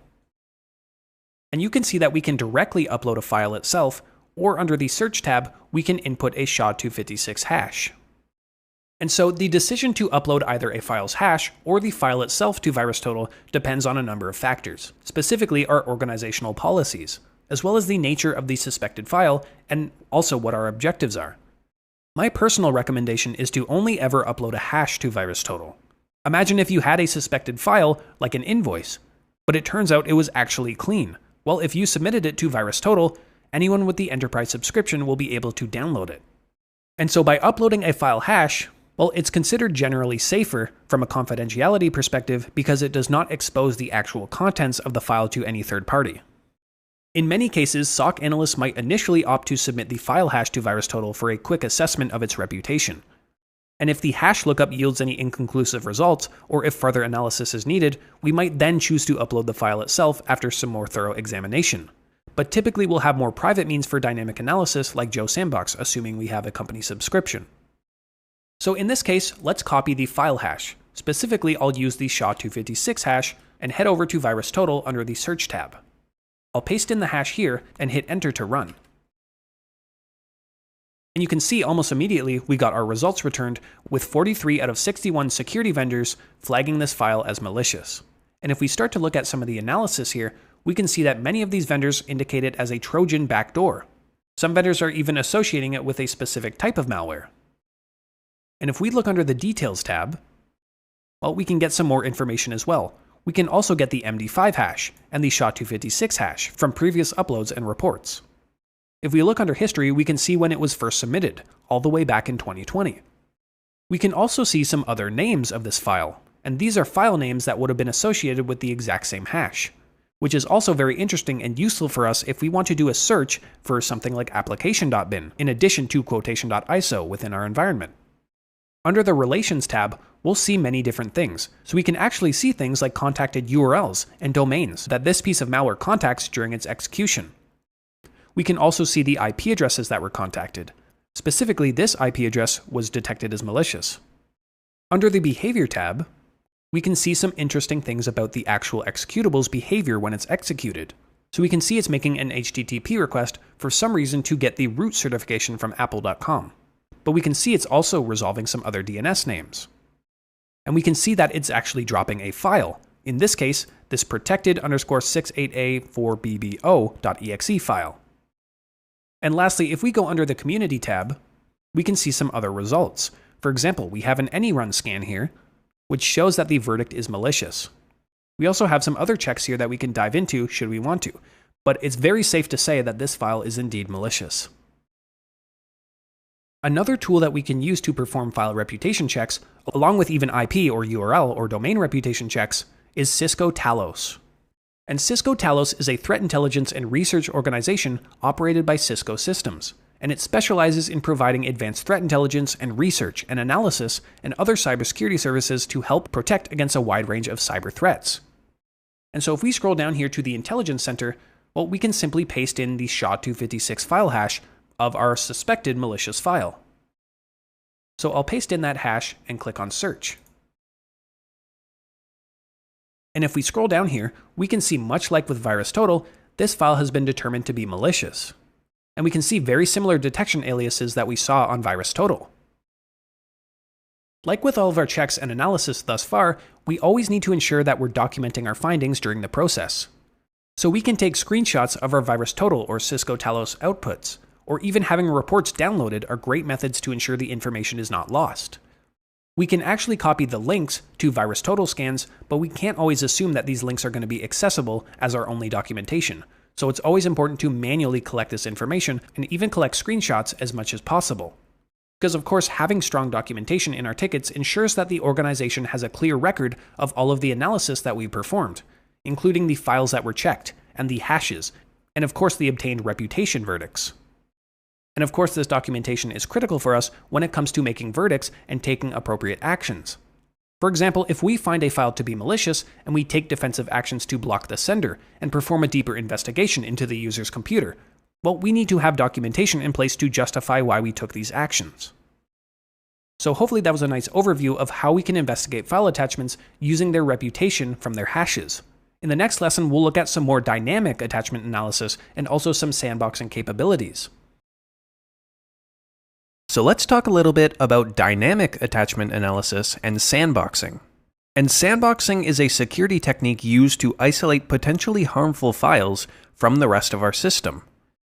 And when it comes to phishing attachments, well, sandboxing involves opening the attachment in a controlled environment separate from the user's actual system. And this controlled environment is known as the sandbox, and it mimics a typical operating system, but ensures that any malicious activity within the attachment, well, is contained and cannot harm our actual computer or network. And so by using sandboxing and dynamic analysis tools for phishing attachments, well, we can analyze suspicious files safely and determine if they contain malware or other threats. And we can do this by documenting things like the behavior of the file. And so typically when we want to perform dynamic analysis, we're looking for 4 common things. So the first is the process activity, right? So what processes are being spawned? And what is the parent-child relationships of these processes? We also want to look at any registry changes. And so are there maybe any persistence mechanisms being executed with the file? Is it writing or overwriting any of the Windows registry entries? We also want to look at network connections. So we want to look at things like what connections does the file make when it's executed, right? Is it talking to anyone on the internet? Is it communicating with some sort of C2 or command and control server? And lastly, we want to, of course, look at file activity. So is it dropping any other files? Or is it writing anything to the disk in any way or modifying any files? And in the field, you might use some proprietary tools or dedicated malware analysis VMs.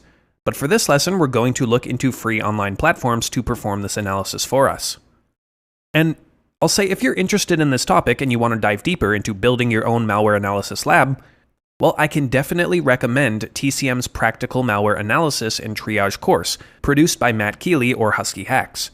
And in that course, well, you will go through building a malware analysis lab and doing things like performing static and dynamic analysis, along with a number of other topics like decompiling and disassembling malware, or performing shellcode analysis, and more advanced MalDoc analysis as well. And so I highly recommend that course if you're interested in going down the route of malware analysis. And so let's locate some files that we can use for our dynamic analysis and sandboxing. And so let's go into the phishing analysis folder and head to attachment analysis and then go into the malware samples directory. And from here, we'll see a couple of samples of real genuine malware that we can use for our analysis. And the first tool that we'll look at is called Hybrid Analysis. And Hybrid Analysis is a free malware analysis service that can detect and analyze malware and is powered by the CrowdStrike Falcon Sandbox, making it a very powerful and accessible tool for analysts to use in the field. And optionally, you can create an account on Hybrid Analysis to unlock some more features like the Yara search and the string search functions. Additionally, you'll unlock some more reporting tools as well. But for this example, we won't even need to create an account. And with the samples that we submit, Hybrid Analysis will generate and provide us with a detailed report about the observed behavior and activity on the simulated endpoint. So now that we're on the Hybrid Analysis site, we can simply drag and drop a file for analysis. Alternatively, we can open up our File Explorer here, and I'm just going to locate this docx document or this Word document. And so I'm going to double click on that to select it, and you can see we're presented with some options. Now we can enter an email address if we want to be notified when the analysis is complete. So because this is a free service, well, sometimes you'll be behind others in the queue, and you'll have to wait a little bit to get your report. You can also provide a comment, which is optional, to basically describe your sample. Now I'm just going to click on this to agree to the terms, and make sure that I'm not a robot. And then I'll hit continue. And from here, we get some more information as well as some options for our analysis. For example, we can get the MIME type of the file, as well as the SHA-256 hash if we hadn't already. And interestingly, we can choose what kind of machine we want to use for our sandboxing. In this case, I'll leave it at the default Windows 10 64-bit, but we can also choose Windows 11 or Windows 7 machines, even Linux, Mac, and Android. However, I believe you need an account to use some of these options. And if you click on Runtime Options, you can see we get some more options available to us. So we can choose a runtime action script, where we can simulate some user behavior. We can also choose the duration, as well as any custom command line options or commands that we want to run when the system executes. If, for example, you upload a file like an Office document or PDF that requires a password prompt, well, you can put that in here. Additionally, if you upload a password-protected zip file, you can also put in the password. We also have some other options here, but I'm just going to go back and keep everything default. And I'm simply going to click on Generate Public Report. And remember, this is a public report. And anyone in the community would be able to access the report and look at things such as screenshots, or even strings that were extracted from the file itself. So I'll stress this again. Make sure we're not submitting anything here that is potentially sensitive. And if you're not sure, it's better to err on the side of caution and use some of the other analysis methods that we've covered thus far. So I'll click on Generate Public Report, and we might need to wait for the report to load. But you can see already, this was classified as malicious, likely because it's been reported before. We can also see a specific CVE number that this file or this malware was labeled as. And if we look up the CVE number itself, we can get some more information. It appears this CVE affects a number of Office versions and allows remote attackers to execute arbitrary code via a crafted document. If we scroll down to the antivirus reports, we can see the MetaDefender report is currently running. However, we have a CrowdStrike Falcon report that we can also look into. And from here we can see, with 100% confidence, the static analysis and machine learning capabilities detected this file as malware. If we scroll down to the Falcon Sandbox reports, well, this is where we can actually see the dynamic analysis in action. This is the one that we submitted on our Windows 10 machine, but we can see this file was already analyzed on a Windows 7 machine. And so while we wait for ours to finish, we can take a look at this dynamic analysis. And we can see at a high level there were 19 malicious indicators. And if we click on this to view more information, we'll be taken to the actual report of this dynamic analysis. So again, we can see the result of this analysis was malicious. While waiting for the report to finish, I was looking into the CVE number that we identified. Specifically, it appears that there's an attack chain that we could potentially look for in our report. First, an attacker is going to target a user with a Word document. And this Word document is going to have an OLE2 embedded link object inside of it. And when the user opens this document, well, the Microsoft Word executable is going to issue an HTTP request to the attacker's server to retrieve a malicious HTA file. The file that's returned by the server is going to be a fake RTF file with an embedded malicious script. When Word tries to handle this script, it's going to inadvertently invoke the Microsoft HTA application, or mshta.exe, which will then execute and run the embedded malicious script. And in this Medium link, which I'll have linked down below, we can see a more visual representation of this attack chain. So with that in mind, let's return to our report and see if we can identify any of those indicators. Right off the bat, of course, we can see that this was identified as malicious. Now, we could technically write off our report here and be fairly confident that this was a malicious file. And if it was attached to an email, well, we could be very confident that that was a phish and respond appropriately. However, let's look into this report in more detail so we can understand its components. If we scroll down, we can immediately look into those 19 malicious indicators. Starting out, we can see we identified some exploit or shellcode that was related to that CVE number. And if we scroll down some more, well, this starts making more sense. We can see that the sample executed some GET requests to download files from a web server. Specifically, we can see the request itself. We can see the host, which was potentially the attacker's command and control server, or the server that they were hosting the second stage of the malware on. We can also see the URL itself. If we scroll down to the GET line, we can see the actual file that was downloaded, this .doc file, which in the case of the attack chain we identified, this is most likely the fake RTF file, which has the embedded malicious script. If we scroll down some more, we can identify that the file spawned a number of processes, which is definitely something we want to look into. And specifically, we can see that the file spawned a number of PowerShell processes, which is very suspicious. A Microsoft Word file should not be spawning PowerShell.exe. We can see that the malware is attempting to configure Windows Defender to exclude specific file paths from its scanning and protection mechanisms. Likely this is an attempt at AV evasion. And we can see the two executables that were excluded from scanning, and this is very useful for our notes. And under these processes, we can see another one here which appears to be a potential persistence mechanism. In this case, we can see that a new scheduled task was created using the Windows Task Scheduler executable. And specifically, we're seeing the same name here that we identified earlier. If we scroll down some more, we can get to the screenshots section. And in this section, we can see some actual screenshots that were taken on the Sandbox machine itself as it was executing the file. And if we scroll through these, we might get a better idea of what actions were performed on the sandbox. Specifically, we can see that Microsoft Windows was opened, but the file appears to be blank. If we go under the Network Analysis section, we can see some DNS requests that were made. Specifically, we have these two domains here, which appear to be the attacker's command and control server and potentially the server that was hosting the stage 2 of the malware. In this case, tt.vg is in fact yet another URL shortening service that the attacker seems to be leveraging to disguise a malicious URL.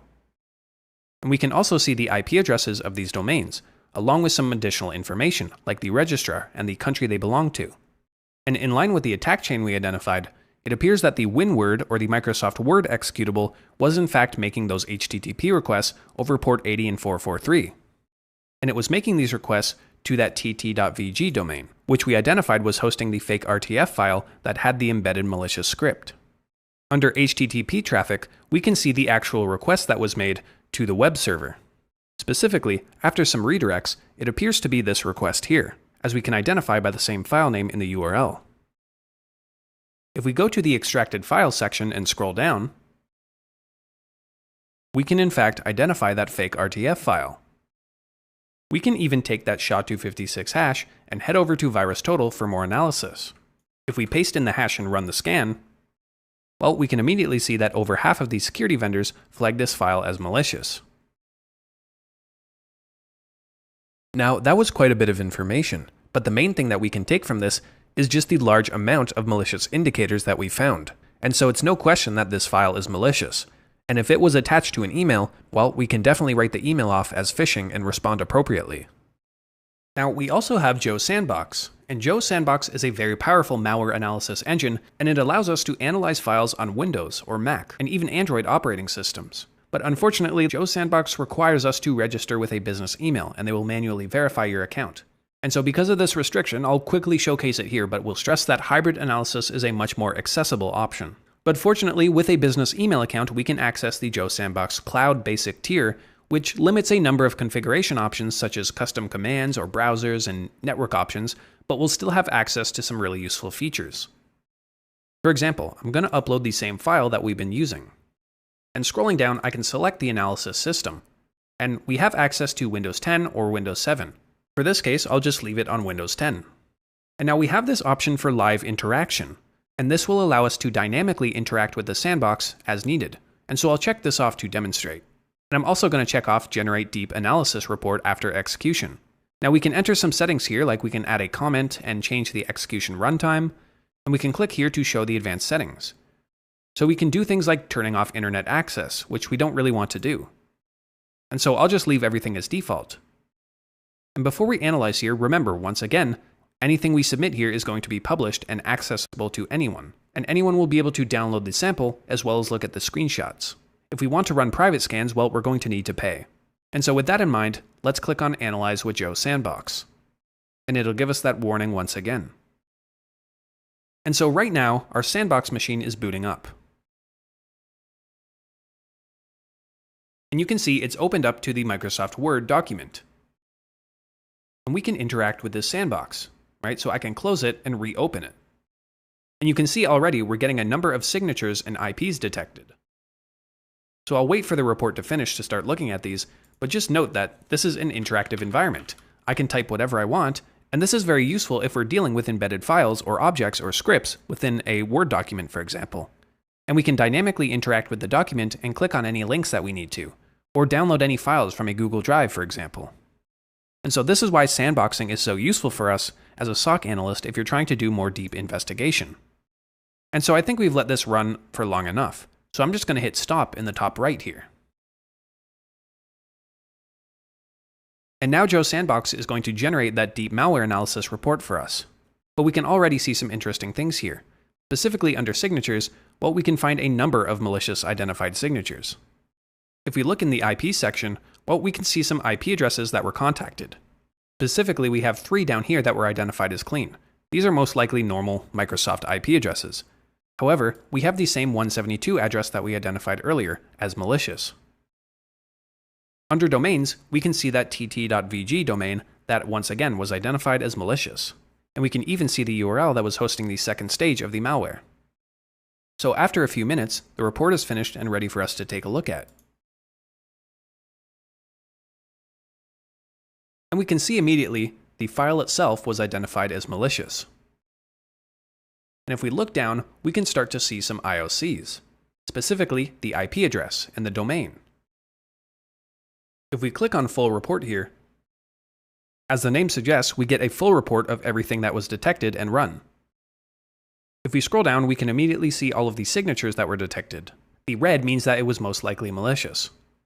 Under the detection, well, we can see that there was a 100% confidence rate that this was a malicious file. And we get some more general information like the sample name, the hashes, and the screenshots from the execution.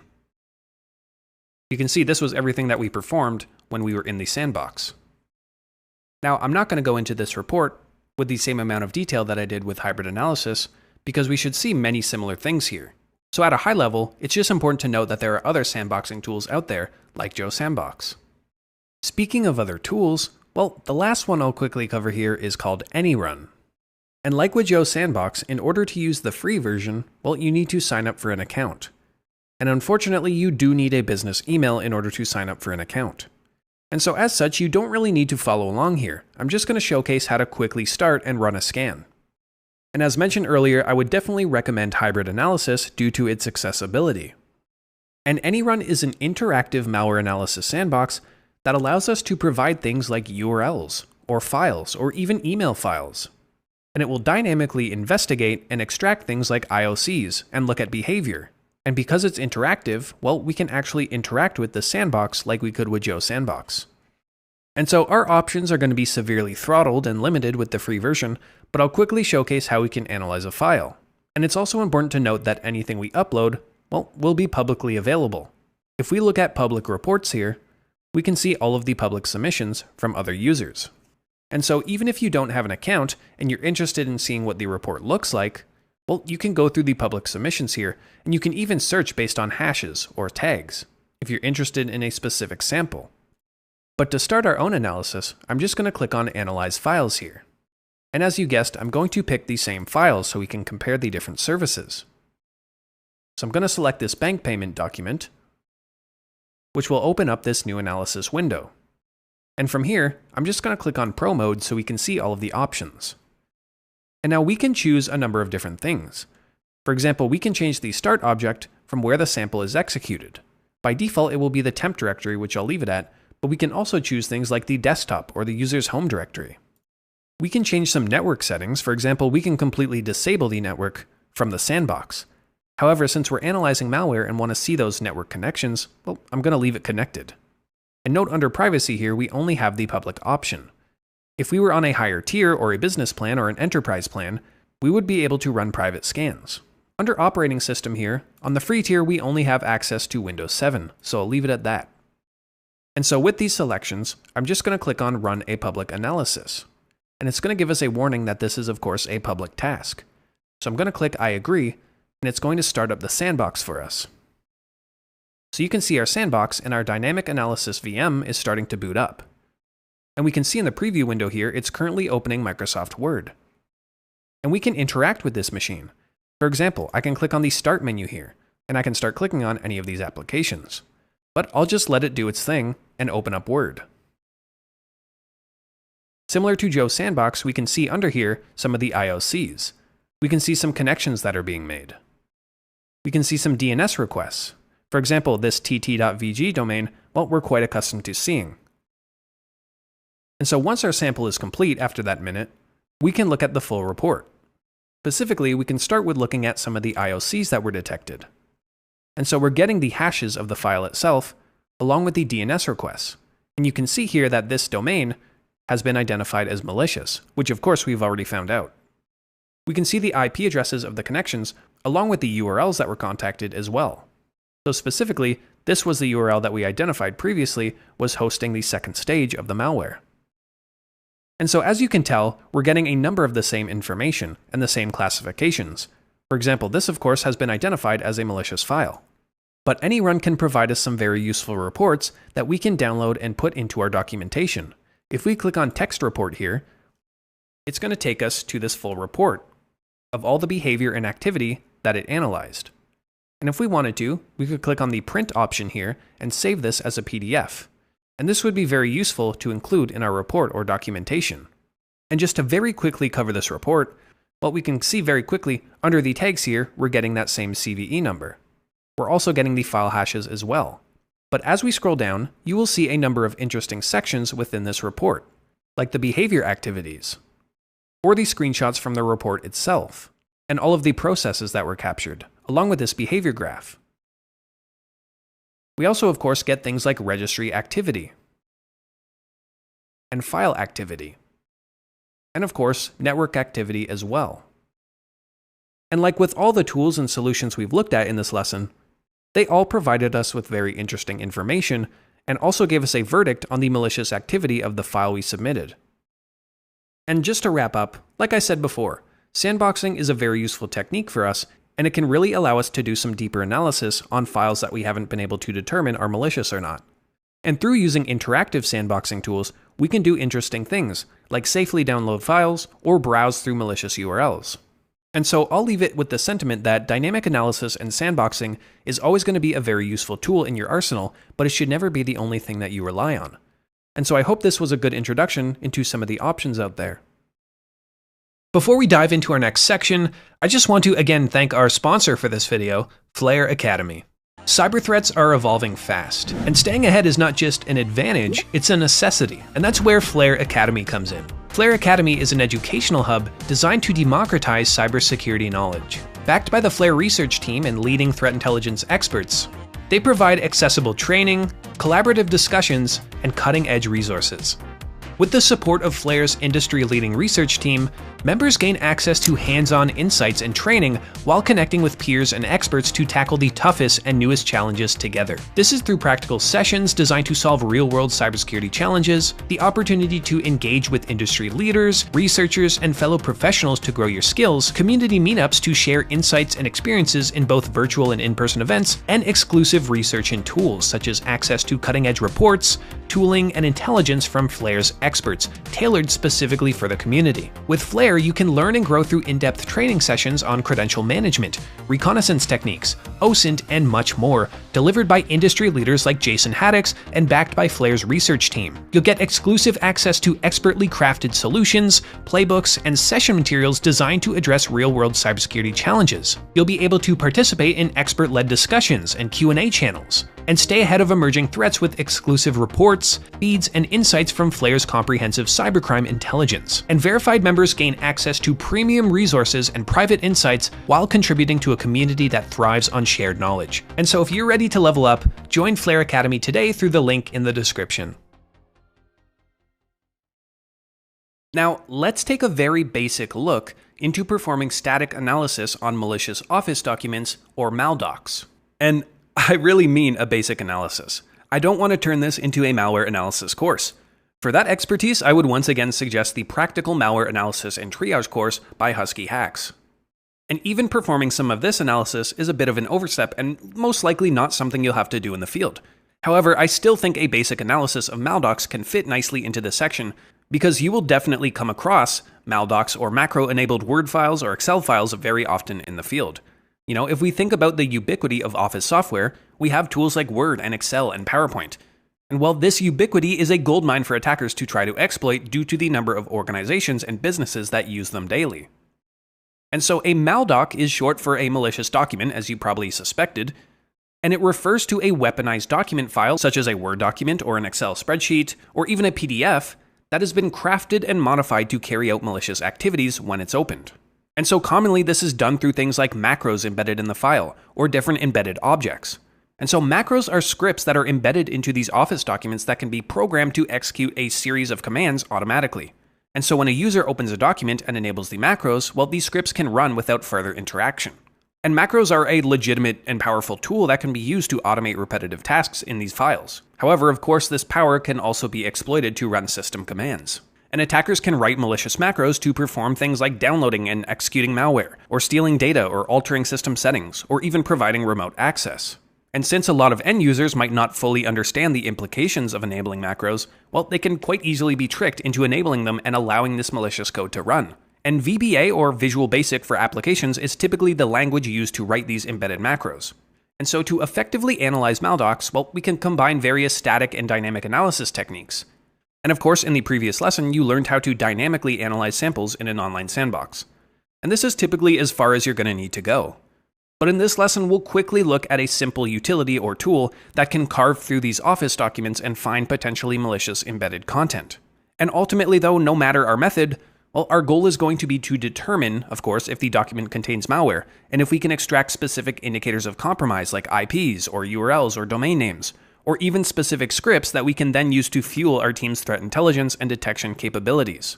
And because we're going to keep it short, I'm going to introduce you to one simple tool called OLEDump.py.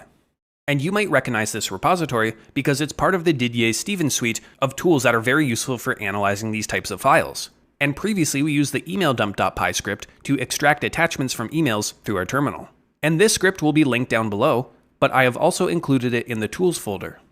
And so what does OLE mean, right? Well, OLE stands for Object Linking and Embedding. And it's a technology developed by Microsoft that allows embedding and linking to documents and other objects. And so OLE is used in all of these different Microsoft Office applications like Word and Excel and PowerPoint to embed objects like spreadsheets or charts or images. And so you can think about how you're able to embed or link Excel charts or tables and other objects into Word documents or within a PowerPoint presentation. Well, OLE is the underlying technology that makes all of that possible. And OLEDump.py will allow us to dig into this embedded media and look at different properties and components that make up the document. And so to get started, let's navigate to the MalDoc analysis folder. And from here, we can see an attachment with a .xlsm file extension. And this extension is typically a macro-enabled Excel document. And in this case, we suspect that it might have a malicious VBA script embedded inside of it. And so it's honestly quite simple to use this tool. I'm just going to call Python 3 and back out into our tools directory to find that OLEDump.py script. And from here, I'm just going to provide the sample name. And a lot of work has already been done for us. So you can see that OLEDump kind of carved into this file and assigned indexes or data streams that relate to different portions or sections of the document. And again, to keep things concise, well, we can see this capital M here. And this means that there is an embedded macro in this specific index stream. And so now that we know the stream is this fourth index here, well, we can run this command again and specify the fourth stream. And that might be hard to see because it's cut off, but that's just a TAC S with the number 4. And so if I run that, well, we're now getting an entire hex dump of that macro. So these are the raw bytes. And of course, this is pretty hard to read on its own, but we can almost start to make out some interesting things. For example, we have an HTTP protocol here, apparently going to some sort of IP address and some URL. So let's look at this in more detail. What we can do is append to our command the capital S flag. And this is like running strings against the file or the macro. So if we run this, well, we've started to extract some strings. And again, this also isn't super interesting to read, but we can see some things like the invoke web request. And if you're familiar with PowerShell, well, this is a way to make a request to a URL. And we can see the URL or the URI here. And again, it looks like there is an IP address with a file extension. Now, the final command we'll run, let's take out that capital S and run something to actually attempt to extract the entire VBA script. So with that, we'll do 2 dashes, and then we'll type in VBA decompress corrupt. And it's an odd name, but if we run this, we should extract the full VBA script. And you can see we've done that here. And in this case, this is the interesting IOC. Using the invoke web request function, well, it's making a request to this URL. And this URL is simply an IP address that, of course, we can do IP lookups on. And we can actually see it's downloading an executable file.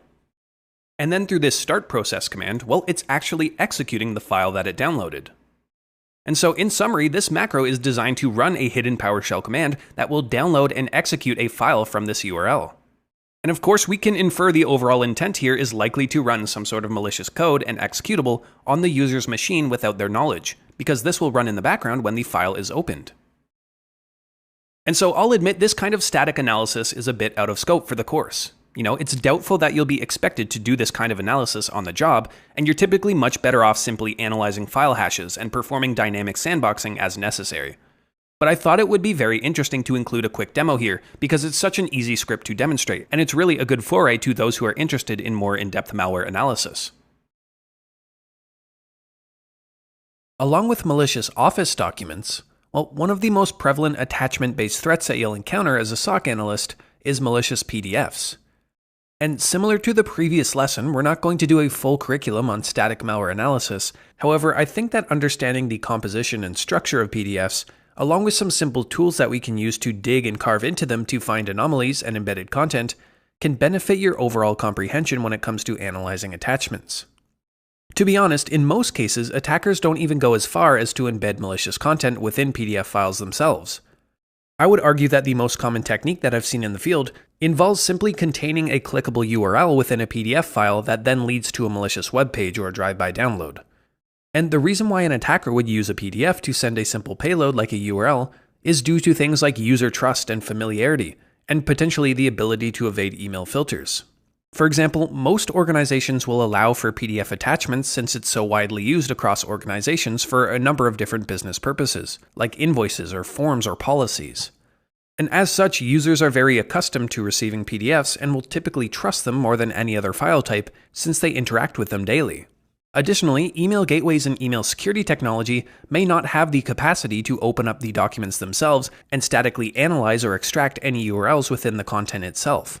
So it becomes an easy payload delivery option, leaving organizations to rely on their EDR or web proxy or network traffic analysis solutions. And just as an example, let's go into the MalDoc analysis folder and then into the PDF directory. And I'm just going to open up statement.pdf. And this, for example, is what one of these PDFs might look like. And so you can see here we have some communication impersonating Amazon. And with a common pretext that we've seen so far, it appears there's been some unusual activity on our account, and our account has been placed on hold. And the main point of this PDF is to get the user to click on this link here, which most likely leads to or is led to a credential capture page. And for example, we can get the hash value of this file. And as we're used to doing already, well, we can search for this on something like VirusTotal. In this case, it doesn't appear that there were any matches found for this PDF document. And so what should we do now? Well, assuming we never opened up this document, well, we can still open it up and carve into the file via the command line. And there are ways for us to extract any embedded URLs or files or scripts directly from the terminal. And one of these tools that we'll start with is called pdfparser.py, and it is part of that Didier Stevens suite, and it's designed to parse and analyze the structure of PDF files. It allows us to inspect the contents and extract or analyze embedded objects or search for specific elements. And by doing this, we can detect any potential malicious content. And so let's run this tool on the file. And you'll find it within the tools directory. And for the argument, I'm just going to simply provide the name of the file. And so we can get a better output, I'm going to pipe this over to the more command so we can scroll through the results. And as we run this command, well, we can immediately see some interesting information. And so PDF Parser is going to carve through the file and extract any of the objects found in the makeup of the PDF itself. In this case, this first object here was able to extract a link in the form of a URI.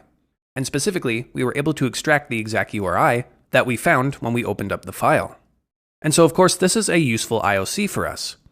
And although we didn't get a hit on VirusTotal for the file's hash, well, I'm going to copy this URL and see if we can find anything about its reputation using this web artifact. And so I'm just going to paste it in here and hit run. And when doing that, we can see that at least one of 94 security vendors flagged this URL as malicious. And we can see in this one example, it was flagged as phishing.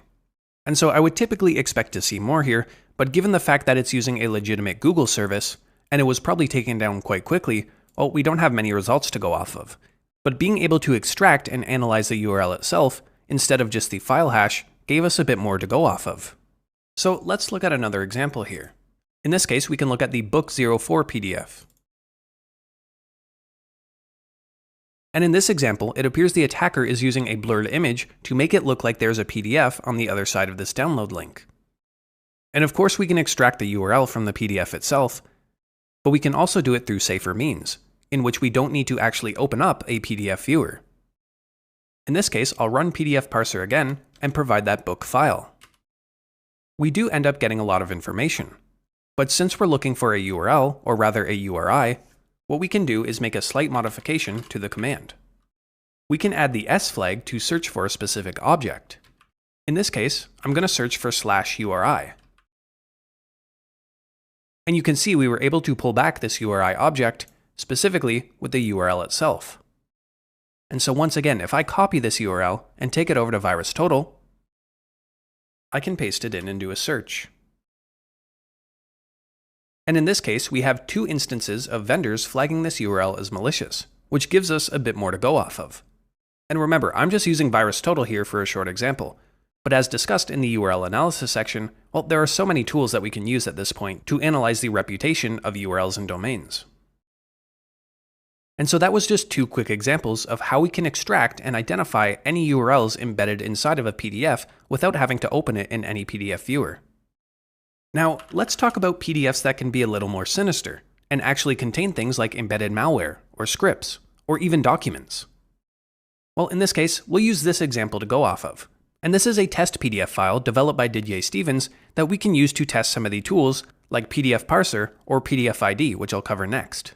And PDF ID is a lightweight tool that can scan a PDF file and provide a high-level overview of its structure. And in doing this, we can of course identify any suspicious elements or objects that shouldn't be there, like JavaScript or embedded files and other open actions. And so it's quite simple to run.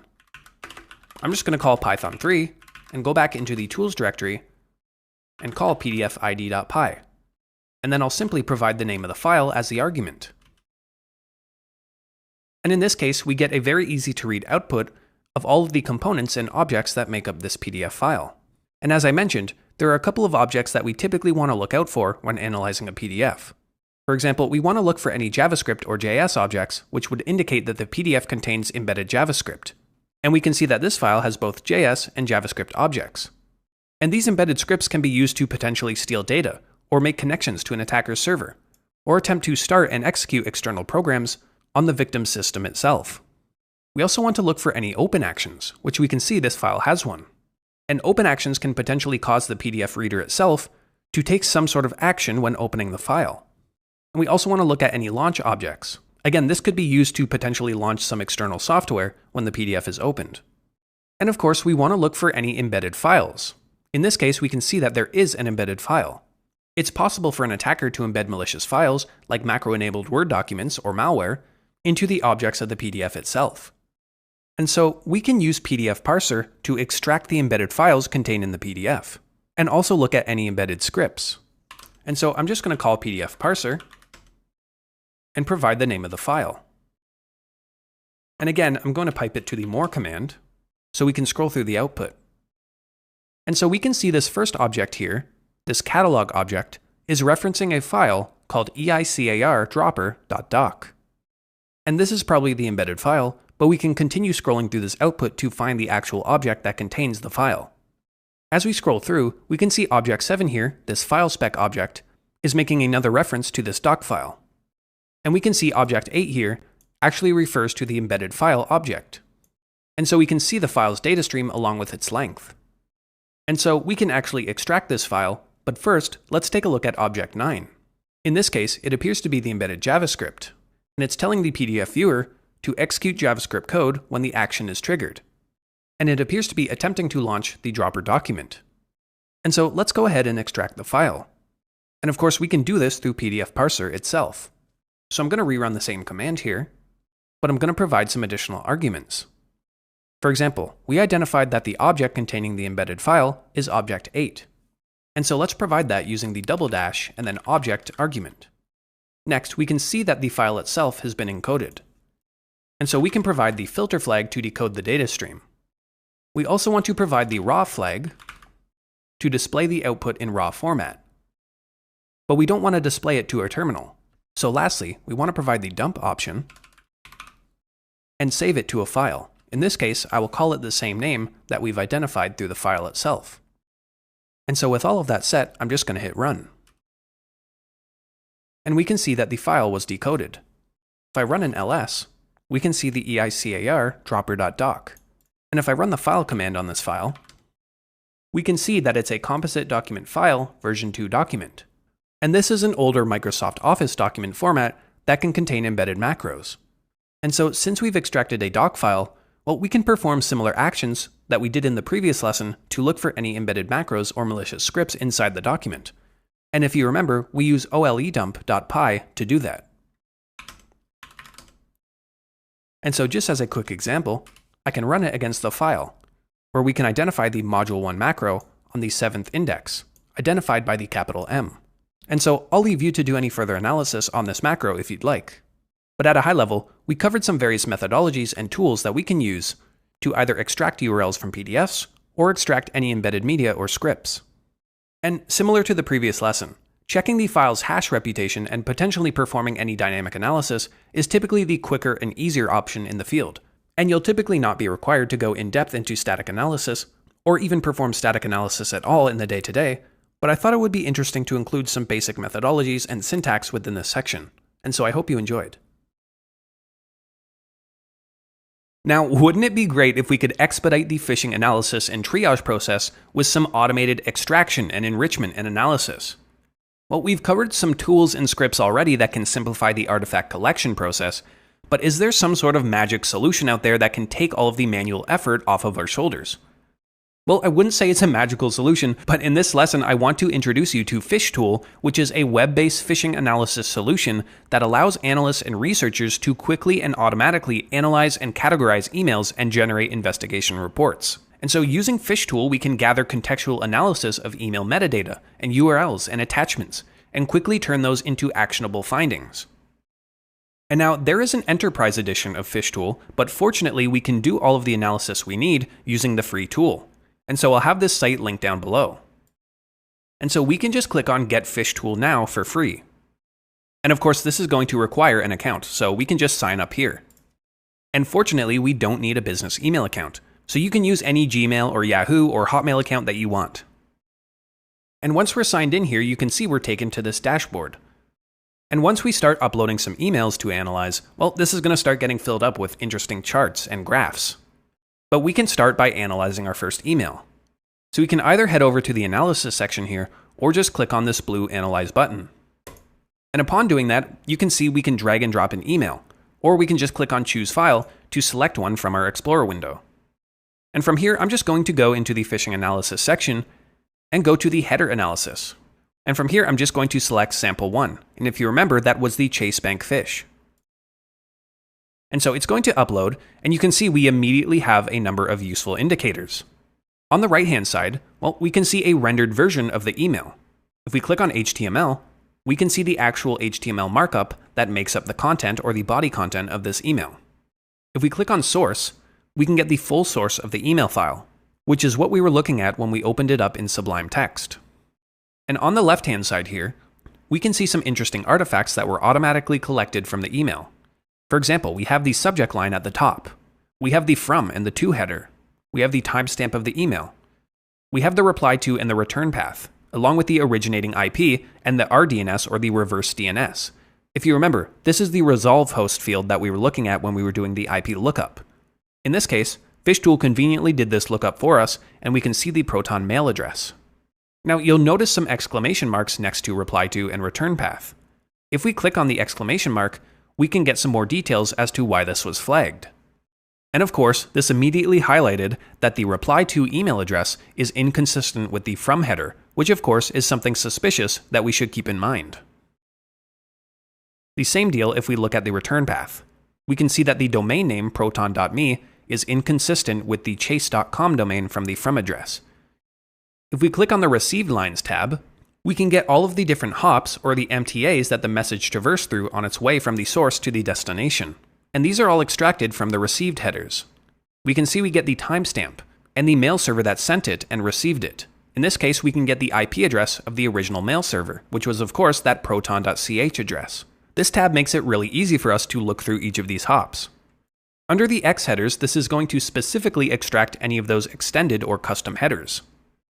You can see we get the X sender IP under here as well. Under security, we also have some additional flags. We can see that SPF is passed because the resolved host was proton.ch, which matched the originating IP. However, if we scroll down, we can see that DMARC had failed because of the spoofing attempt of chase.com. If there were any attachments on this email, well, we would see them in the Attachments tab. However, we can go over to Message URLs, where we will conveniently find that dsgo.to address. Now, PhishTool can even do things like integrate VirusTotal. However, to configure this, we need to generate a VirusTotal API key. I'm not going to show going through that in this lesson, but that is something you can do if you're interested. This will allow you to get VirusTotal insights on any attachments and URLs and file hashes, all from the same console. Once we've identified that an email is malicious or clean, well, we can click on Resolve here. And in this case, we can edit the email disposition to malicious. If we click on Flagged Artifacts, we can choose why we decided that this email was malicious. Of course, in this email, it was the return path and reply to indicating that this was likely spoofed. We also have this URL, which was using a URL shortener service to obfuscate a malicious link. Under classification codes, we can choose what techniques the attacker used. In this case, we know there was definitely spoofing going on, and if the URL was still live, potentially credential harvesting as well. And from here, we can just click on Resolve to, of course, resolve this email. And when we return to our dashboard, well, we can start to see some metrics are being filled in. Let's quickly analyze one with an attachment. So in this case, I'm going to go back to our phishing analysis folder and go under Attachment Analysis. In this case, I'll choose Sample 1 that had that malicious quotation.iso attachment. In this case, we don't need to go through every section, but let's go under the Attachments tab. In this case, you can see it automatically extracted the file name along with the associated hashes. If we had our VirusTotal API key configured, well, we would obviously get the result here that the file is malicious. In this case, we can just copy one of these hashes and manually head over to VirusTotal. I just wanted to showcase that it's also able to extract attachments along with URLs. So I hope that was a very interesting look into a powerful tool that we can use to automate some of the manual work. And I can't say for sure that you're going to be using PhishTool in your SOC, but it is definitely a useful resource to have in your arsenal to save a lot of time. So far, we've done a fantastic job at identifying and analyzing phishing incidents. However, let's think back to the SOC and its role and recall that the last step in the key functions of security operations is to respond to incidents quickly and effectively. Now, what would any of our in-depth analysis and investigation be for if we did not appropriately respond to phishing incidents and take defensive actions to mitigate their impact and prevent future ones? And we can break down the defensive measures we take into either reactive, so occurring as the result of us identifying and analyzing a phishing incident, or proactive, so using what we've learned from our analysis to proactively improve our detection and security operations. And so in this lesson, let's focus on the reactive defense measures. And specifically, these are measures that we want to take in order to address and resolve the incident and minimize the risk of the malicious email that we identified arriving in employee inboxes. And assuming through our analysis we've already identified and classified an email as a phishing attempt, we typically want to take the following reactive response actions. And these response actions will typically follow the classic incident response framework after the detection and analysis phase.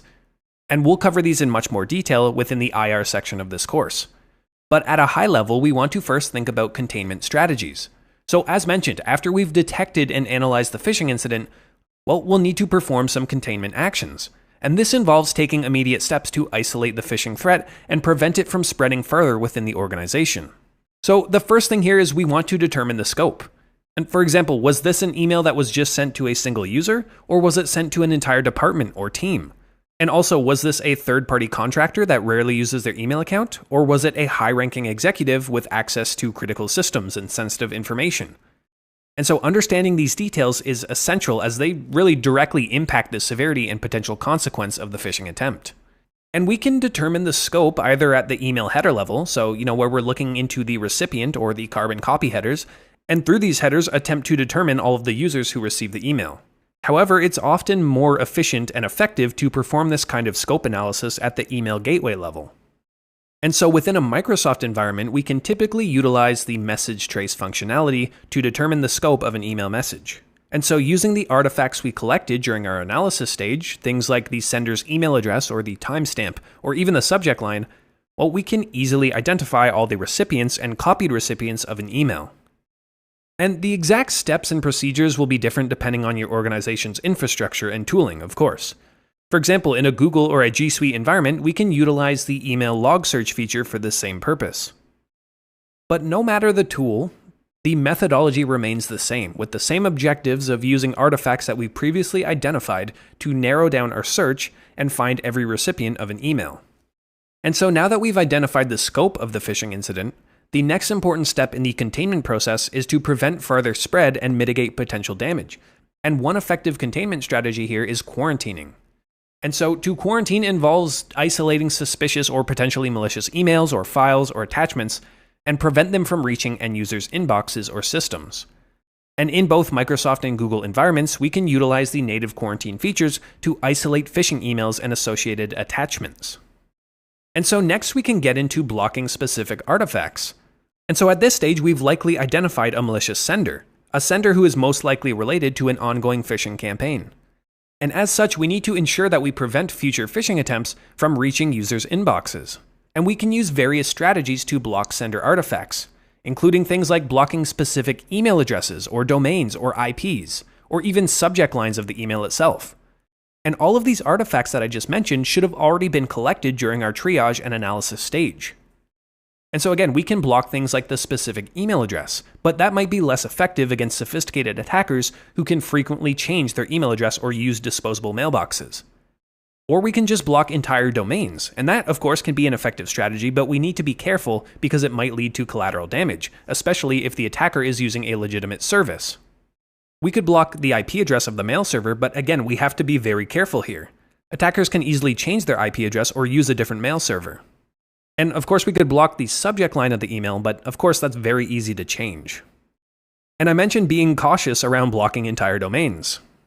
And so you can imagine identifying a phishing email that used genuine Gmail or Outlook as its email infrastructure. Well, you can't just go ahead and block gmail.com or outlook.com.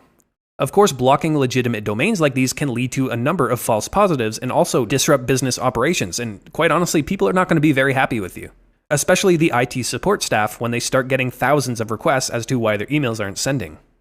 So just to give you a bit of an example on how a SOC analyst may go about creating rules to block certain artifacts, well, I've spun up a Microsoft Exchange email server in a lab environment just so we can go through some of the UI and the different options you might have to create rules. And by all means, you do not have to follow along here. It's more so just a demonstration for you to watch.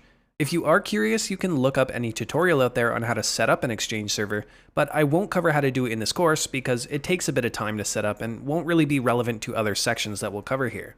And this will be quite similar to what you see in an Exchange Online environment or a Microsoft 365 environment as well. And so let's think about how to block an email address. For example, maybe we've identified a phishing attempt that has clearly come from a malicious mailbox or sender. Well, in an Exchange environment, we can go over to the Mailflow tab and then into Rules. And Mailflow rules are created to define specific actions that should be taken on email messages based on defined conditions. And so these conditions can be based on the message content or sender or recipient and other attributes as well. And this section is where administrators and security staff can create and manage and modify the Mailflow rules, also known as transport rules that apply to these email messages. And so to create a rule, we can just click on this plus tab here and click on Create a New Rule. And from here, we can start defining the conditions of our rule. And so for the name, I'm just going to put in an example name. But in my experience in the SOC, we would typically categorize and set up more generic rules like email address block or domain block or IP block. And within these separate rules, well, anytime we identified a malicious artifact that matched one of these categories, like an IP or a domain, well, we would add it to this rule. We would modify and add it along to the rule instead of creating separate rules for every, identifier or sender that we discover. And so it all depends on the workflow and how you want to categorize and keep things organized. But in this case, let me zoom out a little bit here. We can select apply this rule if, and this is going to give us the conditions. And so in our case, we're looking to match a sender, right? But you can see we can also match on different things like the actual recipient of the email or where the sender is located. So we can actually take a look in the received headers and figure out where the original mail server is located, which is pretty useful, right? But in this case, let's just choose the sender is. And I keep having to zoom out. And in our case, we can go under this box here and just type in an example email address that we want to block. So I'm just going to put test@test.com. And then we're going to click on OK. And you can see here we've entered test@test.com. But if we go back in here, you can see we can actually add more individuals as well. For example, test2@test.com. So you can see how we can slowly start adding to this rule over time. And once we're satisfied with all our conditions, well, we can move on to the actions section. And in this case, we can go under this drop-down menu and you can see we have different options for what we want to do or what actions we want the email server to perform once it finds an email that matches our condition. So you can see we can do things like forwarding the message for approval, or we can redirect it to another mailbox. But in this case, let's just delete the message without notifying anyone because in this case, of course, it's a phishing email that we don't want. And once we're satisfied with our rule conditions and actions, well, we can scroll down and make sure it's enforced, and then we can click on Save.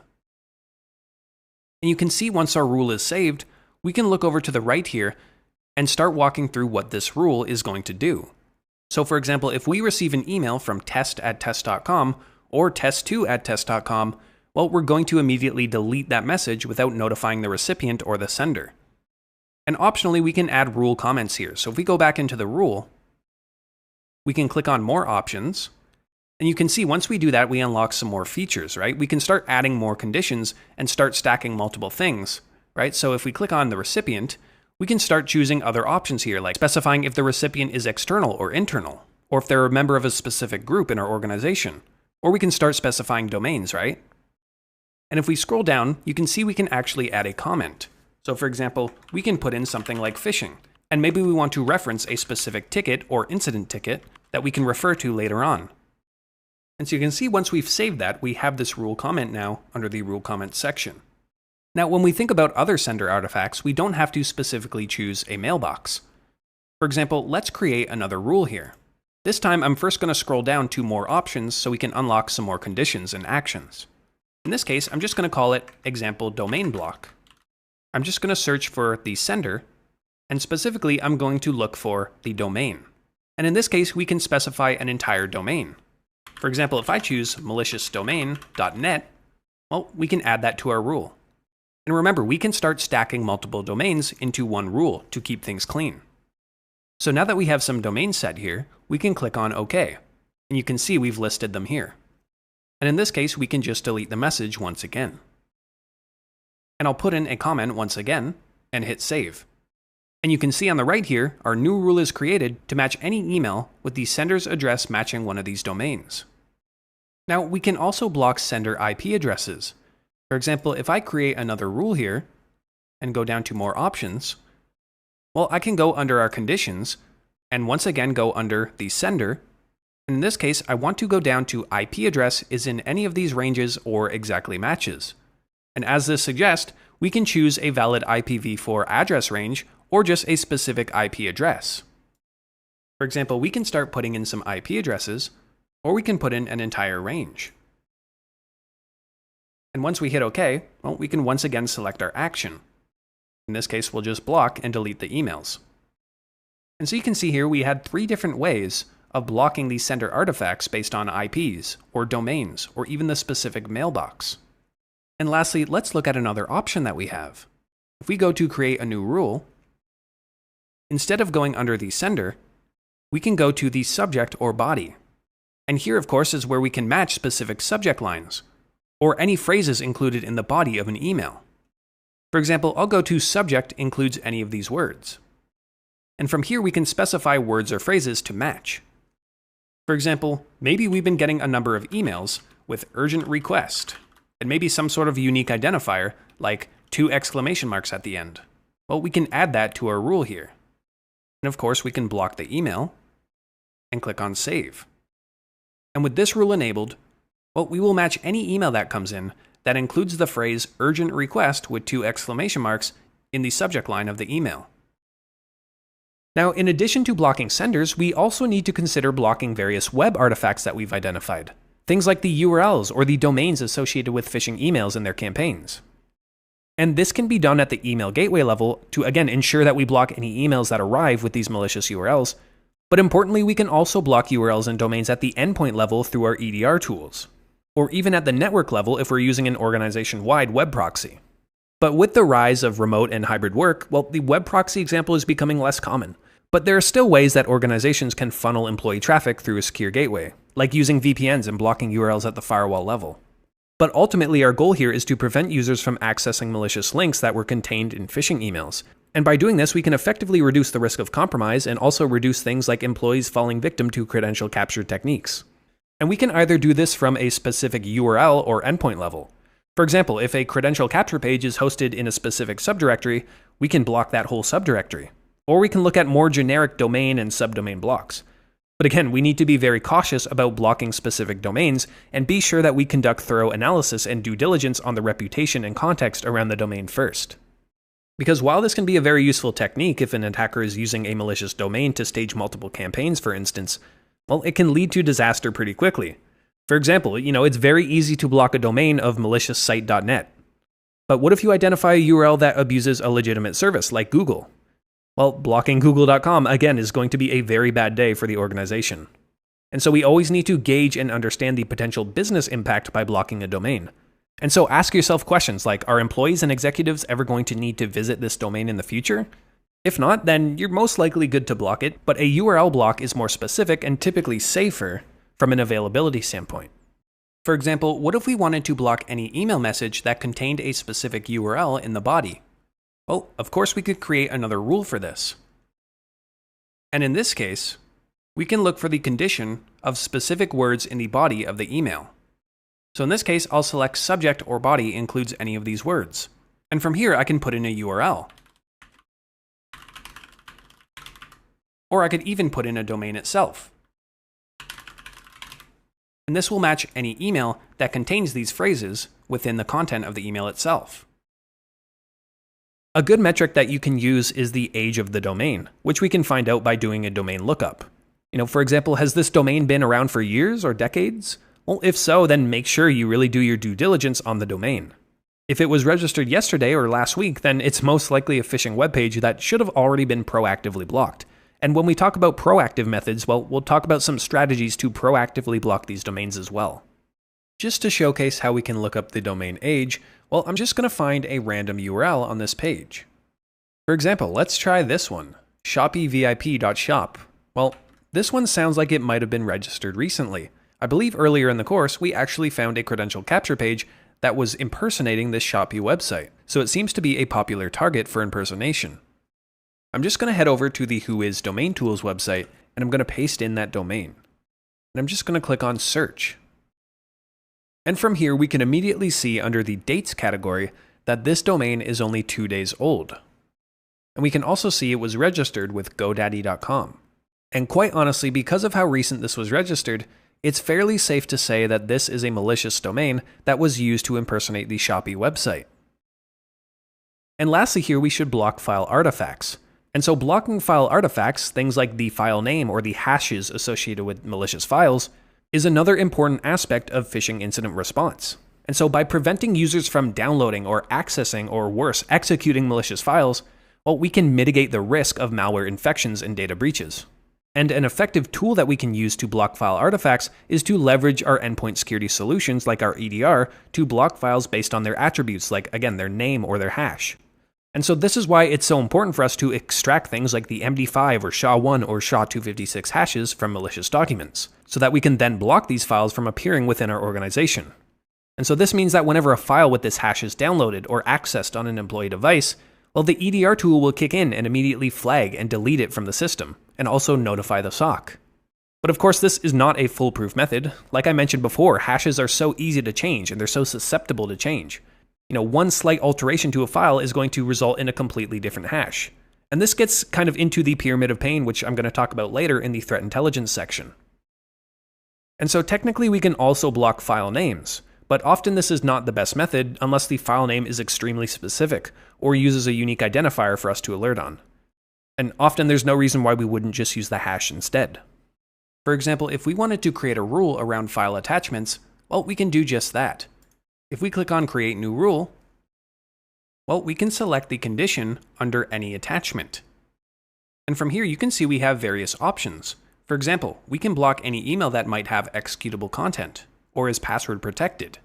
However, you can see we can also match file names. For example, we can include any email that includes the attachment name of quotation.iso, and we can add that to our condition.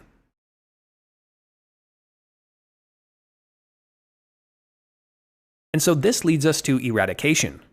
And this is where we're aimed at completely removing all traces of the phishing attack from within our organization. And so of course we want to remove the malicious emails from our email servers. And often we can do this through things like content searches and e-discovery. And the specific ways and processes to do this is organization and tooling dependent, but we should in theory conduct a comprehensive content search and e-discovery phase to remove any additional instances of malware content, like the phishing emails or attachments that might have been overlooked during our initial detection. I'll quickly demonstrate how we can trace email logs within an Exchange environment. However, I'll mention that more modern solutions like Exchange Online and Google Workspace have much more robust message trace and content search functionality, and so it's not as important to get hung up on any specific tool that allows you to do this.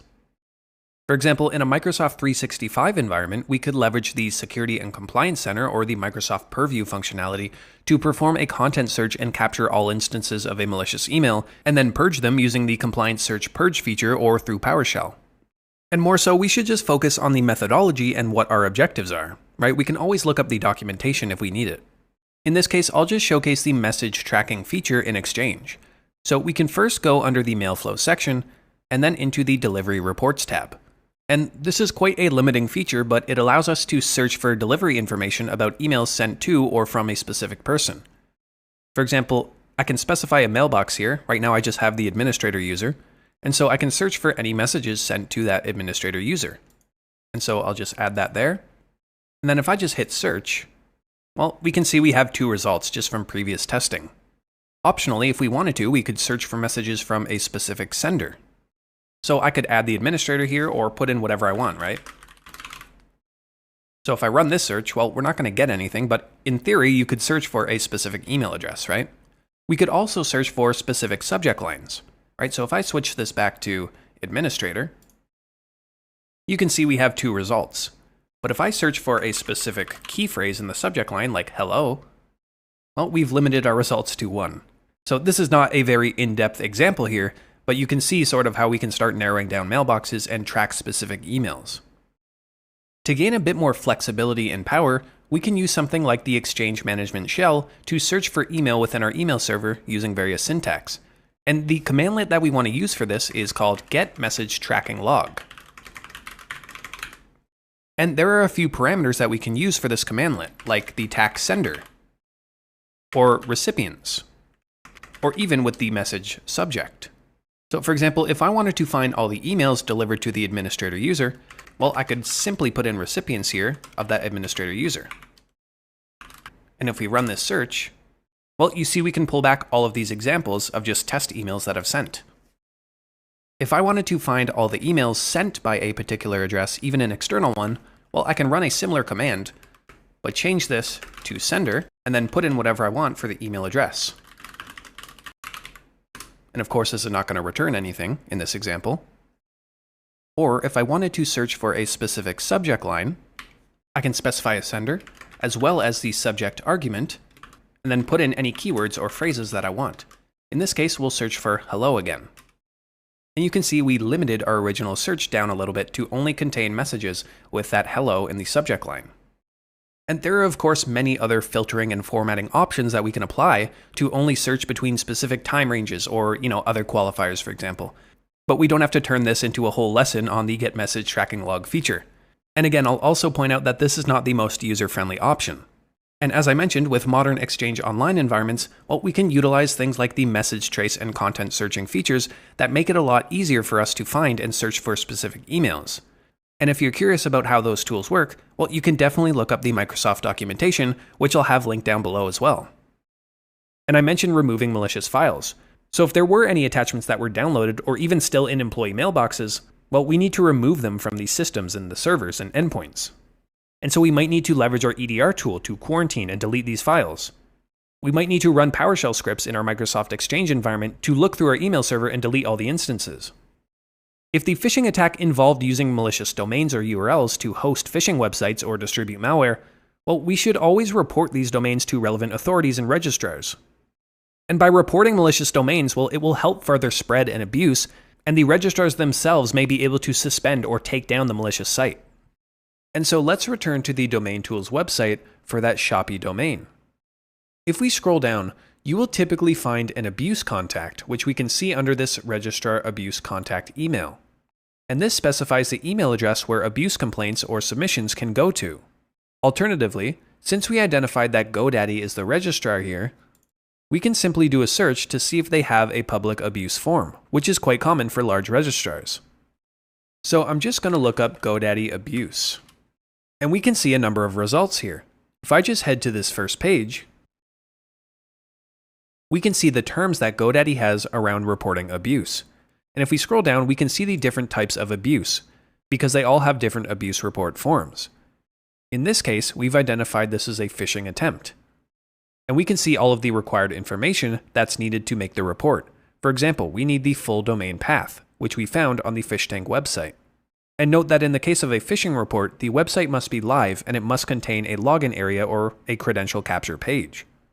And if we head back over to this URL and paste it into URL scan, we can see that it is in fact hosting some sort of credential capture page, which was just cut off in the bottom of this screenshot. And as such, we have all the required information needed to make our report. And if we click on Abuse Report Form here, we'll be taken to the Report Phishing wizard. And from here, we just need to input our email address as well as paste in the URL entry that we identified. And now we'll be asked for some more information. For example, if we know the brand or company that is being impersonated, we can click Yes. And we know that the URL in question is impersonating the legitimate Shopee website. And so I can just paste in the name as well as the legitimate domain. We can also enter some additional information if anything else is required to view the page. In this case, we can just hit Next. And in this case, we can provide some more additional information. For example, if we identified this URL in a phishing campaign, or any other additional information that might be relevant for GoDaddy to complete their investigation. And once we confirm and submit our report, we can see that our request has been submitted for the following URL. And should any action be taken, we'll most likely get an email at the email address that we specified. And next, as a precautionary measure, it's typically advisable to implement credential changes for any users who might have been affected by the phishing attack. So we would need to do things like reset passwords and reroll access tokens. And this is especially important if we can confirm that the employee has visited a credential capture page, or worse, made any kind of post request to one, which we can typically find out through EDR and proxy logs, if we have them. Because oftentimes we can't just trust an employee to admit that they fell victim to a phish. And no fault of their own, no one really wants to admit that they've fallen victim. And in cases where the endpoints or the systems themselves have been compromised by malware or other malicious activity that we've identified, well, re-imaging is most likely necessary to ensure that all traces of the attack are eradicated. And so we're going to need to use things like backup images to restore the system to a known good state. Which obviously leads us into recovery, where we need to restore the affected systems to normal operations. So again, we might need to restore from backups or reinstall software and implement additional security measures to prevent similar incidents in the future. And so through all stages of our response, well, we need to make sure that we're communicating properly to end users and stakeholders to make sure everyone's informed and to mitigate any potential confusion or misinformation. And so we need to do things like notify the affected users about the phishing incident.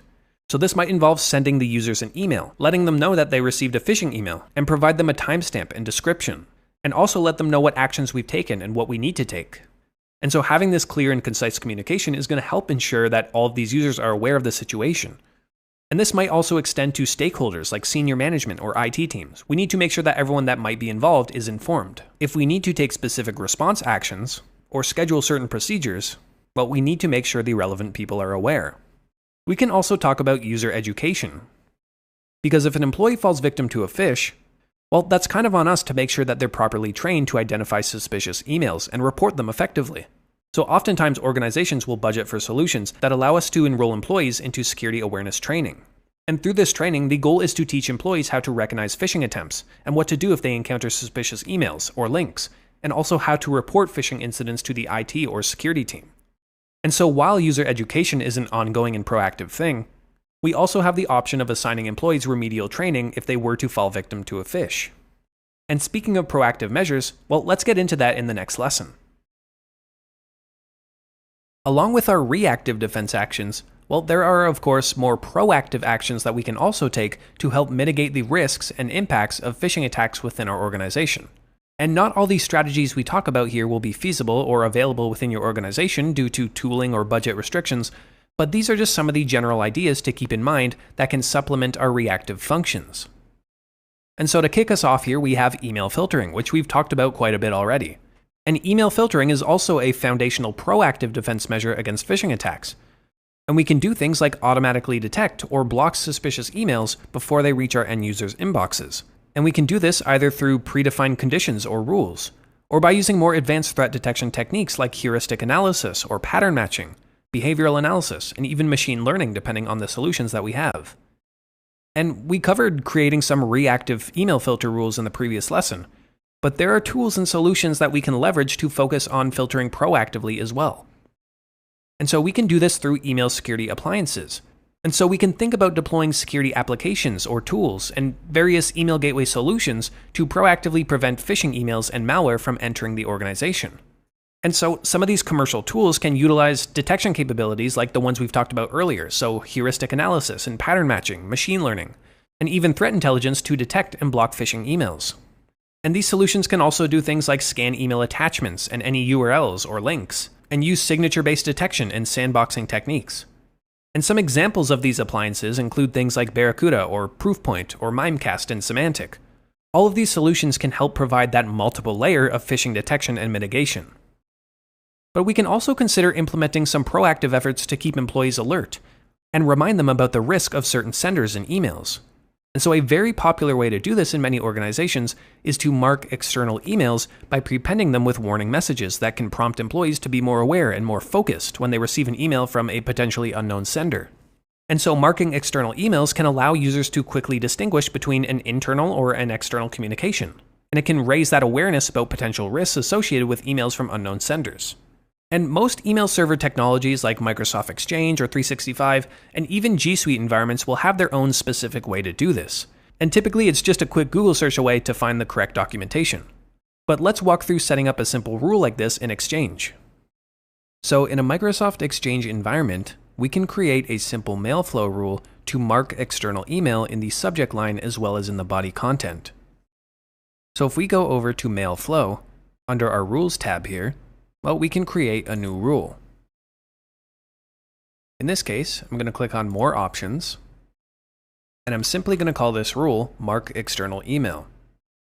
And under our condition here, we're going to apply the rule if the sender is external. And so in this case, we can change this to outside the organization. So currently, we're matching any emails that reside from outside of the organization. To be more specific here, we can add a second condition, this time under the recipient, and we can make sure that the recipient is internal to the organization. And with these conditions in place, we can create our action. In this case, we're going to prepend the subject of the message simply with the following text to mark it as external. And I'm just going to hit OK there. And I'm going to add a second action now, this time to add a disclaimer to the message. And I want to prepend a disclaimer because I want this to be at the beginning of the email. In this case, I can click on Enter Text here, and I'm going to paste in this HTML code that is essentially going to create a colored box for us. And inside the box, I'm basically just going to say that this email is from an external sender, prompting employees to be vigilant and not open things like links or attachments without verifying them first. And so I'm just going to click OK there. And then we need to select a fallback action in case the disclaimer can't be inserted. In this case, I'll just set it to ignore. And so I'll save our rule here, and we can now test it out with an external email. And now I'm going to move over to my inbox on Outlook on the web and just wait for an external email to come in. And now that an email's come in, well, we can see the external tag has been automatically prepended to the subject line. And if we were to click on this email to open it, well, we can immediately see this giant red box that we inputted by prepending it to the beginning of our email message. And maybe I could have picked a better styling for this as it's kind of obtrusive and large, but you can sort of see the idea here and how this can be implemented in the real world. And so an employee opening this email, well, will immediately be greeted with this warning that, Bob Jones is an external sender, and we should be careful about clicking on any links. And so while we can create our own rule to apply external warnings, more and more email systems and providers are starting to integrate native functionality into their email clients, which we should definitely take advantage of wherever possible. Which brings us to URL scanning and blocking. And as we talked about before, well, URL scanning and blocking mechanisms are very effective in preventing users from accessing malicious websites linked in phishing emails. And in previous lessons, we discussed reactive methods for blocking URLs and domains after a threat has been identified. But we can also implement proactive strategies as well to prevent users from accessing harmful sites before they cause any damage. And we can do this through things like real-time URL inspection. So through some of our tooling, we might be able to dynamically analyze website links that are embedded in the emails and determine if they're safe or not. Or we can also implement email and endpoint security solutions that can perform things like URL rewriting or redirection. Or we can route any links through a proxy server for inspection before allowing users to access them. And one effective proactive measure is to block access to any recently registered domains. And we demonstrated in the previous lesson on how we can perform lookups on specific domains to find out when they were registered and determine their age. And obviously, attackers are typically going to use newly registered domains for their phishing attacks, because setting up credible domains and reputation, well, requires a lot more effort, especially when you're constantly being taken down. And so by blocking any domain registered in, say, the past 30 days, organizations can reduce a huge amount of risk in users accessing malicious sites and also cut down on phishing attacks significantly. And it's pretty rare that there will be a legitimate business purpose to interact with a mailbox attached to a domain that was only registered in the past month. But for these rare cases, well, exclusions and exceptions can easily be made and documented. And like with most strategies we've mentioned so far, various email security appliances and tools are available to implement this kind of enrichment capability that can perform these domain reputation and age checks for us to dynamically filter out the noise. And so we also have things like attachment filtering. And attachment filtering plays a crucial role in mitigating phishing attacks that leverage, of course, malware or malicious attachments. And so in the previous lesson, we talked about some of the methods that we have available to us, such as reactively blocking hashes of known malware or file names. However, we should also think about how we can proactively block malicious attachments from a wider context. For example, what types of files or file extensions will our employees typically need to send over email? Well, most likely it'll be things like PDF documents or Word documents, so doc or docx, or Excel spreadsheets, or sometimes image files and maybe zip files. And of course the list can go on. But on the other hand, what types of files or file extensions will they most definitely not need to send? And so we can think about things like executables or VBS, so Visual Basic Scripts, or any PowerShell scripts like PS1s or ISO files or batch files or .sh or .iso files. The list, of course, goes on. Attackers can also trick people into opening things like HTML or HTM documents, or even running JavaScript with .js documents. And to be honest, it's typically better to implement an allow list strategy for specific file types rather than a deny list, because the allow list will be much shorter. And so there's going to be many different strategies and opinions on the matter, so it's best you do your own research if you're implementing this kind of thing. So just as a quick example at attachment filtering, well, we can go to our Mailflow section and create a new rule. And from here, I'm going to go to More Options, and I'm simply going to title this File Extension Filter. And for our condition, I'm just going to go under Any Attachment, and choose File Extension includes these words. And with this window here, we can start to specify specific file extensions that we want to exclude. For example, any executables, or Visual Basic Scripts, or PowerShell scripts, any ISO files, or batch files. And so you can see how we can start filling out this rule with either suspicious or non-used file extensions to lower our attack surface and proactively prevent malware from making its way into our users' inboxes. And then, of course, we can select the action. In this case, I'll just block the message. We can hit save. And we also have attachment sandboxing. So some of our security solutions might be able to actually execute suspicious emails in a controlled environment automatically. We talked about how to do this ourselves using some various tools, but in some cases we can deploy sandboxing solutions that can automatically analyze attachments in a secure environment for us. And let's not forget about email authentication methods. And so enforcing things like SPF, or DKIM, or DMARC, well, these can all help verify the legitimacy of incoming emails and detect spoofed or forged messages. And so, of course, in the email authentication lesson, we talked about why these technologies are important and how they can be useful in catching spoofing attempts. And so, wherever it's possible and feasible, organizations should configure these authentication protocols to reject emails that fail authentication checks, which of course will reduce the likelihood of successful phishing attacks.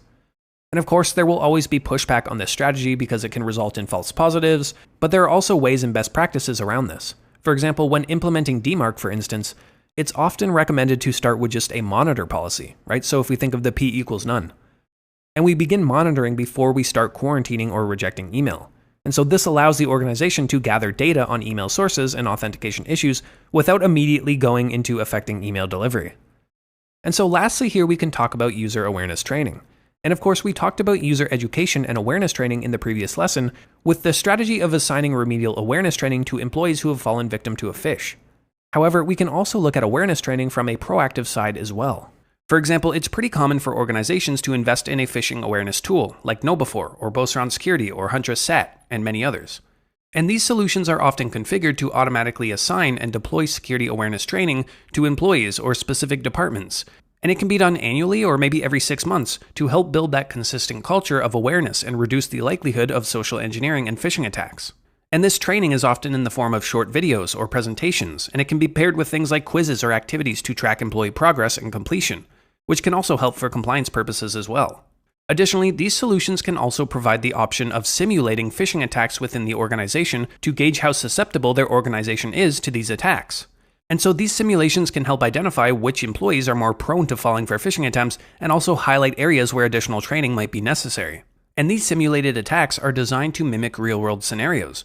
And so it often includes things like, of course, email phishing, but also vishing and smishing techniques as well. And so by conducting regular phishing simulations, well, us as a security team can assess the effectiveness of our training program. We can also measure how well employees can recognize and respond to phishing attempts. And we can also provide targeted training to those who need it most. And lastly, it's important to implement methods for employees to easily report suspicious activities to the security team. And of course, this can be done through various means or technical controls to ensure that there is a streamlined and efficient reporting process. For example, it's common to integrate a report phishing button directly into email clients that allows employees to quickly flag suspicious emails with minimal effort. And like with marking external email, well, more and more email clients and email service providers are integrating more native functionality to offer this feature as well. And these phishing reports can often be sent directly to the SOC for analysts to be alerted, and then investigate the emails to determine their legitimacy. However, I'll mention that reporting should not just be limited to email-based threats.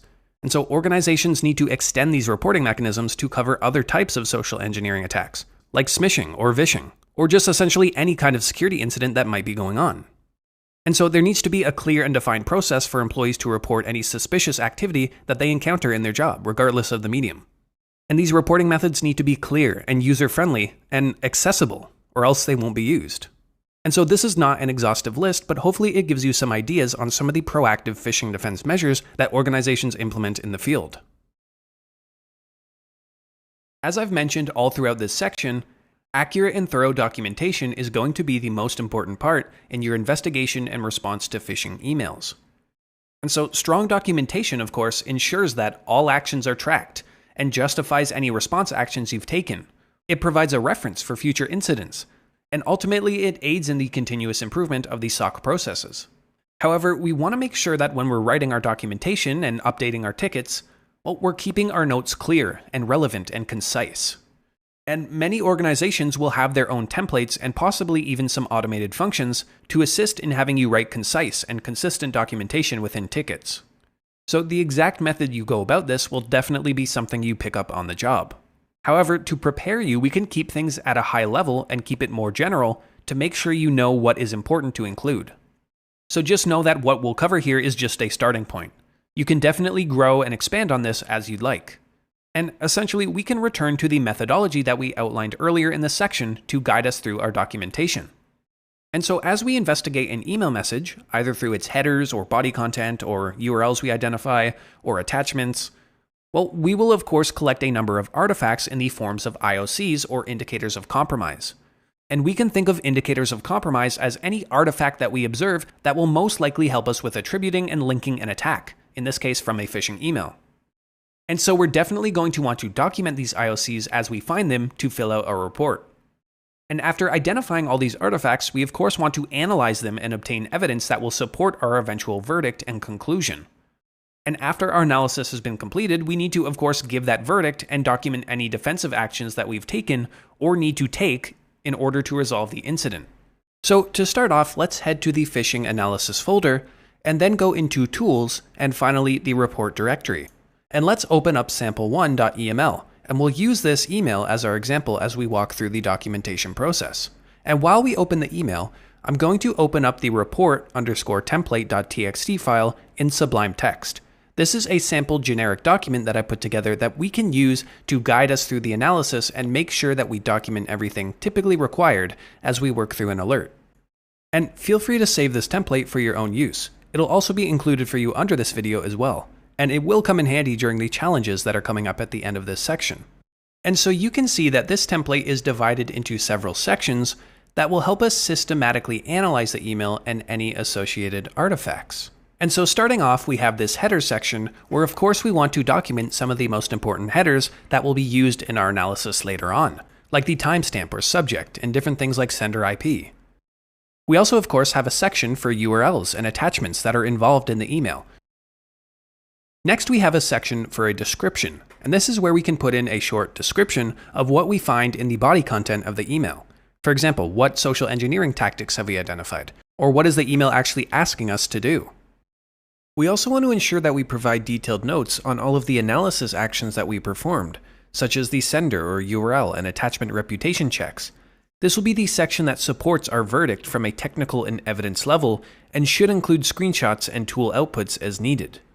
Under the verdict section, well, this is where we summarize our analysis and determine if the email was in fact malicious or safe to action. And speaking of actions, we have the defense actions section where we need to outline what response actions we or the SOC need to take, both from a reactive and proactive angle. For example, do we need to reactively block a specific sender or URL? Do we need to perform a deeper incident response on any affected users or hosts? Of course, there are so many variables here, and they should all be documented in the report. And keep in mind that, as I mentioned before, using screenshots is best practice when it comes to documenting tool outputs and findings from our various analyses, such as whois lookup results, or email authentication checks, or virus total and hybrid analysis reports. However, in this case, since I'm just using Sublime Text to demonstrate, well, I'll skip embedding screenshots. But your ticketing system will always have the capacity to accept and upload screenshots to the ticket itself. So to keep the focus on reporting and documentation rather than analysis, which we've already covered, I'll quickly go through this email and note what I would document as I analyze it. So first, let's start off with the description, which we can gather by taking a look at the email itself in our client. We can see that it's claiming to be from Amazon Prime Support, and is asking us to verify our account, which has been placed on hold due to a suspicious login. It looks like there are some hints of urgency, as our account will be suspended by a specific date if we don't verify our account before then. And obviously this email is a little outdated, it's just an example for this practice section. Well, let's document this information in our report, specifically under the description field. And so in this description field here, again, I just want to provide a brief description about what we just talked about. So what is the email asking us to do? What is the context around the email? Are there any specific call to actions that we can identify? Or are there any specific indicators of any social engineering techniques that we've talked about earlier, like urgency, or trust, or intimidation?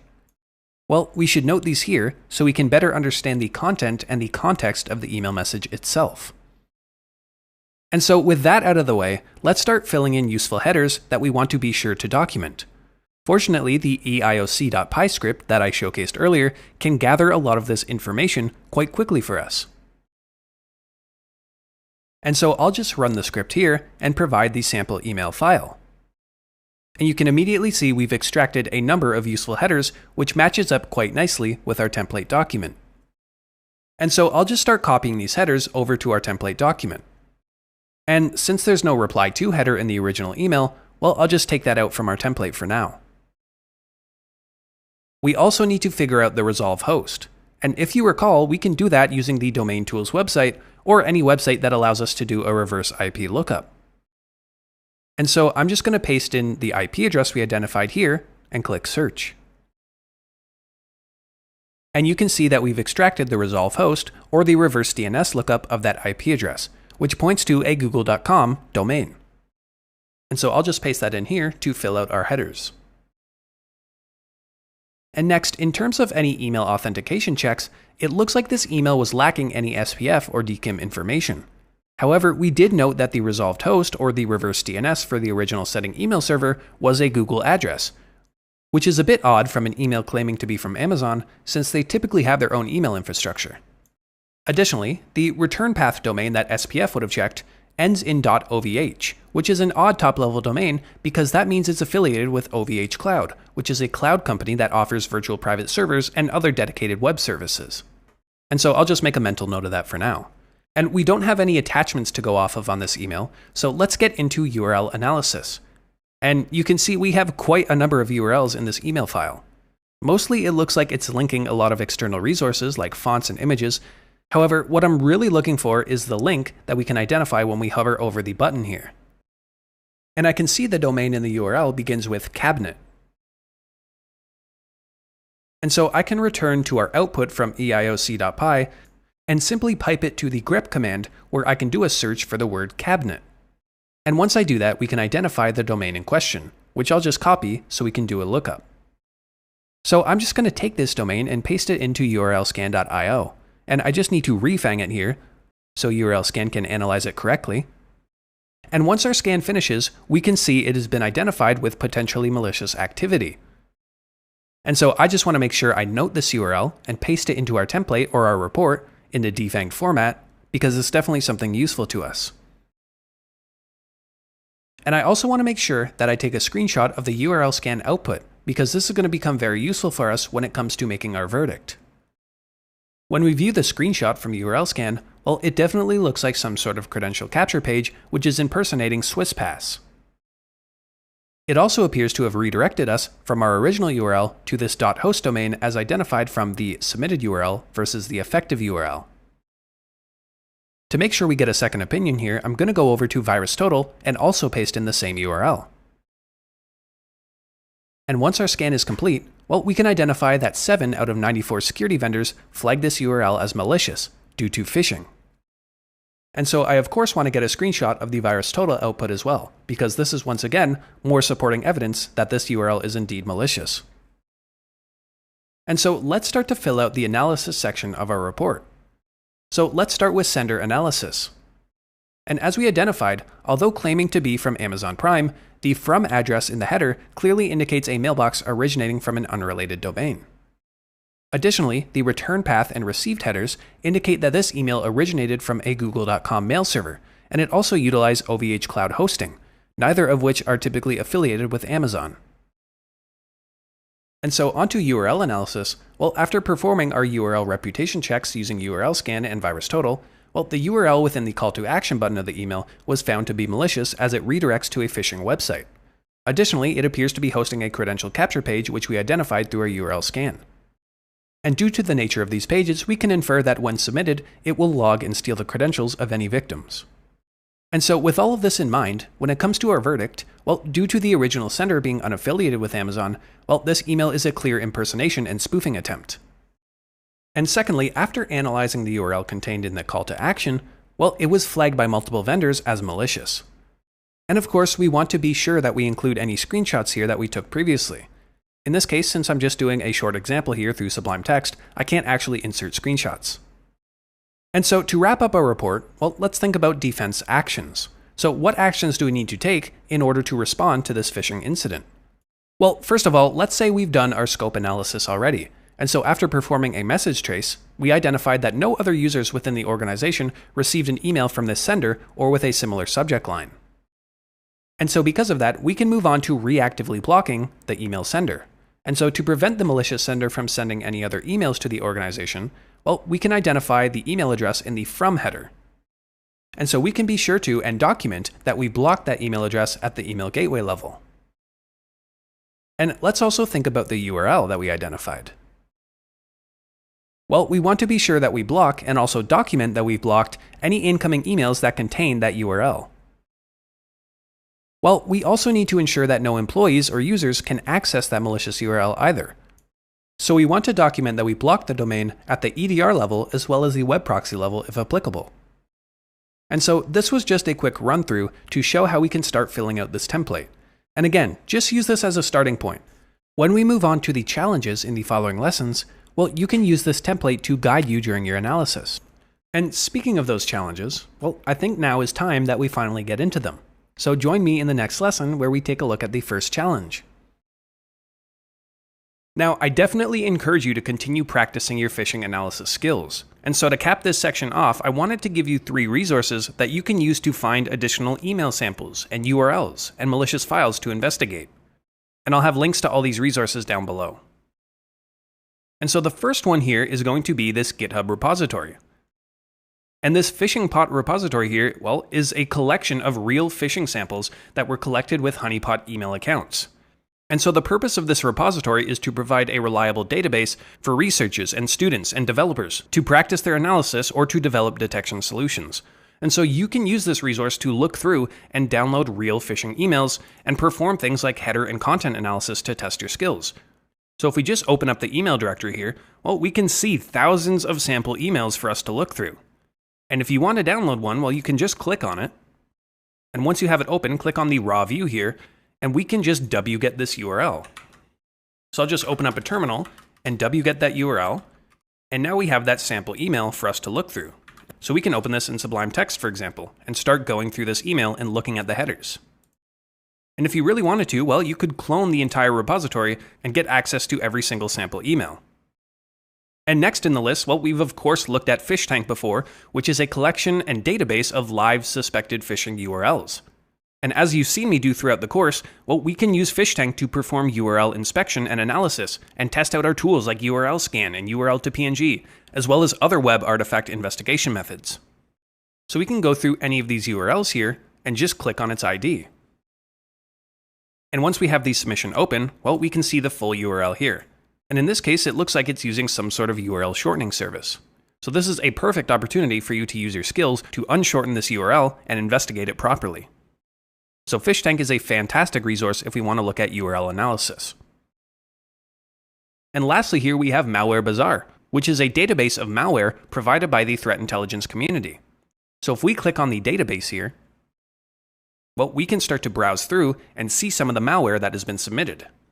In this case, we can see various signatures and tags, along with the file type, telling us more about what the actual malware is doing. In this case, it looks like we have some macro-enabled Excel documents. We also have doc files and executables. And there's actually a search syntax that we can use. So if we click on search syntax here, well, we can look for specific things.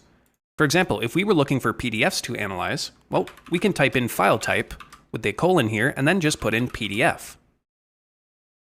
And once that searches, well, you can see now we're just pulling back PDF files for us to investigate. And if we find a file that we want to analyze, we can click on this link here of the SHA-256 hash. And this will bring us to the specific entry for that malware. And you can see we get a number of different information here. For example, the original file name, along with all of the hashes. And if we wanted to download the sample, we can click Download Sample here. It's going to download in a password-protected zip file, which is quite standard. And also what is quite standard is the password will be infected. So if we click Download here, well, we're going to download that zip file. And we can just extract this file by clicking Extract here and put in the password infected. And you can see that was successfully extracted into the PDF file. And from here, we can start following our file attachment analysis methodology and do things like submitting the hash to VirusTotal, or doing dynamic analysis, Or in the case of a macro-enabled Word file or Excel file, well, we can start doing some more static analysis if we wanted to. And so I hope you find these 3 resources useful if you want to get some additional practice in. Alrighty, everyone. Well, I certainly hope you enjoyed that deep dive into, well, phishing analysis and all the different investigative methodologies and tools and procedures and techniques that we have as analysts to diagnose potentially suspicious emails, right? And I will say we did have to cut a few lessons here and there just so we could fit that in along with some of the other domains that we want to cover in this long video. But again, this is my calling here to encourage you to check out the full SOC 101 course if you are enjoying this content so far. Again, this whole phishing analysis section is just one domain out of, I think, 8 or perhaps 9. And we're always adding to the course as well. And so I would encourage you to check out the TCM Academy. We will have the link down in the description so you can get started in the full SOC 101 course. But for now, let's sort of move our way over into network security and network traffic analysis, which is another extremely important foundational aspect for not just SOC analysts, but sort of anyone in IT or cybersecurity alike. But we're going to learn how we can use tools like tcpdump and Wireshark to capture and analyze network traffic in order to find evil or find anomalies or malware going over that sort of network layer. And also how we can set up rules and detect using things like Snort or Suricata or different IDS and IPS systems. So the network security or network traffic analysis section is another big one, another very important one, and one that I'm really excited for you to jump into. So I will see you over there. Welcome to the network security and network traffic analysis section of this course. And I'm really excited to cover this topic because these concepts are so important and foundational to understanding how interconnected systems operate, and how so much of business operations these days relies on being interconnected and networking securely. And so as a SOC analyst, or even someone just getting into security, well, you'll quickly discover that networking is an essential skill used throughout the SOC and within organizations as a whole. And it's going to keep coming up time and time again because so much of IT and security operations are built from it. Because at its core, networking is the backbone that allows for devices and systems and users to all communicate with each other. And so virtually every asset that we aim to protect, whether it's data or applications or infrastructure, well, it all operates on a network in some capacity.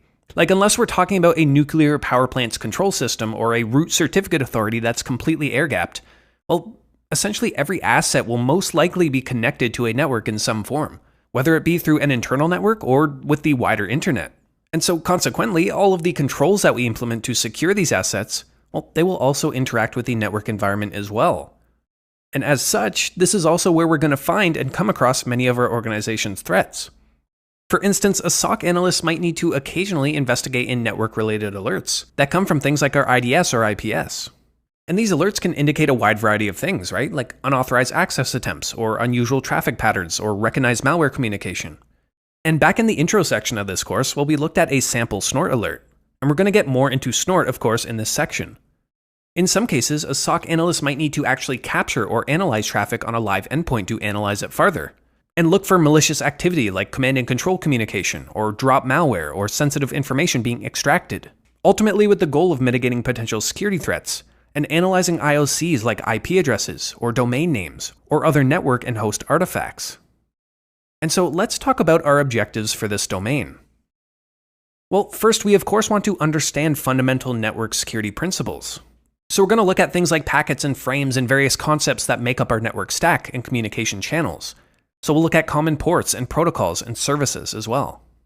And so we want to explore network packets and flows and security controls. And so we'll deep dive into how data is transmitted across networks and various security controls that we can put in place to protect it. And so we'll look at protocols and headers and payloads and different methods for analyzing network statistics. And we also want to develop some hands-on skills in performing live packet captures using various tools. And so we're going to learn how to capture network traffic using tools like Wireshark and tcpdump.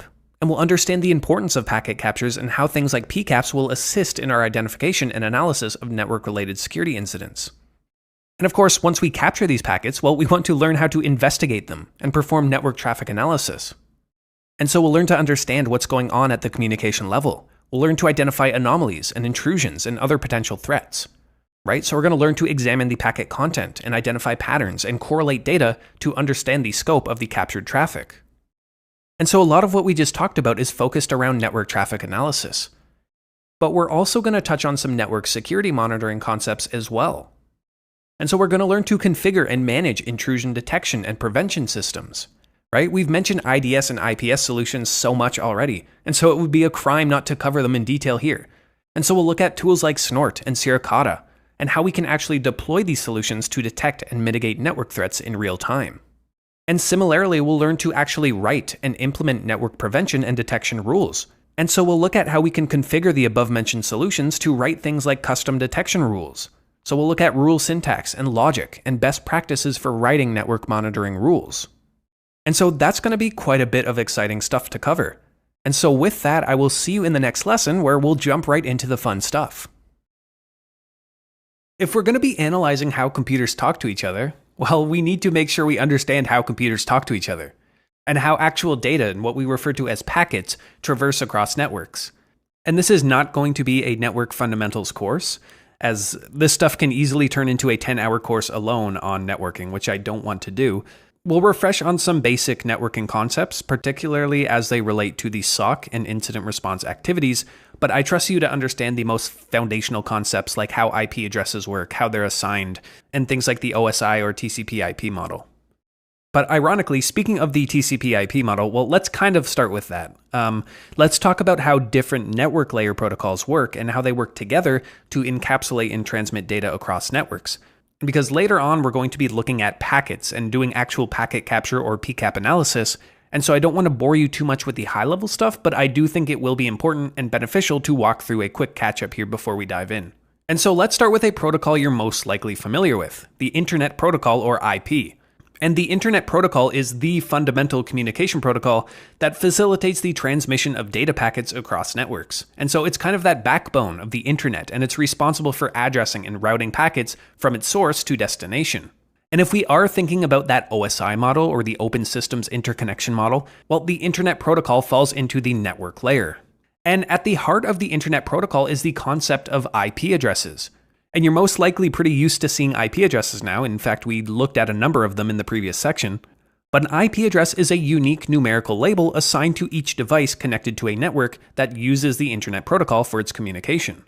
And if we want to get super technical, well, it's a 32-bit binary number, which is represented in that human-readable form, right? So we have a series of 4 numbers separated by periods. So like 192.168.0.1, right? And IP addresses themselves can be categorized into the 2 types, right? We have IPv4 and IPv6.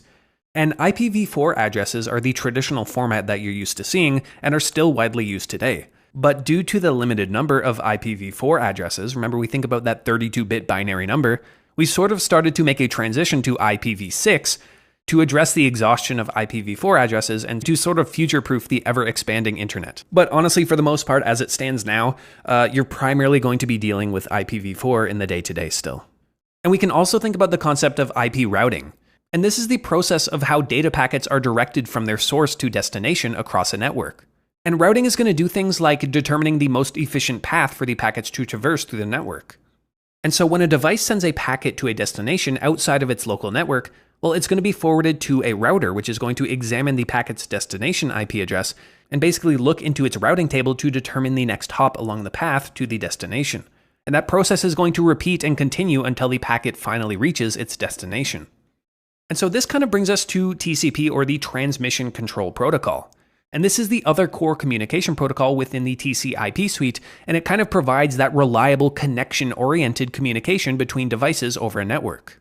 And it operates at the transport layer of that OSI model and kind of sits on top of the Internet Protocol layer. And so when we think about the TCP protocol, well, the word I want you to remember is reliable.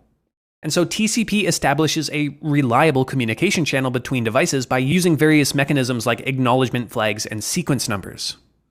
And so when a device sends data over a TCP connection, well, the receiving device is going to acknowledge the receipt of each packet by sending back an acknowledgement packet themselves. And if the sender does not receive that acknowledgement within a specified time frame, well, it's going to retransmit the data packet to ensure that it's delivered. And it can do this because it assigns things like sequence numbers to each packet and allows the receiving device to reorder and reassemble packets to the correct sequence as needed. And we also think about how it's described as this connection-oriented protocol. And so it employs this magic thing that we call the three-way handshake that we'll cover later to basically establish a connection between devices. And it can also implement things like flow control and congestion avoidance mechanisms to regulate the flow of data and prevent network congestion.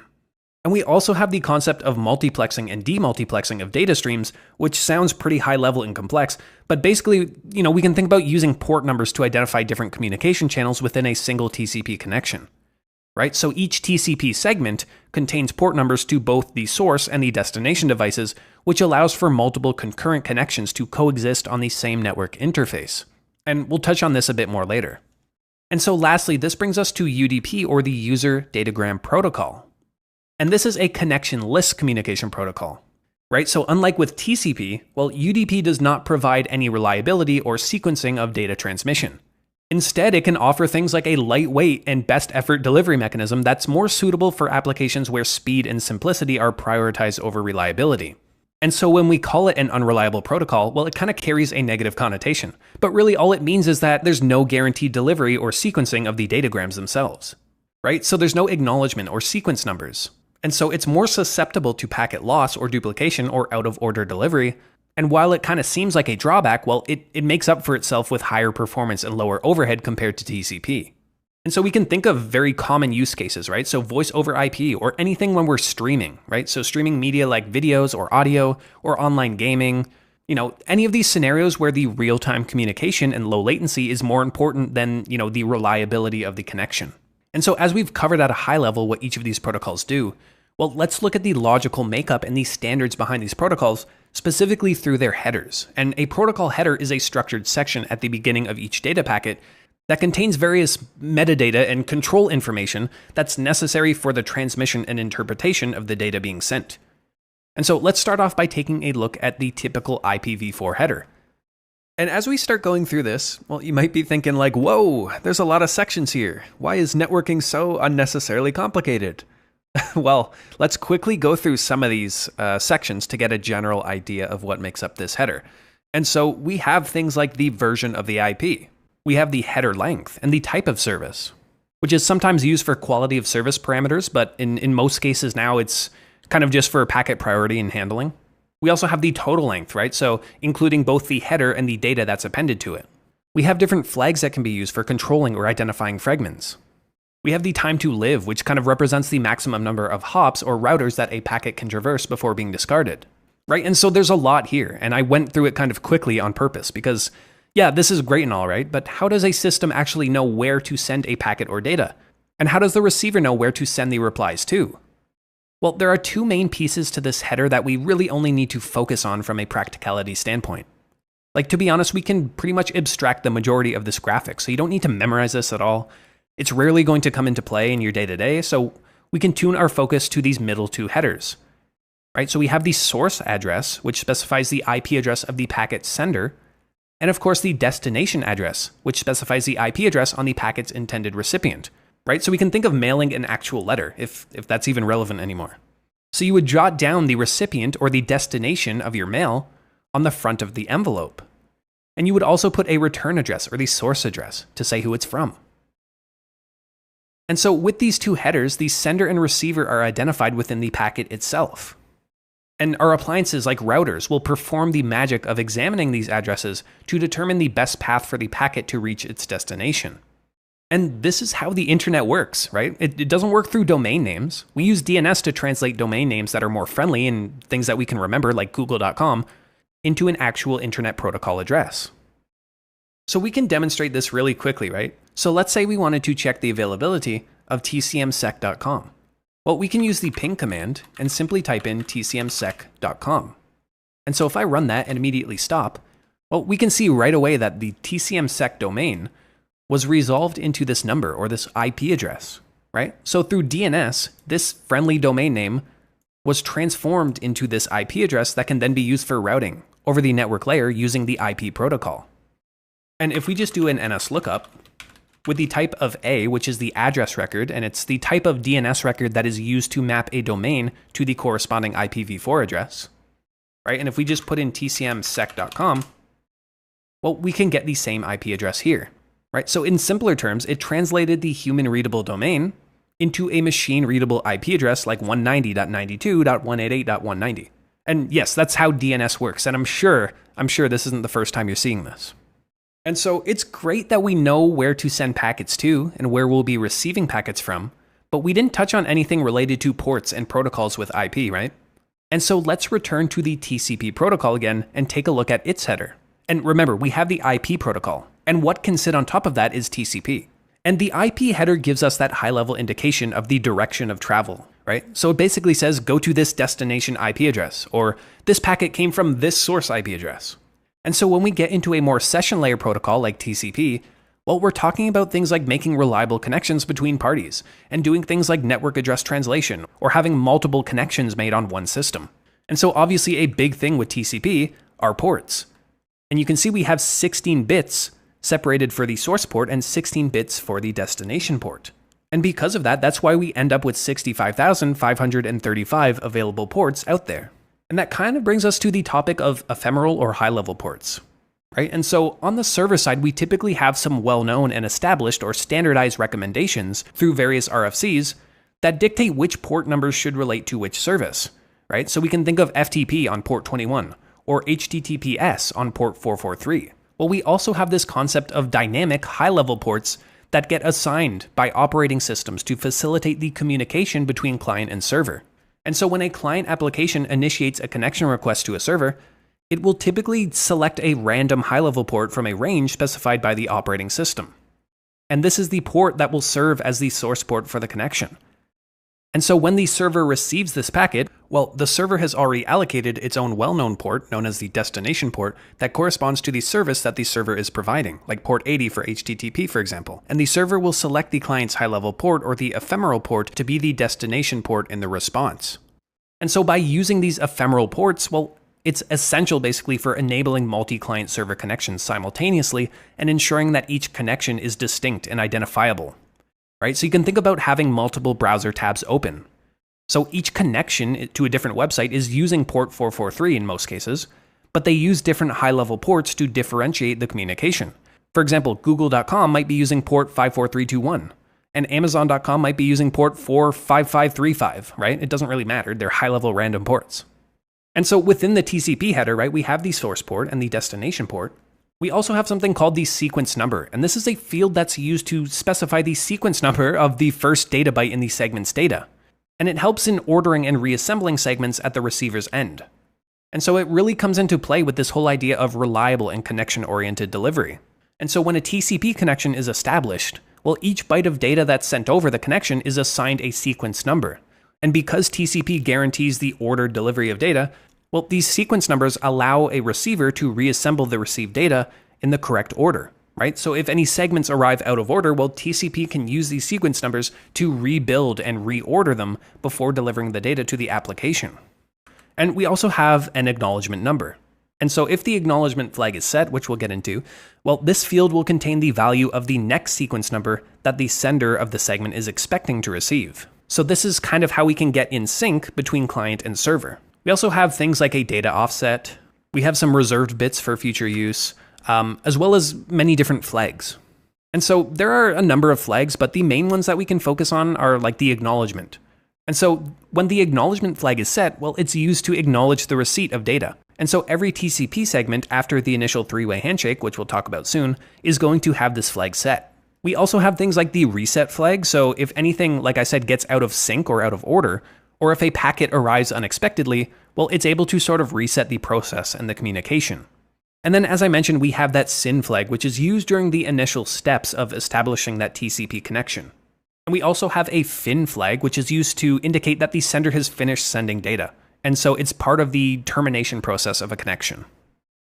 And again, there's some more bits here, like the window size. So this kind of specifies the receive window, which is the number of bytes that the sender of this segment is currently willing to receive. And different operating systems have different window sizes, which you can look up. But ultimately, it helps with that sort of flow control, right? And along with flow control, we have error checking, which we can do through a checksum. And if these checksums don't match, well, we can tell something went wrong. We have an urgent pointer, which is kind of only set if the urgent flag is set, which we don't really need to get into at this point. And then we also have options and padding, which is kind of more variable and optional. And again, these aren't super important to understanding the entire concept. And so the main things we want to focus on in this header, well, are the ports, right? The source port, the destination port, along with the sequence and acknowledgement numbers as well, and also any flags that are set, which we can talk about in a little bit as well. And so with a UDP header, it's very different and it's much shorter, as you can tell, right? So we have the source port, we have the destination port, we have a length, and at the end we have a checksum. And so you can see we don't have any indications of reliability or state here, right? There are no acknowledgements, there are no sequence numbers, there are no flags. And ultimately, there's no handshake, right? It's just basically throwing packets and hoping that they're delivered. It doesn't care if they made it, there's no retries, there's no resyncs. It just throws stuff over the network. And again, this works great for video and audio, right? If you drop or miss some packets, it's not going to be a huge deal. The reliability and integrity doesn't need to be one-to-one. You know, we can have a slight glitch or hiccup without affecting the overall user experience. And so let's talk a bit about TCP again. I mentioned this concept of the three-way handshake. And so remember how we said TCP is a connection-oriented protocol and that it's reliable? Well, the TCP three-way handshake is the underlying process that establishes a reliable connection between two devices over a network. And it's that sort of fundamental part of how data is exchanged through the TCP protocol. As the name suggests, there are 3 steps to this. And so we can start with the first step, which is the SYN or the synchronization. And so client A, in this case, is going to initiate the connection by sending a SYN segment over to server B. And this segment contains the initial sequence number, which is a random value that client A chooses, right? And so this is used to start the sequence for data transmission. But after receiving the SYN segment from client A, well, server B is going to acknowledge the request by sending its own SYN segment back to client A, right? So in addition to the SYN flag that's checked, well, this segment is also going to contain an ACK or an acknowledgement flag to acknowledge the receipt of the initial SYN segment. And so the acknowledgement number that server B sends back in this segment is going to be set to the original sequence number that client A sent, incremented by 1. And lastly here, again, this is only 3 steps. And so client A is going to acknowledge the SYN ACK from server B by sending just an ACK back to server B. And so this is once again going to confirm the receipt of server B's SYN segment and complete the handshake. And the acknowledgement number in this case is going to be set to the sequence number received by server B, and at this point you can guess, incremented by 1. And so now both client A and server B have synchronized their sequence numbers and can start exchanging data reliably. And so enough PowerPoint for a second. Let's try to demonstrate this at a very basic level. And if you want, you can follow along. And so I'm just going to open up the terminal. And what I'm going to do is just hit Control Shift and T twice so I can open up 2 more tabs of terminals, right? So we have 3 here. And in this case, I'm going to use the Netcat utility, which is a computer networking utility that can read and write from network connections using both TCP and UDP. And I'm going to set up a listening server just on my local host. And so I can do that with the simple nc command, and I can provide various options like L here to listen. I can do TAC V here to make it more verbose so we can actually get some output.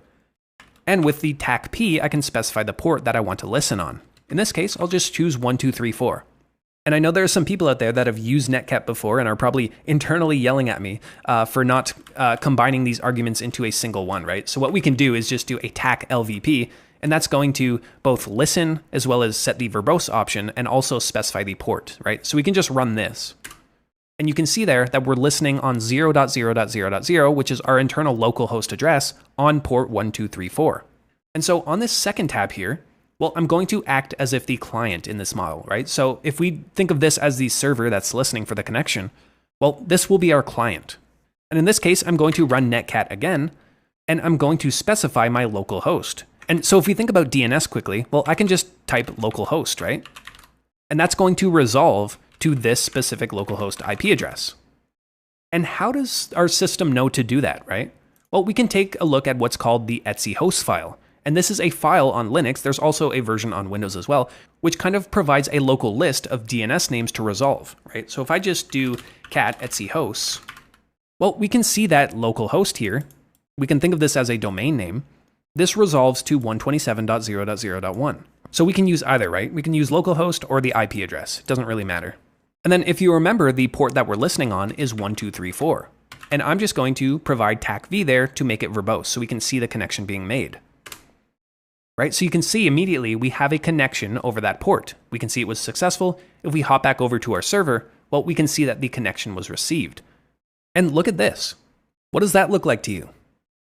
Well, that is an ephemeral port. It is that high-level port that the operating system randomly chose and assigns it to that basically ephemeral high port. And now I can start doing things like saying hello, right? So I just sent over a hello message. If I go back to the client, well, we can see that right there. I can reply, and we can see that it's being sent over this connection. So that's cool and all. Let's do this again. So I'm going to set up my listener. I'm going to have my connection or my client ready.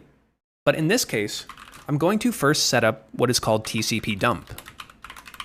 And tcpdump, which we're actually going to cover pretty shortly, is a command line network packet analyzer tool that we can use basically to analyze the packets that are traversing through our little network that we're making up, right? And we can do this by specifying TAC I here to indicate the interface we want to use. And I'm just going to type LO for our loopback address, because remember, we're all doing this on our local host. And so if I hit run here, well, gotta type in my password, you can see we're listening on this interface now. And so now when I make the connection, well, let's hop back over. We can see some interesting things that were logged, right? So we can see another high-level port that was specified on the verbose output here on the server. Well, if we go over to our tcpdump output, well, let's take a look at this first line here. We can see localhost, which matches up. This is our high-level or our ephemeral port that is making the connection. We can see where this little arrow is pointing to our server on port 1234. And when we look at what flags were set, well, we can see this S here for the SYN. And we can also see the sequence number, right? So this is that built-in state within the connection. And so when we look at the second line here, well, we can see it's coming from the server on 1234, going back to localhost on 36838. And we can see in this case, in terms of flags, we had SYN, and then this dot here, which refers to ACK. So we have SYN ACK. This is that second stage in the handshake. And we have our own sequence number here. And if we look at the acknowledgement number, well, does this look familiar? Kind of. It's the original sequence number incremented by 1, right? That's what we covered. That's what we talked about. That's expected to happen. And lastly here, we can see the final ACK, based on the flag, sent from the client to the server. And if we start sending a bunch more, let's go to the client here. If we start sending a bunch more messages, whoops, hi, and head back over, well, we can see a number of ACKs, right? So we talked about how after that handshake is established, well, we're basically just getting ACKs until the connection is terminated. And so we can see all of these different ACKs. And we're getting some push flags here, as you can see by the capital P. That's basically just Netcat saying, don't fill up the TCP buffer with these packets, just send them through. And so finally, let's terminate our connection. So this is our client here. I'm just going to Control C to cancel out or close our connection. And if we head back over, well, we can see the connection was closed with these capital F or the fin flag. So it's pretty interesting how we can see all of this happen. I'm just going to set this up again. And let's think about the ping command again. And if I just ping myself on 127.0.0.1, all right, so I'll send some pings over and head back over. Well, we can see that this output looks totally different. Well, that's because we're using a completely different protocol here, right? So ping uses ICMP, or the Internet Control Message Protocol. And so in ICMP packets, well, unlike TCP packets, we don't have flags or options like we did with TCP. And so if someone ever asks you what port ping uses, well, they just think they're cool and they're trying to trick you with a trick question. So the fact is, ping doesn't use ports at all. ICMP basically sits on top of the IP address.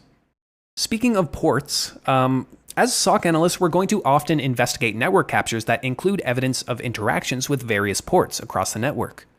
And so understanding the common ports and protocols is going to be really useful for us for recognizing and analyzing network traffic, right? So we have the concept of well-known ports like HTTP on port 80 or HTTPS on port 443.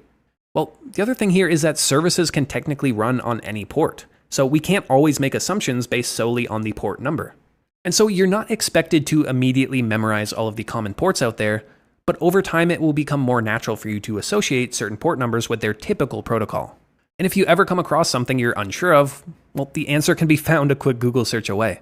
And so I'm going to cover what I think will be the most useful ports that you'll see come up in the field, but this, of course, is not going to be an exhaustive list. As we mentioned, there are 65,535 ports out there, and we're obviously not going to cover each one. And we also don't have to go into, great detail on each port and protocol here. It's more so going to be a general list because we're going to get into some specific protocols in more detail as we actually frame network traffic analysis within the lens of incident response. And so to compile our list here, I'm just referencing the top ports that Nmap, which is a popular network port scanning tool, uses to prioritize based on how common these ports are in the wild, with some slight modifications. And so we can start with port 21, which is FTP, or the File Transfer Protocol. And FTP is used for transferring files between a client and server over the network. And so it works by establishing a connection between two devices, and from that established connection, files can be downloaded and uploaded as needed.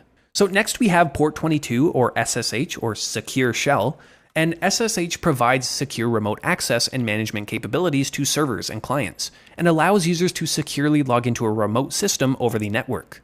And because it's encrypted, well, it's very useful and secure from a confidentiality and integrity point. And so the protocol itself is often used for various purposes, like most commonly with shell sessions, but we can also integrate it within FTP itself, right? So we can have a secure file transfer protocol. On port 23, we have Telnet, which you can think of similar to SSH, except it's not secure, is I guess the high level way to put it. And so it's used typically for remote terminal access and management of network devices, similar to SSH, but it's considered insecure because it transmits data, like things like login credentials, in plain text. So if someone's eavesdropping or listening to the network traffic, well, they can sniff out credentials quite trivially. On port 25, well, we covered this. This is the Simple Mail Transfer Protocol, or SMTP. And it, of course, handles the transmission of outgoing mail from email clients to other email servers. On port 53, well, we talked about DNS, or the domain name system, right? And so DNS resolves domain names to IP addresses, or in the case of a reverse DNS, vice versa. And it enables users to access resources on the internet using human-readable names. On port 80, that is HTTP, or the Hypertext Transfer Protocol. And HTTP is the default protocol for unencrypted HTTP connections.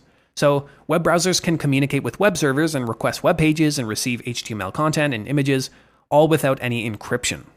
And this was the standard up until about, the mid-2010s maybe? Until HTTPS really dominated and took over. On port 110, we have POP3, or the Post Office Protocol 3, which again we covered. And so this is used for retrieving emails from a mail server to a client device. On port 135, we have Microsoft Remote Procedure Call, or RPC. And this is a protocol, as you can tell, used by Microsoft Windows for communication between processes, or inter-process communication. And so it uses things like the RPC Endpoint Mapper service, which dynamically assigns ports for other RPC services. And so again, it can do things like inter-process communication, but also allow for things like remote administration tasks in Windows environments. On port 139, we have NetBIOS Session Service. And so NetBIOS, or Network Basic Input-Output System, provides services related to the sharing of resources and communications between devices on a local area network, or a LAN. And so port 139 is used by NetBIOS to establish sessions between devices, and it can enable things like file and printer sharing and name resolution within Windows-based networks. On port 143, another one we covered already, IMAP, or the Internet Message Access Protocol. And it's used again for accessing and managing email services stored on a remote mail server. And if you remember, IMAP has a little bit more features than something like POP3 or the Post Office Protocol 3, and is more commonly used nowadays. On port 389, we have LDAP, or the Lightweight Directory Access Protocol. And LDAP is a protocol used for accessing and managing directory information services, such as user authentication or doing things like directory lookups. And so often we associate it with Microsoft's Active Directory, and is commonly used within AD environments, but it's also a more just in general directory service as well. So on port 443, well, that is what you are on right now to watch this video, and that is the Hypertext Transfer Protocol Secure. And so it's just like HTTP on port 80, except it includes TLS encryption within the connection to secure data transmission, and ensure things like the confidentiality of things like user credentials or financial transactions over the web. On port 445, we have SMB, or Server Message Block, and it's a network protocol used for file sharing and printer sharing, as well as other communication between devices on a network, and again, it's commonly associated with Windows systems. And it can enable devices on the network to access shared resources, again, like files or printers, and perform various network-related tasks like authentication and also remote administration as well. Okay, we're almost there. Port 3389 is the Remote Desktop Protocol, or RDP. And RDP allows users to remotely access and control a computer or a server over a network.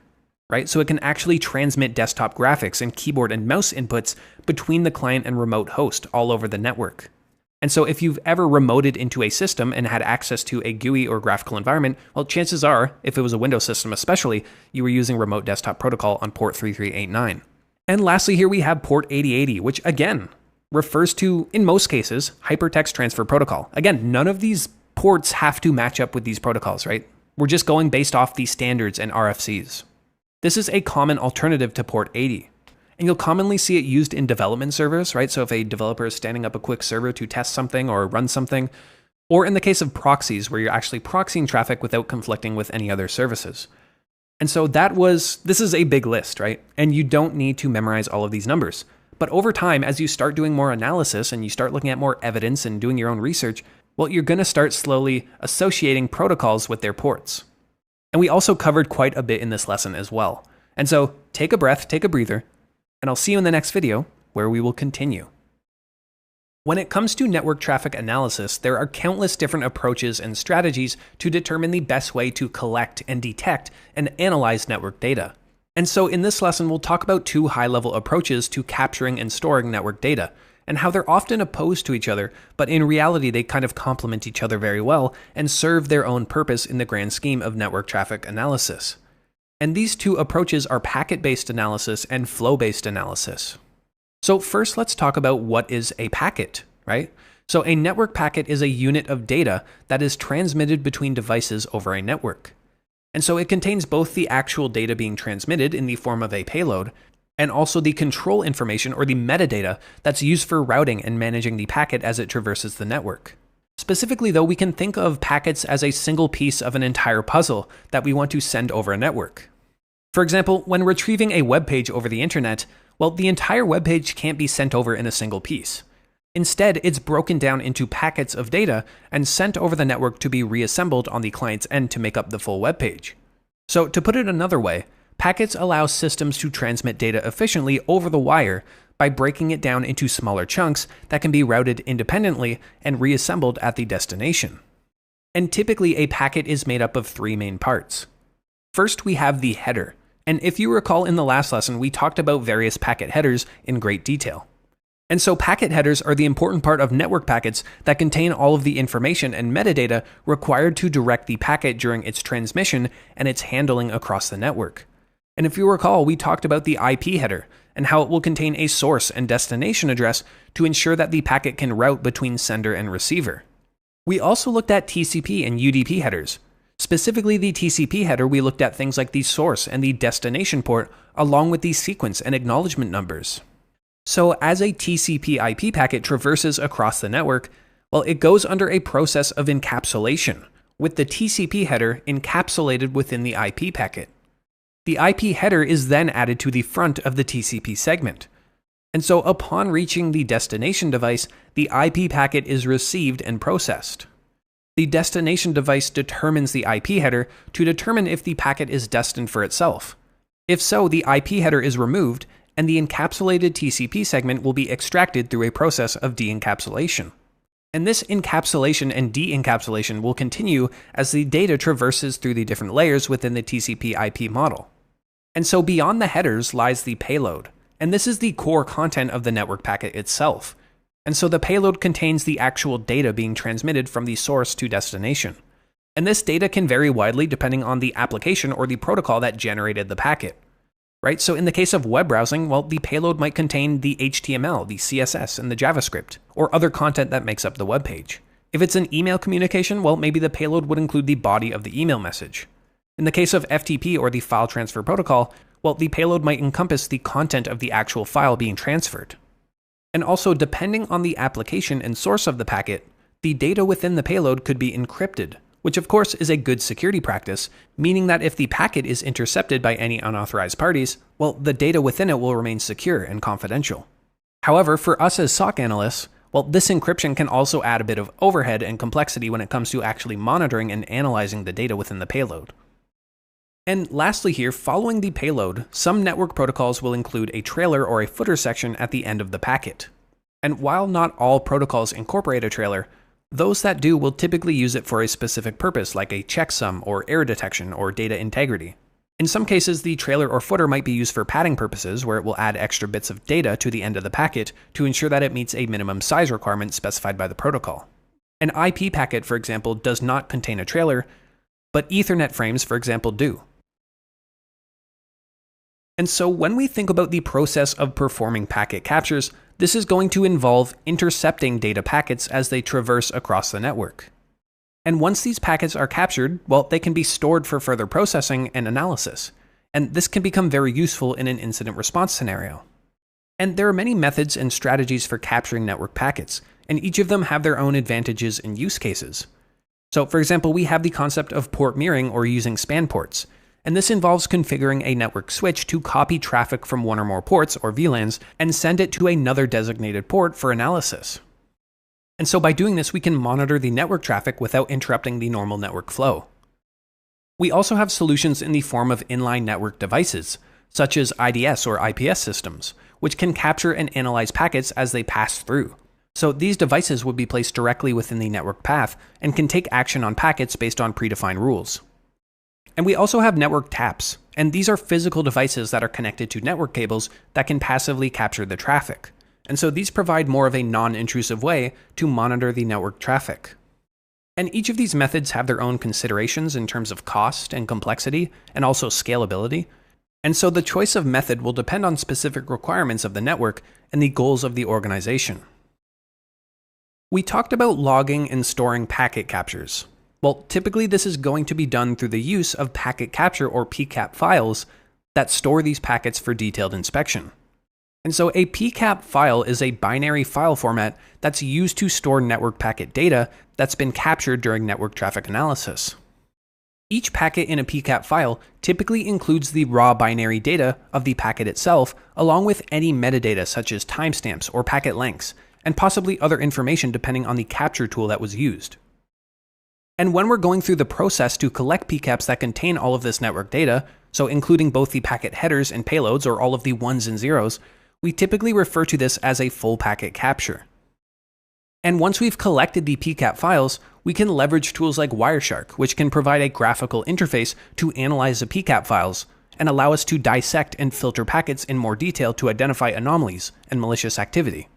We can also use command line tools like tcpdump to analyze PCAPs much more quickly and at a larger scale. And we're going to cover both of these methods in the following lessons.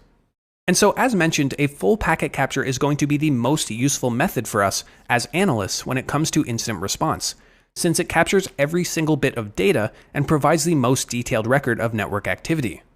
And with this detail, we can inspect the packet payloads to understand the specific protocols and applications being used. We can potentially look at things like files being accessed, or requests that were made, or authentication attempts, and much more. However, this level of detail is also part of its drawback. And so this type of capture is going to be quite resource intensive in terms of both network bandwidth and storage space. So capturing every packet that traverses the network can quickly generate a large amount of data, requiring a lot of storage capacity and network bandwidth for both capturing and analyzing the traffic. And also, this kind of thing can potentially raise privacy and legal concerns, as it might capture sensitive information like user credentials or personal communications and other proprietary data. So there are often considerations and potential restrictions on what can be captured and how long it can be stored. So it's important for organizations at a high level to consider these factors and ensure that they're compliant. On the other hand, there is a more macroscopic or zoomed out approach to capturing network data, using flow records. And specifically, we can talk about NetFlow. And so NetFlow is a type of network protocol developed by Cisco for collecting IP traffic information and monitoring network traffic. And it works by collecting and aggregating metadata about the network traffic flows, such as the source and destination IP addresses, or the ports and the protocols and timestamps, without capturing the full packet contents. And specifically, a flow record can be identified by the standard 5-tuple. So that would contain the source IP address, the source port, the destination IP address, the destination port, along with the transport protocol. For example, NetFlow specifically defines a flow that shares 7 values, so it includes a few more than we mentioned here, which we don't really need to get into at this stage.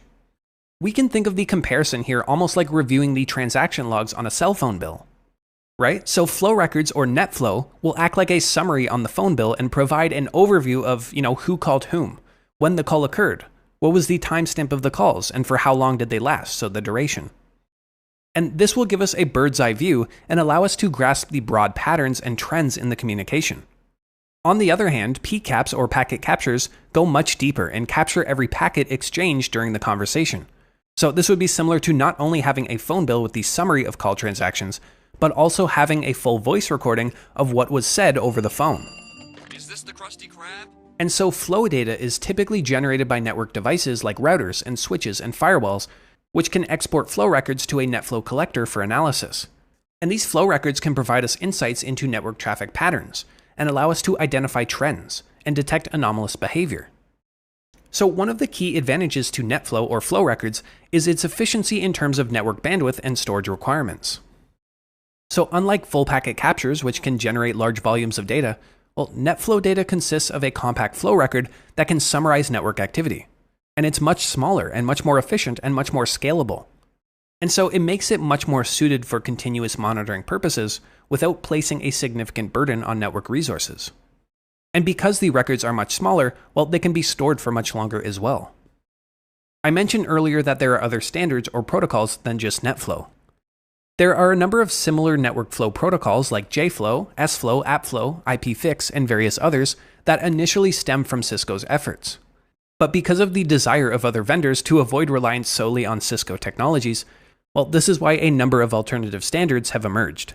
And so we can use a comprehensive toolset like SILK, which stands for the System for Internet Level Knowledge, to collect and process NetFlow and other types of flow data. And we can use the SILK suite to filter and aggregate and analyze the data, no matter what proprietary means it came from or was generated from. But again, on the other hand, because NetFlow data lacks that payload detail, it doesn't really give you the full picture compared to PCAPs. And so while a lot of people will frame the conversation as if you can only have one or the other, within a SOC environment, both packet-based and flow-based analyses support each other and play complementary roles in maintaining network security. And so analysts can typically use flow-based analysis to monitor high-level traffic patterns and detect anomalies or suspicious behaviors. And once an anomaly is identified or detected, well, they can then capture and examine the full packets to correspond to the suspicious activity for a more detailed inspection. Right? So PCAPs might be more suitable when investigating a known bad system or a network segment, where the depth of the detail provided by the full packet capture is necessary for thorough analysis. On the other hand, flow records are better suited for continuous monitoring and should ideally be deployed more near the edge of the network to watch for specific activity on a day-to-day basis. And so with all of that, we're now going to jump right into some hands-on with performing full packet capture and analysis using various tools in the following lessons. Let's take a look at one of the most widely used and efficient ways to capture and analyze packets from the command line, the tcpdump utility. tcpdump is a powerful command line packet analyzer that allows us to intercept and display packets being transmitted over a network. And with tcpdump, we can perform many of the powerful functions that we can get in a graphical user interface like Wireshark, but with greater versatility and advantage of being easily scriptable. However, both tcpdump and Wireshark have their own strengths and weaknesses, which we'll talk about when we get to the Wireshark section. And so while command line tools can be less user-friendly compared to GUIs or graphical user interfaces, they offer more advantages in terms of speed and scriptability and scalability, and also the ability to run it in a headless format without needing a GUI. And there's a similar program on Windows called WinDump, which offers much of the same functionality, but in this lesson we'll focus on the more ubiquitous tcpdump. And ubiquity is an important part here because tcpdump is available on almost all Unix-like operating systems, making it a useful tool in our SOC Analyst toolkit, particularly during incident response scenarios. And so like I said, it's typically already installed on your distribution, but for the chance you need to install it, well, we can just run sudo apt-get install tcpdump and just type in your password there. But you can see we already have it installed on the lab machine. And so with tcpdump, which we'll get into, well, we can capture packets traversing any of the network interfaces on our system. We can also apply complex filters to capture only specified packets based on their protocols or IP addresses or even ports and TCP flags. And we can decode packets and display their content in a more human-readable format as well. And with this, we can also do what's called offline analysis as well, because we can save captured packets to a PCAP file for later examination. The PCAP files that we save through tcpdump can also be analyzed through any other tool that supports the format, like Wireshark, which provides us, again, more flexibility in how we want to approach our packet analysis and response. And so common use cases you'll see with tcpdump are things like span port monitoring, right? So we can set up tcpdump to capture traffic from a span or a switch port analyzer on a network switch. And this will allow us to monitor all of the traffic that passes through the switch and give us more comprehensive visibility into our network activity. Or we can do things like remote packet captures, right? So we can remote into a server or workstation. And we can use the tcpdump utility to capture packets directly on the server or the workstation without even needing access to the GUI. And we can also do things with scripts, right? So we can easily integrate scripts to automate packet capture and analysis. So we might want to set up some automated captures during specific times or triggers based on certain network events. And so let's get into it here. The first thing I'll mention here is that tcpdump interacts directly with network interfaces to capture its packets. And it does this by accessing low-level network resources within the operating system. And so because of this, these actions are going to require elevated permissions to ensure that only authorized users can interact with the OS at this level and intercept and analyze network traffic. And so because of this, tcpdump typically needs to be run with root permissions if we're doing things like capturing packets. And that can be done quite simply by prepending the sudo command or the superuser do before the tcpdump command to execute it as a superuser or root. Right, so if I just type who am I, well, I'm not the root user. And so if I just type tcpdump and try to monitor on my loopback interface, well, you can see we don't have permission to perform that action. However, if I run the same command, but prepend the sudo command in front of it, well, I can run this as sudo. And if you haven't typed in your password already, you'll need to at this point, but I already have. In fact, I can demonstrate that in a new tab.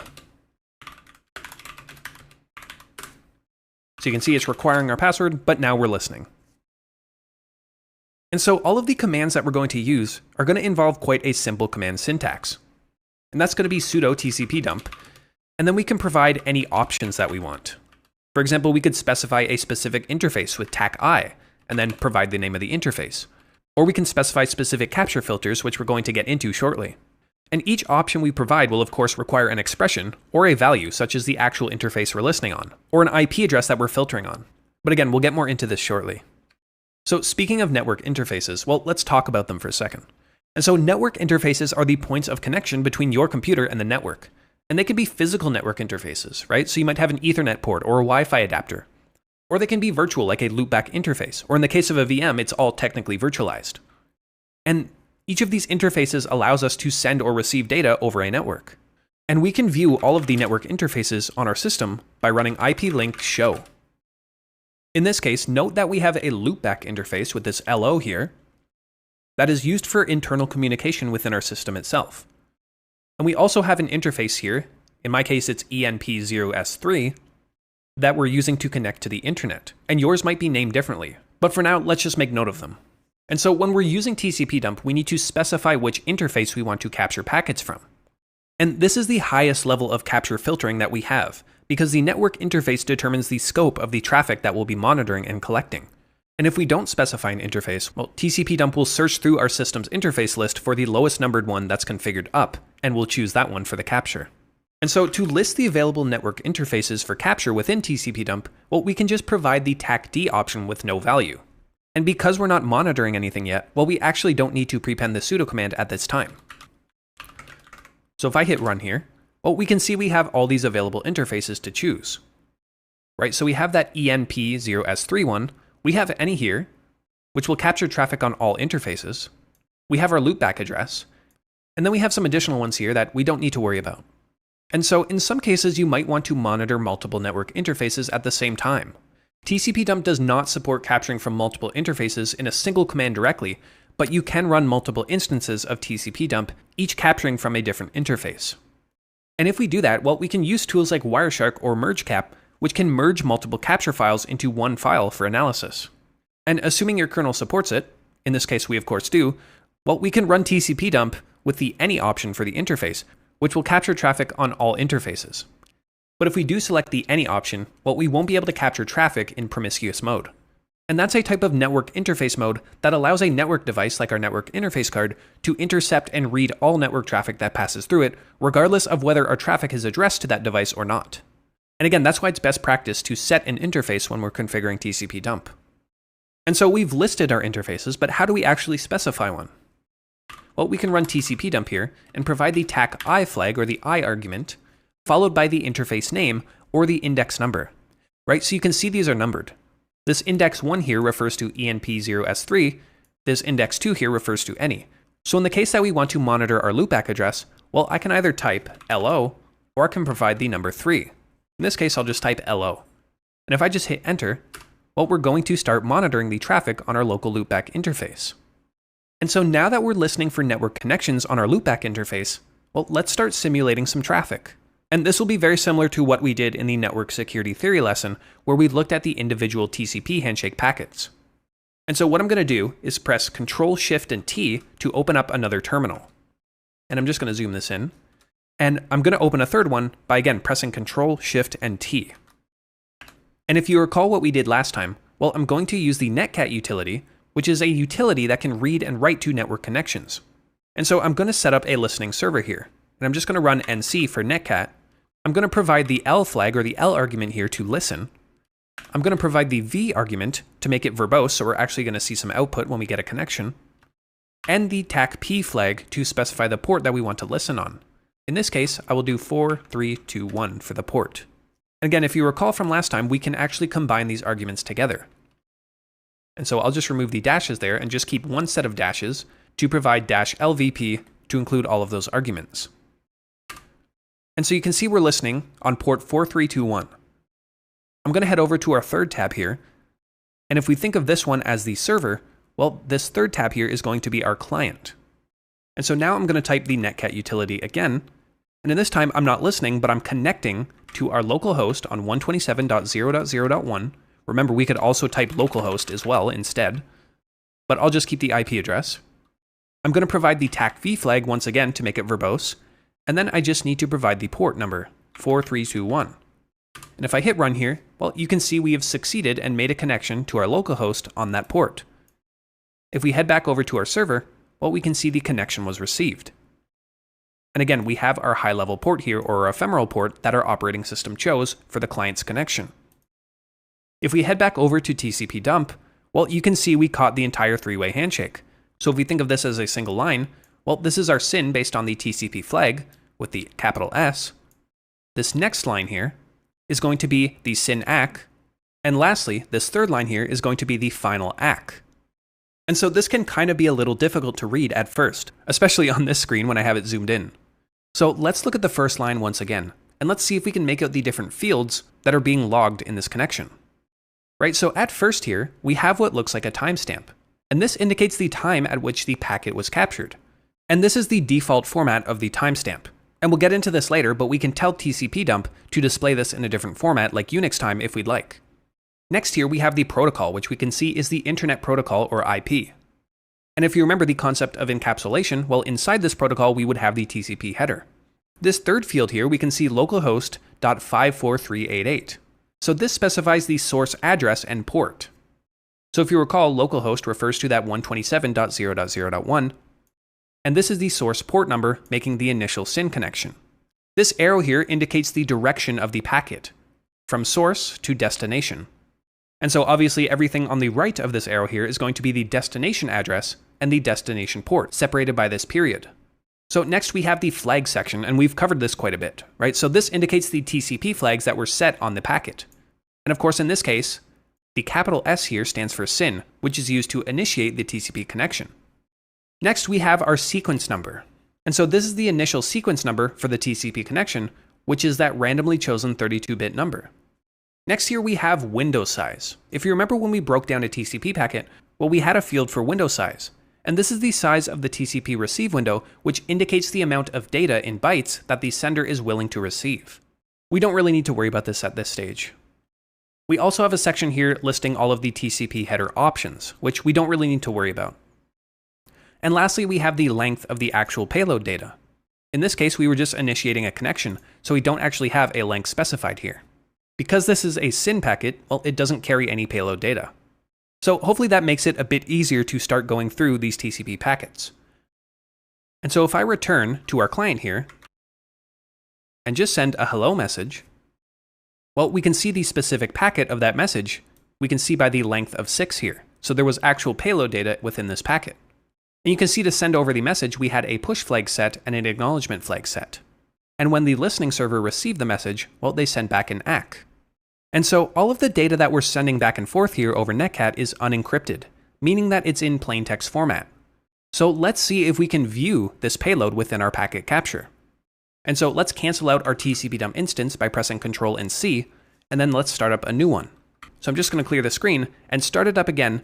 This time, let's add the capital X flag. And so this capital X argument here is going to tell tcpdump to print each packet in both hexadecimal and ASCII format. And so essentially it's going to show the raw packets in hexadecimal, allowing you to see the individual bytes of the data, and then provides the corresponding ASCII characters, making it easier to interpret the content of the packet. Right? So I'm just going to listen here, and let's send another client hello message. And so I'm going to head back over. And this time, we get a lot more information. We can actually see some of the payload data. So this looks very similar. We have our length of 6 here from our hello message. We have the push and the ACK set, but we have all of this hexadecimal data here. And if we look over to the ASCII of that data, well, we can make out our hello message right here. So in this case, we can actually decode the unencrypted message that we sent over. And so I'm going to cancel this again. And instead of the X flag, this time I'm going to select the capital A. And this is another common flag or argument that you'll see. And the capital A argument tells tcpdump to just print out the ASCII data.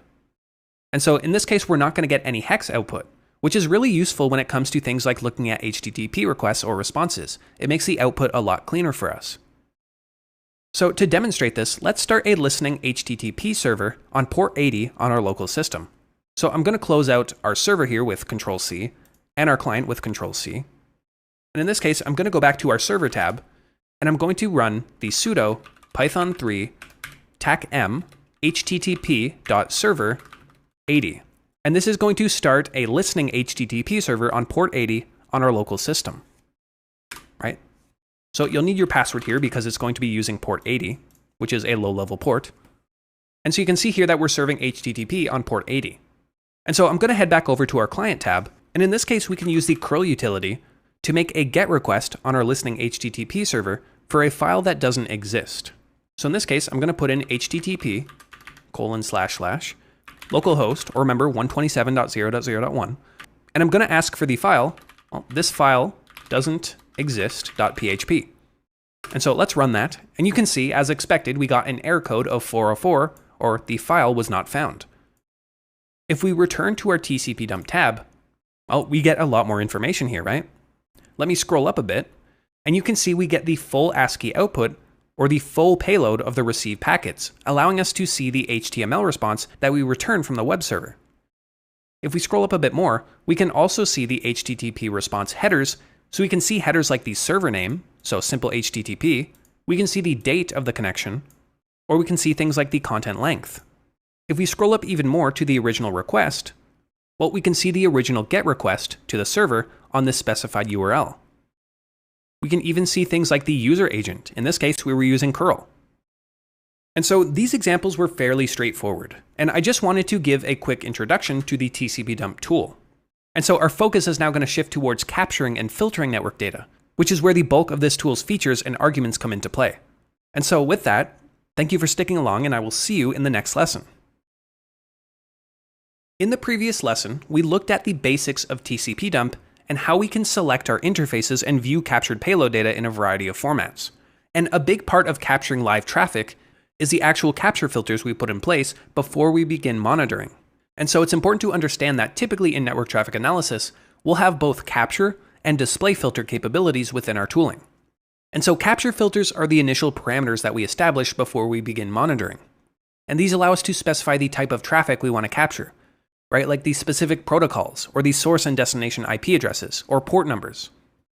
On the other hand, display filters are applied after capturing the traffic and are used to selectively display or analyze specific packets within the captured dataset.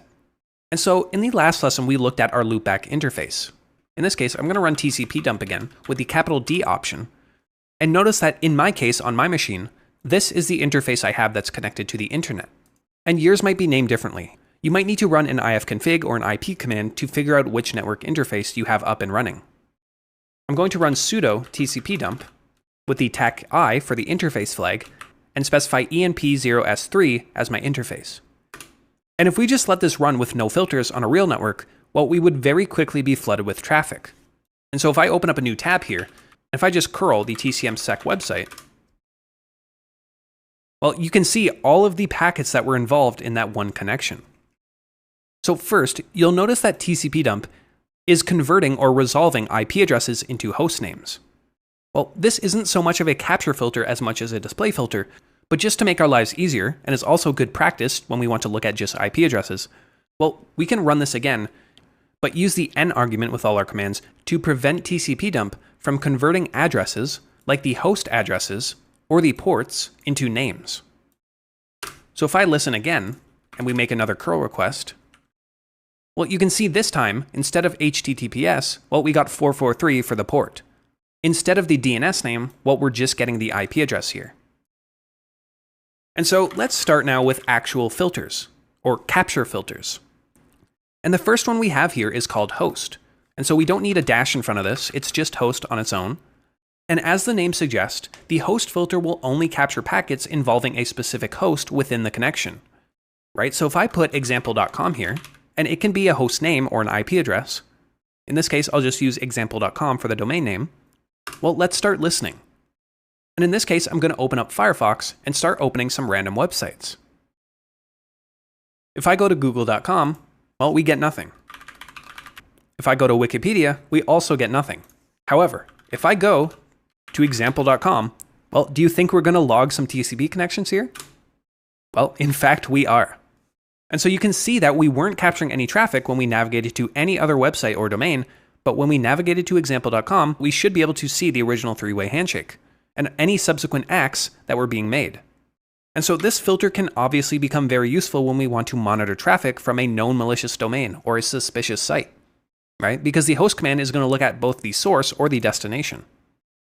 And so while the host filter can filter out traffic that involves a particular host or IP address, regardless of whether the IP is the sender or receiver, well, we also have the source filter or the destination filter. So that's SRC for source or DST for destination. And these allow us to filter specific senders and recipients of traffic, right? So the source here is going to capture packets originating from a specific source or IP address. And the destination, on the other hand, is going to capture packets that are destined for a specific host or IP address.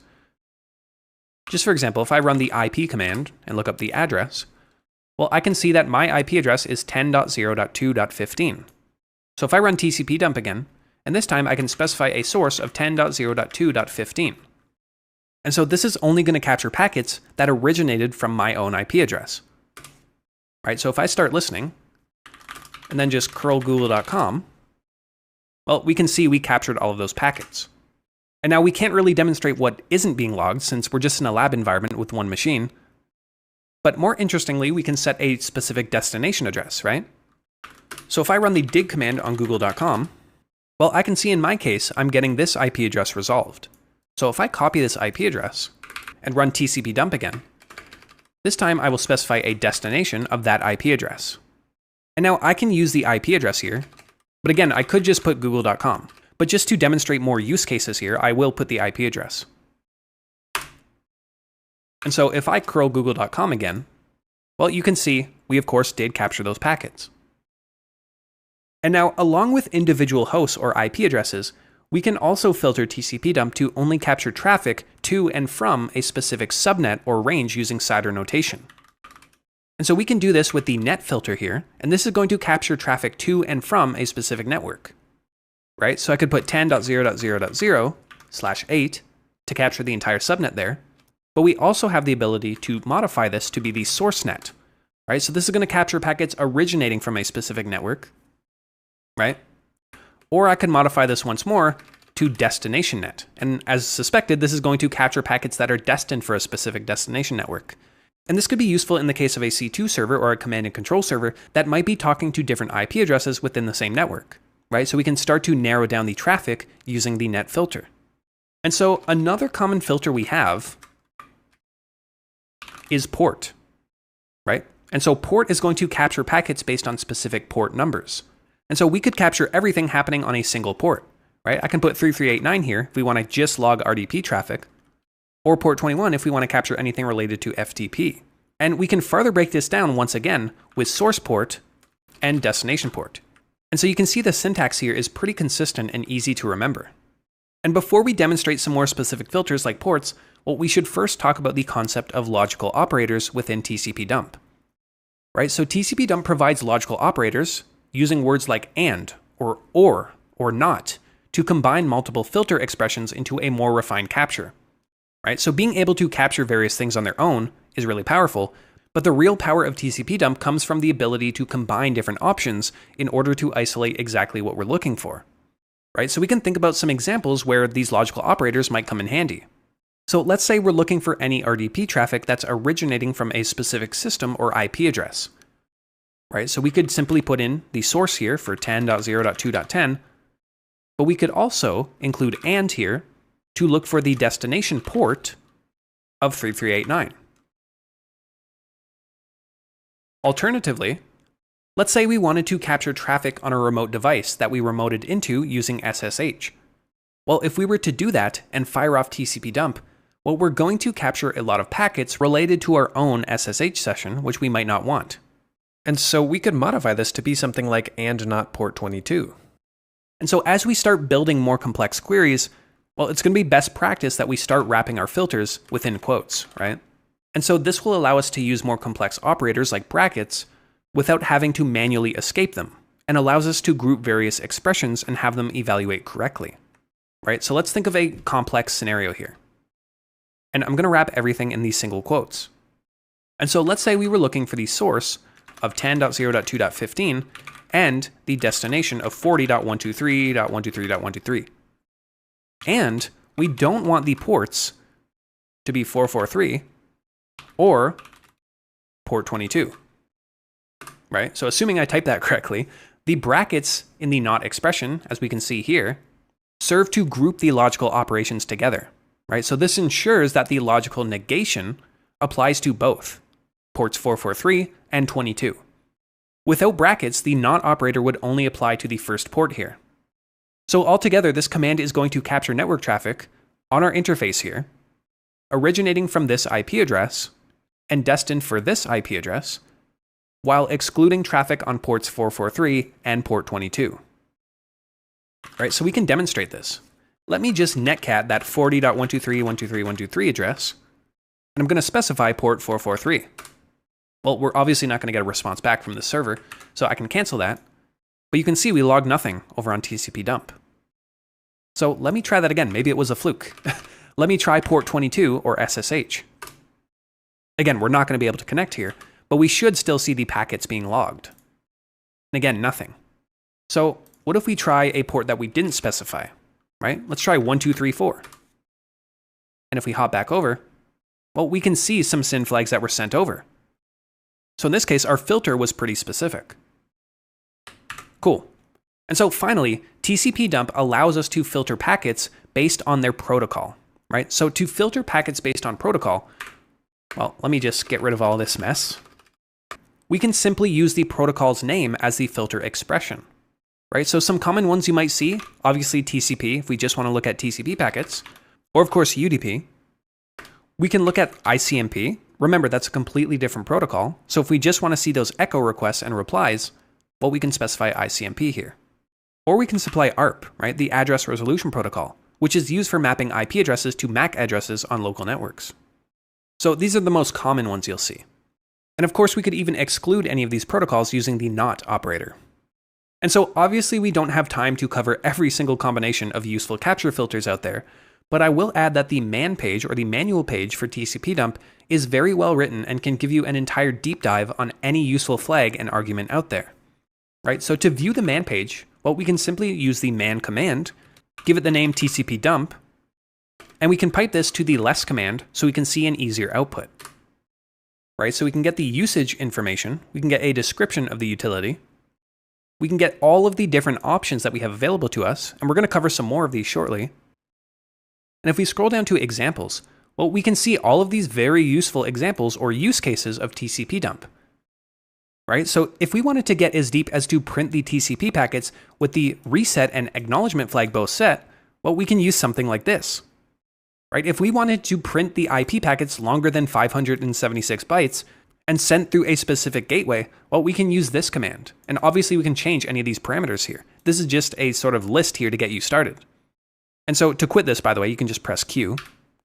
And so again, I'll stress that the most important skill to pick up here is the ability to combine various options and logical operators in order to isolate exactly what you're looking for in a given scenario. And so this is going to require a lot of logical thinking and a lot of trial and error, and also a lot of practice.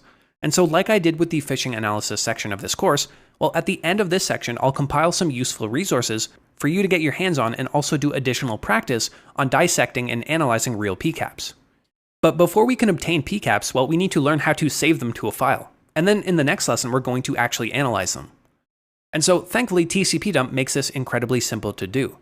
And so the ability to save and write the network traffic that we capture into a file is obviously very useful when it comes to future analysis, right? So it gives us the ability to do things like offline analysis, or process PCAPs in other tools like Wireshark, or an IDS system, or even back into tcpdump itself, which we're going to do in the next lesson.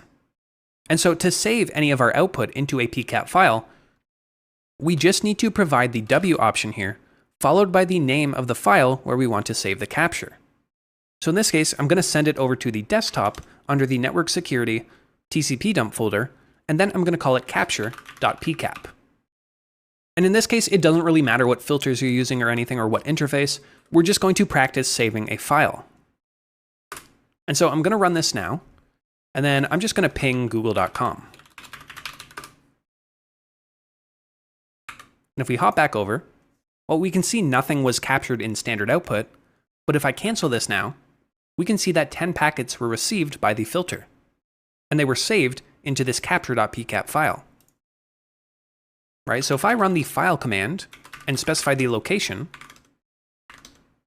well, we can see that it's a PCAP capture file, and we can even see the length here, indicating that we did in fact save those packets.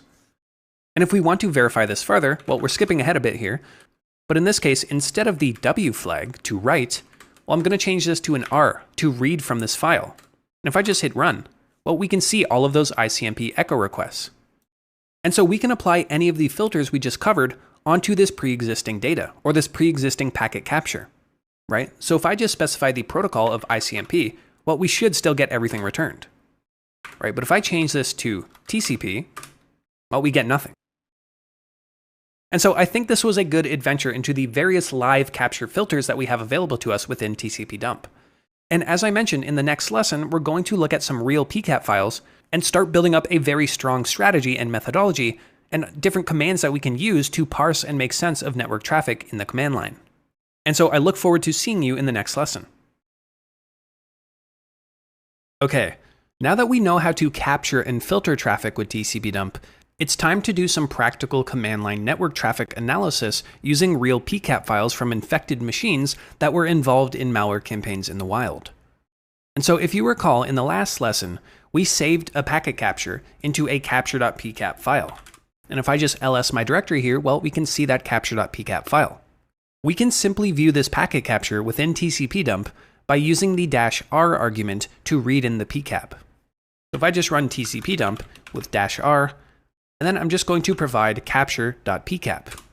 And you can see, just like in the end of the last lesson, well, we can read in this file that just contained ICMP echo requests and replies. Before we dive into the real examples, there are a few more display commands that will come in handy as we investigate packet captures. The first one is the count. So if I just clear this and run it again, I'm going to provide 2 dashes here and then the word count. And the count option is used to display the number or the count of packets that are currently matched by our filter expressions. So if we don't provide any filters, well, we're going to get the total amount of packets within our entire PCAP. And so you can see here we have 10 total packets. And so this is obviously useful in quickly determining how many packets match a certain criteria without needing to display all of the packet details. The next option here is just -C. And this option specifies the total number of packets that we want to capture when we're writing to a file, or the number of packets that we want to return when we're reading from a file. And so this is useful if you only need to see or save a subset of packets in a larger PCAP file. For example, to only return the first 2 packets in this PCAP, well, I can provide the number 2 here. And you can see we're just getting those 2 lines. Lastly here, we have some commands related to timestamps.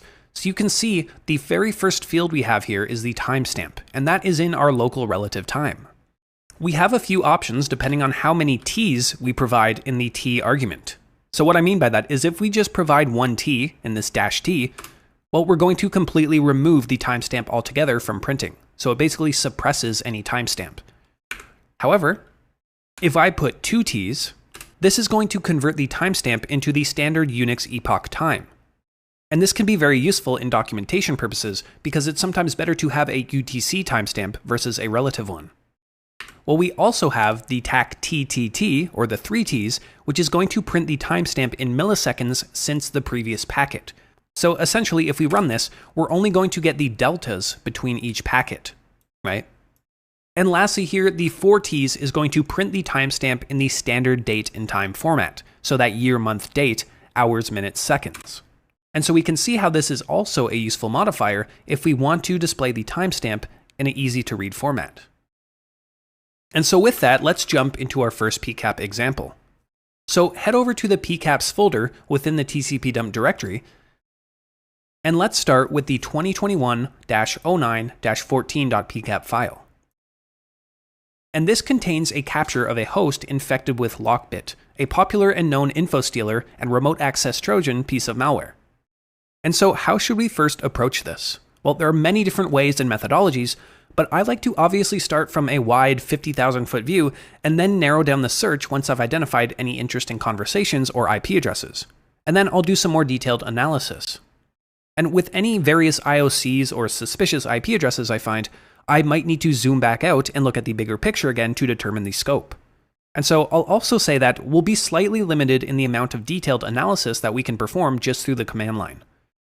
And so while I say tcpdump is a fantastic tool for capturing packets and it offers many speed and scalability advantages over something like Wireshark, well, Wireshark is arguably better at performing individual packet analysis due to its statistical and advanced filter features. But we will get to Wireshark in due time, and they're both very important tools to grasp. So let's start out with the most simple command to just read the file and see what we're dealing with. So if you recall, I'm just going to run tcpdump, provide the R flag here, and then just provide the name of the file. In this case, that 2021-09-14.pcap file. And we're getting a lot of packets. So what we can do, if you remember, we have the count command. So we can identify how many packets we're dealing with. In this case, we have around 3,600 packets. And as good practice, like I said, I'm going to display the timestamps in Unix epoch time.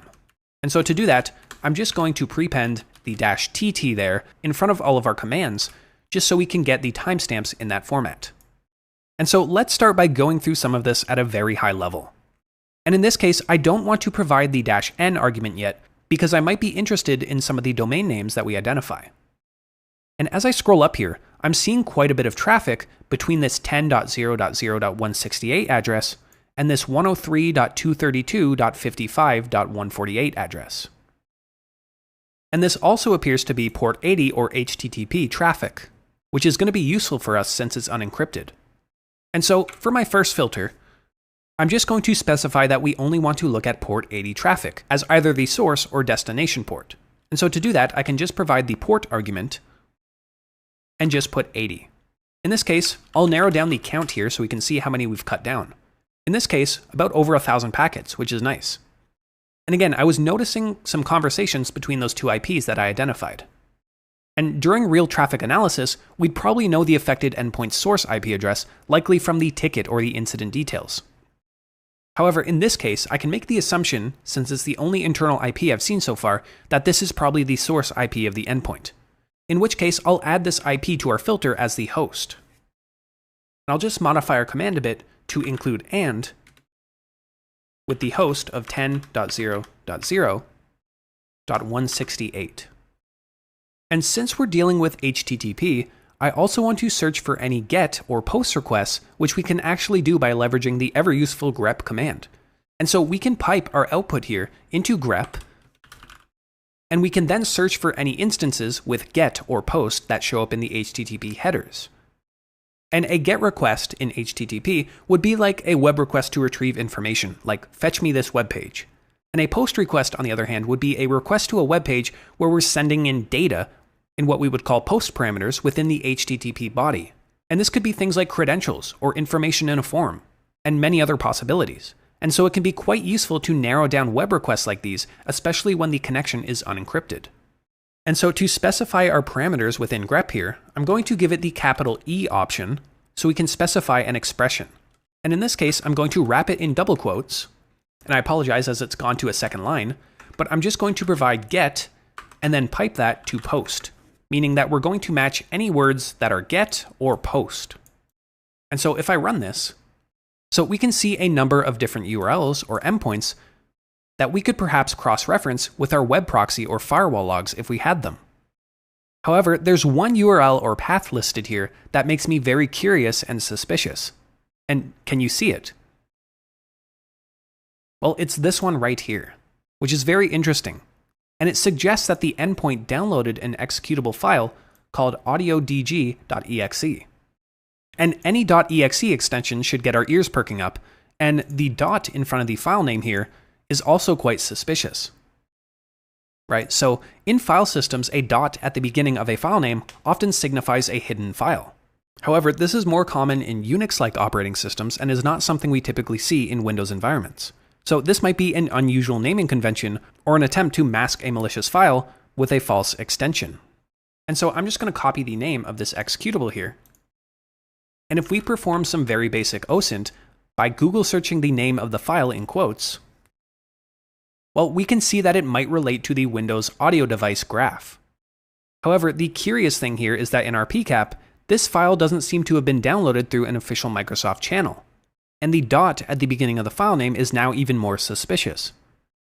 And so let's return to our original methodology that we built through the phishing analysis section of this course.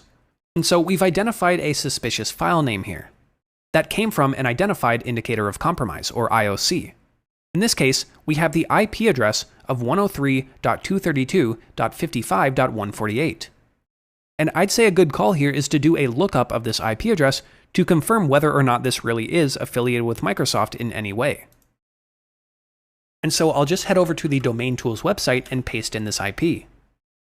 And we can see that it's affiliated with a server technology company located in Vietnam. And it's in no way related to Microsoft. So we've identified two IOCs hinting at a malware infection in the form of a file name and an IP address. And so let's step back in our filters and perform a more generic search using grep for any packet that contains the audiodg.exe file. And so I'll just clear this out, and I'm going to remove all of these filters and just search for audiodg.exe. And it shouldn't matter that we don't have the dot at the beginning. And so it looks like we have two results. The first one here seems to be including a URL within the query parameters of this API. And the URL within these parameters, well, points to the same IP address that we just identified. And so let's start opening these packets up to the best of our limited ability within tcpdump. And so I'll modify our command a bit here. And so because I want to open the ASCII output of the payloads contained within these packets, well, I will apply the capital A argument to tcpdump. Additionally, I'm going to modify our grep command slightly to also append a capital A. Now, this is a different one. With grep, we can append the capital A to retrieve a number of trailing lines after we match our grep results. And so, because we're opening up the payloads that are going to be multi-lined, well, we can tell grep that we want to also display the trailing 500 lines or so after we match the audiodg.exe string. So this is not the cleanest way to do this, but we are limited to command line tools here. And so before I run this, I'm going to pipe it once again to the less command. And this will make the output a lot easier for us to scroll through. And so immediately we can see this first result here. So we're opening up that first packet that was pointing to this endpoint here, this API. And if we look in the HTTP host header, well, we can see it's pointing to api.bing.com. And we can also see the destination address here is 13.107.5.80. And if we do a lookup of this IP address, well, we can see that it is in fact associated with Microsoft and likely Bing. And so based on this odd-looking URL, it seems to be designed to interact with Bing Search's API to either query information or abuse it in some way to redirect to the provided URL, which we discovered is hosting that executable file. And so I'm going to copy the entire URL within this query parameter. and head over to CyberChef to see if we can decode the URL. And so I'm just going to search for the URL decode and drag it over to the recipe, and we can see the full URL. And while we're here, we should probably defang it as well, as it's good practice for our documentation. And now this definitely looks like a potentially malicious URL to me, partly due to the IP address instead of a domain name, the HTTP protocol, and also the fact that it's serving an executable file. And so I'm just going to copy this URL quickly and head over to VirusTotal. And I did mention earlier we would be using a lot of these tools all throughout our different investigations. And if I go under the URL section and paste in that URL, well, we can see that it was flagged by 6 vendors as malicious, which supports our investigation. And if we head back over to our output here and scroll to the second packet, well, we can see the beginning packets that contain the actual download of the executable file. And specifically, we will find this string here of this program cannot be run in DOS mode. And this is a string that's often found at the beginning of a Windows executable file and is part of the DOS header. And so we've successfully found the main malicious IOC within this PCAP file all through using tcpdump filters and grep. If we wanted to take this any farther and actually extract the executable file or obtain its hashes for further analysis, well, we would typically have to use something like Wireshark to do that. And so I hope this example wasn't too complex, but you can see how it can sort of get a little difficult to do things solely from the command line, which is why we have other tools and options available to us. But it is still important to know how to do some of this stuff, like using grep and doing different filtering options to find what we're looking for. And so since this video got a bit longer than I thought, I'm going to save the second analysis for the next video. So I will see you in the next video. Alright, so let's go through another example. And this time we'll get to chain some more useful command line utilities together to parse through some more packets. And in this scenario, we have a packet capture from a Cobalt Strike beacon after a user fell victim to a malicious macro-enabled Word document. And in this case, we're going to be looking at the 2024-04-18.pcap file. And so let's start off by seeing how many packets we have to deal with. So I'm going to read in that file, and then I'm going to provide the -- count argument. And you can see we have almost 10,000 packets here, so a bit more than the last time.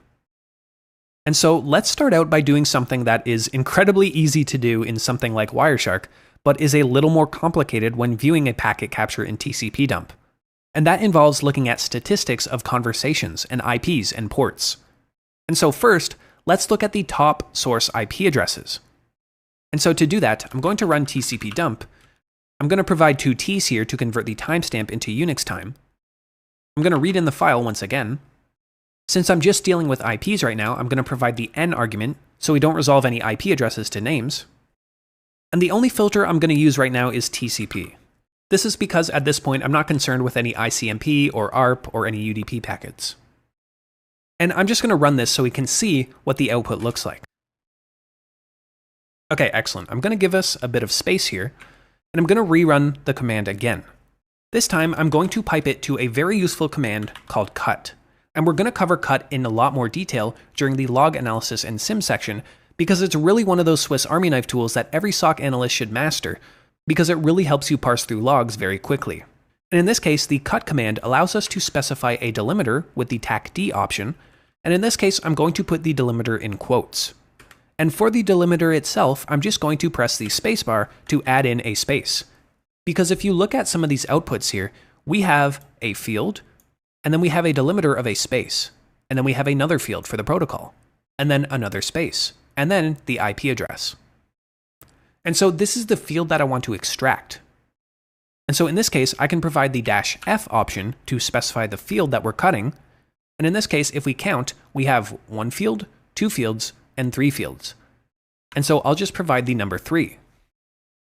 And if I run this, well, you can see we're just cutting the IP addresses.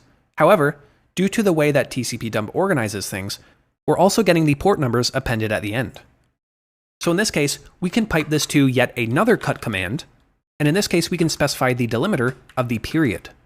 And if we think about the periods in these outputs, well, we have 1 field, 2 fields, 3 fields, 4, and 5. So in this case, we want to grab fields 1 to 4, but exclude 5. And so for the fields option, I can just provide 1 to 4. So we can provide that range there with the dash. And so I'll run this one more time, and you can see we're just getting the IP addresses now. And so this is great, but we have a lot of IP addresses here. We're not doing any kind of filtering or sorting. And so that's where the sort command comes in, which is another very useful command that, again, we're going to cover in some more detail later on, but let this be an introduction to it if you haven't used it already. And so I'm going to pipe this output once again into the sort command, and let's see how that changes things. Well, we can see that all the IP addresses have been sorted in descending order. And so that's useful, but how do we cut down on the duplicate entries? Well, that is where we can pipe this into the unique command.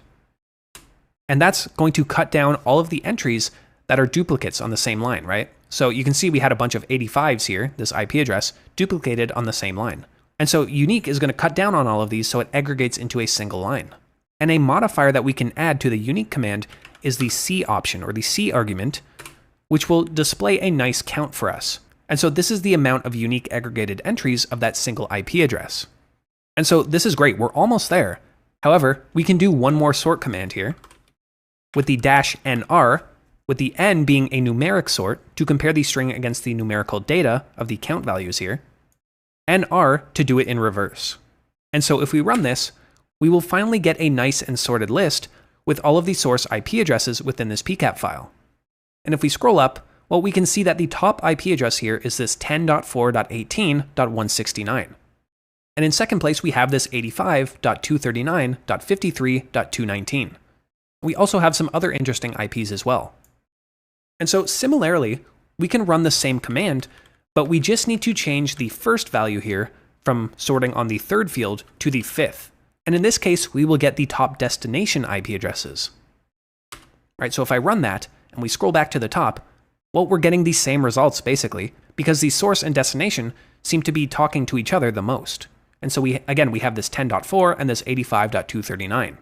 And so from these initial statistics, it looks like this private IP address might be the affected endpoint, and this one right here is a potentially interesting IP to look into.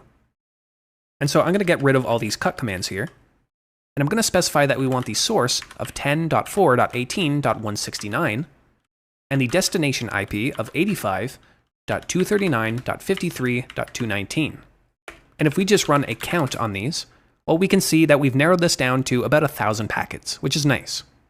And so now let's aggregate and get some statistics on the top ports that these two IP addresses are using in their communications. And so to do this, let me just clear this all out. I'm going to remove the count here, and I'm going to pipe the output of these filters here with the source and destination. And I'm going to cut based on the space again. And this time I want the third field again, because remember, we're getting the IP and the port. And so we want to pipe this to another cut command for any periods. And in this case, we only want the fifth field. And that's just going to return the ports. And so now it's just a matter of sorting and grabbing the unique. And then sorting once more. And you can see we're now getting the top source port numbers. And if we just modify this slightly, in this case, I'm just going to change source here to destination. And then I'll change destination to source to basically reverse this filter. And you can see we're only returning port 80 as the destination port. And so we can see that the majority of traffic is on port 80 or HTTP, and what looks like a number of ephemeral or high-level ports from the client's end, which of course makes sense. And so now that we know that we're just dealing with port 80 traffic, well, let's look a bit deeper. And if you recall what we did with our previous PCAP, well, we can pull back things like the HTTP GET or POST headers from the packets themselves using grep. And so I'll just search on that source and destination IP, and then I'll pipe this to grep, where we'll provide the capital E to do an expression, and then we want to look for GET or POST. If we run this, well, we can see a number of POST requests to this API endpoint. And this endpoint has a seemingly unique identifier here, which is very curious. And so let's try opening up some of these packets. And so I'm going to clear this out, and this time I'm going to provide the -c argument to tcpdump to only pull back the first 5 packets here. And in this case, I'm going to provide the capital A argument to open up the packet in that ASCII format.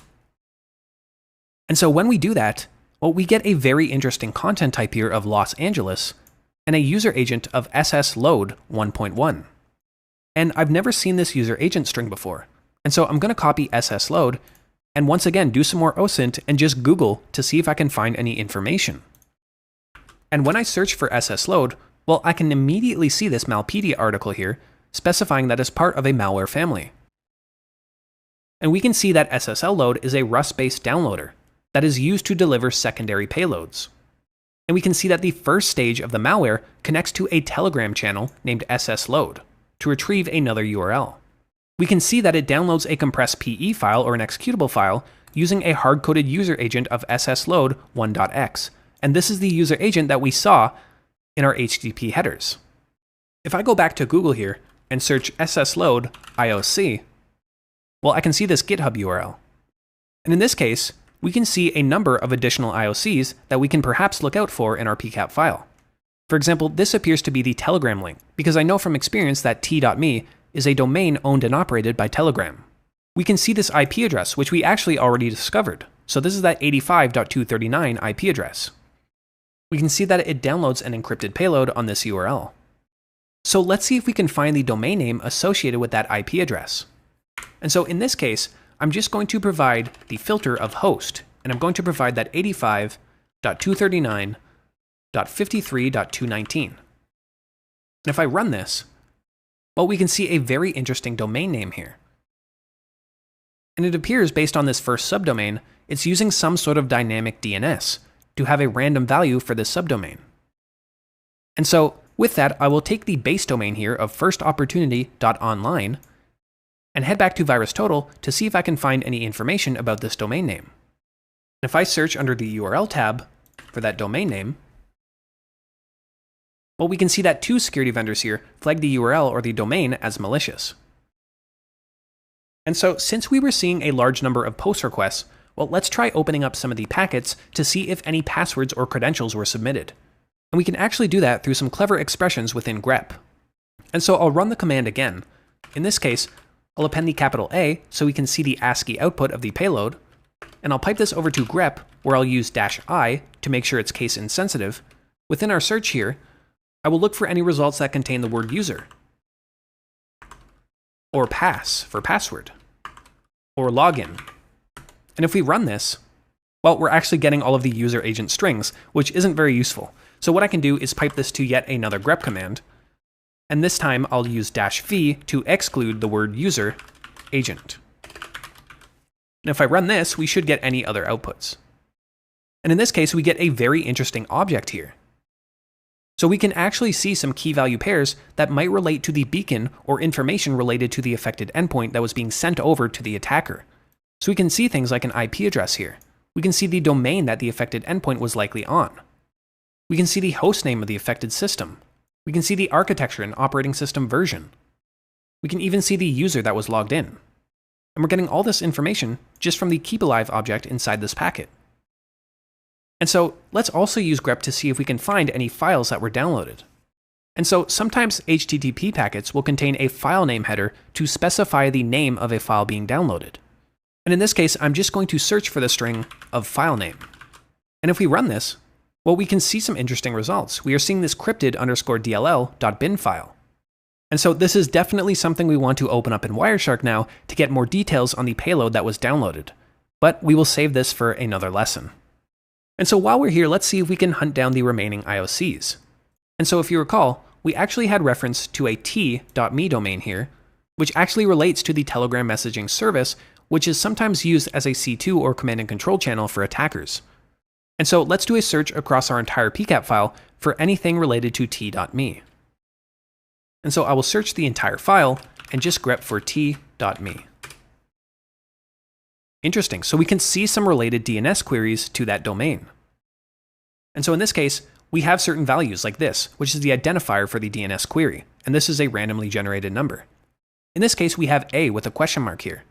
This indicates the type of DNS query that is being performed. In this case, it's an A query, which is used to translate a domain name to an IPv4 address. And lastly, we have t.me, which is the actual domain name being queried. And so to put this all together, these packets represent DNS queries from our source endpoint asking for the IPv4 address correspondent to the domain name t.me. And so if we change our filter here to search for the host of t.me, well, it looks like all of the traffic is HTTPS traffic on port 443, meaning that we can't really dig into the payloads without having the TLS certificate, which we typically don't have. And so lastly, the IOCs we found also mentioned a malicious DLL file that is used for the second stage of the malware. And so let's see if we perform a basic search here, if we can pull back anything related to a DLL. And in this case, we actually did. We can see that the endpoint here made a GET request for this 8080.dll file. And if I attempt to open this packet up with the capital A, and then also append capital A with grep so I can pull back 50 lines, and then pipe it over to less, well, we can start to see the contents of the cryptid_dll.bin file. But at this point, we really need to open this up in Wireshark, as we can't do detailed analysis like this with tcpdump alone. And so these were two somewhat elaborate command line investigations to cap off our tcpdump lessons. But hopefully they showed you a bit of the general process and methodology on how we can use various display filters to zoom in and isolate what we're looking for, and how we can use various IOCs we find to enhance our search. And so to conclude, tcpdump is a fantastic tool for quickly and efficiently capturing network traffic and aggregating network packets. However, in the next lessons that follow, we're going to take a look at Wireshark, which is a graphical packet analyzer which will give us a lot more power and various features like statistics aggregation or conversation following that can make our investigations much easier. And so at the end of the day, it's important that we cover and know both, as you never know what you'll have access to in the field with certain incidents or scenarios. And so with that, I will see you in the next lesson for the challenge, and then see you over in the Wireshark section. Welcome to the Wireshark section of this course. As I've mentioned a few times already, Wireshark is another essential tool for anyone involved in either network troubleshooting and in our case, network traffic analysis. And as SOC analysts, we need to know how to use it to both create and carve through and analyze PCAPs when responding to malicious activity over the network. So there might be scenarios where we're handed a PCAP file that contains suspicious traffic, and we need to analyze it to identify various indicators of compromise. Or live incident response scenarios where we might need to actually remote in and capture packets directly from a compromised server or workstation.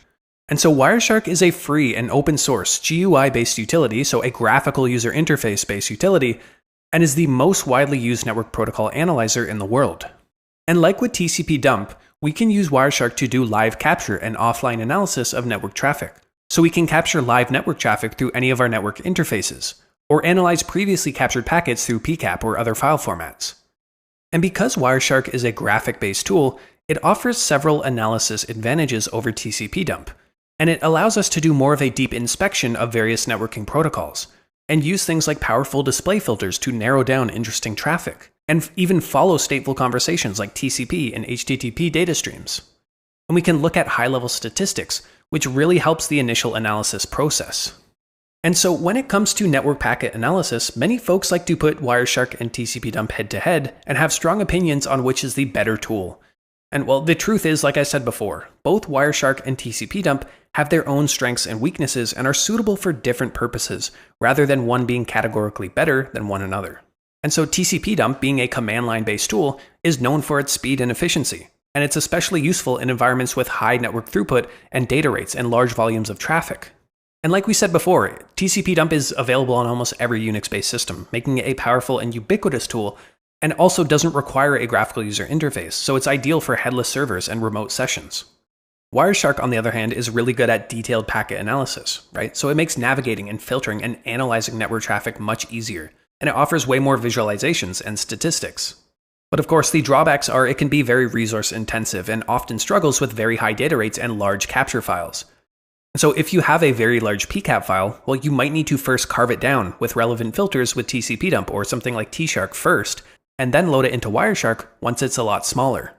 And so in general, for real-time traffic capture on high-speed networks, tcpdump is more suitable due to its efficiency and scalability. But for in-depth analysis and visualization, Wireshark is the better choice. And so unlike tcpdump, Wireshark typically does not come bundled into most default Linux distributions or with Windows. So let's quickly cover the installation process for each. And so on Linux, the easiest way is typically through your built-in package manager. And in our case, we're running Ubuntu, so we really just need to run sudo apt install Wireshark and say yes to the prompt there. And so we will be met with this screen here when we're installing Wireshark. And this is basically asking us if non-root users should be able to capture packets. And if you remember with tcpdump, well, we couldn't actually start a capture without prepending it with sudo, because we need to be a root user or a super user in order to capture packets and interact with the network interface at that level. And so I'm just going to go with the default option here and say no.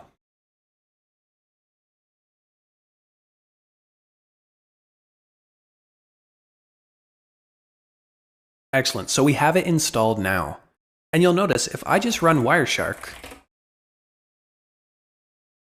and don't worry about the interface yet, we'll get to this in due time, but if I just start a capture, well, you can see I'm getting this error.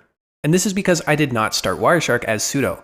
And so just remember, if you select that default option there to prevent non-super users from capturing packets, well, you're going to run into this issue unless you start Wireshark as a super user or someone in the Wireshark group. And so to fix this time I'm just going to run sudo Wireshark, and I should be able to capture packets with no problem. Now, there is a way to get the latest and greatest release of Wireshark, and to do that we would need to run a couple of extra commands. And so I'll list the commands below if you want to install the latest release yourself, but just know we won't need it for this section. And so to do it, we would need to add the Wireshark dev repository to our package manager. And after doing so, we would just need to run a sudo apt update, and then sudo apt install Wireshark.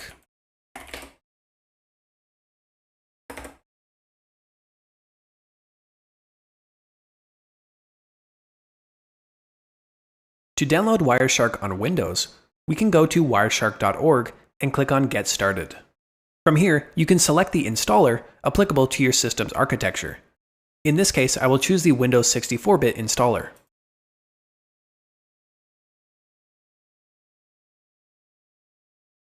And once the download is complete, we can run the installer. And we can now go through this wizard to guide us through the installation process. Accept the license agreement, and here we can choose various components that we want to include or install with Wireshark. In this case, you can see Tshark is already selected, and Tshark is a command line interface version of Wireshark, and is more powerful than tcpdump or windump. We won't get into covering it in this section, but we can keep the defaults here and just click on Next. Choose where you want to save the program, and if you don't already have it installed, it's going to install npcap for you as well. This is required in order for Wireshark to run.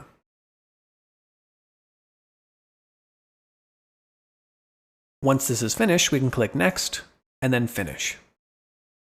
And now we can just search for Wireshark and run the application.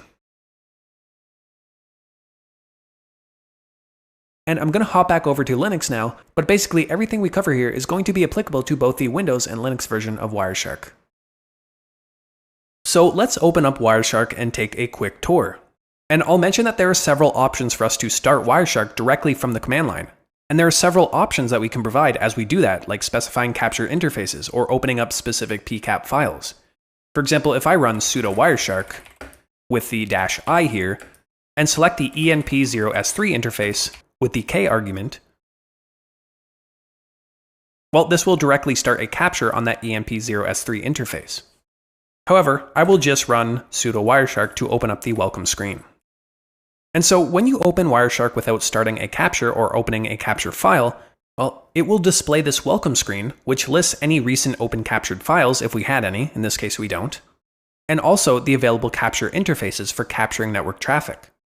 And so just at a high level, in terms of our user interface, you can see we have the menu bar at the top here. And this obviously contains various menus for file operations, right? So we can open PCAP files. It's currently grayed out, but we could save captures as we start capturing packets. And we're going to return to a lot of these options here as we start capturing packets. We also have the main toolbar here, which is going to provide us quick access to common actions, right? So like starting packet captures or stopping them. We could restart our packet capture. We can even open files this way as well. We also have a section here for capture filters, which we're going to get into in more detail in a future lesson. But the main area here is our list of interfaces. And you'll notice this is pretty similar to when we ran tcpdump with the D argument to list our interfaces. You'll also notice this little spark line here, or this graph, indicating if a current interface has packets going through it. And so this can be helpful if you're trying to figure out which interface you actually want to capture packets from. Right? If I just open Firefox and go to google.com, well, we're going to start to see a lot of traffic coming from our various interfaces as we interact with the internet. And so we can select any of these interfaces to capture from. And we can also select multiple, right? So we have the any option here to capture from all interfaces, or we can click and hold Control and select various other interfaces to collect both at the same time. Or I can hold Shift and select everything. And if we hover over any of these interfaces, for example, this one here, well, we can see its IP address and any capture filters that are applied. So for example, let's start monitoring on our local loopback interface. So in this case, I'm going to select the loopback interface here. And let's recreate the same scenario that we've done a couple times already with Netcat. And in doing so, we can get some simple and easy to read packets to start to dissect and understand the layout and feature set of Wireshark. And once we go through this activity, well, we'll start loading in some real PCAPs containing malware like we did with tcpdump. And so in this tab here, I'm just going to start up Netcat and listen on port 1234. And I'm going to return to Wireshark and double-click the loopback interface here to immediately start our capture. So now that we're capturing packets, I'm going to open up another tab here with Control Shift and T, and then I'm going to connect with Netcat on my local host on port 1234. And we should see the three-way handshake taking place. And at this point, I'm going to stop the capture. And I'll just zoom in a little bit here. We're now looking at what is referred to as the main window, and Wireshark further breaks down this main window into 3 distinct sections. So I'm going to click on a packet here, and you can kind of only see 2 here. This is because of my screen size. So if this is happening to you, just go over to the right here, and you should see this little window here, or this pane that got cut off. So we can drag this into view so we can see it more clearly. And so in the top here, we're going to see this packet list pane, and this essentially provides a summary of each packet. So we can see we have different columns here, like the source and destination IP addresses, the protocol, the length, even a timestamp.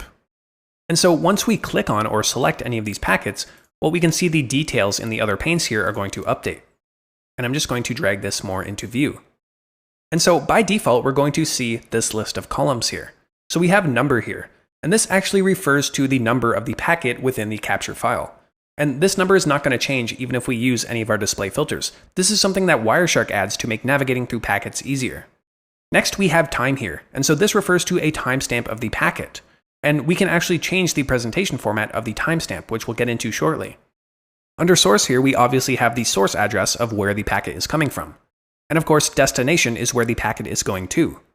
We have the protocol here, which is the abbreviation of whatever protocol is being used, in this case, Transmission Control Protocol. We have the length of each packet, as well as the info column here, which shows additional information about the packet content itself.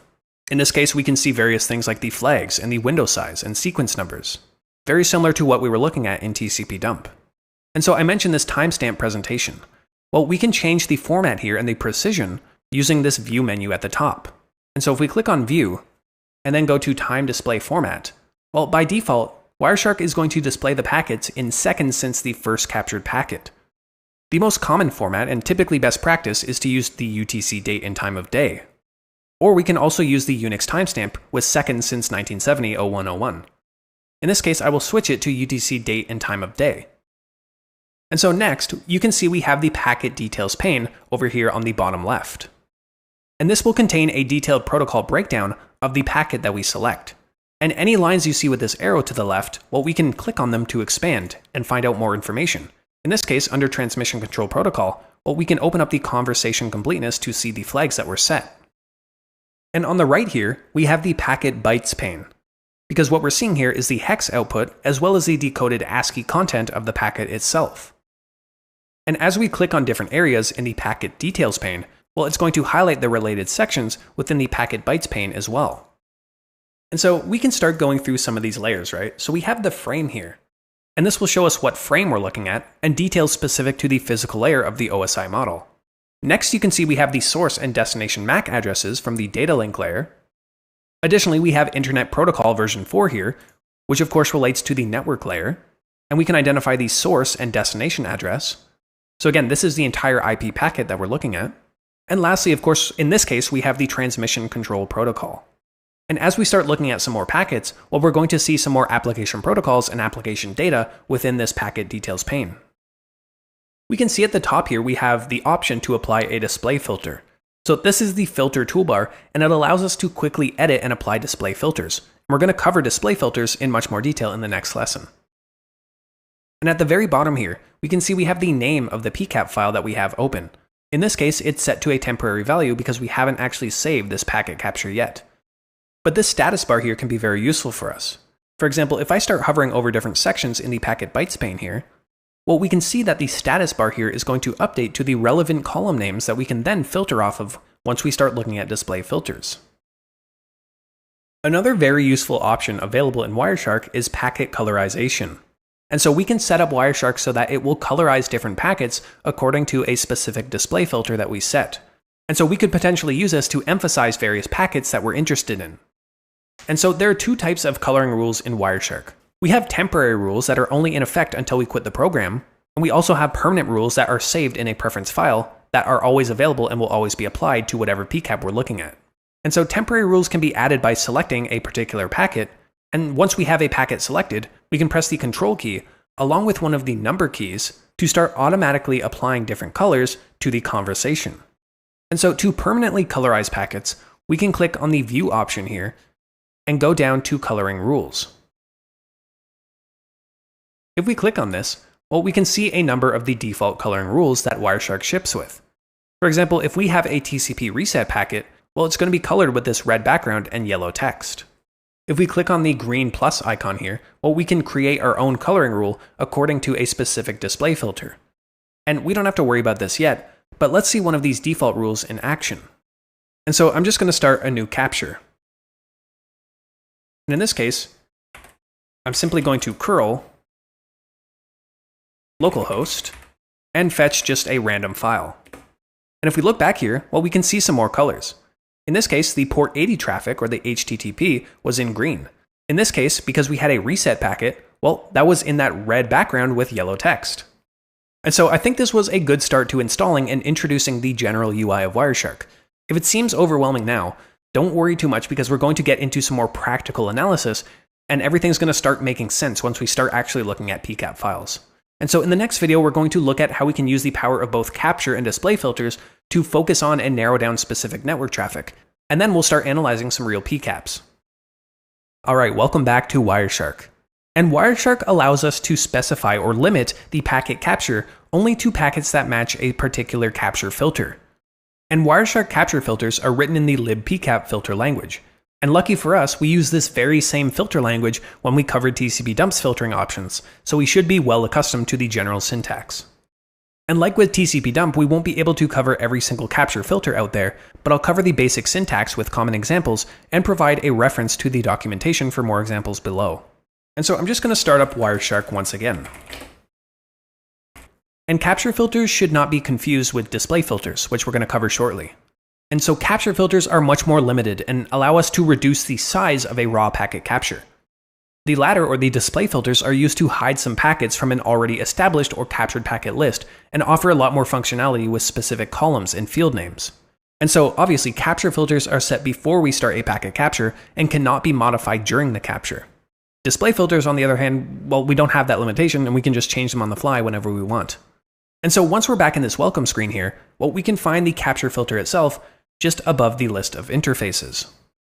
And this is where we can actually specify and type in our capture filter. And if you remember, a lot of this is going to be mostly reviewed from the tcpdump section. And so we have the primitive elements, right? So these include qualifiers like the host, right? If we want to specify a particular host. And you can see Wireshark is giving us some useful indicators here on how we can complete the filter. And we also have things like port, right? If we want to specify a particular port. We can also prepend this with like source for source port. We also have various operators, right? So these include things like and, or not.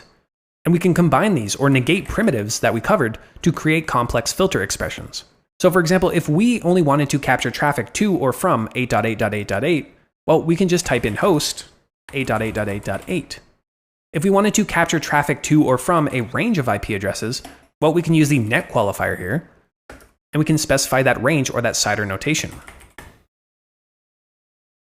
If we wanted to be more specific, we can specify the source net, right? So only coming from a range of IP addresses. If we wanted to capture only DNS traffic, well, we could just use port 53. If we wanted to capture all telnet traffic not from 10.0.0.5, well, we could specify port 23 for telnet and not source of the host of 10.0.0.5. If we wanted to capture any non-HTTP and non-SMTP traffic on a particular host, well, we could specify the host, in this case example.com, and not, and remember, we can wrap these in parentheses here to specify port 80 or port 25. And I spelled and wrong. And the not in this case is used to make sure the negation applies to both port 80 and port 25. We can also get pretty in-depth and specify lengths in bytes and various payload signatures. And some of these examples will be found in the documentation link below. But the main takeaway here is that capture filters in Wireshark are used to limit the amount of traffic captured by specifying our criteria of the packets of interest. And we can also take a look at some more default examples by clicking the green bookmark option here. And if we have any filters that we use frequently, well, we can add them to this section as well. And so let's use that example.com example. So if I specify the host of example.com and not port 80 or port 25, well, I'm going to start capturing on ENSP0S3. And remember, your interface here connected to the internet might be different. So if I open up the terminal, I'm going to run netcat for www.example.com, and I'm going to try port 80. Well, we can see nothing was logged. In this case, I'll try port 25. I'll also add the verbose option here. No, we're still getting nothing. But what if I try a port that we didn't specify? Like 1234. Well, we can see in this case, we did capture those packets. And so let's quickly talk about saving a PCAP file. So once we're happy with the packets that we captured, in this case, let's say we are, we can go ahead and click on File, Save As, which allows us to save the current capture to a file on disk. And the most common formats that we can save the captures is of course this .pcap file, which of course we're used to seeing through tcpdump. And we also have this pcap.ng file. And this is a more technically flexible and extensible successor to the default .pcap file, and is used as the default file format in Wireshark after version 1.8. But in this case, I'll just choose a pcap file. You can see we can name it as test.pcap, and I'll just click on Save. Okay, so once we have a pcap file, but we can simply load it into Wireshark for us as analysts to perform deeper analysis. And I'll mention again, Wireshark is not the best at handling very large pcap files, and sometimes it might actually be impossible due to the system freezing up and crashing on you. And so because of this, it's often a good technique to carve through a very large PCAP file, like a multi-gigabyte file, with something like tcpdump using our libpcap filters. Or just by making sure you have good capture filters in place initially to ensure we're not flooding our file with unnecessary noise. And so to open a PCAP file in Wireshark, we can head over to the File menu here and click on Open. In this case, I'm going to head to the PCAPs folder within the Wireshark directory, and then click on this 2021-09-14.pcap file. And this is the file that we covered in the tcpdump analysis section of the course. And so I'll just double click on this file to open it up. And notice if we go back to the File tab here, we can also merge multiple PCAPs together. And so with this option, we can actually merge multiple PCAPs into a single file, and we can maintain the chronological order of each packet. And this could be really useful in situations where we've captured traffic from different sources, or at different times, but we want to analyze them more cohesively. But in this case, we don't need to merge anything. I just wanted to showcase that option. And so now that we have a real PCAP loaded in, let's talk about display filters. And so as I mentioned before, display filters can be applied in the Wireshark interface after we've started capturing packets or after the packets have been captured. And they're used to only pull back or return specific subsets of packets that match our criteria. And while it's similar to the libpcap language for capture filters, well, Wireshark provides a display filter language that lets us precisely control which packets are being displayed using multiple different columns and field names. And so we can check for things like the presence of a protocol or field, or the value of a specific field, or even compare two fields together. And so the simplest display filter is one that just displays a single protocol. And so to only display packets containing a specific protocol, well, we can type the name of the protocol into Wireshark's display filter toolbar. So to only display TCP packets, well, I can just type in TCP and hit enter. Similarly, to only display packets containing a particular field, well, we can type in the name of that field into the toolbar. For example, to only display HTTP requests, well, we can type in http.request. We can see it sort of has this object and value notation. And so we can do things like comparisons as well. So we can build display filters to compare values using a number of different comparison operators, right? So we have the equality or the equal filter. And this is a very common filter where we can specify if a specific field equals a given value. For example, I can search for the IP.address field or ADDR, and I can set if it equals a specific IP address, right? Like 192.168.0.1. In this case, we won't return anything. But if I go back and choose one of these IP addresses here, like 103.232.55.148, well, we can see we're only pulling back conversations where that IP address is either the source or destination. We also have different operators like the greater than and less than, or greater than and equal to, or less than and equal to. And we're going to cover some of these as we start diving into more packets. We also have some really useful operators as well, like the contains field. So in this case, we can filter packets where the specified field contains a given value. Right? So for example, I can do HTTP contains the word login. In this case, it's going to filter packets where the HTTP payload contains that word. In this case, we don't have any matches. But in this case, we can see this specific packet is making a GET request to the service endpoint. So if I do HTTP contains service, well, we should pull back that exact packet along with any others that mention the name service. If you remember this specific packet capture, well, we identified the audio.dg executable as an indicator of compromise.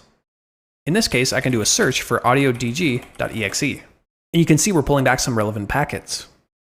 And like with capture filters, we also have logical operators as well. So we have things like and, or not. And we're going to cover these in more detail as we start going through the analysis. And so the specific fields that we use are going to be dependent on what we're actually looking for. Right? And there's an extremely large variety of fields and column names that we can use. And we're going to pick up on the most common and useful fields as we start to analyze PCAPs.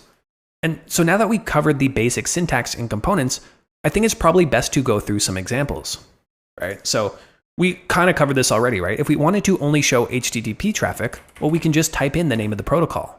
If we wanted to get more specific, well, we can specify if the request and the method of the request is equal to post. And we can pull back any post requests. Similarly, we can change this to get to pull back any get requests. Instead of the method, I can also search based off of the URI.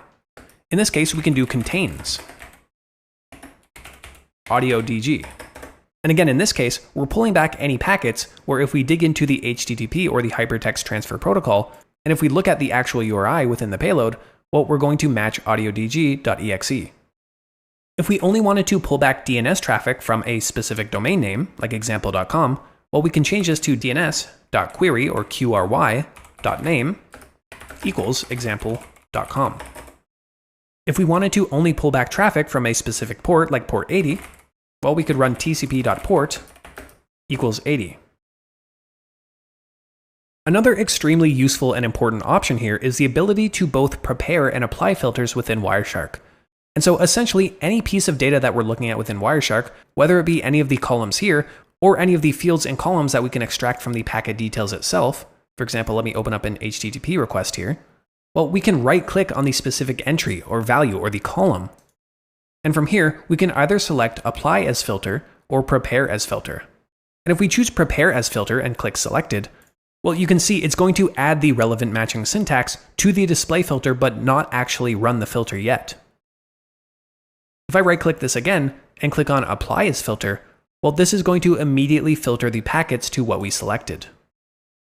Right, so in this case, we're pulling back the specific packet where the URI contained /service. And in my opinion, this is the best way to learn how to create and edit display filters in Wireshark. So feel free to play around with some of these filters and conditions and field names. In the next lesson, I want to talk about statistics within Wireshark, which are another absolutely invaluable way for us to break down and make sense of a daunting and large PCAP file. And then we're going to finally walk through and highlight some additional analysis strategies. And so I'll see you in the next video. In addition to display filters that can help us isolate interesting traffic that we're looking for, well, Wireshark offers a robust set of statistical features to analyze captured network traffic from a high level and is one of the most important features we have available to us when it comes to making sense of a large PCAP file. And in my methodology, the statistics in Wireshark is the best way to start our analysis, because it will provide us with all the high-level guidance and overview that we need to start drilling into things like interesting conversations, and top talkers, and protocols of interest, which we'll get into. And we can find all of these statistics, of course, under the Statistics tab in the top menu bar. And you can see there are a lot here, and we're not going to cover every single one, but we'll cover the most important and useful statistics that are going to help us for quick wins. And so let's start out with the first one here, or the capture file properties. And so if we click on this, you can see we're going to be brought to this window pane here. And this is going to open the capture file properties pane, which is going to cover a lot of useful information and metadata about the packet capture itself, right? So the file tab here, right? So under file here, we can see things like the name and the SHA-256 hash of the actual PCAP itself. Under time here, we can see the timestamp of when the first packet and last packet was delivered, as well as the elapsed time between the first and last packet. In this case, we have about 9 minutes. And this is going to be very useful for us because we can use this section to confirm that the PCAP we're looking at contains the actual traffic that we're looking for, right? So if we're handed a PCAP file in an alert, well, we need a way to confirm with the client or the stakeholders that the file we're about to investigate and spend time analyzing actually contains the traffic from the time frame of the incident. And so we can avoid a lot of wasted time and resources by checking the time of the first and last packet. We also get various, statistics as well, right? So we can see the total amount of packets that were captured in this file. And if we had a particular display filter set, well, we can see the amount of displayed packets as well. For example, if I close this and just run HTTP as our display filter and head back to the capture file properties, in this case, we only have 86 packets, or 2.3% of the packets that match with the HTTP protocol. And so next, let's look at resolved addresses. And in this case, we can see wherever a DNS lookup was performed and an IP address was mapped to a domain. And so as we start scrolling down here, well, we're going to start to see some IP addresses on the left here and the associated or resolved names over on the right. And the hosts that are populated here are typically taken from the DNS answers within the capture file. And so this saves us a lot of manual work by looking through different DNS queries and responses. And so next here we have the protocol hierarchy. And as the name suggests, well, this window pane here presents a hierarchical view of the different protocols encountered within the captured traffic. And it displays statistics and calculations like the number of packets, and the bytes, and the percentage of bytes as well. And so using this, we can easily identify which protocols are predominant within the traffic, and figure out some quick wins on if we can see any high volumes of traffic on a suspicious protocol, or identify any protocols that might have unencrypted connections that could benefit us as we dig into the payloads more easily. And one important thing to note is that it's going to use the current display filter to aggregate this data. In this case, we're returning 100% of the packets as HTTP, which isn't the case for this PCAP file. So if I remove the display filter and run this again, well, you can see we're starting to see some more protocols here. In this case, we do have some HTTP traffic, but we also have a lot of TLS or HTTPS traffic as well. So next, let's look at conversations. And the conversation statistics feature will organize traffic based on the communication between endpoints like IP addresses and ports. And it provides details like the number of packets and bytes and the packet rate for each conversation. And so by using this, well, we can analyze communication patterns and identify things like the top talkers or the most predominant talkers on the network. And for example, this can be really useful as we can potentially see if an internal IP is reaching out predominantly to an IP we don't recognize. Or perhaps one IP address is making a large number of requests to a number of different IPs, and maybe we're dealing with a port scan. And so if we click on the IPv4 tab here, well, we're going to get all the IPv4 statistics. And in this case, we can click on bytes 2 times so we can sort it in descending order. And this gives us a general breakdown on who was talking or communicating with what system the most. In this case, we can see this internal address of 10.0.0.168 communicating with 103.232.55.148. And we can see the amount of packets that were delivered from A, so address A, to address B, or the packets that were delivered from address B to address A. And if we notice an interesting conversation here that we want to dive into in more detail, so for example this top one here, well, we can right-click on the conversation, and what do you know, we can prepare or apply it as a filter. Well, we can choose which direction we want to specify for the traffic, right? Do we want to look at either A going to B or B going to A, or only A going to B? So this gives us a lot of easy options to filter off of. For example, if I click on both A and B, well, you can see the display filter that it immediately applied. And so I'll just clear that out. And next, if we look at the Endpoints tab here, well, this is going to give us insights on the individual host network activities, like the network traffic sent and received, and the packet count and data size. And if I click on IPv4 again, well, we can get a list of all of the different endpoints that are included within this PCAP file. And this is kind of similar to what we were painstakingly doing manually with tcpdump, when we were piping things to cut and sort and unique, to pull back and aggregate the top talkers.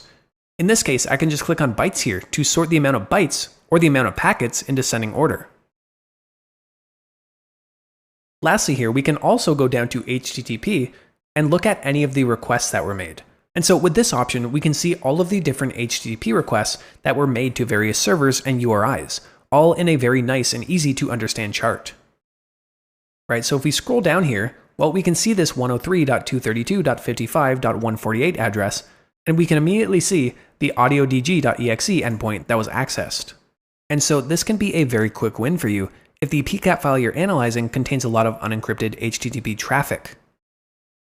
And so moving on, we'll touch on this some more later, but Wireshark allows us to aggregate and rebuild an entire stream of protocol-specific packets, like TCP or HTTP. And in doing this, we can understand the whole picture a lot better. And this is something we tried our darndest to do with tcpdump alone, but Wireshark just makes this so simple for us and is such a powerful option when we want to see the entire conversation. For example, I'm just going to filter on HTTP traffic. And in this case, I'm going to choose this packet here, packet 1186. And if I right-click on the packet and go down to follow, well, I can follow either the TCP stream or the HTTP stream. And since the HTTP stream is going to contain more details about the HTTP payload, well, I'm going to click on this. And we're going to be brought to this amazing pane here that is going to show us the entire conversation between the two endpoints. And so we can see that all of the requests here are in that red color, and all of the responses from the web server are in blue. And so we can see all of the headers, as well as any of the body content, right? So we can actually reconstruct this web page if we really wanted to. And again, this can be very useful in investigations when you're dealing with an unencrypted payload. We can also either select the entire conversation, or only the requests here, or only the responses, right? So we can filter this more if we wanted to. And so I mentioned packet numbers earlier. Well, each packet captured in Wireshark is going to be assigned a unique sequential number. And this packet number serves as an identifier and is displayed in the packet list pane, as you can see here. And these can be really important for us in terms of referencing and analysis, right? So we can actually track and log and reference specific packets during analysis and document them accordingly.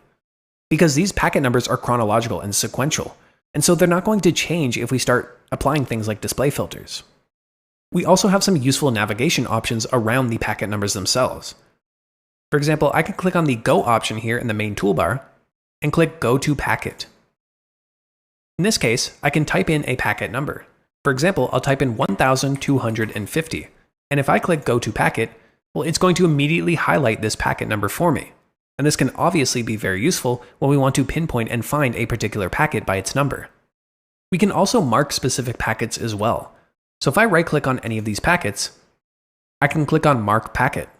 Alternatively, with a packet selected, I can press Ctrl-M, and it's going to mark that packet for me.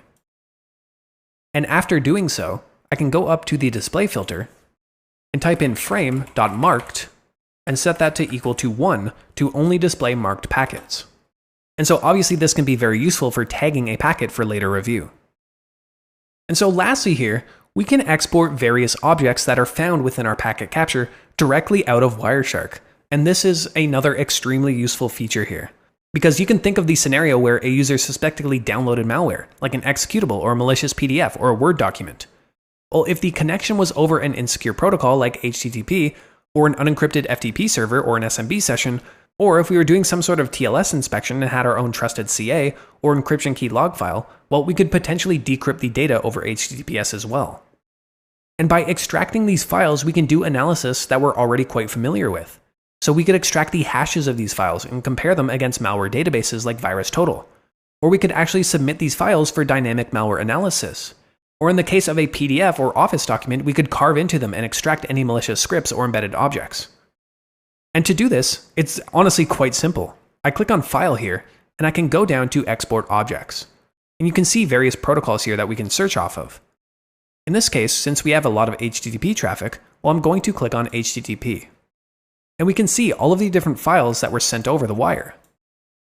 Particularly, we're aware of the audiodg.exe file.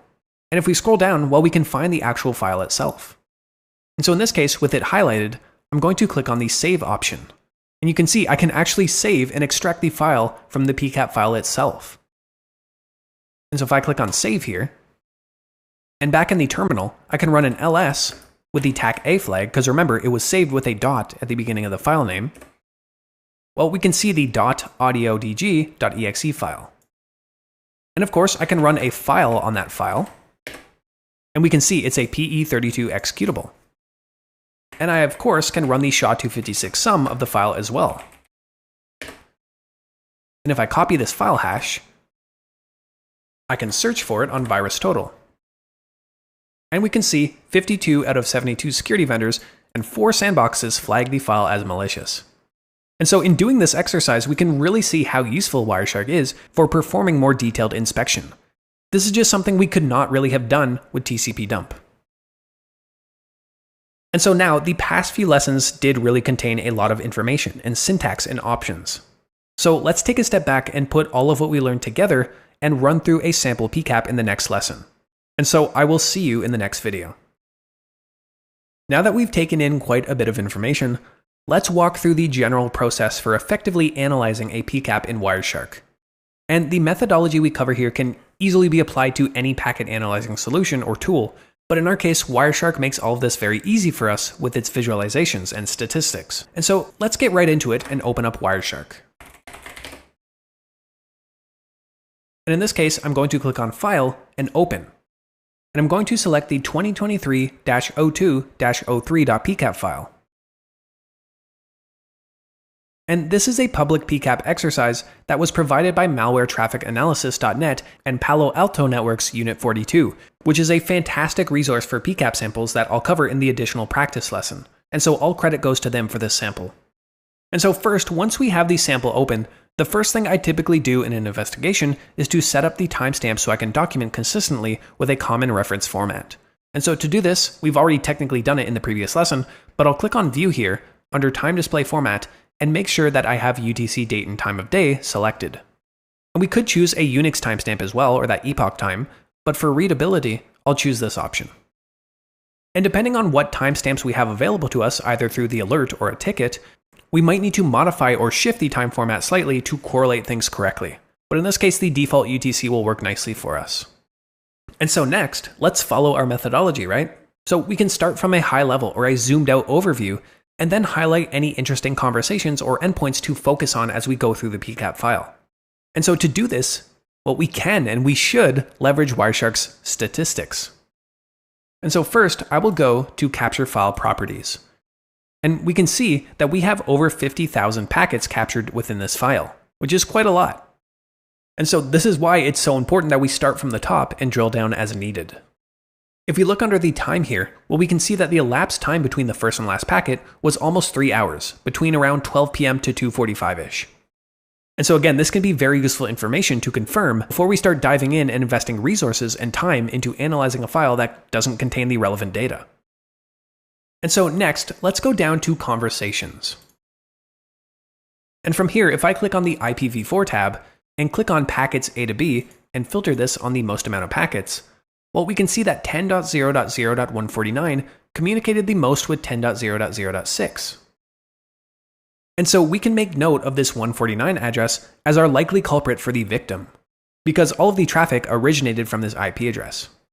And we can see that it's communicating the most with this .6 address, which is another internal IP address on the same subnet as the victim, with most of the traffic heading in one direction.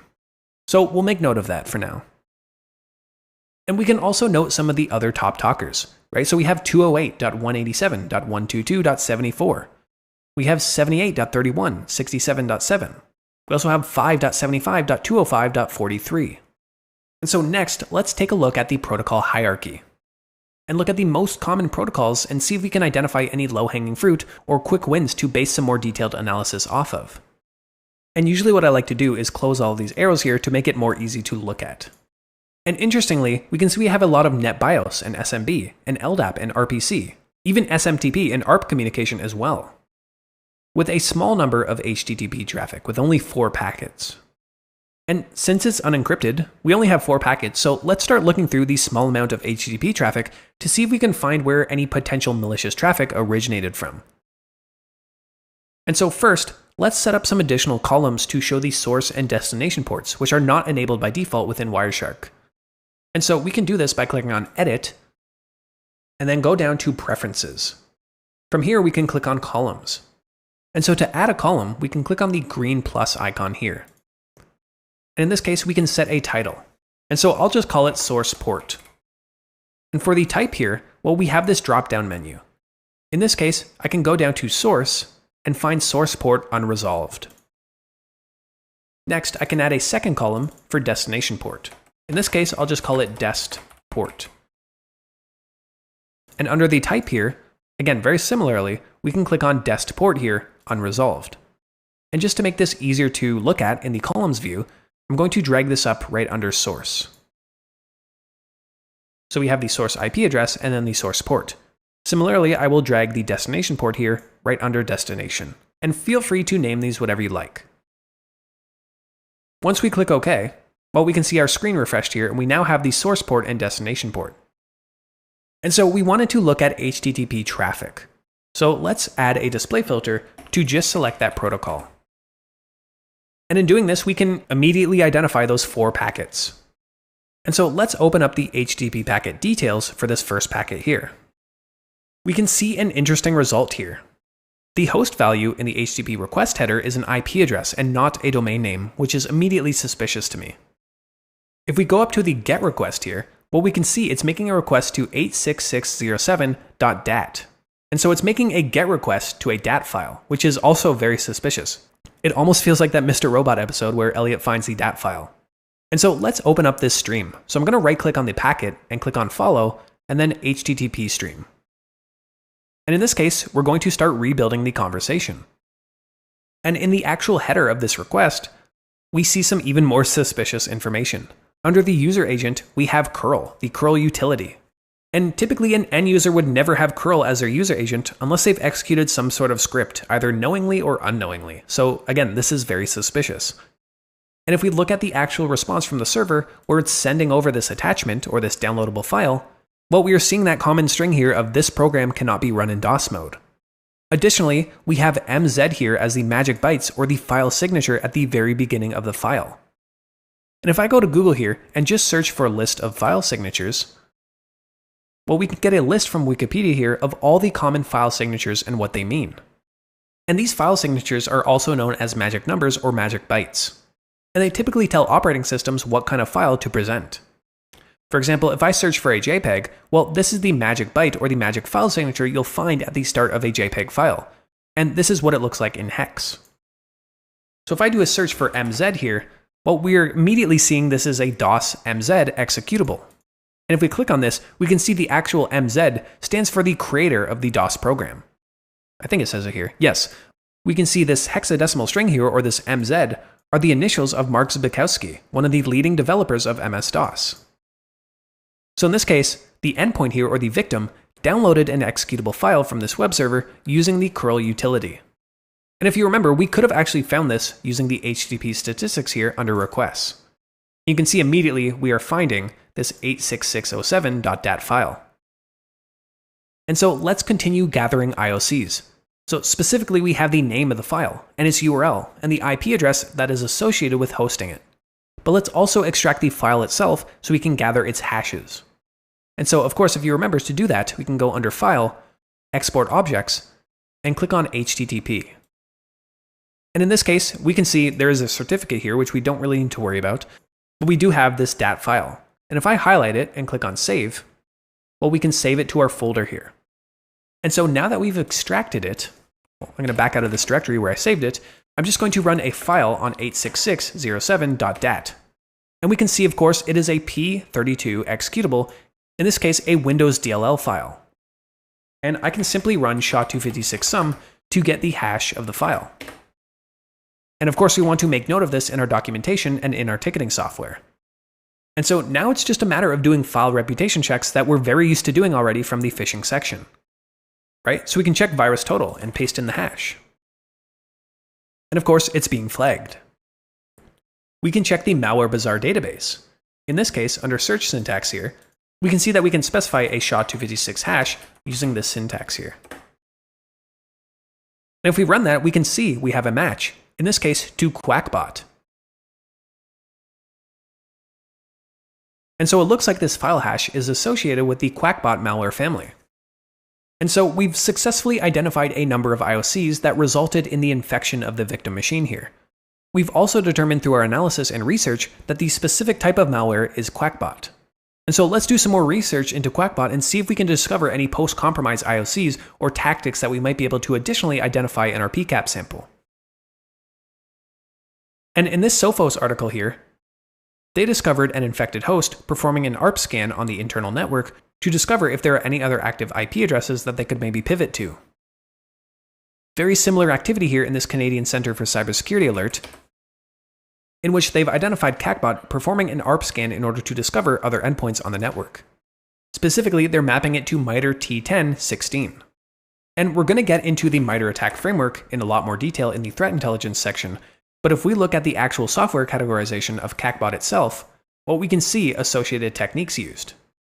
Particularly, under the technique of T1016, well, we can see another reference to using ARP. In this article here, we can see that it was using SMB protocol to spread across the network. And in this Kroll article here, we can see that it was also discovered exfiltrating emails in an email thread hijacking attack. And so if you recall, along with IP and TCP traffic, we did actually see a large amount of ARP traffic in our protocol hierarchy. And so with that in mind, we can check our PCAP for any indicators of an attacker performing an ARP scan from the compromised victim device. And an ARP scan, or an address resolution protocol scan, is a technique that attackers commonly use to identify active IP addresses within a compromised network. And so these scans operate at the MAC address layer, where a device will send ARP queries to the broadcast MAC address. And the purpose of these queries is to discover which IP addresses respond and are currently in use or active within the network segment. And so an ARP scan will typically involve a client sending ARP requests to sequential IP addresses within a network.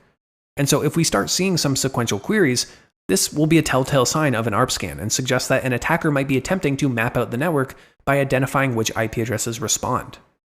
And so to find this traffic, well, we can use the following Wireshark filter. In this case, we can filter on the ARP protocol, and additionally, we can look at the Ethernet destination of that broadcast address. And the broadcast address is 2Fs with a colon 6 times. And so if we run this, well, we can immediately see all of these broadcast queries, right? So if we look under destination, it is to the broadcast address. And if we look under the info column here, well, this is basically the query that is being asked through the address resolution protocol, right? So who has 10.0.0.248? And they're asking, tell me, as the host address here. And as we scroll down, well, we can see the IP addresses are descending. And this is a clear indication of an ARP scan. And at this point, we can infer that the attacker who compromised the machine was attempting to find any other active machines within the network to potentially probe or move laterally to. And so if an attacker manages to identify any active IP addresses within the network, well, they'll likely attempt to ping these systems to see if they're alive and if they can get a response before performing additional port or service scans. In this case, we can use the ICMP filter to see if we can find any ICMP echo requests or replies. And in this case, we have 4 packets, 2 requests and 2 replies. Interestingly enough, it looks like the attacker managed to identify 10.0.0.6 as well as 10.0.0.1. And so we can also check if the attacker performed any kind of port scanning on these identified IP addresses to see if there were any lateral movement or post-compromise actions that they might have performed on them. In this case, I'll change the display filter to ip.adr for address and set that to equal to 10.0.0.1. And if I run this, well, we can identify a number of ports that the attacker tried probing on the 10.0.0.1 endpoint. By the looks of it, we can see a number of incomplete TCP handshake attempts and a number of reset flags that were set as well, specifically for port 445, 139, and port 80 as well. And so when we were looking at the protocol hierarchy, we also saw some SMTP traffic. And considering this is unencrypted traffic, we can also take a look to see if we can uncover anything interesting. So in this case, for the display filter, I'll choose SMTP, in which we get a number of packets returned. And if I scroll to the top, under info, I can see an authentication login packet. So this is interesting. So I'm going to right click on this and click on follow TCP stream. And in this case, we can get an entire conversation view of what was received in blue and what was sent in red. Particularly, we can see under the auth login here some base64 encoded data. And so what I'm going to do is copy this entire conversation here of base64 data for this authentication login, and I'll head over to the ever useful CyberChef. I'm going to paste in that conversation here and just clean it up a bit by removing these numbers. And now I'm just going to drag over from base64, and we can immediately see the username that was entered with this email address, as well as the password that the attacker tried as well. And in this case, it looks like the authentication failed. However, we might have identified some potentially compromised user credentials. And obviously we don't have the organizational context here, but this kind of thing is of course worth noting as well and might expand the scope of the investigation. And so a very common goal for attackers once they gain access is to perform actions on objectives and exfiltrate data from a compromised system or abuse services in some way to escalate privileges and gain access to an Active Directory domain controller. In both cases, this can typically be done through SMB or the Server Message Block Protocol, which enables file transfers between Windows hosts. And in an AD environment, Windows hosts and servers will commonly communicate with the domain controller as part of normal system operations. However, certain types of activity like file transfers over SMB can be suspicious. And fortunately, Wireshark makes it very easy for us to view objects transferred over SMB. And like we did with HTTP, well, I'm going to head over to File under Export Objects. In this case, instead of HTTP, I'm going to select SMB for Server Message Block. And so at the top here, we can see a number of files related to Group Policy Objects, or GPOs, as specified by gpt.ini or gpttemplate.inf. And these files are actually quite common to see in an Active Directory environment, and they allow administrators to manage settings and configurations centrally for users and computers within the domain. But Windows executable or DLL files within SMB traffic can be very suspicious. It could also be benign, for example in the case of Windows Server Update Service, but randomly named DLL files like these are pretty suspicious and warrant further investigation. And it looks like we have 6 potentially suspicious DLL or DLL.cfg files. And they were all transferred to the 10.0.0.6 host. And in the case of this PCAP file, well, I'll pull the curtain a bit here and say the 10.0.0.6 is the domain controller of this network. And typically when investigating a file like this, well, we would know the IP address of the domain controller as well. And so what I'll do is go up to text filter here, and I will just search for DLL, and this will list just these 6 files here. And I will just save each of these files one by one. And I'll just make a directory for them called SMB, and then I will move every file with a .dll into the SMB folder. And from here, I'm going to run a file on all of these files. And we can see that half of them here are in fact Windows DLLs, and all of the .cfg files here appear to just be data binaries. And so if I run SHA-256-SUM on all of the files as well, we can see that all of the DLL files all have the same hash. And if you did note this in your documentation, well, this is the exact same hash of the initial CACBOT DLL file that we discovered over HTTP at the beginning of the infection. And so in a real-world scenario, we would typically want to direct our focus now to the system or the host that received this malware. In our case, the 10.0.0.6, or the domain controller. And we would do this either through our SIEM system and correlate logs that way, or through various EDR logs or additional PCAPs from this host itself, as it seems very likely that the attacker attempted to move laterally and continue compromising the network. And so to sum up our analysis, we were able to start from a high-level view and look through our statistics and conversations and protocols in order to carve through the PCAP and focus on interesting packet streams and low-hanging fruit to discover the initial vector of malware infection and compromise. And as we started to identify the specific type of malware infection that we were dealing with, we were able to identify several post-compromise artifacts and indications of host discovery and lateral movement within the network. There were also a number of other indicators associated with CACBOT within this PCAP file itself, related to things like TLS certificates and VNC activity. However, those investigations are a bit out of scope for this section, but I will include the write-up from Unit 42 if you'd like to investigate them farther. And admittedly, this was quite an involved walkthrough, and I wanted to cover all of the important methodology steps and features that we have available to us as analysts within Wireshark. And obviously, we can't cover every single scenario and indicator that you might come across in the field, which is why it's more important to build up a methodology of approaching PCAPs from a high level first and leveraging things like statistics and aggregations to identify interesting conversations and top talkers or IP addresses. From there, we can zoom in and do more in-depth analysis on these conversations, right? Like, what protocols are they speaking? What ports are they talking to?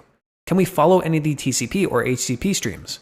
Or what objects can we extract, right? And so as we identify more information and start putting the puzzle pieces together, we can zoom back out and identify other hosts or conversations of interest and repeat the process. And so in the challenge following, you'll be put to the test to see if you can complete a network traffic analysis investigation on your own. But don't worry, I will be here the whole way if you need a walkthrough.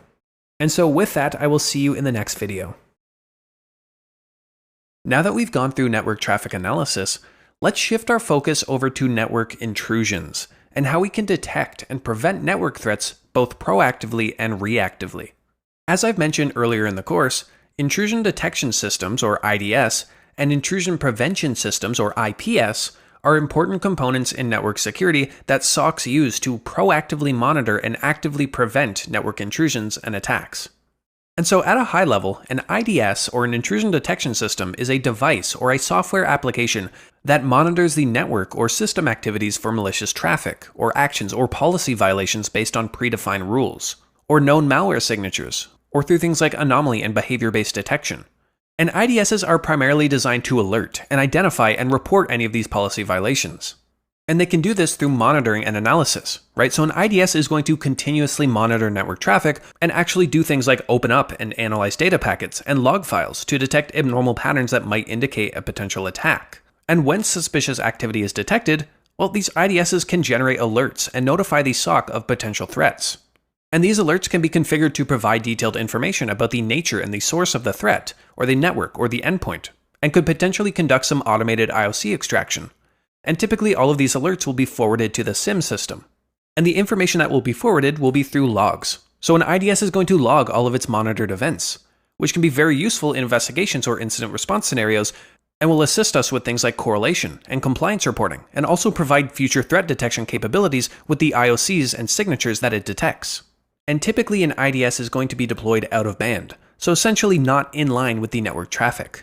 This is because it doesn't need to sit in between and actually intercept and drop specific packets. It can do all of its monitoring passively. And since they operate passively, well, they're a lot easier to scale and less of a burden on the network performance and throughput, since there isn't that single choke point of having an IDS system in between traffic. On the other hand, an intrusion prevention system, or an IPS, is more of a proactive security solution that's designed to detect and prevent identified threats in real time. And so unlike an IDS, which is primarily a monitoring and alerting tool, well, an IPS can take a step farther and actually take immediate action to block or mitigate malicious activity as it's occurring. And so it does this through traffic inspection. So an IPS is going to inspect all of the network traffic at a deeper level and actually analyze packet contents as it sits in between the traffic and intercepts them. And when it detects suspicious activity or anything that violates its predefined rules, well, an IPS can block the offending packets and actually drop them from the network and prevent them from reaching their intended destination. And similarly, they can terminate connections that are deemed harmful or anything that goes against its rules, which can stop any ongoing attacks. And similar to an IDS, well, an IPS can also generate alerts and log events for any analysis and record-keeping purposes. And so an IPS is typically going to need to be deployed inline, because it needs to actively inspect and control the traffic flow. And so a consideration here is that it can actually introduce some latency, since it needs to actively process and filter traffic in real time. And so diving even deeper, well, there are two main types of IDS or IPS systems. And the first here is a network-based IDS or IPS. And these systems will operate, of course, on the network level. And so they can inspect and analyze all of the traffic flowing through the network. On the other hand, we have host-based IDS and IPS systems as well. And these operate, as the name suggests, at the host level, and they can focus on individual systems or endpoints, rather than the entire network. And so these appliances can monitor activities on the actual host, so things like file system changes, or logins, or application behavior. It can look into processes being spawned, or files being accessed, or any registry changes. And of course, in these cases, well, it can alert and log, and actually block malicious host actions from taking place. And so with all of these network and host-based IDS and IPS appliances, well, we often have various means for detecting and preventing threats. For example, we have signature-based detection, and this involves comparing network traffic or host activities against a database of known attack patterns, or what we call signatures. And when a match is found, an alert can be triggered indicating a potential threat. And so signature-based detection is really effective at identifying known threats, but it can struggle with detecting things like 0 days or variants of known exploits because it's comparing all of its data against a database. On the other hand, we have behavior-based detection. And behavior-based detection focuses on identifying abnormal or suspicious behavior within a network or a host, and rather than relying on predefined rules, these systems analyze deviations from a normal pattern of activity or a baseline. And so because it's not focused on hard-coded signatures or rules, well, it has a better chance of detecting previously unseen threats because it's looking at the actual behavior on the endpoint or the network itself. But the key here is that you need to have an effective baseline in place. Otherwise, these systems are prone to generating a lot of false positives if the normal behavior is not accurately defined. We also have rule-based detection. And so rule-based detection, as we've talked about earlier, involves the creation and enforcement of specific rules or policies that can govern acceptable network or host behavior. And so rule-based detection is highly customizable, right? So we can tailor it specific to the security requirements of our organization. The downside here is that it requires a lot of upkeep and maintenance to remain effective against ongoing threats. And so when we look into Snort in the next lessons, we're typically going to focus here on rule-based detection. And the last thing I'll cover here on the slide is the diagram on the right. And this is what's referred to as the known-unknown matrix, also known as the Johari window. And this is a framework that's used to understand the knowledge about information and how we actually categorize it. And so in the context of a SOC, it can help us categorize and understand different types of threats and detection methods. Right? So this matrix is obviously divided into 4 quadrants. And in the top left, we have the known knowns. And these can be thought of as threats or vulnerabilities that are both known to the organization and attackers. And so information in this quadrant is well understood and documented, and our defenses can be specifically tailored to address these threats. And in the top right, we have the known unknowns. And these are threats or vulnerabilities that are known to the organization, but not necessarily to the public or to the attackers. And this can include things like internal vulnerabilities that the organization is aware of but have not been exploited yet. In the bottom left, we have the unknown knowns. And these are threats or vulnerabilities that are known to the attackers but not the organization. And obviously this is a critical area to focus on as it represents blind spots in our organization defenses. And lastly, we have the unknown unknowns. And these are threats that are unknown to both the organization and attackers. So these can be new emerging threats or zero-day vulnerabilities that have not been discovered yet. And so to completely generalize this nuanced concept that probably shouldn't be generalized, well, we can think of signature-based detection as highly effective against known threats, so the known knowns, but it kind of fails against unknown threats. On the other hand, behavior-based detection is really good at identifying anomalies, and so it's really good at detecting known unknowns and some unknown knowns, but it can also generate a lot of false positives. And lastly, rule-based detection can balance known and unknown threats, but struggles on completely new threats because it relies on predefined rules. Okay, let's shift our focus and talk a little bit about Snort. And so Snort is an open source, network-based IDS and IPS system managed by Cisco. And it's a pretty popular choice in the industry, and is also integrated into a number of security solutions as well, primarily due to its effectiveness in real-time traffic analysis and packet logging capabilities. And so Snort is really versatile, and is capable of detecting a wide range of network attacks and probes. And we also have the power to ingest a wide range of community-curated rules, and also create our own custom rules. And so the list is basically endless when it comes to what we can detect with Snort. And so Snort was originally created back in 1998. And since then, it's evolved into one of the most widely deployed IDS and IPS solutions globally.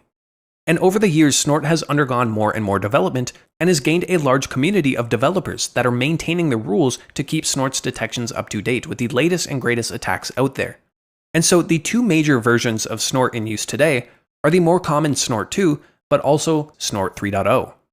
And there are some notable differences between the two, like multi-threaded support and scalability improvements, and also different configuration systems using Lua in Snort 3. But in these lessons, we'll focus on Snort 2 due to its widespread use and accessibility of rule sets and also detailed documentation, and also the likelihood that you'll encounter it in professional environments. Because not every organization or security solution has begun migrating to Snort 3. And so having a familiarity with Snort 2 is very useful to have and will give you a great foundation to migrate if needed. And so Snort can operate in three primary modes. The first is the sniffer mode, and so in this mode, Snort is going to read network packets and display them on the console. And so this is very similar to tcpdump with a bit more functionality, so something like tshark or Wireshark in the command line as well. The second mode is the packet logger mode. And so again, like with tcpdump, Snort can log the packets into files on a disk. And so of course this is obviously useful for us if we want to do offline analysis later on.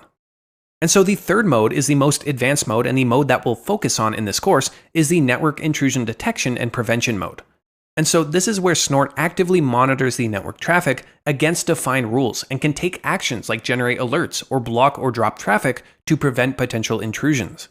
And these predefined rules can be ingested through community rule sets or through threat intelligence capabilities, or developed in-house with custom rules, which we're going to take a look at. And so rules really are the main core of how Snort operates.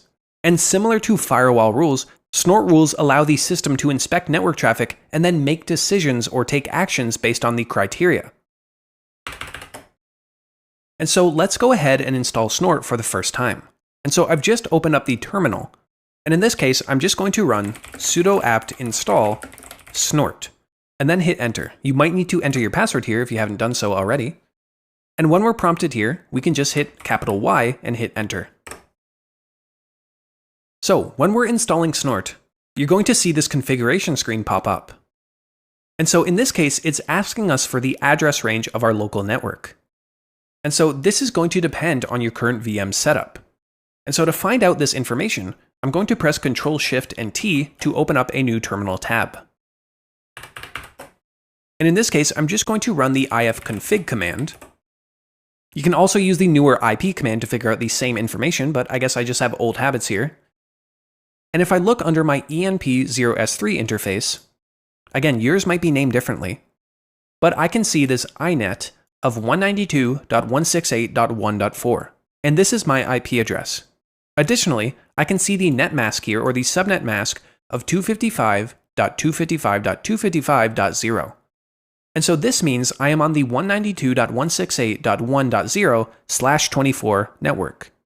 And we could also run the IP command and give it the A and the S argument.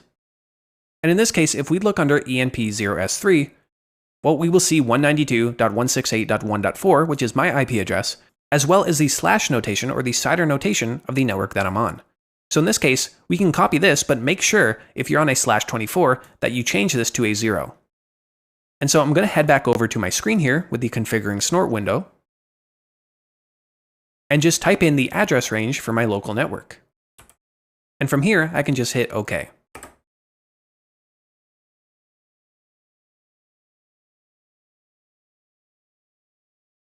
All right, it's successfully installed. So if I clear this and then run Snort with the tac version, well, you can see I'm pulling back version 2.9.20, and we can also see that along with the installation, it made sure we had the following dependencies. So we have libpcap here. And we're actually used to seeing this dependency because this is the interface for user-level packet capture.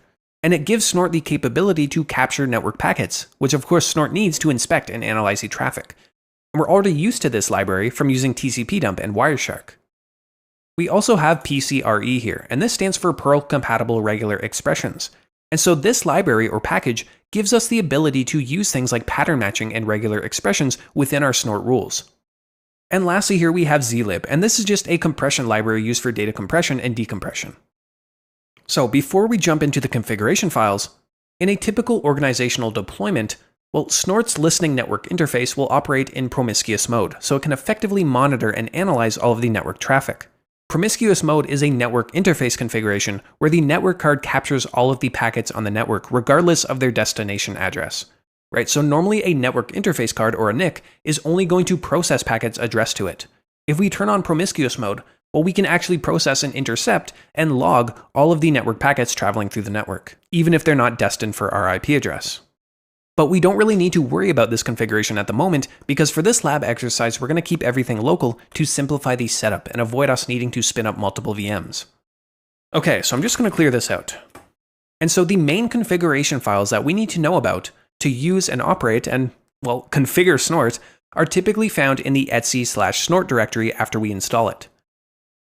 So if I just cd over to that directory, it's under etc and then snort, and if I run an ls with an al, well, we can see a number of files and a directory here for rules.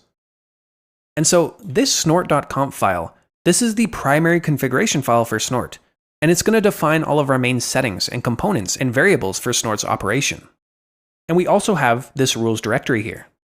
And so this directory contains all of the predefined rule files that Snort is going to use to detect specific patterns of malicious activity. So if I run ls with a tac a under the rules directory here, well, we can see a large list of default rules that come shipped with Snort. For example, if I just cat out one of these files, for example, I'll pick the backdoor.rules file, well, we can see a number of rules that have been defined. And this might look like gibberish at the moment, but we will go through the structure of a rule, and we're going to look into writing our own rules as well. And so before we do anything, it's going to be best practice for us to make a copy of the configuration file, in case we make any mistakes, or if we want to revert back to the default configuration in case we run into issues. And so if you remember, snort.conf is the main configuration file. We can also see that only root can read and write to it, and only members in the Snort group can read this file. And so if we want to make a copy, we're going to need to run sudo, and then I'm just going to provide the copy command. In this case, I'm going to copy the snort.conf file, and I'm just going to name it snort.conf.back, or BAK, which is a common syntax for backup files. So you can see here we have this configuration backup file now. So now let's open up the configuration file and take a look around. And to do this, I'm going to run sudo and then nano snort.conf. And we're now taking a look at the configuration file. And if we scroll down, we can see all of the different things that we can set and configure within this file. So we can set things like the network variables, or the decoder information, or base detection engines, or preprocessors, or output plugins. Under 7 here, we can customize our rule set, which we're going to do in a second. First here, I'm going to scroll down to set the network variables section, or step 1 here. And so this is where we can specify the subnet that Snort is going to monitor. And if you remember, we actually did this and we configured our home network while we were installing Snort. So in my case, that /24 network that I provided is set to the home net variable. And this any statement here means that the variable will include all of the IP addresses in the network range. And so we could just leave this as is, but if we wanted to change this value or hardcode it, well, I can just delete the variable here and put 192.168.1.0/24. Similarly, we have the external net variable as well. And as the comment says here, we can just leave this as any. And the reason being is that we ideally don't want to confine the external or internet-facing network space to a particular subnet, as of course attacks can come from anywhere. And so we don't want to tell Snort to only consider a specific network range as external.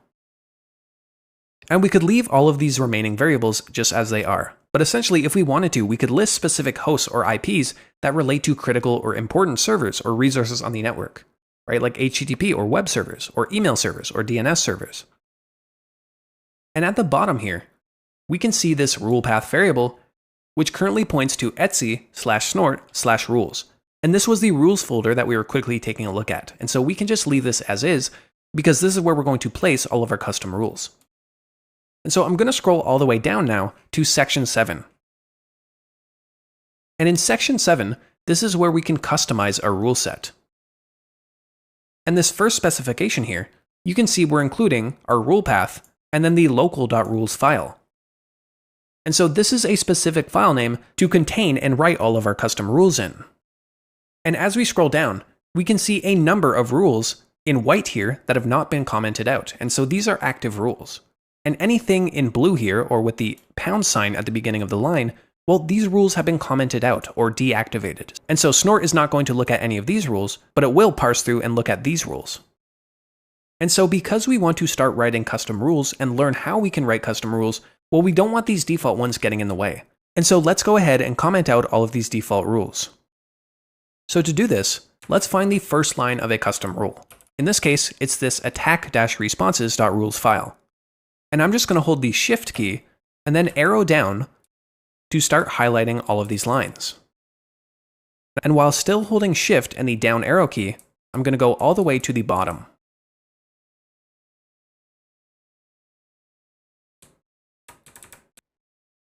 Then with all of these lines selected, I'm going to let go of the Shift key, and then I'm going to press the Escape key and the number 3 at the same time to add a pound sign or the comment symbol to the beginning of each line. And in this case, you can see that we've commented out all of these rules. And so now all we need to do is just press Ctrl and X to escape, and then when we're prompted to save the modified buffer, we're just going to hit Yes, or the Y key. And so now we can test our configuration changes. And as always, it's best practice that if we make any changes to a configuration file, well, we should test the changes to check if we've broken anything. And so to test our configuration file, we can just run sudo snort with the capital T option to test, and then the C argument to specify the location of our configuration file. In this case, it's under etc snort snort.conf. And if we run this, we should get the test output. And we can see here that Snort successfully validated the configuration and there were no issues. If I scroll up here, we should be able to find the amount of rules that were detected. And you can see under initializing rule chains, well, currently we have 0 Snort rules read. This is because we commented out all of those rules, which is perfect. Alright, so now that we're all set up here, let's take a very quick look at the 3 main modes that Snort offers. And if you recall, those modes are the sniffer mode, so much like tcpdump, or the packet logger mode where we can actually save packets to a file, and also the IDS/IPS mode, which we're going to focus on in the later lessons. And so to run Snort in the sniffer mode, we just need to run sudo snort, and then just simply provide the name of the interface, much like tcpdump. In this case, enp0s3 for myself. And now that it's running, well, we can make some network requests. So in another tab here, I'm just going to curl google.com. And if I hop back over, well, we can see all of the packets that were logged. And we can see basically the packet header here. And so I'll just cancel out of that. And so to cancel out of this, I press Ctrl-C. And you might run into this bug where it just seems to be hanging after you tried to cancel it. In this case, I'm going to send over some more packets to google.com basically by curling the google.com URL again. And for some reason, doing that seems to stop whatever is hanging. And so this time, I'm going to run Snort again in packet sniffer mode, and in this case, I'm going to provide the TAC-E argument to allow us to see the protocol headers, like the IP or the TCP headers. And so if I run this again, I'm going to curl google.com once again, and hop back over, well, we can start to see things like the TCP header with the time to live, the type of service, even things like the sequence number and acknowledgement number and the window size. So I'm going to cancel this out once again, and of course it's hanging. I'm going to curl google.com, send some more packets over, and apparently everything's fine. The last mode here I'll show you is TAC-D. And much like with tcpdump, this is going to allow us to get the payload output in hex and ASCII. And this time I'll curl example.com with the HTTP protocol. And if we scroll up, we can see the actual packet. In this case, we have the response or the HTML response from the example.com website. If we scroll up to the first response packet, well, we can even see things like the HTTP headers. And for example, here is our actual request, our GET request that we made with the curl utility as a user agent. All right. So that was much like when we passed the X argument to tcpdump. And in fact, we can actually provide this X argument to Snort itself. And this will dump the full packet details, including the hex and ASCII. So it's pretty much the same command. And so let's quickly cover the packet logger mode with Snort as well. And so once again, this is quite similar to tcpdump, where we can capture packets using Snort and then output them to a file for later offline analysis. And so to use the packet logger mode, well, I'm just going to run the same command, but provide the tacl argument. And the default output folder here is going to be under var log snort. But we can also configure the default output directory in the snort.config file as well. Or in this case, we can specify a location within the command line itself. And in this case, I'm just going to hop over to the home directory and make a sample directory here called logs. And I'll just hop inside that directory. And this time, I'm going to provide the tacl argument to snort and just provide a period to specify the current working directory. And so now that we're sniffing, I'm going to make another curl request. And in this case, we can't actually see the packets logged to the console because they're being logged to this file. And so I'm going to cancel out now. And again, I'm going to have to curl so we can quit properly. And then if I run an ls, well, we can see this snort log here with the Unix timestamp as part of the file name. And since we run snort with sudo, well, this log file is also going to be owned by root. And so we can read in this file using snort just by running sudo snort with the tacr flag. And in this case, I will just provide the name of the log file. And if we scroll up, we can start to see some of these packets. And there is also going to be a number of details at the bottom here. Similarly, we can also run sudo tcpdump with the same tacr flag and provide the same log file. And so you can see here that we can open up everything that we captured in snort, well, into something like tcpdump or Wireshark. And so this was a great start into the introduction and installation, configuration, and overview of the basic snort features. And so in the next lesson, we're going to spend all our time with the IDS and IPS features and understanding and building out rules and catching some real attacks. In this lesson and the remaining snort lessons, we're going to focus on its bread and butter, the IDS and IPS mode. And so with this mode, we're going to leverage predefined rules to process and action network traffic. And so to be able to write effective snort rules, we first need to understand the generic rule syntax and its components. And fortunately, the structure in Snort version 2 is pretty straightforward. And so here's an example of a snort rule. And snort rules are divided into two logical sections. On the left here, we have the rule header, and on the right, we have the rule options. And so all of the text up to the first parentheses there is the rule header, and the section enclosed within parentheses is the rule options. And the rule header contains things like the rule's action, the protocol, the source and destination IP addresses, and ports as well. And the rule options section contains things like the alert message, so what's going to be logged when this alert is fired, and also which parts of the packet should be inspected to determine if the rule action should take place. And we can get pretty granular here with the details or conditions that trigger the rule. We can do things like content matching, or look at the packet size or specific flags within the protocol headers. And so to break down the components of this rule here, you can see we first have the word alert.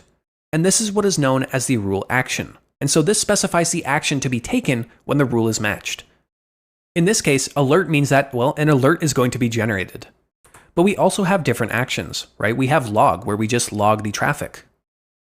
And if we're running snort in that IPS mode, well, we can drop the packet, which will block the packet from reaching its destination, as well as log the traffic as well. And with reject, we can also terminate the packet session as well. So next we have the specific protocol. And this obviously specifies the protocol that the rule applies to. And in this case, it's ICMP since we want to detect pings in this example. But we also have other options. So we can look at the IP protocol, or TCP, or UDP as well. Under the source IP, we have any. And this basically means any IP address and any port. And so this rule is going to apply from any packets from any source IP address or any port. And since we're looking at ICMP traffic here, well, obviously port numbers are not relevant, so that's why we just say any. In this case, we have the direction of travel. And so this indicates the actual direction of the packet's traffic. So in this case, it's specifying from source to destination, because we have this arrow pointing to the right. And so we have two options for the direction here. We have from source to destination, or this bidirectional data flow. And obviously on the other side of this arrow here, we have the destination IP address, so 8.8.8.8, as well as the port.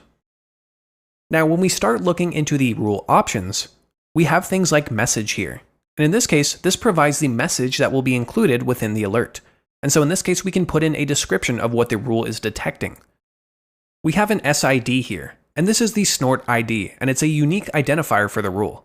And this is helpful for managing and referencing rules within the Snort configuration.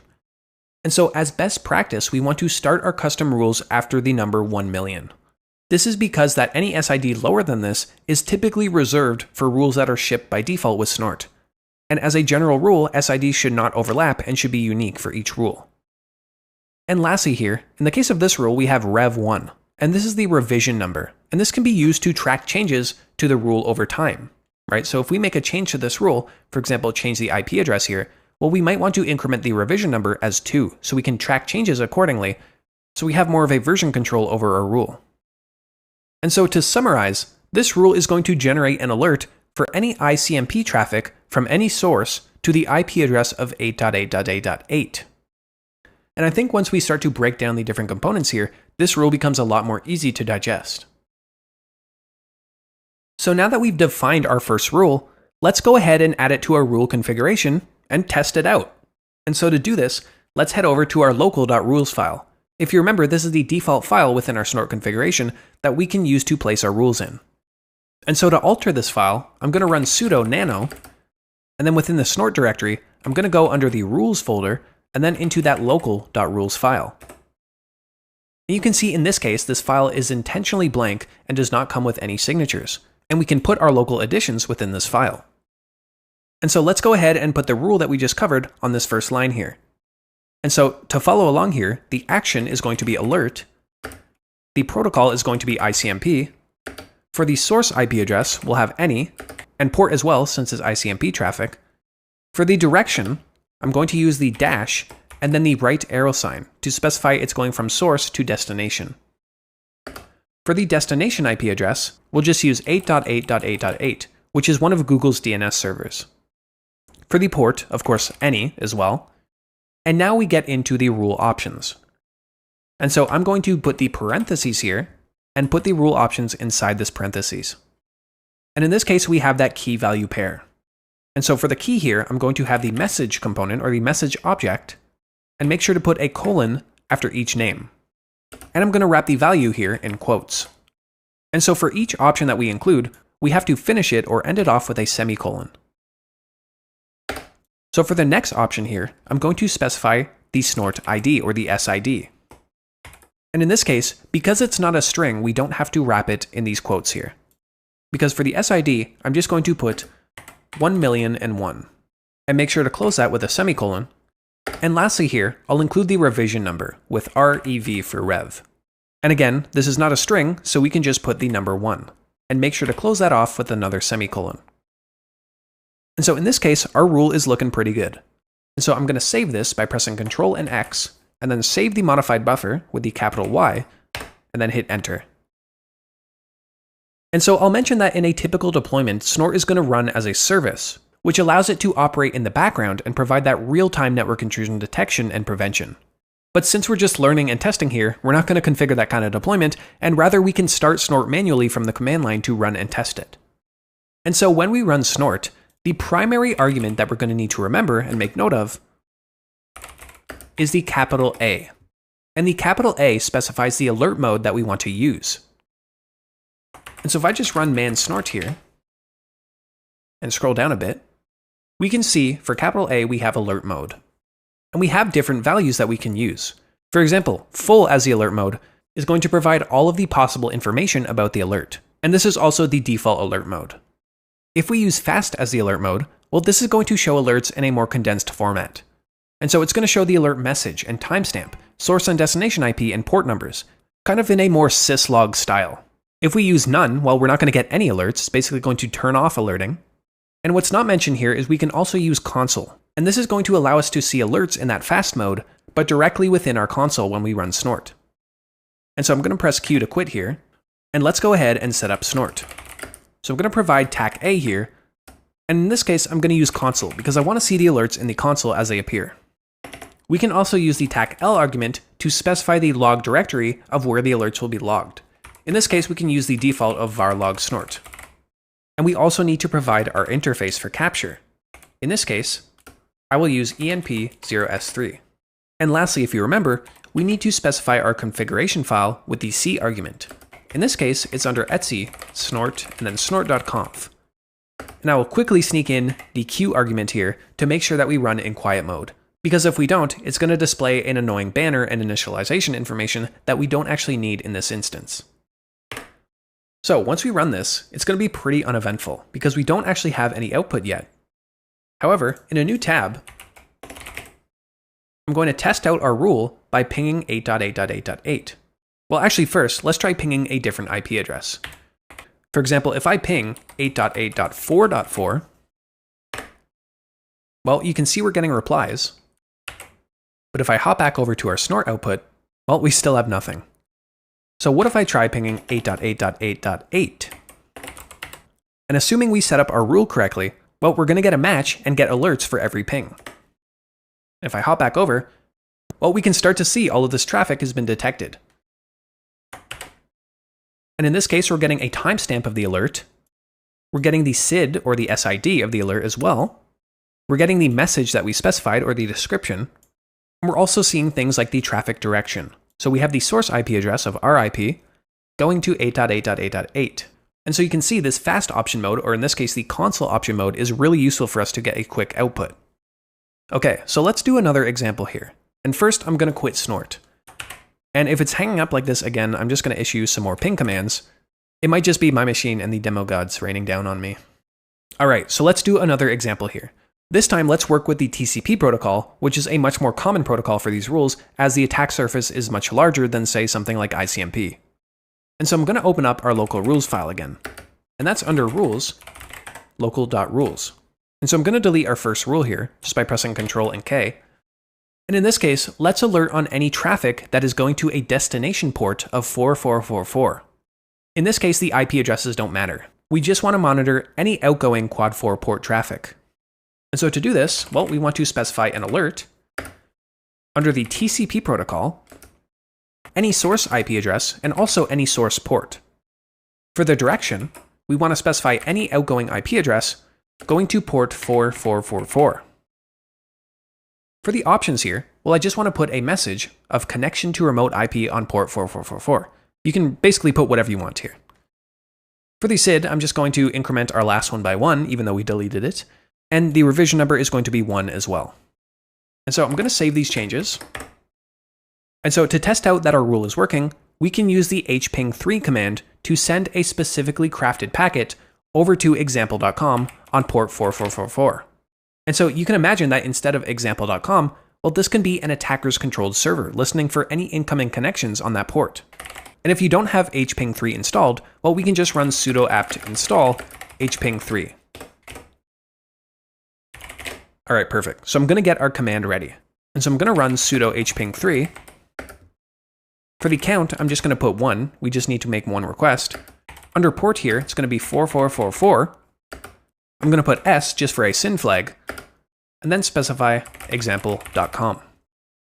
All right, and back over with snort, I'm just going to run the exact same command. All right, so now that we're listening and monitoring, I'm just going to run this hping3 command to send a SYN flag over to port 4444 on example.com. All right, we can see it was transmitted. And back over on snort, you can see that we logged this one alert here. And just to showcase that it is working, well, I can change this to basically any other port, and we're still not going to get any results. It's only going to be on quad 4 here. All right, so I'm going to cancel that out and send another ping just so we can close it out. I don't know why that's not working. And so this wasn't a particularly complex example.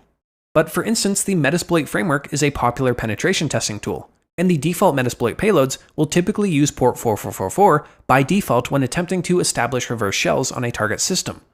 And also various malware and Trojans have historically used this port for command and control communications. And so you can see how we can start to monitor low-hanging fruit like this.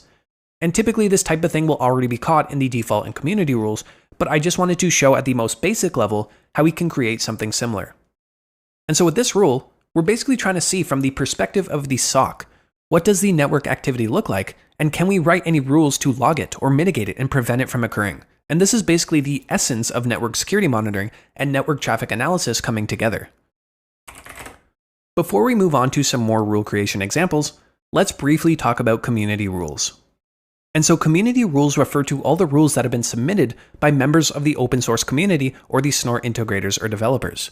And these rules are freely available to use for all Snort users, and are governed by the general public license.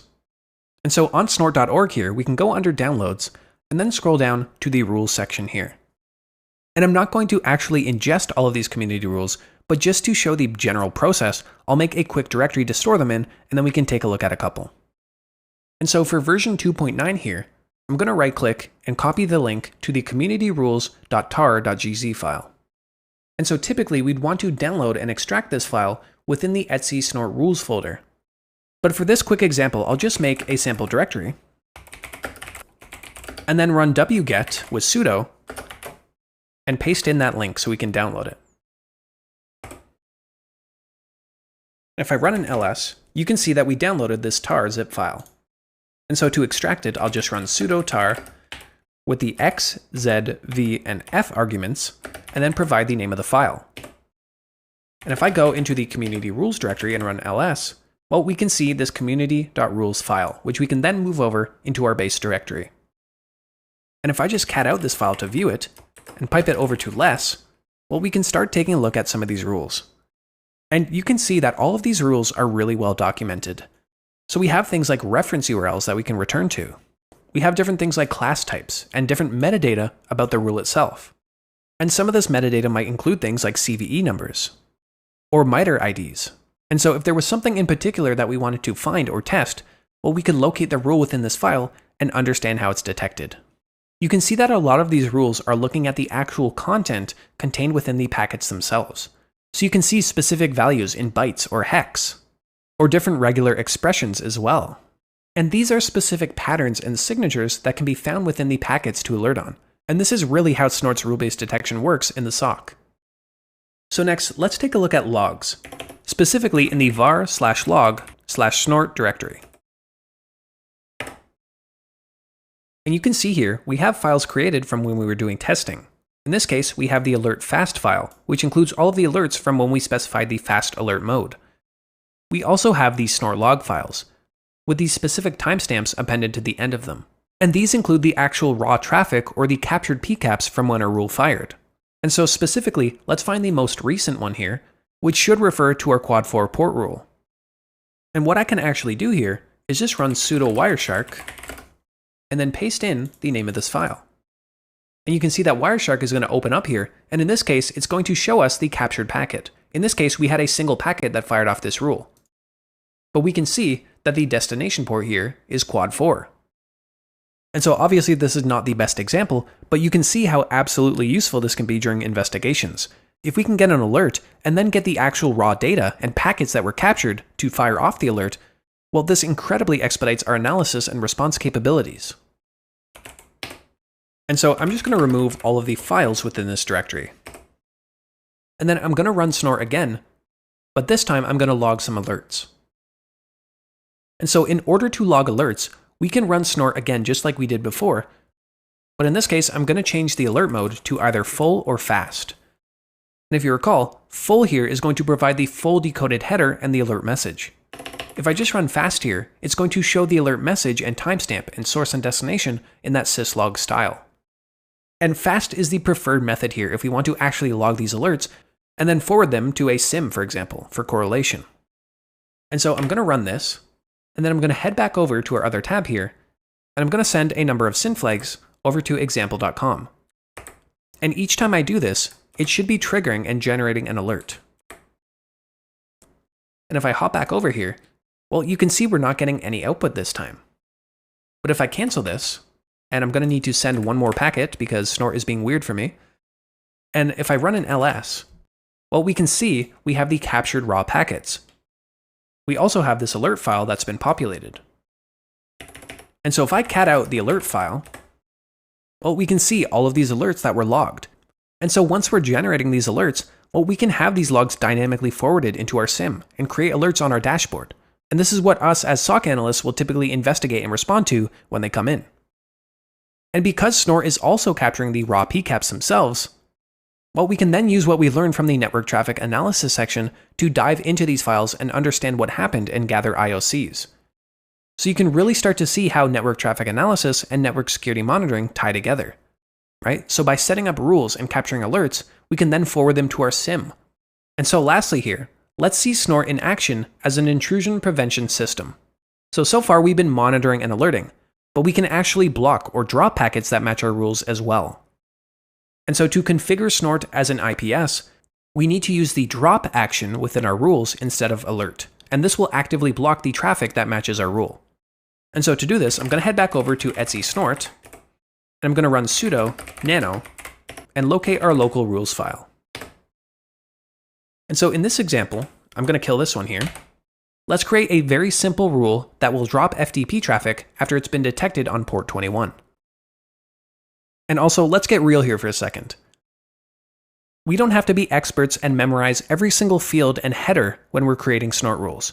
And although the syntax is pretty consistent and easy to grasp, well, a tool like Snorpy here can be really useful for us when making complex rules. And Snorpy is a web-based Snort rule creator, which makes it very simple and easy for us to create custom Snort rules. And I'll include a link to the hosted instance of Snorpy here, along with its GitHub repository, because you can run and host this yourself. And so you can see how simple it is. It's just a very simple point-and-click GUI-based tool that allows us to generate rules on the fly. And so under action here, remember we want to drop the packet, so I'm going to click on drop. Under the protocol here, we're dealing with FTP, so I'm going to choose TCP.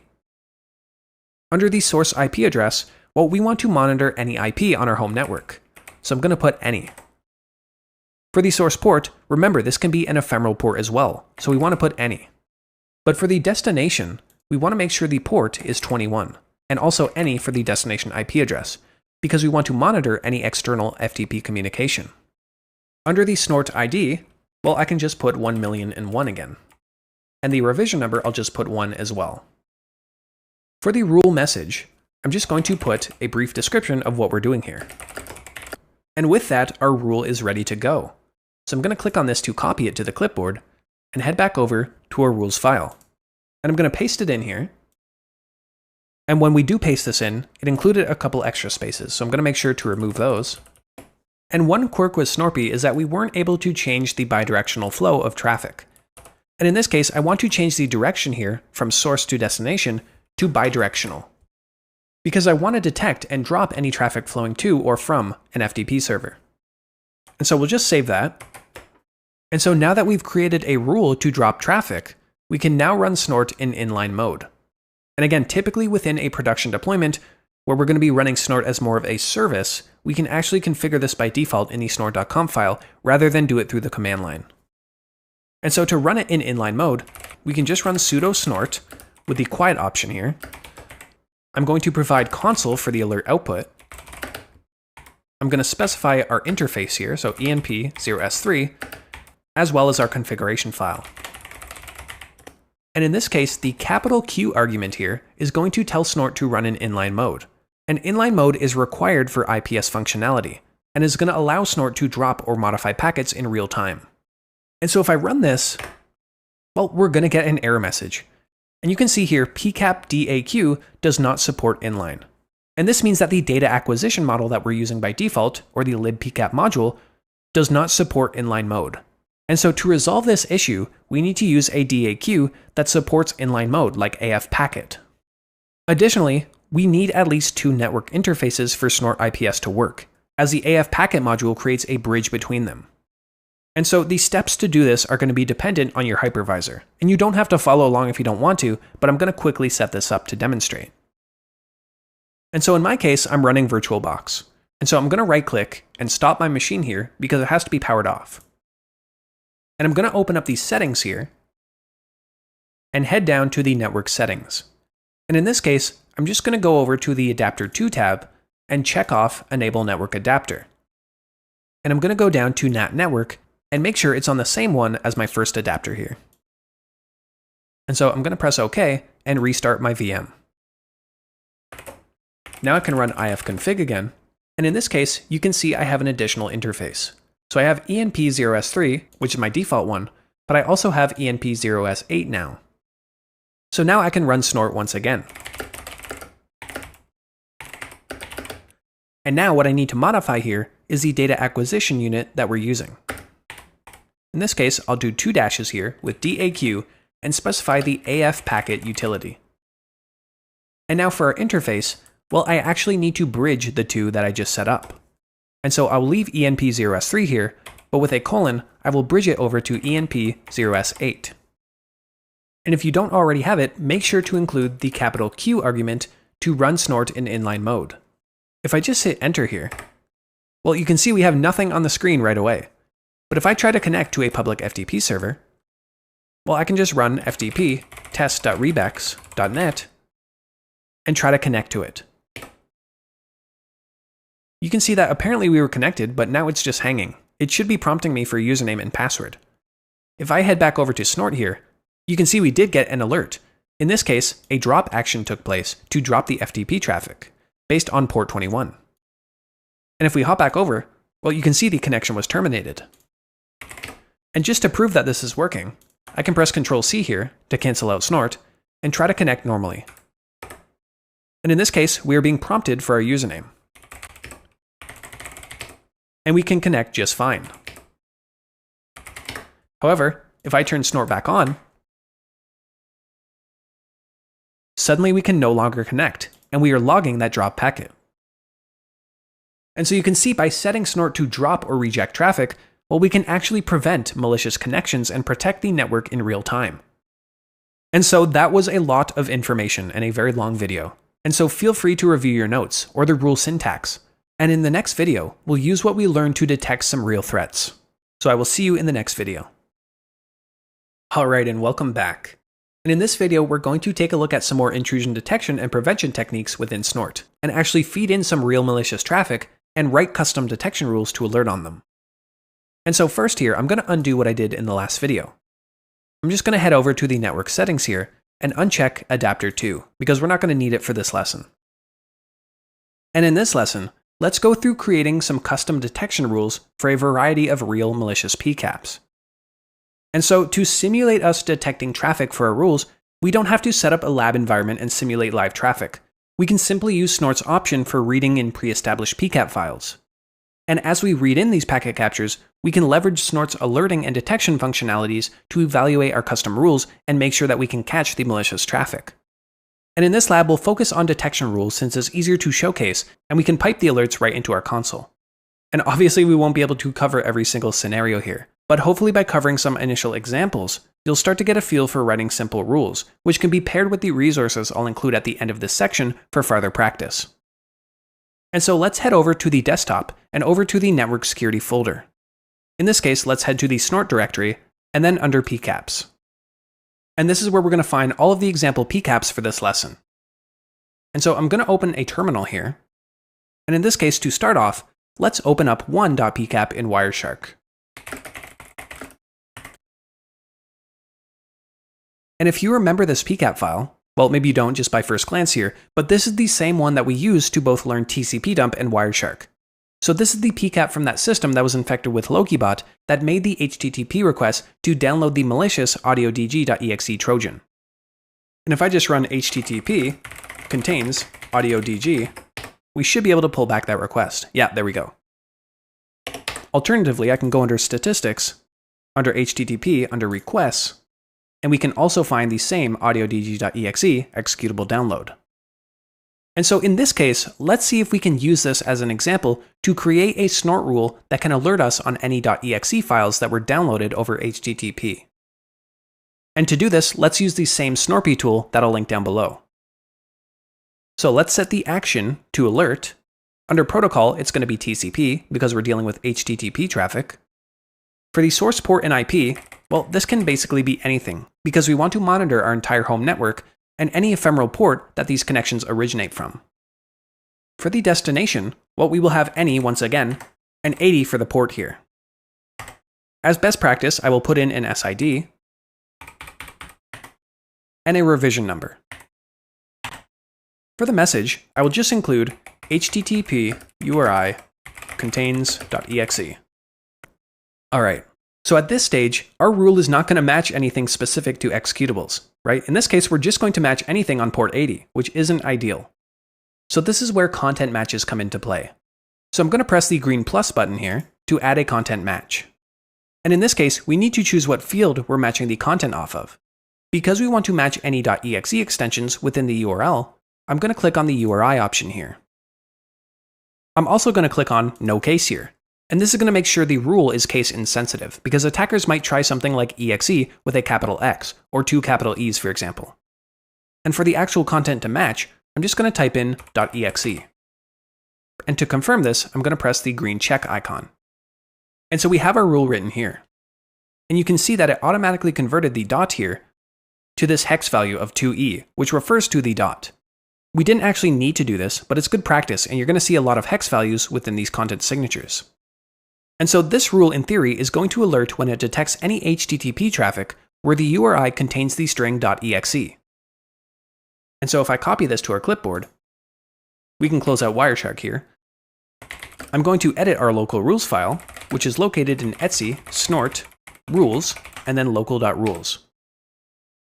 And I'm going to delete our previous example here for FTP and paste in this new rule that we created. And I'll remove any white space as well. Great, so if I save this, we should be good now to run snort and test out our rule. So to do this, we can run sudo snort and specify the name of our configuration file. We want to run in quiet mode as well. And in this case, we want to read in the pcap. In this case, it's going to be 1.pcap. And for the alert mode, we want to specify console, so we get all of the alerts in our console output, so we don't have to go around digging for them. And if I run this, well, we get 2 results, so our rule matched 2 packets from this pcap file. And if I ls in the var log snort directory, well, we can see a number of alerts from our previous testing. In this case, I'm going to remove everything currently in var log snort, and then I'm going to run snort once again, and we should get these same 2 alerts. Now, if I ls that log directory, we should get this snort.log file with our specified Unix timestamp. And from here, we can dump or decode the packets that we matched. So I can run sudo snort and read in that log file, provide the quiet option, and then tac d here to decode the packets. And we can see the raw packets, as well as their ASCII and hex output, and start to understand how they matched. And if you remember from our initial analysis, we had this Bing API endpoint that made a request to that audiodg.exe executable. And our second packet here is the actual download of .audiodg.exe. Alright, nice. So we were able to create a custom rule to catch the request or download of any executable files based on the file extension. And so before we run the next example, I'm just going to once again clear out our var log snort directory. Okay, so in our first example, we were able to detect the downloaded files due to the .exe extension included in the request URI. But what if the file extension is not included in the URI, or it's obscured by other means? Well, we might need to rely on different detection methods to identify potentially malicious downloads. And one approach is to inspect the content type headers in the HTTP responses. So for example, many executable files are transmitted with the following content type of application xmsdownload. And we can use this string to trigger alerts. So I'm going to open up 1.pcap again in Wireshark. And if I find the same audiodg request again, I'm going to follow the HTTP stream. And in this case, when the file was sent over, we can see content type of application/x-msdownload. And as mentioned earlier, this MIME type is commonly associated with the .exe file extension and is used by web servers to tell browsers and other client applications that the file being transmitted is a Windows executable, so it can be handled correctly. So let's create a snort rule that can detect HTTP responses containing the application xmsdownload MIME type. So I'm going to open up our local rules file again and make some changes to our initial rule. In this case, I'm going to remove all of our options here. And I'm going to change the value of our message slightly. And if you think about the direction of travel here, in the initial example, we were looking at any destination IP addresses of port 80, because we were looking for when the client made a request to the web server. In this case, we're looking at a response header. So we kind of want to reverse this, right? So we want to put any for the destination port, because that can be referring to a client's ephemeral port. And from the source of the traffic, well, we want that to be the web server on port 80. So for the options here, we want to specify the content that we're matching, and we can do that with the content object. And within the quotes here, we want to paste in the string containing the exact header that we want to match. In this case, it's going to be content-type with the colon of application/x-ms download. And now we need to specify what field we're searching for to match this header. In this case, we can use the HTTP_header field. And make sure to end that with a semicolon. All right, so I'm going to save this rule here. And now we can try running Snort again on the same 1.pcap file and see what happens. All right, so I'm going to hit enter here. And it looks like I might have messed something up. I forgot the semicolon after the message. So again, if you miss one of these semicolons, you're going to get a syntax error. And let me just make sure, I missed one here as well. Okay, so don't be like me and make sure you have all your semicolons. I think this looks good now. So if I run this again, well, we can see we actually did manage to make an alert here. And in this case, the packet direction was from the web server going over to our client and stemming from port 80. And from here, once again, we can decode the raw packets that were captured.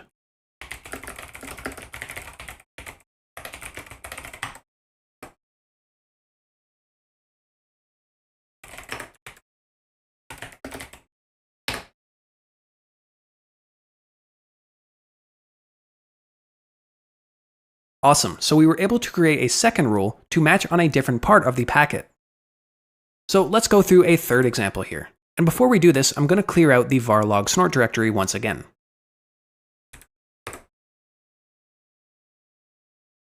So for a third example, it's still possible for attackers to spoof the file extension and the content type header. And these are common techniques that attackers use to bypass checks or rules like these, especially in web server file uploads, and in our case, over network traffic. And so for this example, let's focus on detecting the file signature, or the magic bytes of a Windows executable within the body or payload of an HTTP packet. Specifically, we want to identify that hex signature, or that MZ marker, which is indicative of the start of a Windows executable file. If you remember this Wikipedia article listing all of the file signatures and magic bytes, if I do a search for MZ, well, we can see the actual hex value that makes up this file signature. We can also see the file types that it's associated with. For example, the ones that we saw are an executable file along with a Windows DLL. And so to create a snort rule that can detect the MZ marker in the payload, we need to look for the hexadecimal pattern of 4D5A. And so to write this rule, well, we can base this basically off of our previous one. We can specify an alert for TCP packets on any destination IP with the port 80. Because remember, in this case, we're matching any responses from the web server. And so for the direction, we're going to specify the destination of any. And in the options here, I'm just going to include a relevant description. And in this case, we want to specify that we're matching file data. And this keyword is going to tell Snort to inspect the contents of the files transmitted over the network. Additionally, we want to specify the actual content that we're matching. And so within our string here, I'm going to specify that we're putting in hex values. And so to do this, I'm going to enclose everything within these pipe characters. And within these pipes, I'm going to paste in the 45A, which refers to MZ in hex. Lastly here, we can take advantage of the depth feature within our options.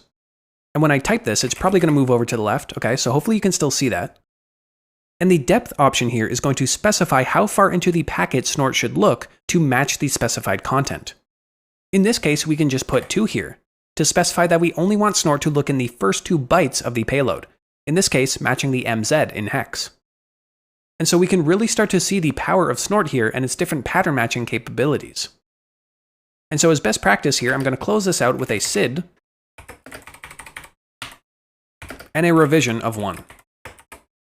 And so this looks good to me, so I'm going to save this. And to test out that our rule is going to work, well, I'm just going to run Snort once again on this 1.pcap file and see what happens. And you can see we did in fact get a hit. And if we open up the log file in Wireshark,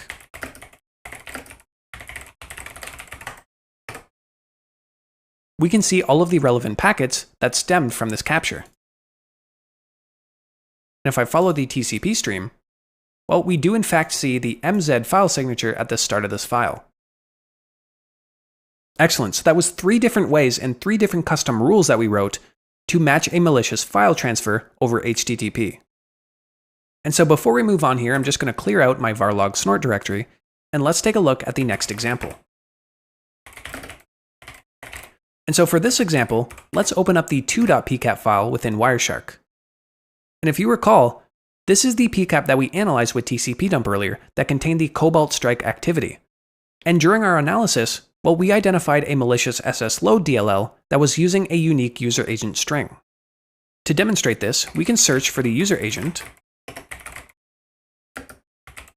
that contains SSLoad. And if I open up the packet here, we can see the user agent of SSLoad version 1.1. So this time, let's create a rule for this string that can detect and alert on this type of activity. And we already created some rules based on HTTP traffic before, so this should be quite simple. I'm going to open up our local rules file, comment our previous rule out, and start a new one here. This time, I'm going to keep it very open and just alert anything. Under the content here, this is going to be the same process as matching the content type earlier. In this case, I'm going to paste in the user agent. And under the field that we're matching, I'm just going to specify HTTP_header. And by using HTTP header here, Snort is going to inspect the traffic to determine if it is HTTP traffic, regardless of the port that it's on. And so this allows us to catch HTTP traffic on any non-standard ports as well, which is sometimes common for attackers and command and control servers. I'm going to add the no case option as well, just in case we run across this user agent in a lowercase format. And then I'll just close it out with a SID and a revision number. So I'm good with that. I'm going to save. And let's try running Snort again, this time under the 2.pcap file, and see what happens. All right, so we detected a number of alerts here. In fact, we detected 9 different alerts. And if I head back over to Wireshark and put in that same display filter of HTTP_user agent contains SSLoad, well, in this case, we also get 9 packets, meaning that we successfully match the user agent via the headers. All right, before our last example here, I'm going to once again clear out our snort log directory. And then for this example, let's move away from the HTTP protocol and look at SSH. And so 3.pcap here is a packet capture containing an SSH brute force. So I can open this up in Wireshark. And if we look at the statistics under the protocol hierarchy, well, we can see we have a large number of SSH traffic. And if we look at the capture file properties, well, all of this traffic was contained in 25 seconds, which is already suspicious of a brute force attack. But of course, like we've been doing, let's create a custom snort rule that can detect on potential SSH brute force attempts. And so let's use Snorpy for this rule. Under action, I'm going to choose alert, obviously, and the protocol is going to be TCP. For the source here, I'm going to put any. And the destination is going to be any destination IP with port 22, specifying SSH traffic. I'll put in a SID and a revision number, as well as a rule message indicating a potential SSH brute force attack. When we go under the TCP options here, I'm going to click on direction and click on to server. And this can specify the actual flow direction that the rule will apply to. And so if we click to server here, and under TCP state, I'm going to also select established. And this means that the rule is only going to trigger on traffic going to the server side of an established connection. And lastly here, we can choose the threshold tracking type. And you can see we have a number of different options to choose from. And the threshold option is going to generate an alert every single time our network traffic matches our threshold. So for example, if we set our count to 5 and our time period is 60 seconds, well, it will give us an alert on the 5th event, and then the 10th event, and so on, as long as it's within that 60-second period. If we were to choose both here, well, this is only going to generate one alert within our set threshold period. For example, if we exceeded our threshold within that 60-second period, well, we're only going to get a single alert within that 60-second period. And so to cut down on the number of duplicate alerts that we're generating, well, I'm going to select both here. And this is because we're going to set up some options that can detect if we've had more than 5 SSH connection attempts within 30 seconds. Under Track By here, we can choose the actual field that we're tracking the threshold off of. So in this case, I can choose by source to specify the source IP address of the connection. Under Count here, we can set a count of 5. And under Seconds, well, we can specify something like 30 for 30 seconds. And I also just realized I messed up the SID here, so I'm going to add a couple more zeros to make sure we're past that 1 million mark for best practice. And so how this rule is going to work is, well, Snort is going to inspect the TCP SYN packets going towards port 22 or SSH. It's then going to track the number of connection attempts from a single source IP address. And if there are more than 5 connection attempts from the same source IP within 30 seconds, it's going to generate an alert. So I'm going to copy this rule over to our terminal here and paste it into our local rule file. I'll comment out our previous one and paste this rule in.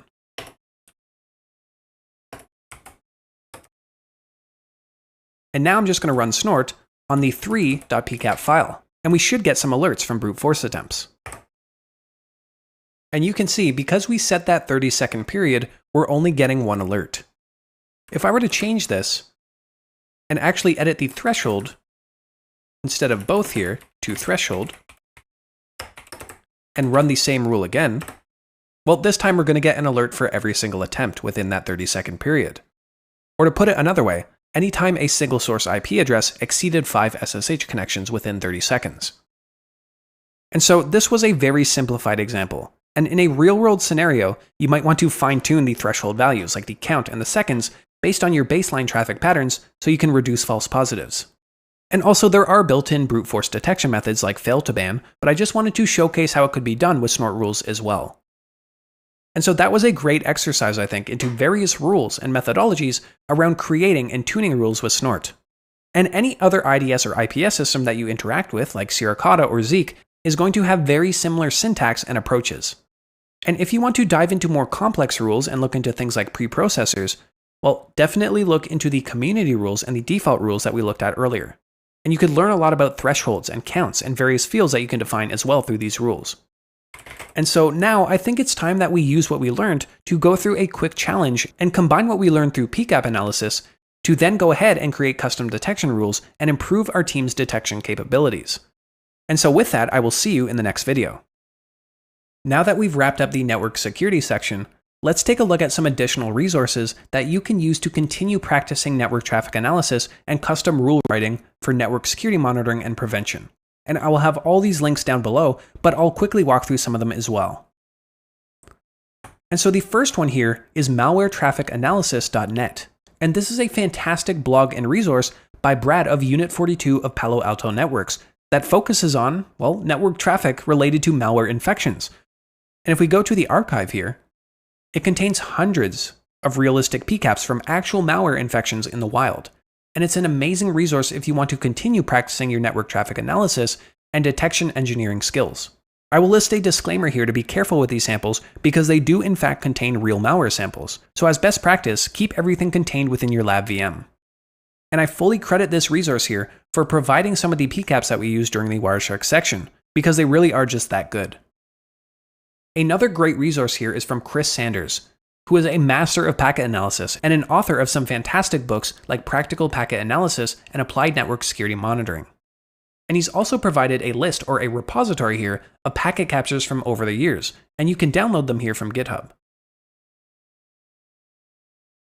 Within the Wireshark wiki, well, they also have a list of sample capture files as well. Additionally, this resource here from NetResec has compiled a list of publicly available PCAP files, which is all freely available. We can also take a look at the Zeek repository, which is another type of network security monitoring tool, as they also list some sample packet captures and traces as well. And these are the trace files that are used by the Zeek test suite. And lastly here, Security Onion has compiled a list of public PCAPs for their Security Onion test tool. And these are some that we already covered here, but also another great list of new resources as well. And so there's definitely no shortage of PCAP files for you to get your hands on and start dissecting and analyzing and creating detection rules for. And so I hope these lists are useful to you and that you were able to learn quite a bit about everything from the structure of packets to how computers talk to each other, all the way to network traffic analysis and security monitoring. And so as a foreboding sentiment to the next section of this course, well, no matter how comprehensive our packet captures are and where our capture tools are positioned, they can't provide a complete picture of the actions and behaviors and modifications occurring on the endpoint alone. And so while they can reveal remotely issued commands that were not encrypted, if an attacker utilizes encrypted protocols or encrypts its transmissions in some way, well, our PCAPs become ineffective. And also any changes on our actual system or workstation, so things like spawn processes or events and registry modifications, all remain undetected.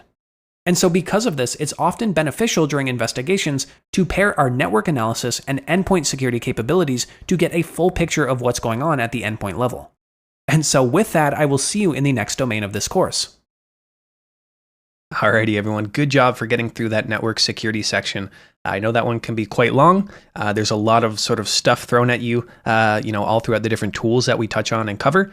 But again, very important aspects for any SOC analyst to know. And so with that, we are sort of going to move things over to the endpoint now, which is my favorite domain and my favorite section of the SOC 101 course. We're going to talk all about not only how we can simulate malware, right? So we're actually going to be creating malware and simulating different attacks at the endpoint level. But of course, we're going to learn and understand different techniques and methodologies and tools that we have to analyze those artifacts as they're being generated on the system in real time. And so I really think the endpoint security section really picks the course up, sort of turns it up a notch and really deep dives into, performing live incident response, but also just learning all those different operating system and operating system level components as it relates to Windows and Linux. And also working with an enterprise-grade EDR solution, which I'm very excited to do. Unfortunately, we are going to have to cap off this section pretty early. If you take a look at the time, we are getting close to the end here, unfortunately.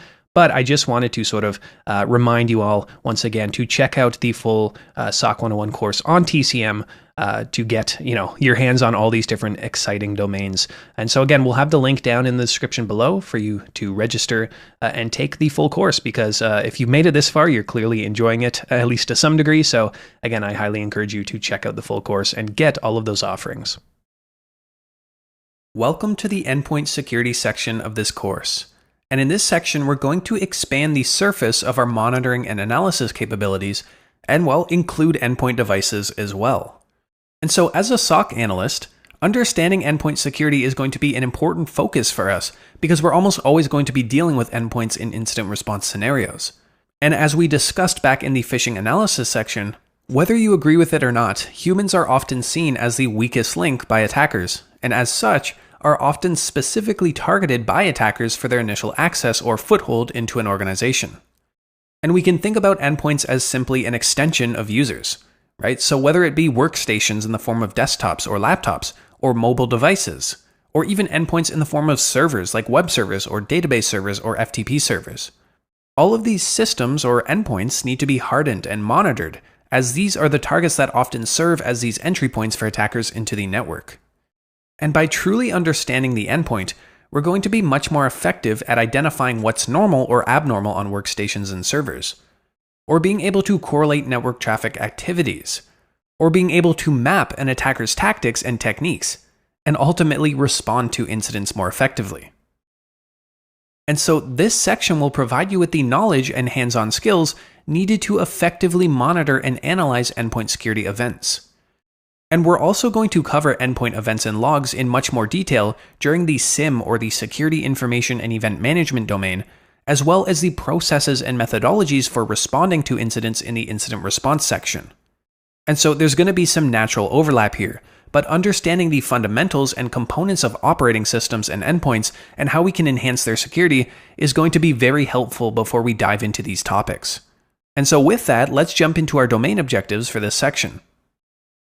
And so first, we of course want to understand the fundamentals of endpoint security monitoring. And so we want to explore different things like endpoint types and controls and detection strategies. So we want to answer questions like what types of endpoints exist in our environment, and what security controls can we implement at the host level, and how do SOC analysts detect malicious endpoint activity. And to do this, we want to understand the core operating system components as well as their functions. And so we want to dive into what normal looks like in regards to processes and events and logs, or network activity and the Windows registry.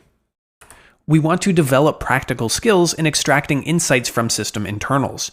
So we're going to actually take a look at the sysinternal suite and use it to analyze systems and extract valuable data and improve our endpoint logging capabilities. And all of our learning in this section is going to converge into a practical project to deploy and configure a unified endpoint detection solution. And so this section is going to be a lot of fun to cover and go through, and it's really going to set us up for success during the rest of the course. And so with this introduction out of the way, I will see you in the next video. I suppose we should first define and answer the question of what even is an endpoint. And so in simple terms, an endpoint is any physical hardware or device that connects to our organization's network. And in the context of security operations, while endpoints are great tools that we can use for business productivity or communications, or use them to stand up and configure servers, well, they can also serve as a potential point of entry for security threats. And endpoints can include a wide range of different devices. So we might have various desktops or laptops that employees use for their day-to-day business operations. Or maybe laptops that external stakeholders or third-party contractors bring in and connect to our network. And workstations are common targets for attackers due to their widespread use and often direct access to sensitive information. So we can think about attacks like phishing that often attempt to install malicious software or remote access Trojans onto an employee's workstation. And so, of course, along with workstations, there's been an increasing rise of mobile devices and tablets within the workplace. And these are additional endpoints that the SOC also needs to track and secure within the organization, as they can also be subject to phishing and malware attacks. And due to their portability, they're also susceptible to physical threats like being lost or stolen, which can lead to unauthorized access. And so we also have servers, right? And when we think of servers, well, these are endpoints that host various resources and business functions like applications or data or services that are essential to the organization's operation. Right, so we might have internal or external email servers or web servers, database servers or file servers. And all of these additional endpoints require hardening measures and security controls to prevent things like breaches and data exfiltration and unauthorized access into the network. We also have things like IoT devices, right? So these can include our smart devices like sensors and cameras and printers, and any other appliance that's often overlooked as part of the organization's attack surface, but are becoming more and more common due to their smart features and ease of use within the workplace. And often it can be hard to get long-term support for these devices, meaning that they can quickly lose access to security updates with no way of patching or remediating vulnerabilities.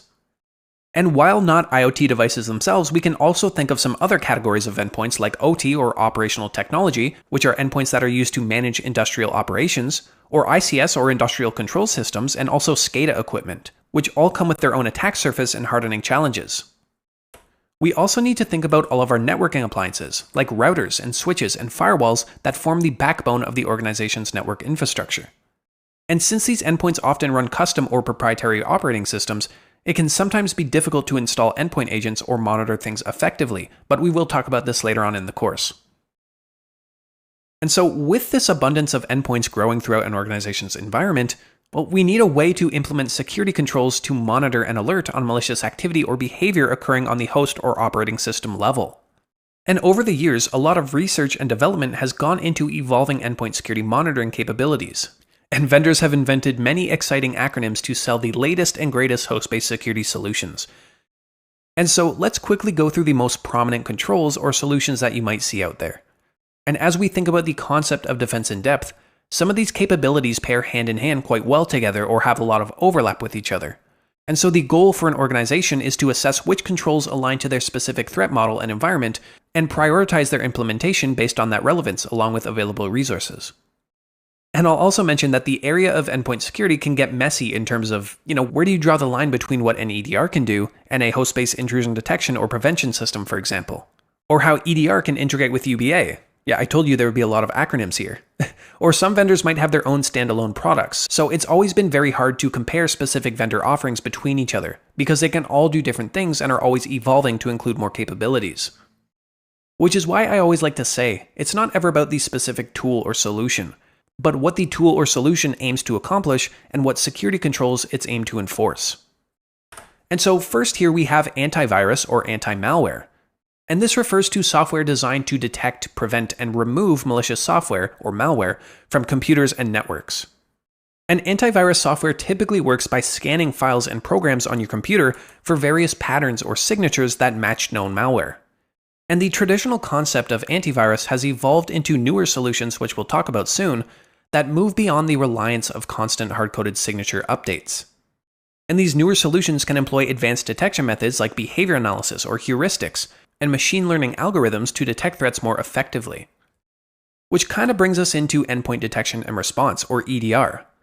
And this is a technology focused on monitoring and responding to threats on endpoints in real time. And EDR solutions provide visibility into our different endpoint activities, and can detect suspicious behavior and facilitate a more rapid incident response. And so EDR implementations will typically require the deployment of an agent on each endpoint. And this agent is what collects and transmits the telemetry data to a centralized EDR server or console where it can then be analyzed.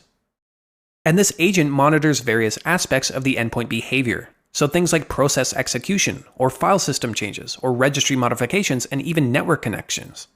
And so while antivirus or anti-malware software focuses on preventing and removing known types of malware, EDR extends the capabilities to detect and respond to a broader range of security threats by analyzing the actions and behavior within endpoint devices themselves.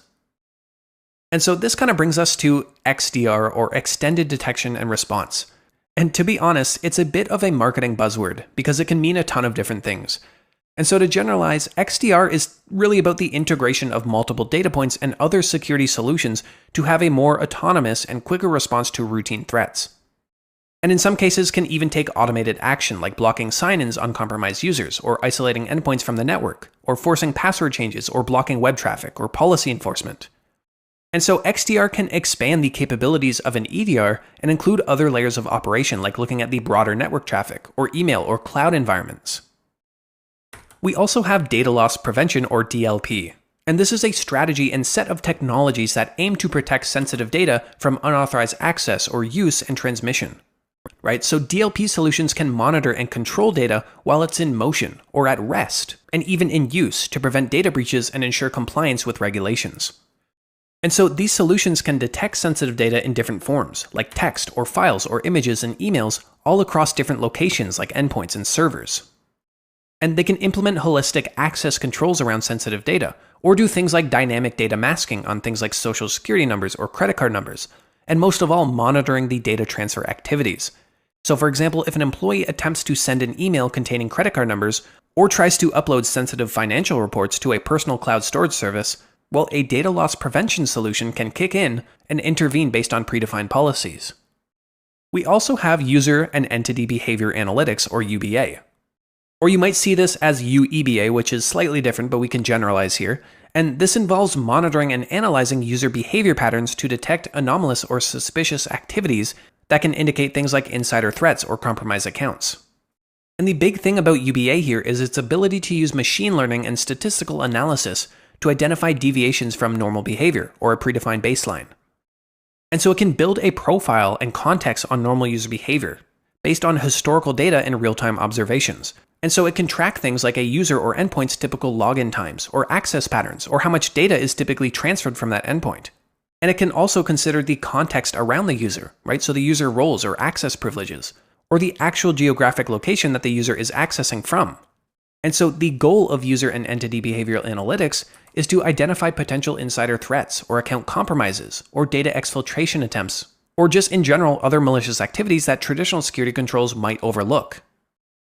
And this brings us to something we're more familiar with from the last section. In this case, we have host-based intrusion detection systems, or HIDs, and host-based intrusion prevention systems, or HIPs. And these are security measures that, of course, focus on monitoring and protecting individual devices or the hosts from malicious activities. Right? And so a HIDS is going to operate by monitoring and analyzing the internal activity on a host, like the system logs and files and processes and configurations, to detect any policy violations. And of course, a HIPS, on the other hand, can take it a step farther and automatically take actions like blocking network traffic, or terminating malicious processes, or modifying firewall rules based on these predefined rules. And there's going to be a lot of overlap here into things like EDR and XDR, because typically these solutions can also take these automated actions, and do things like quarantine devices, or kill malicious processes, or prevent specific file access. And lastly here we have a host-based firewall. And a host-based firewall is a type of firewall that operates, of course, at the individual host level to control incoming and outgoing traffic based on predetermined security rules. And so unlike network firewalls that typically protect an entire network by filtering traffic at the perimeter, host-based firewalls are installed and configured on individual devices to provide more granular control over traffic flows and protect the host system from any unauthorized traffic or access. So we can further break down the main methodologies and components used to detect different types of host activities, focusing specifically on the key aspects that are targeted by these endpoint security tools. And we're going to use this to sort of guide us through this section as we explore how to monitor and analyze these activities on various operating systems. And so firstly here we have process execution. And this involves monitoring the running processes, right? So which processes are running on the endpoint, any executable files and applications. And so we can analyze a list of running processes, like executable files and applications, along with their metadata, right? So things like their process IDs, or parent process, or command line arguments that were passed along with the executable. And so we can use baselines to quickly determine and detect suspicious activity like a high number of processes being spawned, or an unusually high CPU or memory drain from specific processes. Additionally, we can leverage reputation databases to evaluate the trustworthiness and reputation of processes based on factors like digital signatures, or file origins, or historical behavior, or by analyzing the parent-child relationships of processes. And so these refer to examining the hierarchical connections between various processes. So for example, is the WinWord process spawning command.exe or PowerShell.exe? Or other strange interconnections or dependencies of processes that aren't present in normal system activities. We can also look at file system changes, right? So we can track changes made to files and directories on the endpoint and detect things like unauthorized file access, or the presence of known malicious files. And so we have things like file integrity monitoring that can monitor file systems for changes like creation, or modification, or deletion of files and directories. And this might involve maintaining a cryptographic hash or a checksum of files and comparing them against current values to detect any alterations. Or just analyzing file access behavior, right? So if we have a rapid creation or modification of multiple files, well, that might indicate a ransomware attack.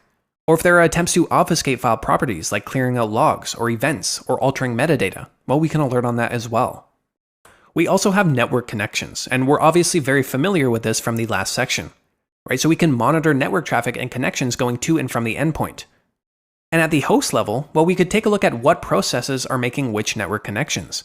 We can see the associated files or executables, and this can all help us in detecting things like command and control communication by malware, or remote access Trojan.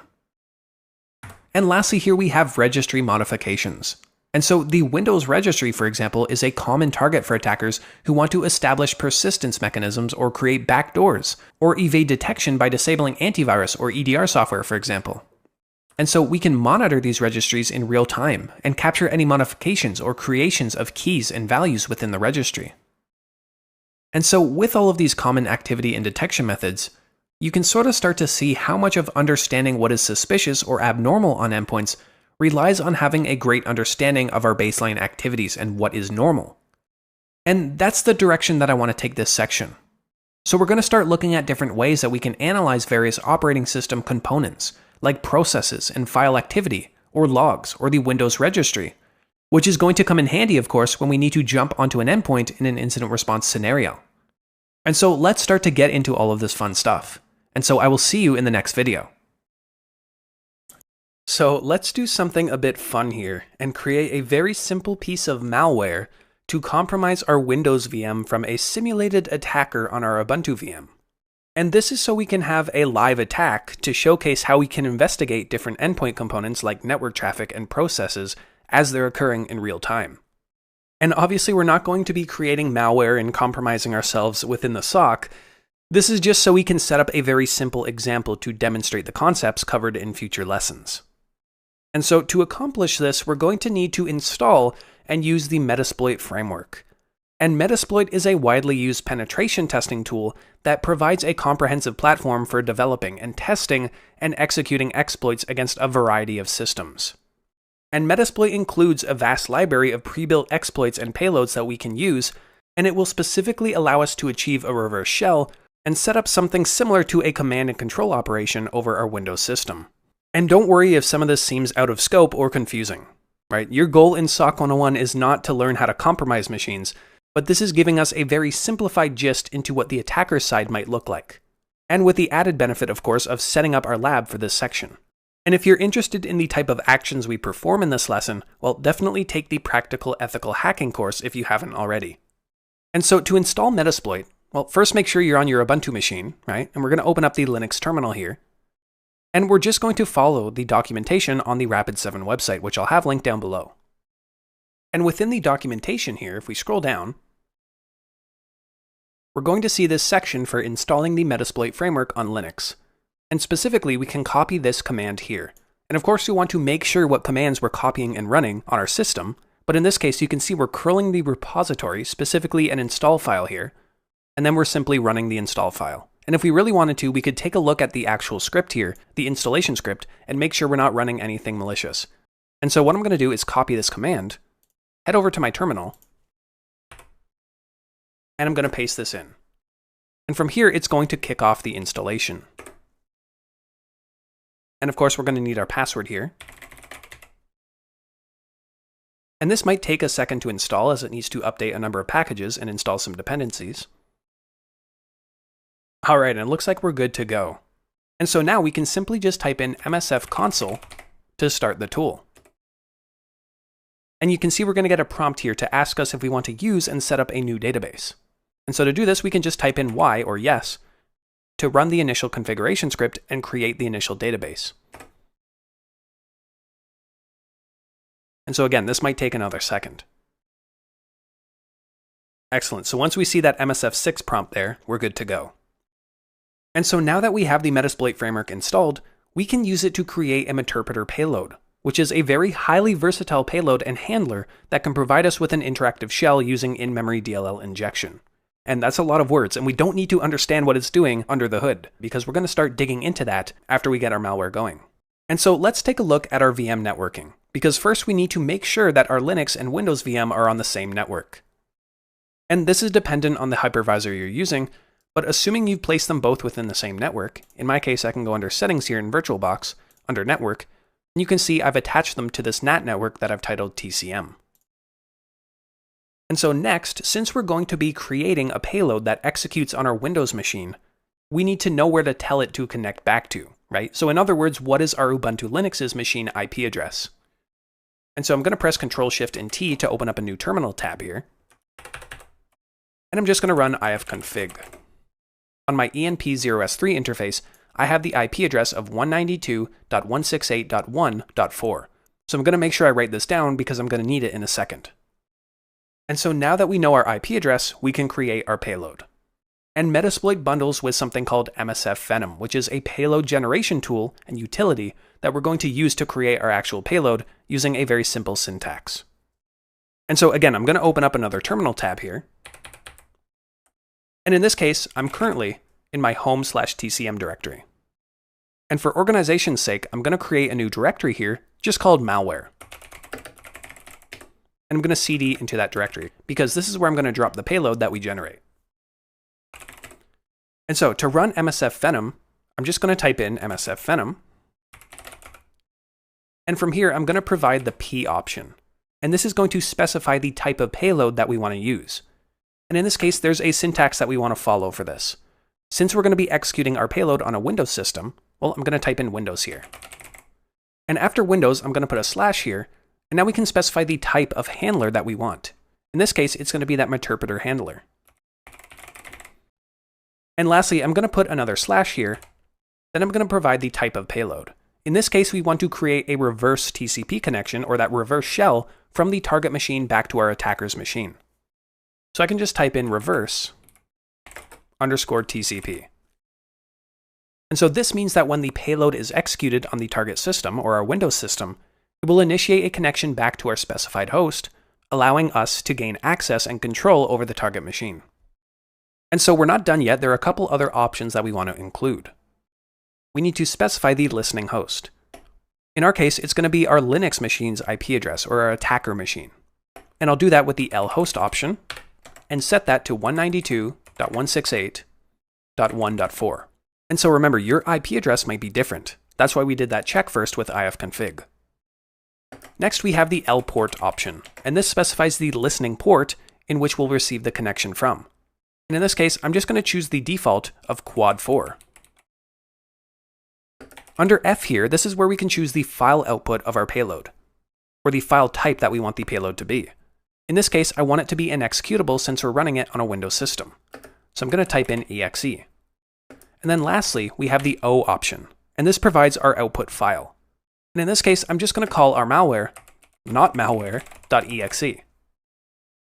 And with all this ready, we should be good to go. So I'm just going to hit enter here, and it might take a second to generate. There we go. We can see that the file was saved as notmalware.exe, and if I run an ls here, we can see our file.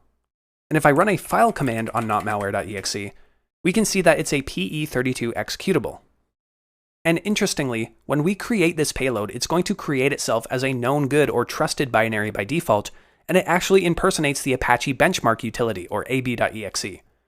And this is going to come into play later when we start looking into the process of the executable itself. And we might wonder why our malware is being classified as Apache benchmark. But this is all done so that we can create somewhat of a Trojan horse. Whereas when an investigator or different scanning utilities look this over, they're going to see what looks like to be a benign Apache benchmark utility. And so now we can set up our Meterpreter listener to catch the eventual shell that comes back to us. And so over in our first tab here where we have Metasploit open, and if you did happen to close it, you can just run MSF console again.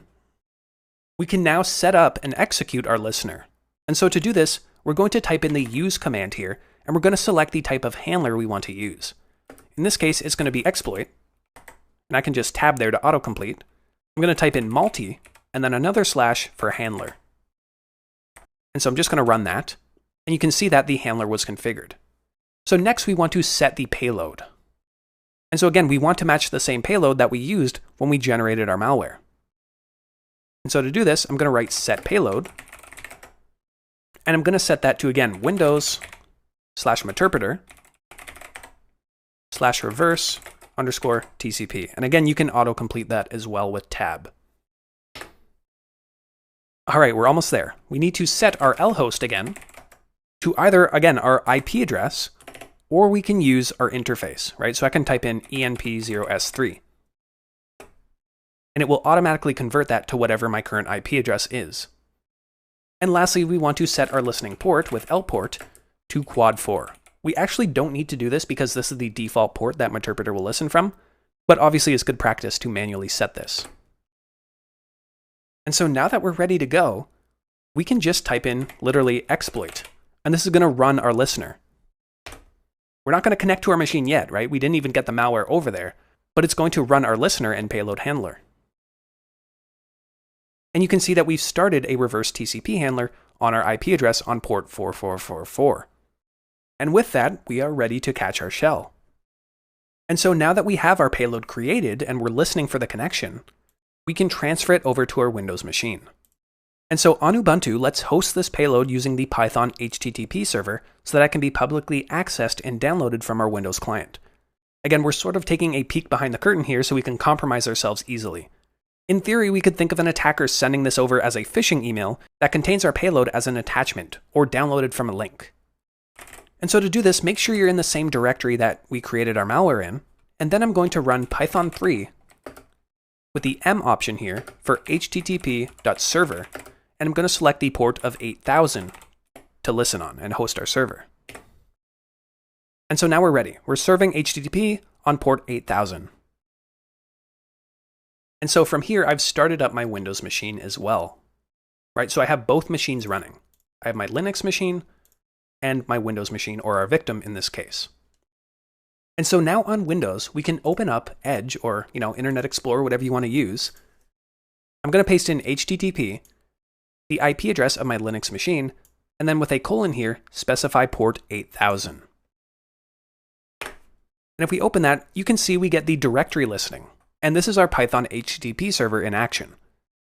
And so this is going to list all of the files in the directory that we're serving from. And of course, we can see notmalware.exe. And if we click on this, it's going to download to our local system. And we can see in the top right here that this is not a commonly downloaded file, and so Microsoft is trying to warn us here to be cautious around downloading this file. But what we can do is just click on the 3 dots here for more actions, and then we can go over to keep, because we want to keep this file. And again, we're going to get another warning from Smart Screen here, so Microsoft really doesn't want us to download this file. And so you can see all of the built-in protections that are seeing our payload as suspicious. And realistically, an attacker would put more work into obfuscation and methods to get around simple detection like this. And, obviously we didn't create any advanced malware or anything. And this would definitely get picked up by most antivirus solutions. And so this is not an AV evasion course by any means. And so I'm going to click on Show More here. And I'm going to click on Keep anyway. So we're basically saying, please let us keep this malware. All right, so now that we finally downloaded the malware, let's open up a command prompt as administrator. And so we're going to simulate an administrator user falling victim to this malware, giving our attacker full compromise over the system. Or we could assume that the attacker was able to gain an initial user shell, and then from that foothold, escalate privileges as administrator. And so I'm going to click on the Start menu here, and then type in CMD. And then on the command prompt application here, I'm going to right-click, and then select Run as Administrator. And just say yes to the UAC here. And we now have a command prompt running as administrator. All right, so I'm going to head over to the C directory, over to users, and then the user I configured for this machine is called TCM. And then I'm going to go to my user's downloads directory. And if I run a dir here, well, we can see notmalware.exe. And so all I'm going to do is just type in notmalware.exe, and then I'm going to hit enter to run that. And as soon as I do, I'm going to hop back over to Ubuntu. All right, I'm going to go back to our Metasploit shell here, and you can see that we did open up a Meterpreter session.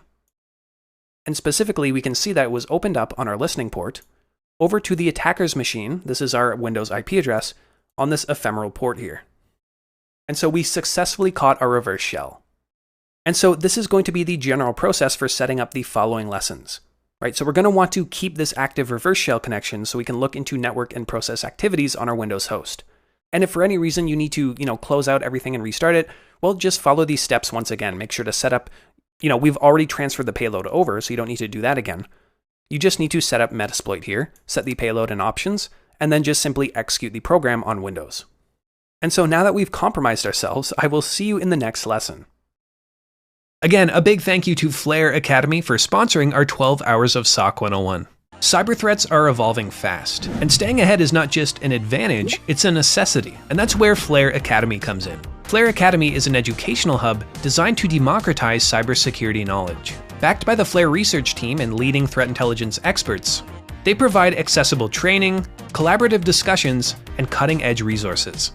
With the support of Flare's industry-leading research team, members gain access to hands-on insights and training while connecting with peers and experts to tackle the toughest and newest challenges together. This is through practical sessions designed to solve real-world cybersecurity challenges, the opportunity to engage with industry leaders, researchers, and fellow professionals to grow your skills, community meetups to share insights and experiences in both virtual and in-person events, and exclusive research and tools such as access to cutting-edge reports, tooling, and intelligence from Flare's experts, tailored specifically for the community. With Flare, you can learn and grow through in-depth training sessions on credential management, reconnaissance techniques, OSINT, and much more, delivered by industry leaders like Jason Haddix and backed by Flare's research team. You'll get exclusive access to expertly crafted solutions, playbooks, and session materials designed to address real-world cybersecurity challenges. You'll be able to participate in expert-led discussions and Q&A channels, and stay ahead of emerging threats with exclusive reports, feeds, and insights from Flare's comprehensive cybercrime intelligence. And verified members gain access to premium resources and private insights while contributing to a community that thrives on shared knowledge. And so if you're ready to level up, join Flare Academy today through the link in the description. Alrighty, my friends. Sadly, we are going to need to cap things off for now, but I really hope you enjoyed everything we covered up to this point. We really only did scratch the surface of the full SOC 101 curriculum, And I'm kind of leaving you on a bit of a cliffhanger here because the endpoint security section is really where things start to pick up in the course, and really where we start to correlate some of the different things we're seeing on the network side, and also how we can hunt malware in different persistence techniques, and even perform a bit of sort of live incident response on the endpoint level, and even working with an EDR as well. And then, of course, as we talked about earlier, we start talking about the SIEM, and we start working with Splunk, and how we can ingest logs and work with logs and sort of cut them up as well, manually, and also using tools like a SIEM.